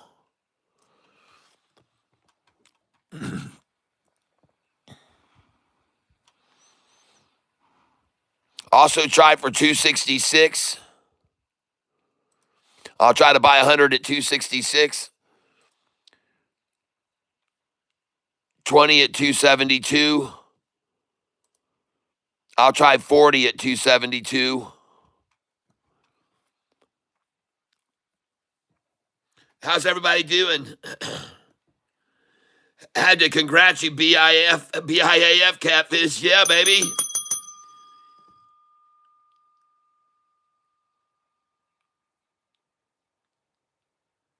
Hey, Zig Answer, what are you talking about? Did you see the 12th or 6th chart? There is some interesting behavior going on. Check it out. because you are the only retailer trading, LOL. Didn't you hear retailers have stopped trading? Well, good for them. I'm glad they stopped trading it. They let me make all the damn money. I'm up $2,800 on this thing. So I'm glad they stopped trading it. You sound like a shorter. You sound like you're losing your ass. Just saying, it sounds to me like you might be losing your ass here on this. I don't know. Could be wrong, but it sounds to me like you might be losing your ass. I just sold at 285. Duplicate order. I'm going out 40 shares at 286. It's a tough situation to find yourself in, I know.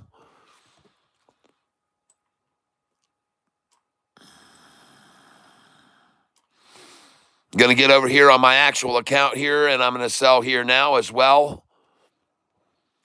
I got 415 shares here. I'm going to sell right here. 40 shares at market. Review order and place it.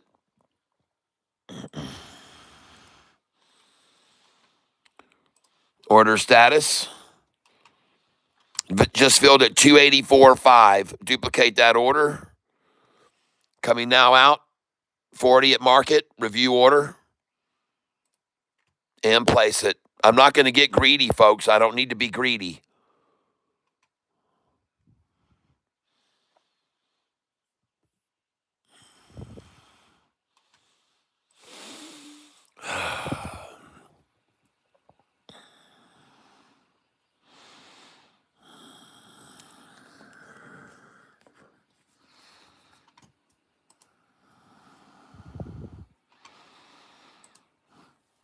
Man, something's selling or buying here. I'm not sure which. Oh, I just sold all the way up to 290. Folks, go out here, please. Sell here, sell here, sell here, sell here. Please sell here. Come out 295, 297, 298, 299, and $3. Do 100 in a share, 100 at a time here, folks. Don't mess around. Do 100 at a time. Sell 301, sell 302, sell 303, sell 304 here now. Sell 305, sell 306, 307, and sell 308.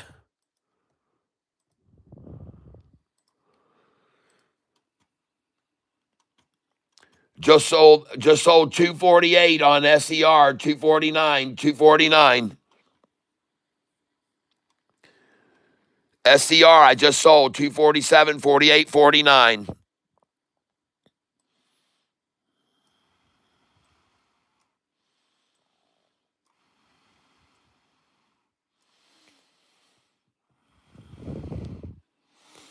How you guys doing, man?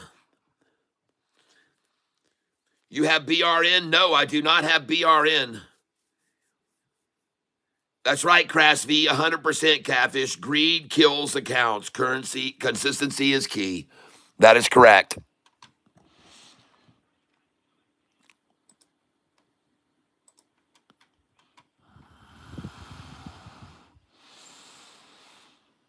You know what? I told you guys I was going to be up either 500 or 1,000 on this today. Little did I know that I was going to be up almost $3,000.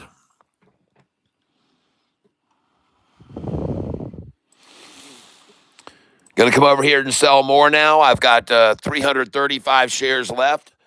I'm going to be selling 40 shares here. Charles Schwab Thinkorswim coming out of the limit order. I know to sell 293, so I'm going to come out 292. Right there. Place that order.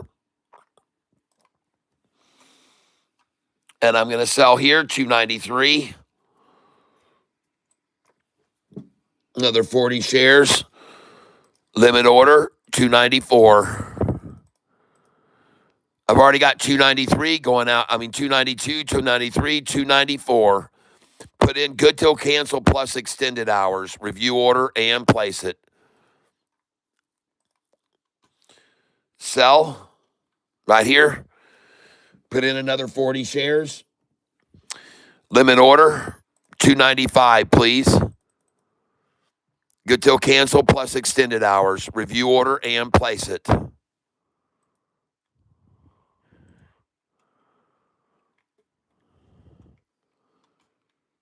Trade, order status. Stock, BIAF.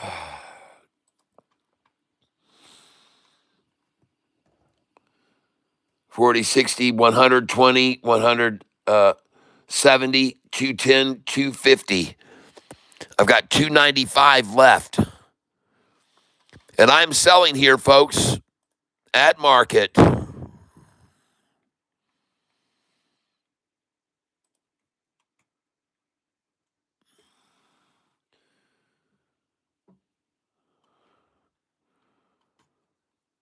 It's good. Now we're going over here. Duplicate order. 40 going out, 295. I'm going to try 296, good till cancel plus extended. Review order and place it. I've got two accounts here, folks, I'm trading. All right, I've got two accounts I'm trying to trade here, and I just sold. Oh, yes. The market here, folks. Don't even mess around here, folks. Go out at market. 299, review order and place it. Get out. Oh, my gosh. Go over here now. Oh, yes. All these orders are going to start filling here, ladies and gentlemen, now. Yes, indeed. Awesome, awesome. Look at the gain here, ladies and gentlemen. 3,284. Nice. Oh, man. Bring up the buys to 290. Bring up the buy to 290 here, 288. 287 here. Come on. Oh, yes. Nice. Just sold $3. Just sold $2.99.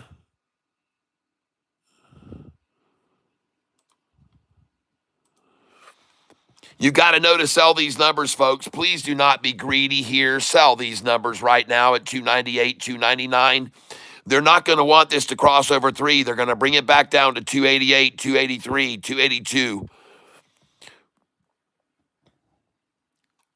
I just sold 298. I've got 2,070 shares left.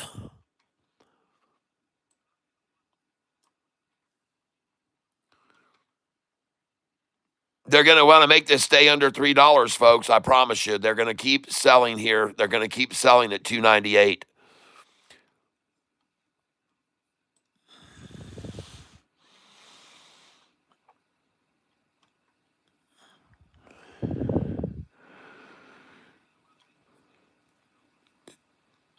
Don't be greedy, folks.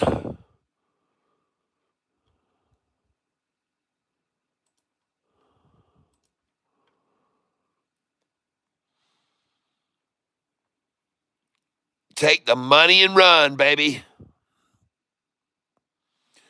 Just sold 296.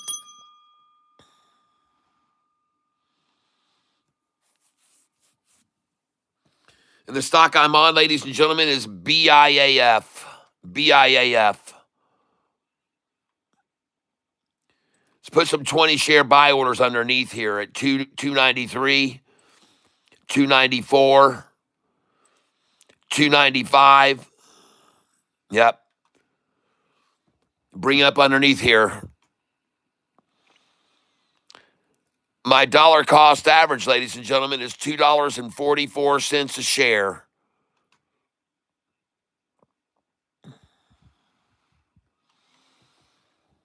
And man, we got them in a pickle here. They don't know what to do. They got buy orders below them at 296, 295, 4321.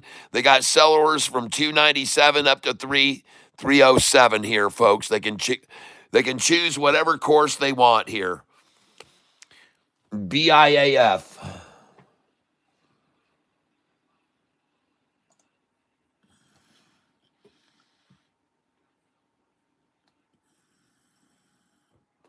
I just sold it 296.4.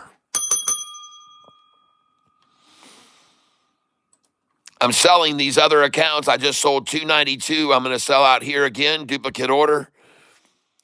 And I'm going to come out at 296. The heck?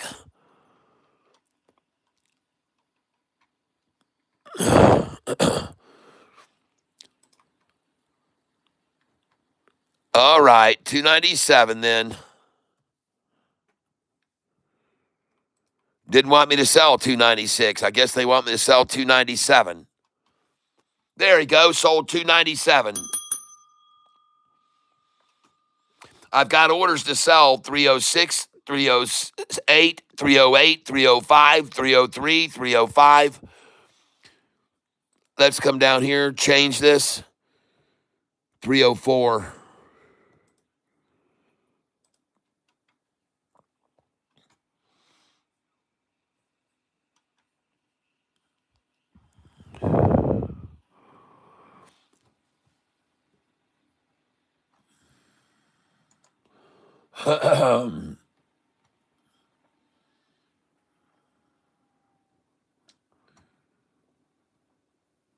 I now have only 50 shares left of BIAF on my real account over here. I've got $1,600 to buy with tomorrow, so I've only got $100 worth of this left, folks. I've sold almost all of it now. And I'm selling here, ladies and gentlemen, $2.99. I'm going to let them have it from me at $2.99. And I'm going to sell 20 there. Good till cancel plus extended hours, review order, and place it. This looks good, folks. This looks real good. Time to start selling some more. Here we go. The next run's coming right now for the next 5 minutes, folks. 5 minutes, and I've got 1,990 shares left. And in my real account here, I now have, let's see, I just sold 297. I've got orders in at all good till cancel plus extended orders in at 304, 303, 304, 305, 306, and 2 at 308. I'm going to put in 307, change to 307. Review order and place it. Now I can always sell them in after hours, folks. If they don't get there now, I mean, I can sell them in after hours. And so a nice day today, folks. Congratulations. And now look at them start going off, folks. They're going to start popping off.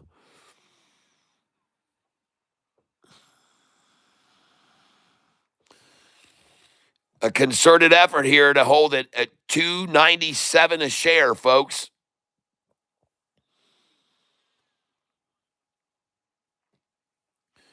And I've got 1,990 shares left.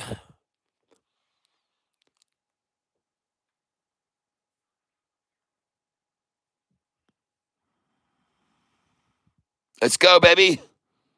4 minutes left. Come on, let's ring this bell.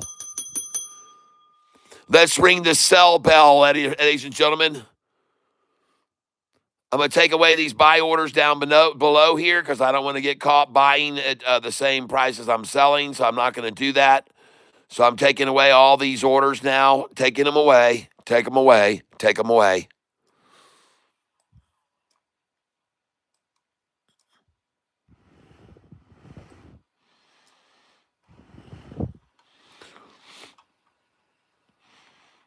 I now have only 1,690 shares left. I'm selling here. I'm no dummy.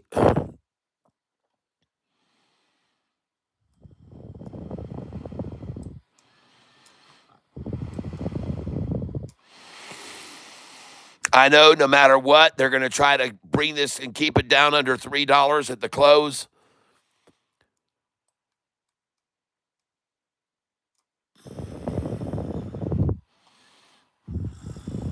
I now have 1,490 shares left. I've got Just over 2 minutes to sell the rest of them.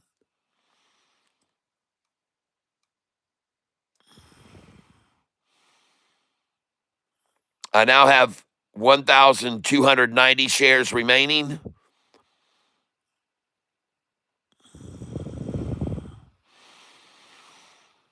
I don't have any sell orders up here any higher.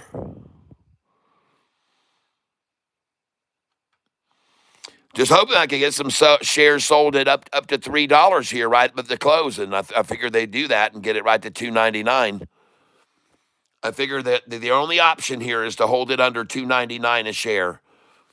$3 is the option for them. The options players, the hedge funds. They're going to close this at $299.99, folks. Got a minute and a half left.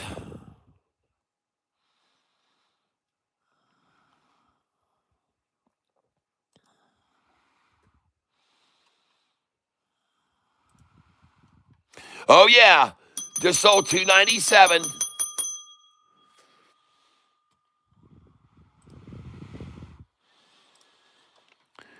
Here we go. Just sold $297 again. I now have 970 shares left.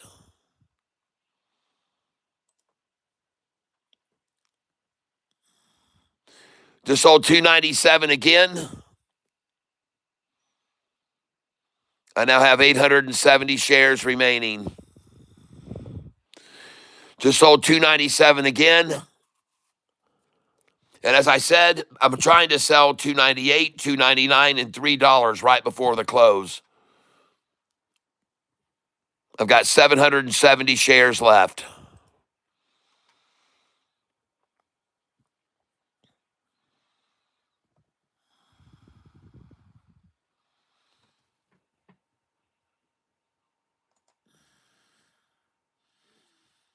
And over here on my real account, I now have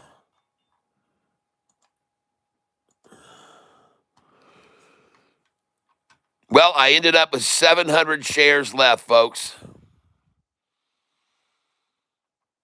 And I cannot sell anymore in the after hours on this account. I can sell on my real accounts, but paper money is over, folks, and I've got 770 shares left. Wow, folks. Nice. Look at that gain today, folks. $3,214.90. And in case you guys were not keeping track, 3 days ago in this account, I had 25,000, and now I'm up to 29,985. That's right. I had 25,000 3 days ago, and now 29,977. Nice, huh? Yes, way to go, Joshua.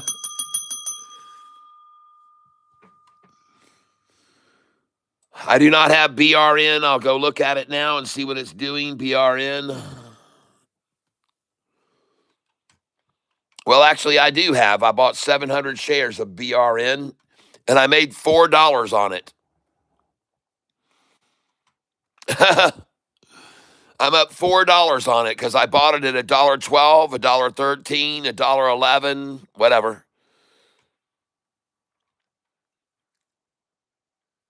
So I do have, in my paper account, I do have BRN.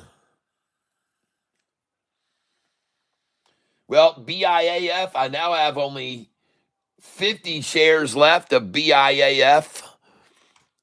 Made $1,600 on it on this one account over here. And let's go see how many shares I have left of this now here too. And I still have 245 shares of it here. And I also made some good money on ARTL today, which went up 13% today. So, all right. And tomorrow I've got $1,700 to buy with in cash. Nice. Man, it hasn't been easy, has it, to make money lately? They've really made it tough on us, man. But look at this chart on BIAF now. Up 116% over the last month, folks.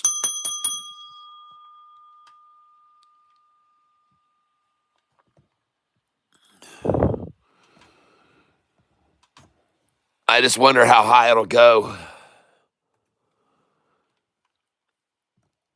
Dang, folks. $3,199 today. You know, I asked everybody this morning. I asked everybody in my poll this morning. It said, did you just buy into BIAF with me when it dropped to 230 to 233 price range? Nice. And out of that, there were 189 votes. 189 votes. Did you just buy into BIAF with me when the price dropped to 230 to 233? And it says out of 189 votes, 27% said yes. Alexa, what is 189 times 27%? 189 times 27% is 51.03. Nice. Alexa, stop. So over 50 of my viewers today bought this stock with me today when the price was $2.30 to $2.33 a share. Man, folks, that is freaking fabulous.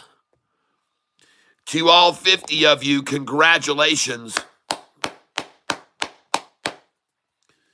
I made $440.89 on BIAF today. Yes.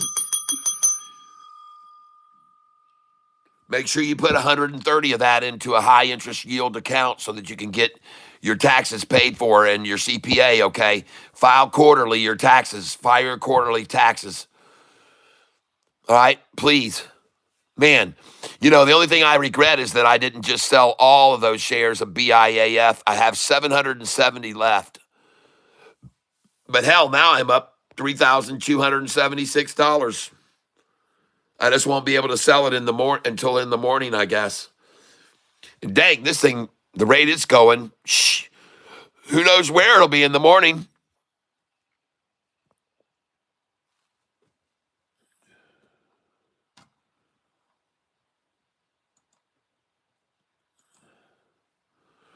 Well, folks, congratulations. Japanese reporter, why didn't you tell us before you struck Iran?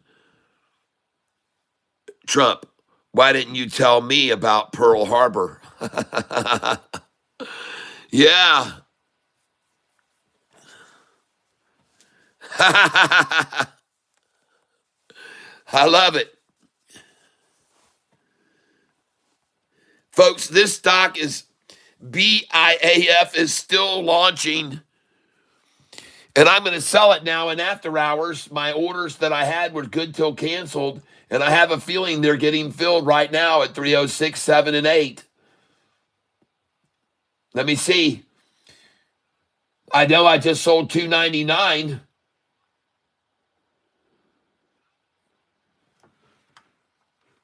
I had orders in there, good till canceled plus extended, folks. And I have a feeling I just sold there.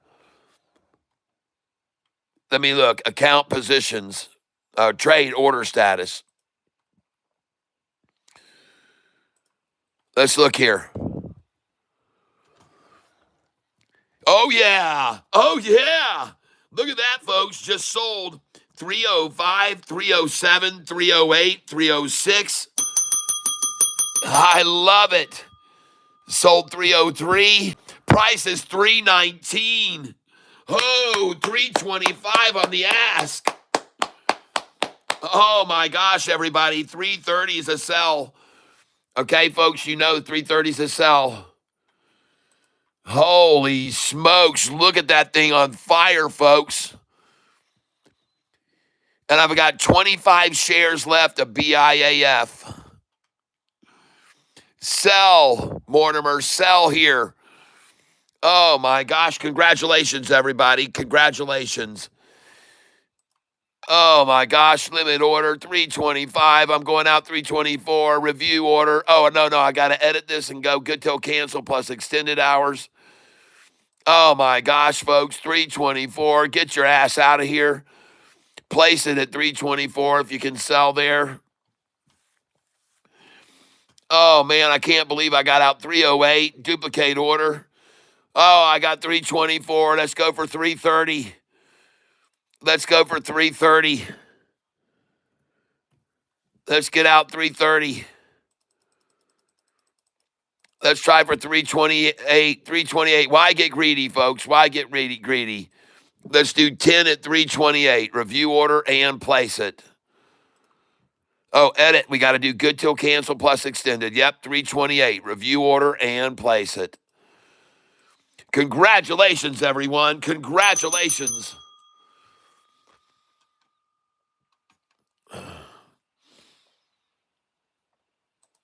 Duplicate order. Oh, man. Come on up to 330. Oh, I got 328. Yes. Oh. Come on out at 330, folks. Don't you mess around. Yes, come out here, folks.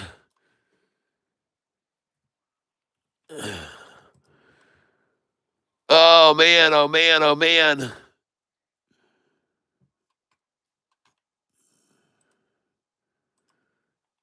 Sell the 330, folks.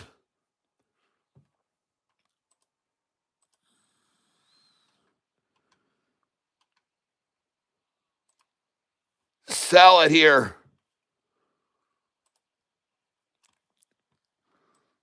Oh, man, the last ones I got to get out here. 330, folks. Limit order, 330.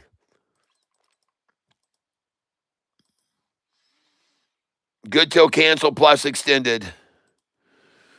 And I'm going to be out of all my shares now at 330. Wow.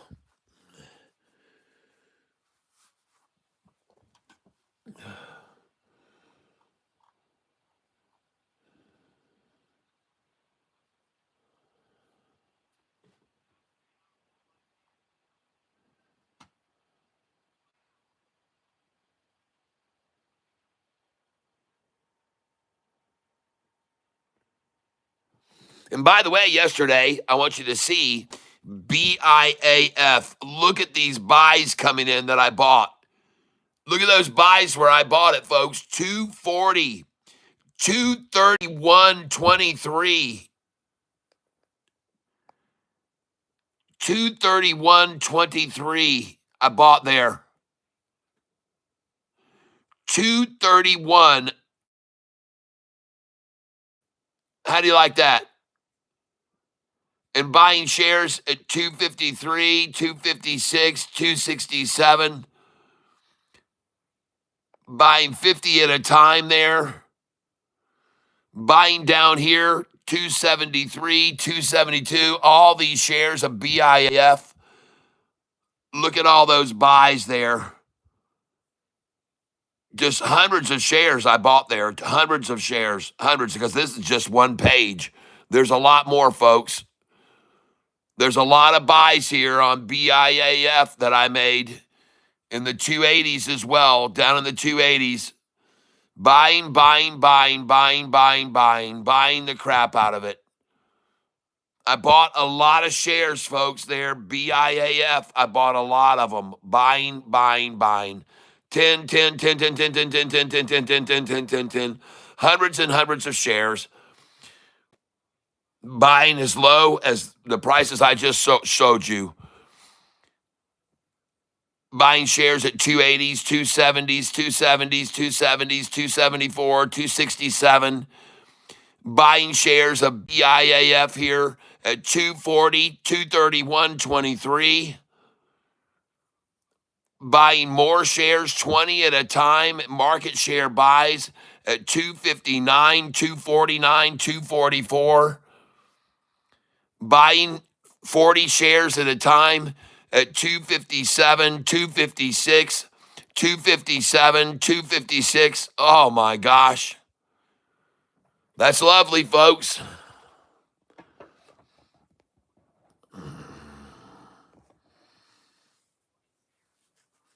Yep, BIAF, Ellsworth, BIAF. It is not BAIF, BIAF, right, yep. All right. Well, friggin' fantastic, everybody. Congratulations. And my account, I'm not holding any more BIAF. I've sold it all. Positions, BIAF, none. None, ladies and gentlemen. Zero, zip, zilch. And somehow I'm still holding on to 10 shares of ARTI, which I want to sell now. I don't know why I'm still holding 10. But I'm going to sell 10 right now. And we're going to sell limit 714, 713. Good till cancel plus extended. And we're going to go for 714.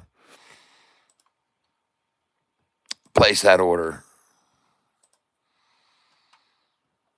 And I'm waiting to sell it at 714. The bid is 713. The ask is 715. And I'm hoping to sell it at 714. BIAF is now at 325 a share, 324. And congratulations, everybody. And as you can see, I am currently up on the BIAF position, even though I just sold thousands of shares. I'm up 3,453 today. All right. Yep, BIAF is rocking. Yes, it is.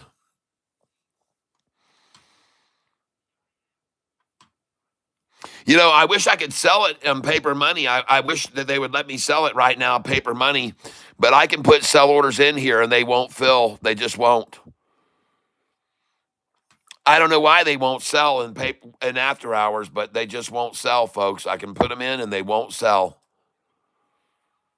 Because I want to sell here. I want to sell at 320. Yep, I want to sell there. Because from 320, they're going to take it back down to 288.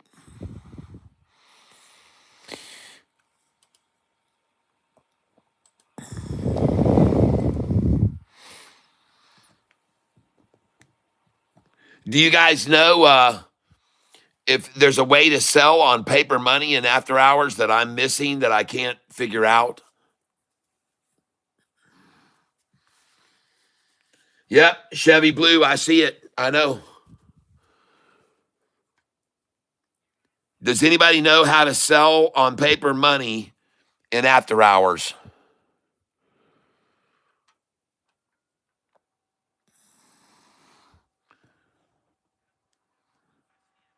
I've never been able to figure out how to do it, unfortunately.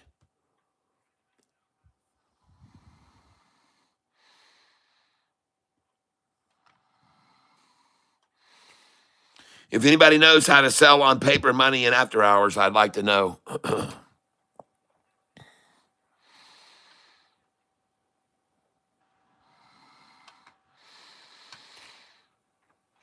You know, let me go up here to setup. Application settings. Here we go. Order defaults. Here we go.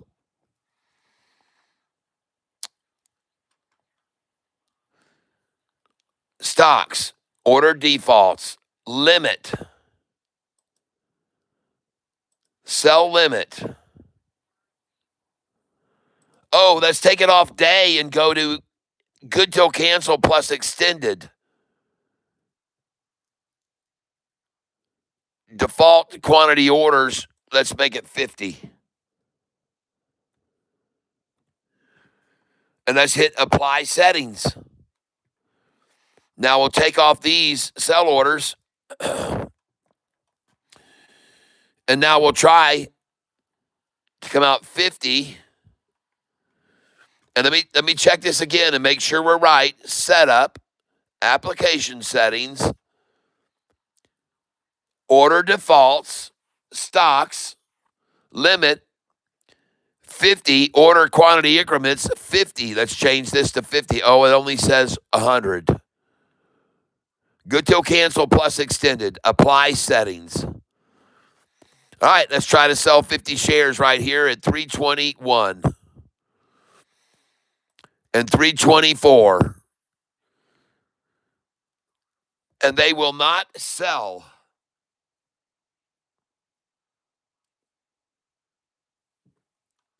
Why aren't these 50 share orders selling?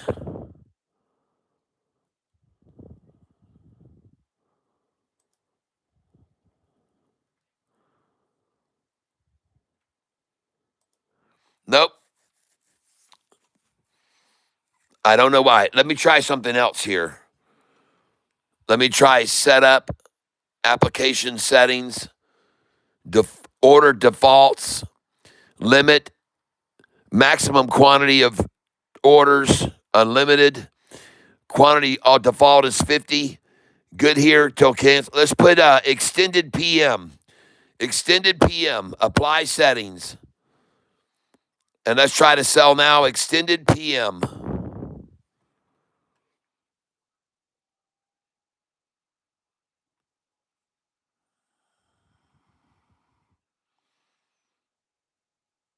And that isn't working either. So let's go up to setup here. Try delete application settings. Active trader. Here we go.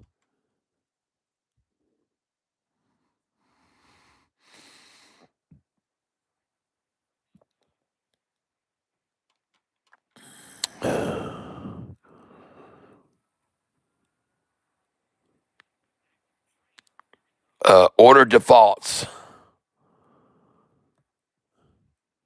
Extended PM. Let's try extended hours. Let's just try extended hours. Apply settings. And here we go.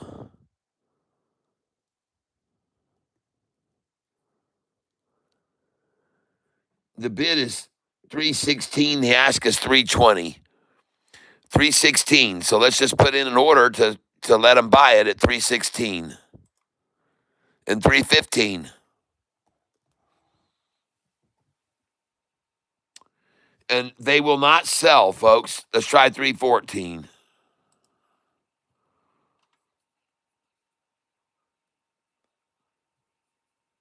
And those orders just will not sell. You might have to cancel those orders or edit them to make them right. Just by changing that won't change those orders you've already put in. No, I understand that. And so I'll just close these. And let's just try 312.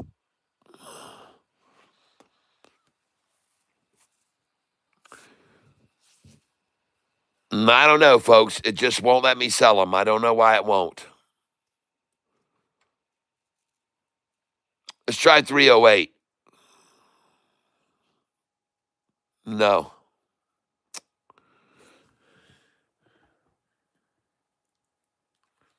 Oh, well, I'm going to be sitting on these, folks. I'm going to sit on the last 770 shares. I don't have an option to do anything else. It won't let me sell them, I guess. For some reason, paper money won't let you sell in after hours. But let's go over here and take a look at BIAF in after hours. There it is right there.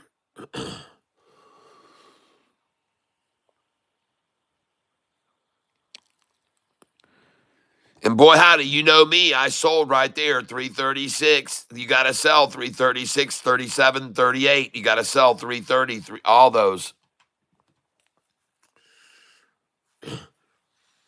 Hi, Catfish. BIAF might go up past 4 tomorrow morning. Yeah, I know.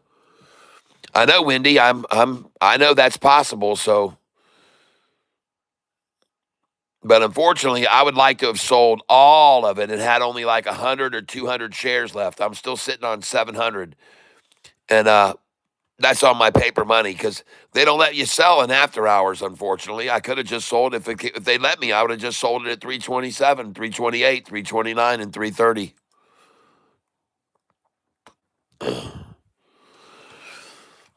But they didn't let me trade there. Hey, I'm not going to complain about being up $3,333 today.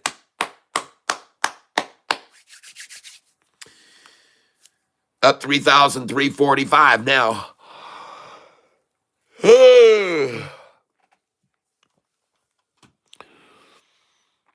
All right. 50 of my viewers said they bought this stock with me today when the price was 230 to 233 range.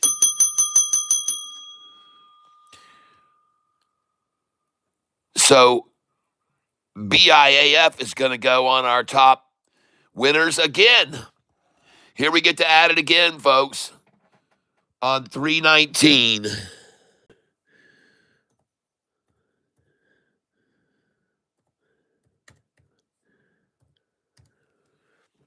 And the stock again is BIAF. Wow.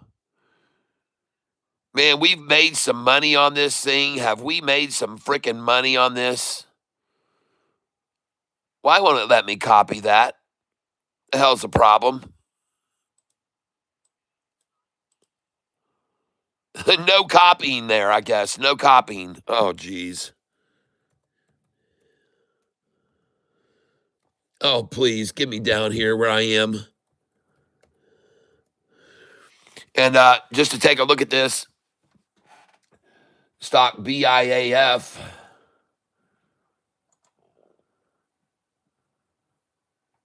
Hold on a second.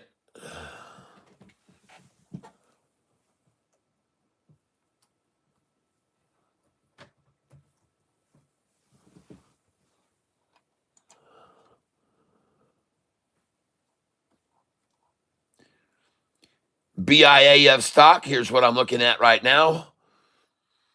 And the previous close on this stock was $2.43.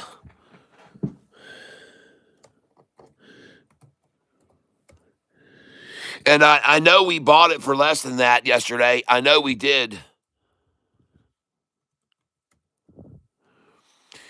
But we just sold it. I just sold some at $3.27.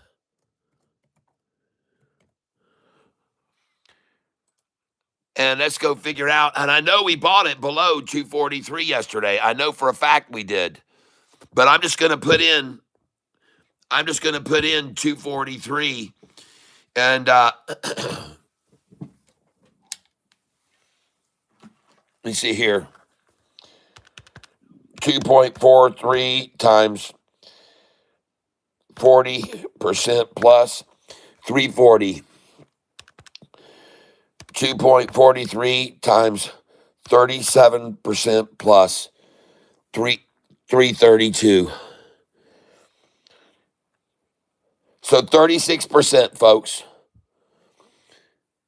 2.43 times 36% plus 330. That works for me. 46% gain again on that one. Nice.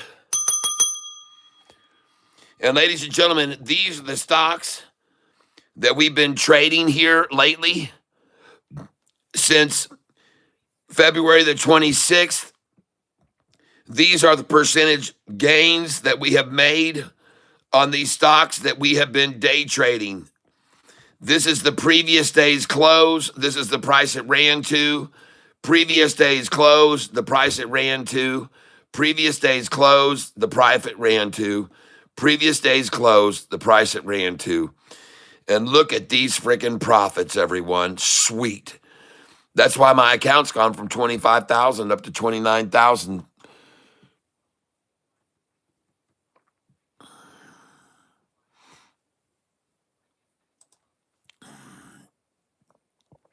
And today I increased it by $3,330. This is a paper money account I'm trading, but I like people to know, that I'm trading paper money so they can see how to use Charles Schwab. I'm just trying to give you the instructions on how to use Charles Schwab here, folks. That's all I'm trying to do is teach you how to use Charles Schwab.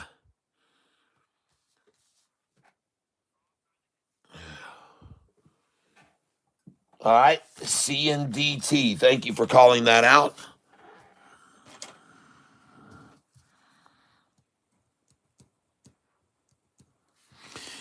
And that's called out by Chevy Blue. Thank you.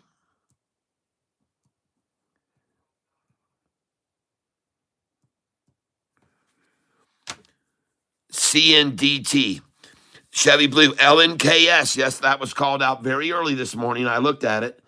LNKS was actually called out yesterday. But let me look at the first one that you called out. CNDT. That's trading in too narrow of a range.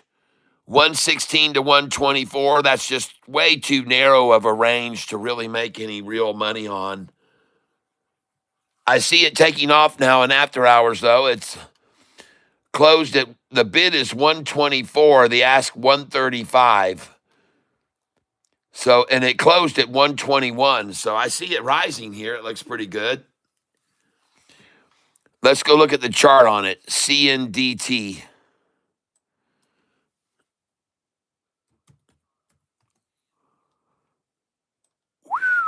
129 for a high there. They must have had an announcement after hours of some sort. Let's go see what the news is on CNDT.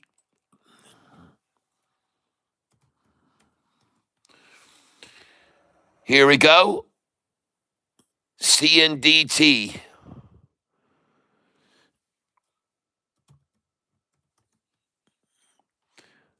And I don't see, here we go. I don't see any news on them at all. No breaking news. Nothing's made the headlines yet on CNDT. I sure would like to know what the catalyst is before I pick up any of it. But I see nothing there. But I wrote it down, Chevy Blue. I watch it in the morning. Wendy, I bought my BIAF a day before 288. And please tell me you just sold it in the after hours just then. Please tell me you sold it while I was selling it.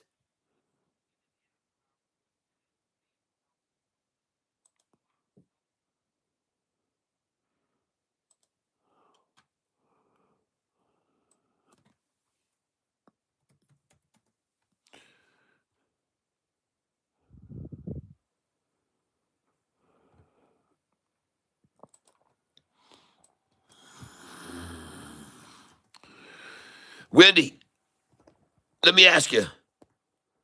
Wendy, did you just sell BIAF with me at $3.30 a share in the after hours?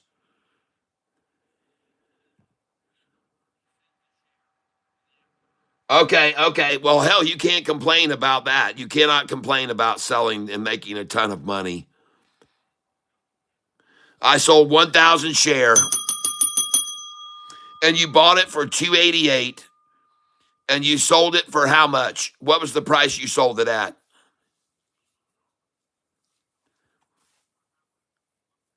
I hear you, Skull Silver Max. Wendy, what price did you sell at right there before the market closed, please? 295. Okay. And you bought it, you said, at what? 288. Okay.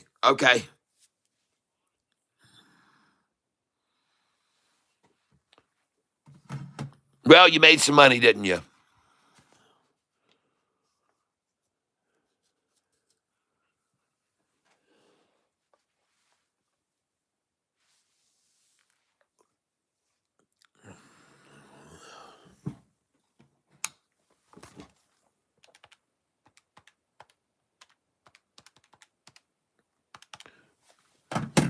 put $70 on the plate. That's right, better than lost money, you betcha.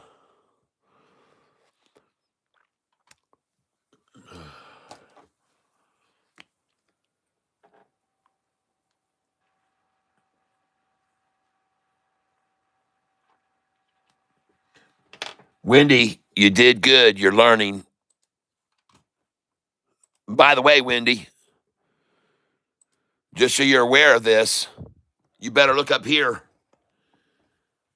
The S&P 500 down, red. The Dow down 203 points, red. The NASDAQ down, red. And you made money on a red market day. Do you know how hard that is to do? And I love this BIAF now. She's rocketing right on up. Up another 7% in after hours now, rising. Nice.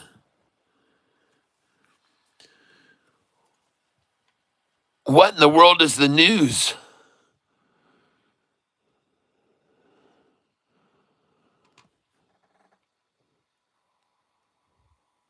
Two days ago, new case study, BIAF Technologies, SidePath Lung provides actionable results and helps patients. Yep, I heard that.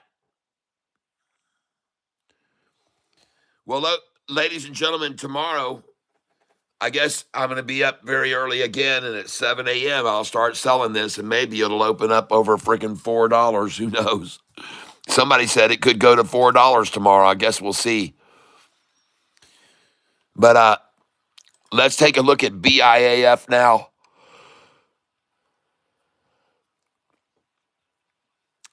Let's look at the 20-day chart.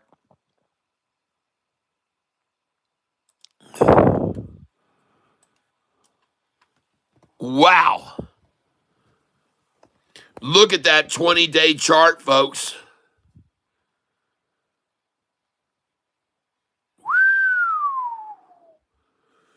Look at the 45 and 50-day rising here. Look at the rising 10-day, the rising 5-day. Look at the volume coming in right here. The buyers out buying the sellers now like crazy. Way more buyers here over this last 1 hour candlestick. And in the after hours, almost 2/3 as many buyers as sellers. That's right. 3-to-1 buyers and sellers right now in the after hours. 3-2, I mean. 3-2 buyers, sellers, buying over sellers here in the after hours. And 10-1 buyers over sellers in the first hour of the after hours. Or I guess this was the last hour of the day trading right there. Look at the volume coming in. Look at that massive volume coming in. On the last hour of the day, folks, look at the price spike up beyond all this resistance level. It just spiked over that. And now we got an unengulfed candlestick here. Oh, man, it looks good, folks. And look down here. The buyers are coming in 2-to-1. 2-to-1 now. Now it's 3-to-2. 3-to-2 buyers versus sellers. But this candlestick could go 2-to-1 again, or even 10-to-1. It could do that.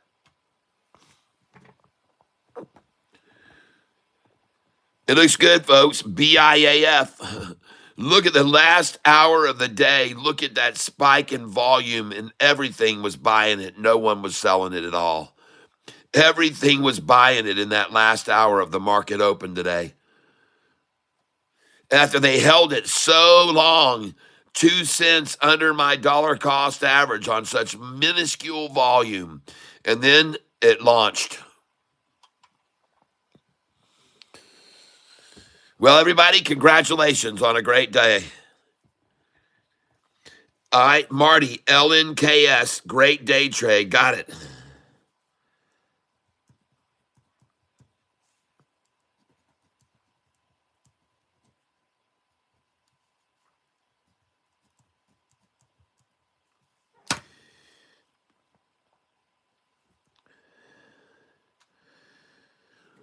All right, thank you very much. ATXG. Okay, Marty. ATXG, tomorrow's trade. I'll put an asterisk beside it.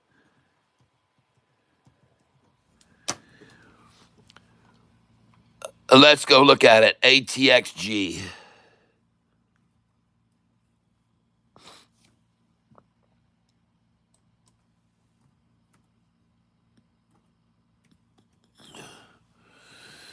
All right, there it is. Oh, nice.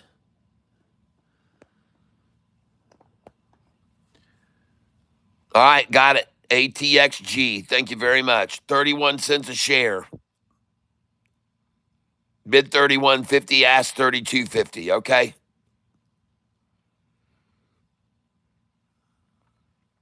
Well, let me look at the history of this ATXG. Hold on.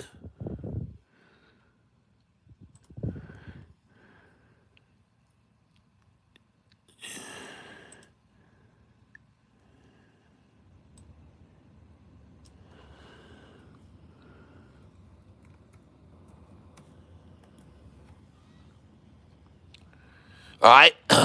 So here's what I'm looking back, going way back in time on ATXG. Look at the difference between the high and the low each day. Here, 2 cents. Here, 1.5. Here, 1.5. Here, 3 cents. Here, 1 cent. Here, 2 cents. Here, 5 cents. November the 20th. Price 47, low 42, 5 cent spread. 2 cents, 4 cents, 6 cents, 7 cents, 3 cents, 2 cents, 3 cents, 2 cents, 3 cents.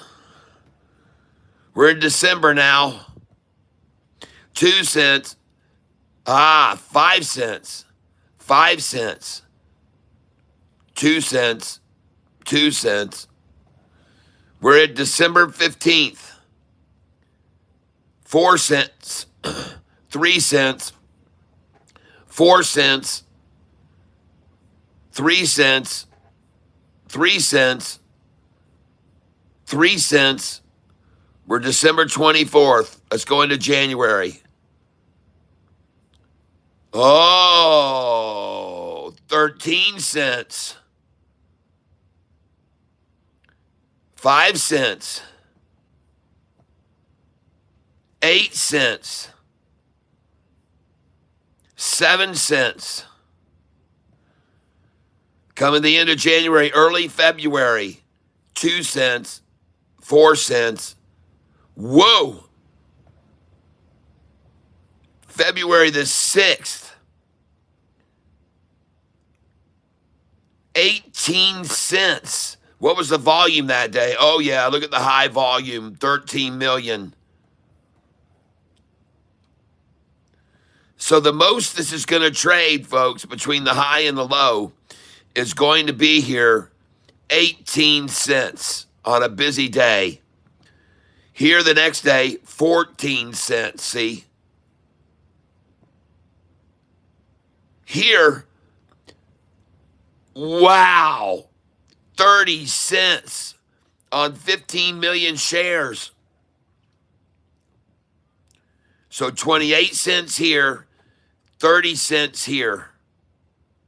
Here, 14 cents. Here, 15 cents. Moving up to February the 27th.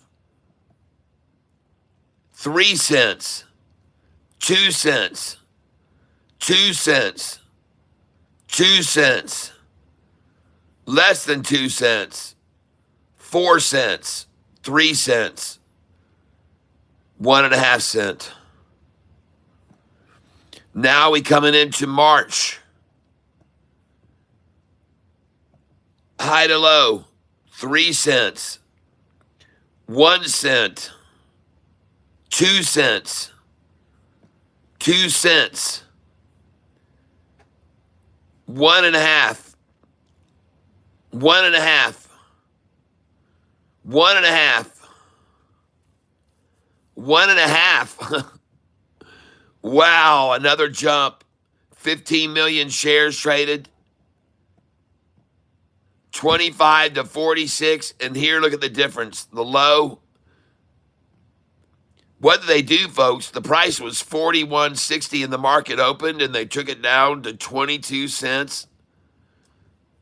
No, they didn't. Let me tell you what they did. The market opened at 41.60 and they let it go up 5 cents. And then they attacked it down to 22 and they closed it at 25, folks. That is what they did. So somebody is in control of this stock. And right here on this day, it opened up at 41.6 and they let it go up 5 cents. And then they dropped it 24 cents and closed it near the low. The next day, it opened at 26 cents. They let it go up 18 cents, and then they closed it near the low again. Oh my gosh, folks. Listen, watch this closely here. See what's going on. It's a pattern. Here they let it open at 41 and it went up 5 cents and then they dropped it 24 cents. Here it opened at 26. They let it go up 8 cents. They let it go up 18 cents. And then they closed it near the low again, folks. Here they open at 26. It goes up 5. Then they attack it to 26 and it closes at 31. On this occasion, folks, what they did was they opened it at 26.62 and they drove it down to 26. Then it went up to 31.44 and they closed it at 31.40. Now, why I like this right here is because I can show you many, many times when the price closes near the high of the day that it goes up the next day. This is what I like about this stock. ATXG. That's what I like about this stock. Today it came out 26. They drove it down just a fraction. Then it went up to 31.44 and it closed 31.40 right by the high. And the volume is fairly good, not huge. But I do see it closing near the high, and that's a very good signal right there. ATXG, Charles, won't let you trade it without a broker. Jeez, of course. Well, I also want you to know, and I can show you many, many other instances of this. Let me do something and show you something here. I'm just going to put in a SoFi chart here and show you something.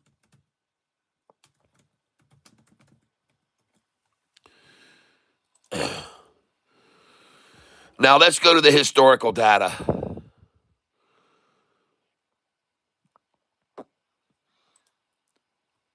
All right.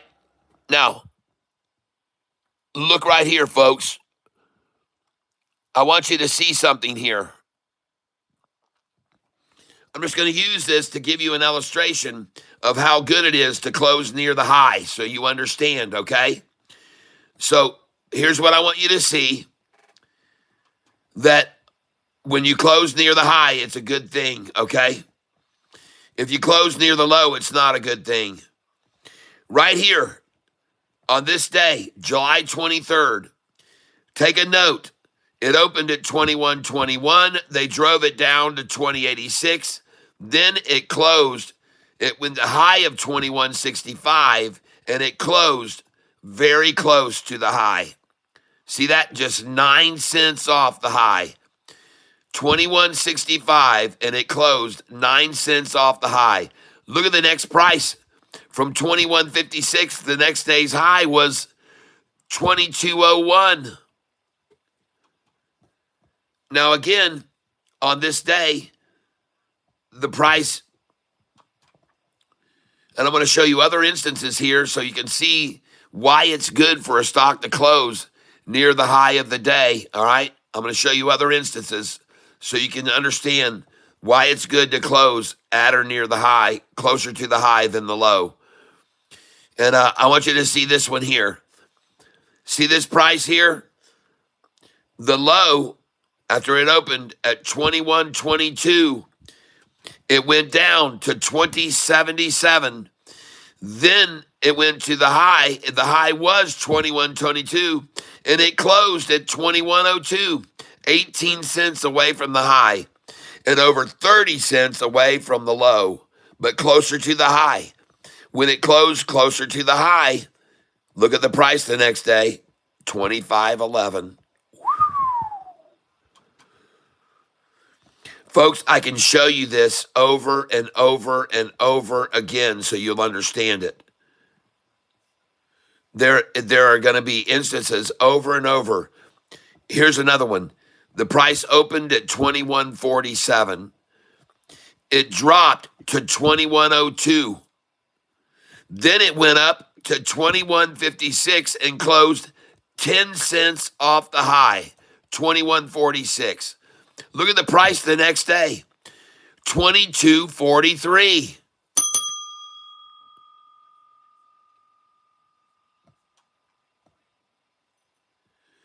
I can show you this repeatedly, folks. Look, here's another one. The price opened on August the 12th at 22.62. They dropped it 10 cents to 22.52. Then it went up to 23.73, and it closed almost there at 23.65. It closed 8 cents off this high. Way off the low, way off the low. But after it closed near the high, what did it go to the next day from 23.65? It went all the way up to 24.50, baby.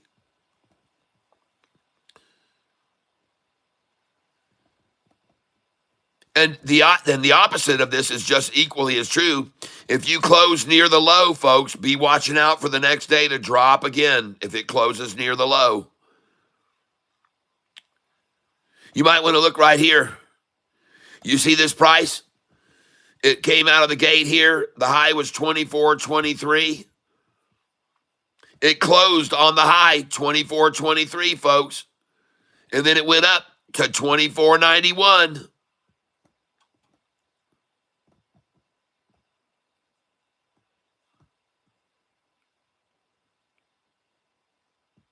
Right here, August 21st, price opened 22.44. Look at the low, 22.31. They drove it down 13 cents from 22.44 to 22.31, 13 cents. Then it went up to 23.37. That's right. It went up $1.08 to 23.37, and it closed at 23.33, 4 cents off the high. Look at the next day's high, 25.25, folks. So do you understand now what I mean by how good it is to close?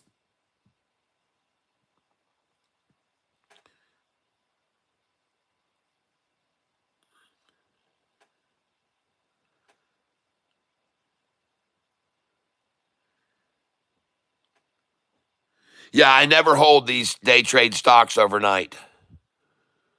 Never, ever, ever, ever, ever do I. I don't do it. So what you need to learn from what I'm showing you here, folks, it's good to close near the high. Now, is it always going to be that way? No. But let me show you the opposite taking place. Let me show you the opposite. See this stock right here? Open at 26.20 and go up 40 cents to 26.60. Then they dropped it to 25.50, down $1.10, and it closed 25.62. It closed 12 cents away from the low, folks. This is not a good sign. And look at the next day's low, 24.88. See that? Okay. So closing near the low is bad. Closing near the high is good.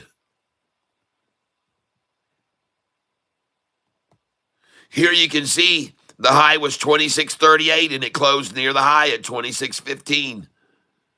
And then the next day it went from 26.38 high to 26.60.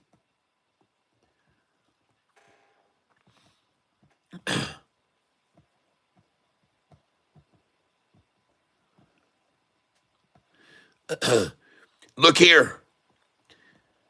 SoFi, September 19th, opened at 28.26. They drove it down 2 cents to 28.24.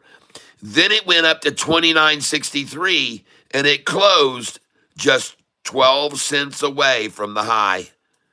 And after that, folks, what was the high the next day? 30.30.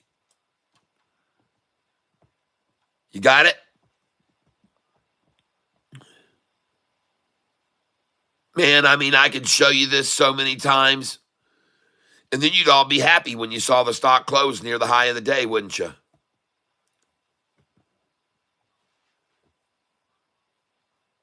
But you better look here.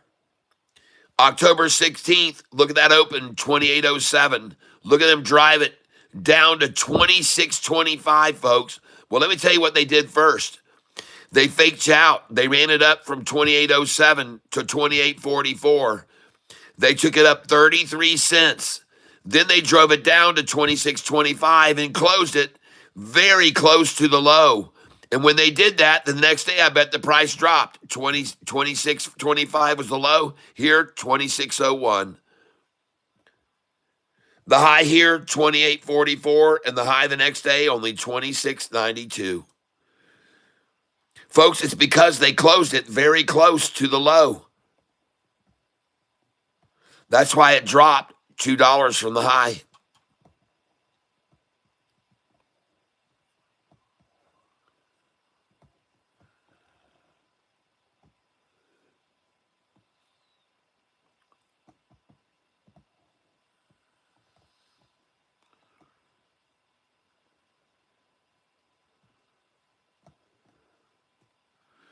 And you can see this very consistent pattern. October 22nd, $30 open, drove it down 63 cents to 29.27. Then it went up to 30.20 and it closed very close, $30. The next day, the price, 31.98. Notice on this day, they came out at $30.99 a share and dropped it to $28.80. They dropped it $1.20, and then it went up to $31.98, and then it closed at $31.66. And the next day, what do you think happened to the price? You want to guess, folks? It went from $31.90 to $32.56, folks. I know what I'm talking about.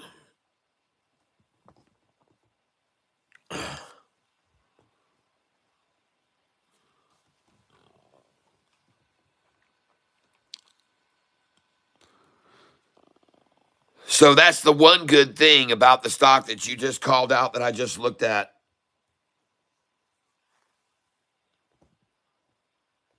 ATXG. Yes, Raymond, I sold almost all of my SER. I sold almost all of it.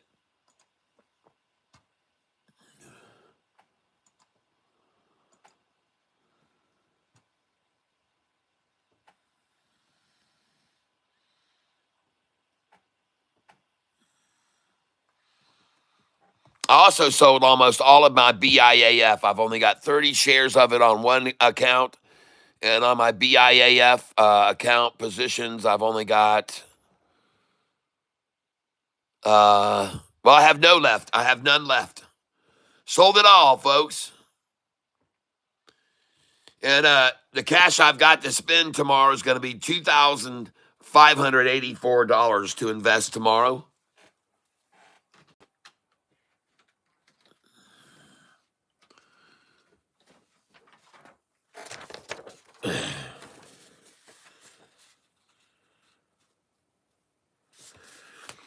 And let me write down these numbers here. Hold on a second.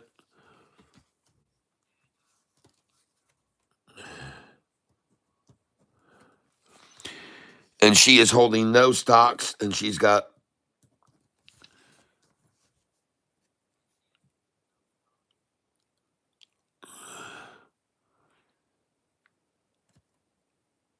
there we go. And I've got $2,584 to buy with tomorrow. $2,584 to buy with tomorrow. All right.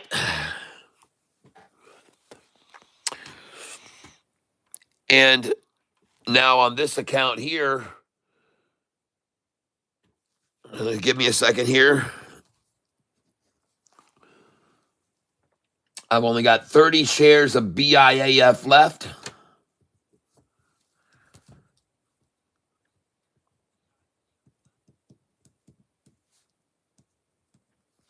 And I've got $1,670 cash to buy with there tomorrow.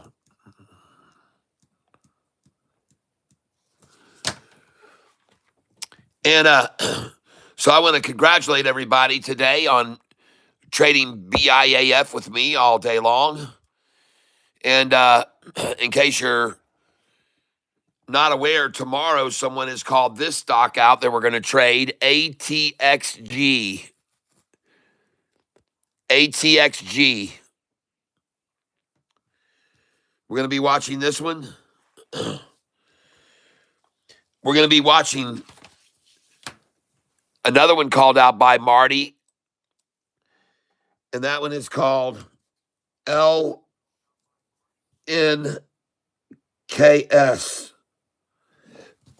Is that what it is?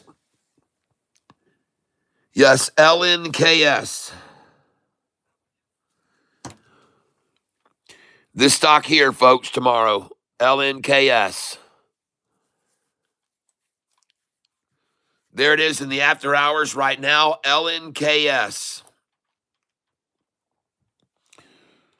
It's up 51% today, ladies and gentlemen.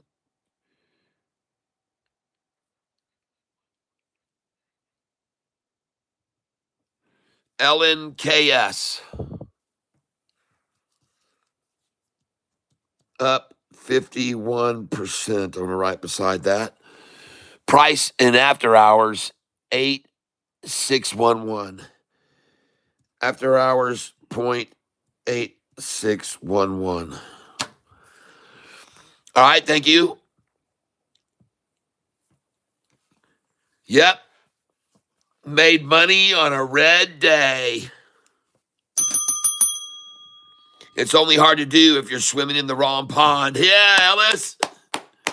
Always better to make money. Absolutely. That's right, the Bass Assassin, especially on a red day.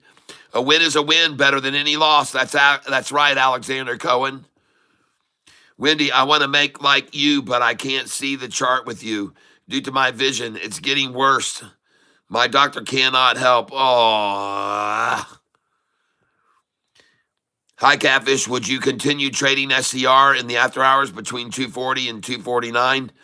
I'm up $11. Better than red. I don't know. Let's go look at SCR right now.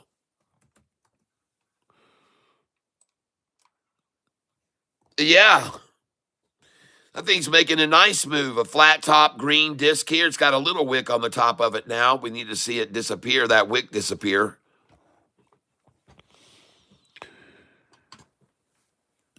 But why didn't you sell it in the daytime when it hit 283?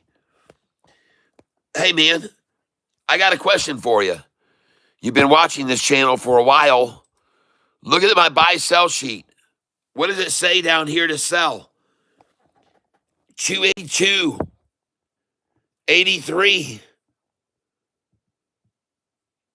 Why didn't you use those numbers? 82, 83. Why didn't you sell today right there at those numbers on my buy-sell sheet? Why didn't you sell there? 282, 283, sell, Mortimer.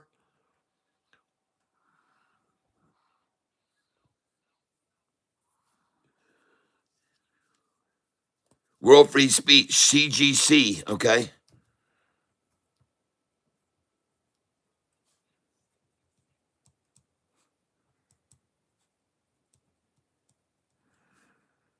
Two weeks out.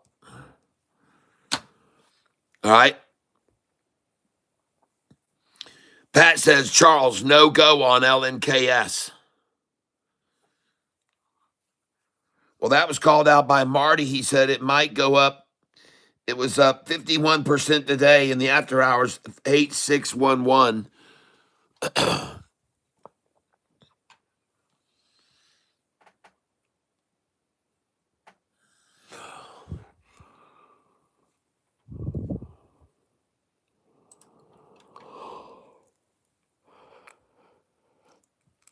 Well, folks, congratulations today. If you traded this stock with us today, and I'd like to ask you to do me a favor, everyone. If you haven't hit the like button, please do it here, and let's see if we can get up close to 100 likes. We're at 84 likes right now, and I'd always like to try to get at least maybe 100 likes, and if we can do that, let's hit the like button together and see what we can get up to, and maybe we can get near 100. But what a perfect day today with this stock. And it was called out this morning, BIAF. Congratulations, everyone. What a profit today. $3,322 on that stock.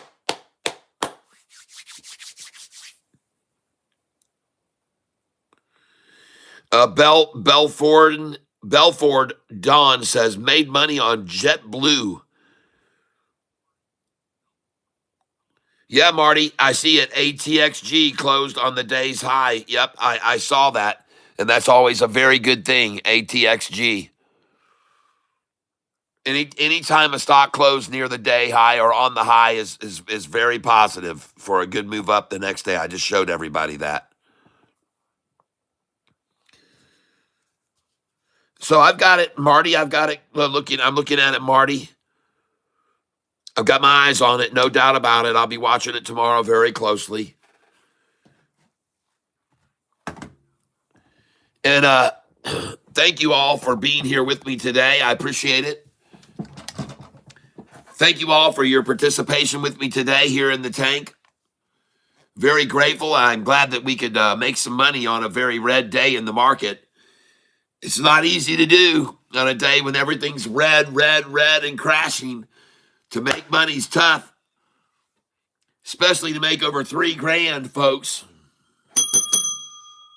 Now, I want you to know that I started this account so I could trade paper money and teach you guys how to trade using this Charles Schwab Thinkorswim format.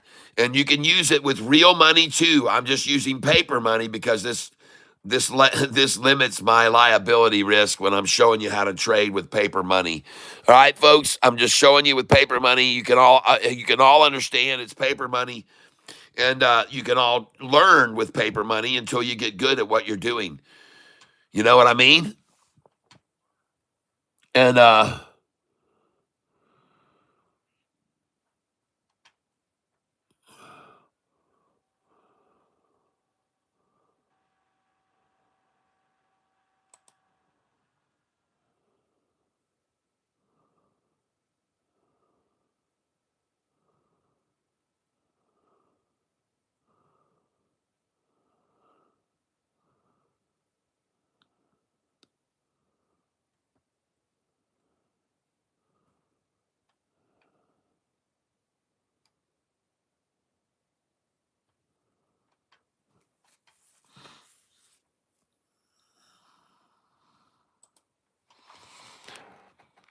so today's gain,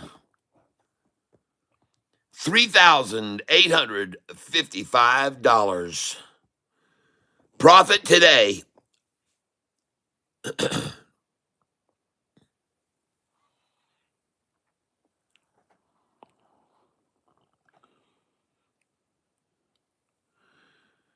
congratulations, everybody. It's been rough, but we made a good day out of it today.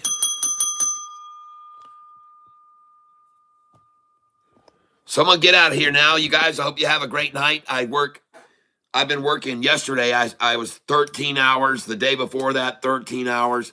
I mean, I've just been working 13 hours a day, sitting in this chair, trying to keep people abreast of the situation. I appreciate you all guys being with me here and trading with me. I appreciate all of the, yep, BIAF. Yes, Matthew. Yep. That was the winner for us today. We'll see you guys tomorrow. I've got my eye on these stocks. All the ones you called out today. Thank you for calling out all these stocks today. In case you're late to the channel, you don't know which ones we were on. Here are the stocks we were on today, and you can look them over. This is the list. Please take a picture of these stocks that were called out today, that we traded today. And you might want to look at them closely and see tomorrow what they're doing, okay? Because these were all on everybody's radar today. These are the ones on the radars today. So make sure you take a look at these and see what they do tomorrow. Some of them that were on the radar that went off today may have a pullback in the morning and good entry points, okay? So there you go, guys. That's where we were today. Thank you for all of you calling out with your screeners and your electronic equipment and your software to pick these running stocks. I appreciate all the help you're giving me on the channel, every one of you. We work together as a team, folks. Have a great night, everybody. God bless you. Enjoy your meal tonight with your family and whatever you're doing. Have a great night's sleep. Sleep comfortably. Sleep well. Get 8 hours of sleep. We need 100 likes in 2 minutes. We need 100 likes in 2 minutes. All right. Thank you for that help. Well, we got 88 likes, and now we've got 89. So thank you, everyone. We almost got to 100 today. But what a great day regardless. If we don't get the likes up over 100, that's just because I didn't call for them all day. Usually I get everybody to hit the like button at the same time 3-4 times a day. Today I was just so busy I didn't have time to do it. So no big deal. We got 90 now. Thank you. 90 likes. Thank you very much. We almost got there. We're close enough. And we may even have some people hit some more likes and come by and check it out later. 91. Yes. All right. Thank you, everybody, for helping. Yep, 92 now. Whoa. Well, folks, I'm not going to force people to hit the like button. I'm just glad when you do, and we got close to 100. That's pretty much good enough for me. What a great day for everyone. I congratulate. 93 now. Thank you. We're 7 away. Should I just stay on until it? 94. Nice. Man, you guys, thank you very much. How are we doing it? I have no idea. I don't know, man, but we're getting very, very close to 100 likes here. And I want to thank you all for doing it. You're almost there. Yeah. Yeah. We did good here in the last, we just raised it 6 likes right like that. So thank you, everybody. I appreciate it. And I'm happy. I'm happy if you're happy. You're happy if I'm happy, right? Everybody's happy. All right? Have a great night, everybody. Oh, don't worry about it, Pat. It won't matter if I get to 100 likes or not. We had ourselves a great day today, didn't we, folks? Everybody, didn't we have a great 95 likes? We're 5 away. 5 likes away from hitting my goal of 100, folks. And we're 4 away. How do we do this? We're at 96 now, folks. Yes. I guess 98 now. Oh, thank you. Oh, we got the 100. Oh, thank you, everybody. 101. Oh, God bless you. Thank you, Lord. Thank you, everybody. Thank you for being here on this channel. Thank you for making this so fun. Yeah. All right, everybody. Thank you for your help. Thank you for hitting those likes. 102 likes, says Matthew. God bless each and every one of you. Have a great night. We'll see you tomorrow morning, 6:48 a.m. if I can get up. All right? Man, a beautiful day today. God bless each and every one of you. We'll see you tomorrow. Catfish Tyler, over and out. Bye-bye, everyone. And may you be surrounded with love. because you all deserve it so much. Bye-bye. We'll see you in the morning, bright and early. Toodles.